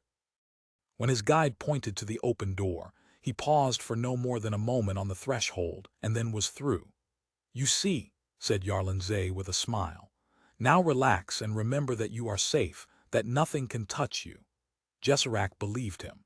He felt only the faintest tremor of apprehension as the tunnel entrance slid silently toward him, and the machine in which he was traveling began to gain speed as it hurtled through the depths of the earth. Whatever fears he might have had were forgotten in his eagerness to talk with this almost mythical figure from the past. "Does it not seem strange to you," began Yarlan Zay, "that though the skies are open to us, we have tried to bury ourselves in the earth? It is the beginning of the sickness whose ending you have seen in your age. Humanity is trying to hide. It is frightened of what lies out there in space, and soon it will have closed all the doors that lead into the universe." "But I saw spaceships in the sky above Diaspar," said Jesserac. "You will not see them much longer. We have lost contact with the stars, and soon even the planets will be deserted. It took us millions of years to make the outward journey, but only centuries to come home again, and in a little while we will have abandoned almost all of Earth itself." "Why did you do it?" asked Jesserac. He knew the answer, yet somehow felt impelled to ask the question. "We needed a shelter to protect us from two fears, fear of death and fear of space. We were a sick people and wanted no further part in the universe, so we pretended that it did not exist.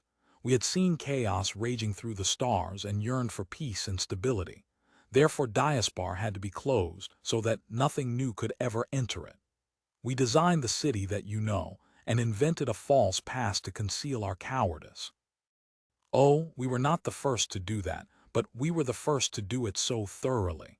And we redesigned the human spirit, robbing it of ambition and the fiercer passions, so that it would be contented with the world it now possessed. It took 1,000 years to build the city and all its machines. As each of us completed his task, his mind was washed clean of its memories. The carefully planned pattern of false ones was implanted, and his identity was stored in the city's circuits until the time came to call it forth again. So at last there came a day when there was not a single man alive in Diaspar. There was only the central computer, obeying the orders which we had fed into it, and controlling the memory banks in which we were sleeping. There was no one who had any contact with the past, and so at this point history began. Then, one by one, in a predetermined sequence, we were called out of the memory circuits and given flesh again. Like a machine that had just been built and was now set operating for the first time, Diaspar began to carry out the duties for which it had been designed. Yet some of us had had doubts even from the beginning. Eternity was a long time. We recognized the risks involved in leaving no outlet and trying to seal ourselves completely from the universe. We could not defy the wishes of our culture, so we worked in secret, making the modifications we thought necessary. The uniques were our invention. They would appear at long intervals and would, if circumstances allowed them, discover if there was anything beyond Diaspar that was worth the effort of contacting. We never imagined that it would take so long for one of them to succeed, nor did we imagine that his success would be so great. Despite that suspension of the critical faculties which is the very essence of a dream, Jessarak wondered fleetingly how Yarlan Zay could speak with such knowledge of things that had happened 1 billion years after his time. It was very confusing. He did not know where in time or space he was. The journey was coming to an end. The walls of the tunnel no longer flashed past him at such breakneck speed. Yarlan Zay began to speak with an urgency and an authority which he had not shown before. The past is over. We did our work for better or for ill, and that is finished with. When you were created, Jessarak, you were given that fear of the outer world and that compulsion to stay within the city that you share with everyone else in Diaspar. You know now that that fear was groundless, that it was artificially imposed on you. I, Yarlan Zay, who gave it to you, now release you from its bondage. Do you understand? With those last words, the voice of Yarlan Zay became louder and louder, until it seemed to reverberate through all of space. The subterranean carrier in which he was speeding blurred and trembled around Jessarak, as if his dream was coming to an end. Yet as the vision faded, he could still hear that imperious voice thundering into his brain. You are no longer afraid, Jessarak. You are no longer afraid. He struggled up toward wakefulness, as a diver climbs from the ocean depths back to the surface of the sea. Yarlan Zay had vanished, but there was a strange interregnum when voices which he knew but could not recognize talked to him encouragingly, and he felt himself supported by friendly hands. Then like a swift dawn reality came flooding back. He opened his eyes and saw Alvin and Hilvar and Jaren standing anxiously beside him, but he paid no heed to them. His mind was too filled with the wonder that now lay spread before him, the panorama of forests and rivers and the blue vault of the open sky. He was in lies, and he was not afraid. No one disturbed him as the timeless moment imprinted itself forever on his mind. At last, when he had satisfied himself that this indeed was real, he turned to his companions. "Thank you, Jaren," he said. "I never believed you would succeed." The psychologist, looking very pleased with himself, was making delicate adjustments to a small machine that hung in the air beside him. "You gave us some anxious moments," he admitted. "Once or twice you started to ask questions that couldn't be answered logically, and I was afraid I would have to break the sequence. Suppose Yarlan Zay had not convinced me, what would you have done then? We would have kept you unconscious and taken you back to Diaspar where you could have waked up naturally, without ever knowing that you'd been to lies. And that image of Yarlan Zay you fed into my mind. How much of what he said was the truth? Most of it, I believe. I was much more anxious that my little saga should be convincing rather than historically accurate, but Calitrax has examined it and can find no errors. It is certainly consistent with all that we know about Yarlan Zay and the origins of Diaspar. So now we can really open the city," said Alvin. "It may take a long time, but eventually we'll be able to neutralize this fear so that everyone who wishes can leave Diaspar." "It will take a long time," replied Jaren dryly. "And don't forget that Lies is hardly large enough to hold several 100 million extra people if all your people decide to come here." I don't think that's likely, but it's possible. That problem will solve itself, answered Alvin. Lies may be tiny, but the world is wide. Why should we let the desert keep it all? So you are still dreaming, Alvin, said Jesserac with a smile. I was wondering what there was left for you to do. Alvin did not answer.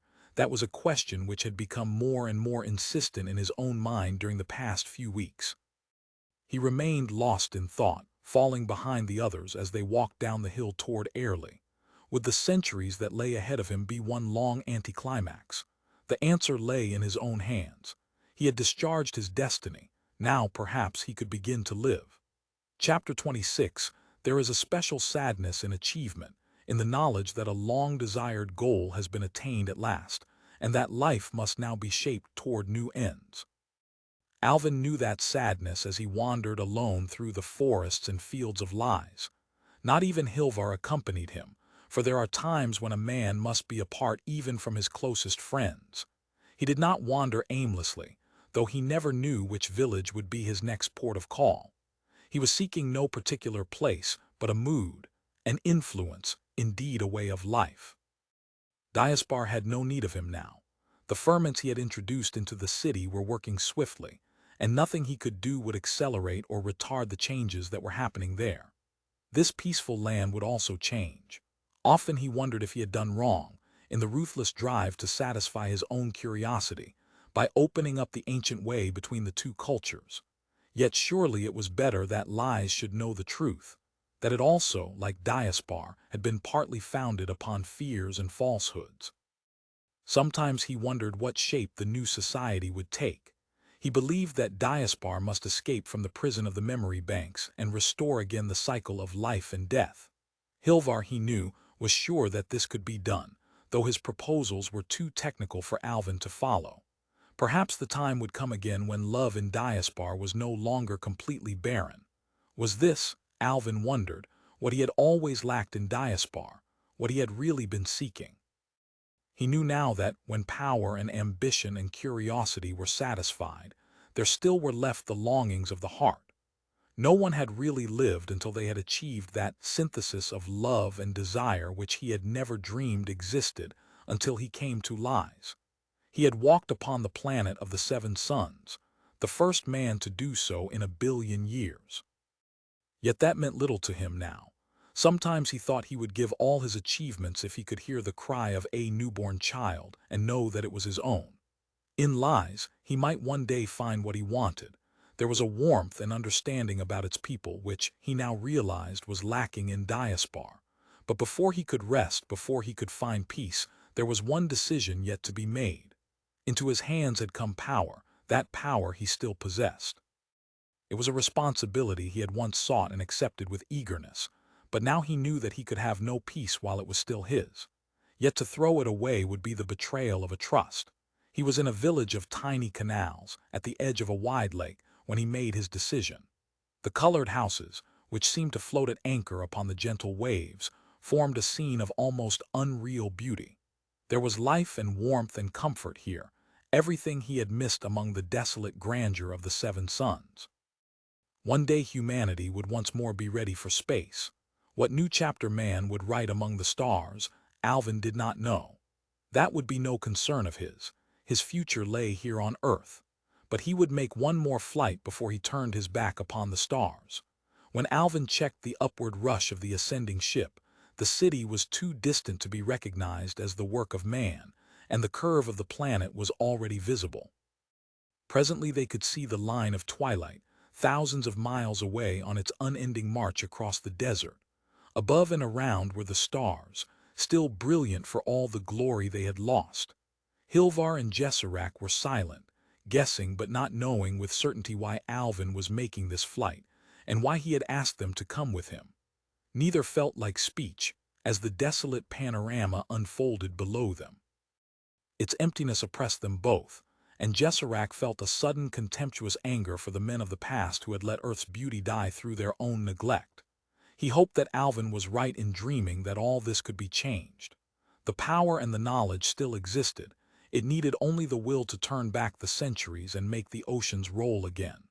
The water was still there, deep down in the hidden places of the earth, or if necessary, transmutation plants could be built to make it. There was so much to do in the years that lay ahead. Jessarak knew that he stood between two ages. Around him he could feel the pulse of mankind beginning to quicken again. There were great problems to be faced, but Diaspar would face them. The recharting of the past would take centuries, but when it was finished man would have recovered almost all that he had lost. Yet could he regain it all? Jessarak wondered. It was hard to believe that the galaxy would be reconquered, and even if that were achieved, what purpose would it serve? Alvin broke into his reverie and Jessarak turned from the screen. "I wanted you to see this," said Alvin quietly. "You may never have another chance. You're not leaving Earth. No, I want nothing more of space. Even if any other civilizations still survive in this galaxy, I doubt if they will be worth the effort of finding. There is so much to do here. I know now that this is my home and I am not going to leave it again." He looked down at the great deserts, but his eyes saw instead the waters that would be sweeping over them 1,000 years from now. Man had rediscovered his world, and he would make it beautiful while he remained upon it. And after that, we aren't ready to go out to the stars, and it will be a long time before we can face their challenge again. I have been wondering what I should do with this ship. If it stays here on Earth, I shall always be tempted to use it and will never have any peace of mind. Yet I cannot waste it. I feel that it has been given into my trust and I must use it for the benefit of the world. So this is what I have decided to do. I'm going to send it out of the galaxy with the robot in control to discover what happened to our ancestors, and if possible, what it was they left our universe to find. It must have been something wonderful for them to have abandoned so much to go in search of it. The robot will never tire, however long the journey takes. One day our cousins will receive my message, and they'll know that we are waiting for them here on Earth. They will return, and I hope that by then we will be worthy of them, however great they have become. Alvin fell silent, staring into a future he had shaped but which he might never see. While man was rebuilding his world, this ship would be crossing the darkness between the galaxies, and in thousands of years to come it would return. Perhaps he would still be here to meet it, but if not, he was well content. "I think you are wise," said Jessarak. Then, for the last time, the echo of an ancient fear rose up to plague him. "But suppose," he added, "the ship makes contact with something we do not wish to meet." His voice faded away as he recognized the source of his anxiety, and he gave a wry, self-deprecatory smile that banished the last ghost of the invaders. "You forget," said Alvin, taking him more seriously than he expected, "that we will soon have Vanamon to help us. We don't know what powers he possesses, but everyone in Lies seems to think they are potentially unlimited. Isn't that so, Hilvar?" Hilvar did not reply at once. It was true that Vanamon was the other great enigma, the question mark that would always lie across the future of humanity while it remained on Earth. Already, it seemed certain, Vanamon's evolution toward self-consciousness had been accelerated by his contact with the philosophers of Lies. They had great hopes of future cooperation with the childlike supermind, believing that they could foreshorten the eons which his natural development would require. "I am not sure," confessed Hilvar. "Somehow I don't think that we should expect too much from Vanamon. We can help him now, but we will be only a brief incident in his total lifespan. I don't think that his ultimate destiny has anything to do with ours." Alvin looked at him in surprise. "Why do you feel that?" he asked. "I can't explain it," said Hilvar. "It's just an intuition." He could have added more, but he kept his silence. These matters were not capable of communication, and though Alvin would not laugh at his dream, he did not care to discuss it even with his friend. It was more than a dream, he was sure of that, and it would haunt him forever. Somehow it had leaked into his mind, during that indescribable and unsharable contact he had had with Vanamon. Did Vanamon himself know what his lonely destiny must be? One day the energies of the Black Sun would fail, and it would release its prisoner. Then at the end of the universe, as time itself was faltering to a stop, Vanamon and the mad mind must meet each other among the corpses of the stars. That conflict might ring down the curtain on creation itself, yet it was a conflict that had nothing to do with man and whose outcome he would never know. "Look," said Alvin suddenly. "This is what I wanted to show you. Do you understand what it means?" The ship was now above the pole, and the planet beneath them was a perfect hemisphere. Looking down upon the belt of twilight, Jessarak and Hilvar could see at one instant both sunrise and sunset on opposite sides of the world. The symbolism was so perfect and so striking that they were to remember this moment all their lives. In this universe the night was falling. The shadows were lengthening toward an east that would not know another dawn. But elsewhere the stars were still young and the light of morning lingered. And along the path he once had followed, man would one day go again.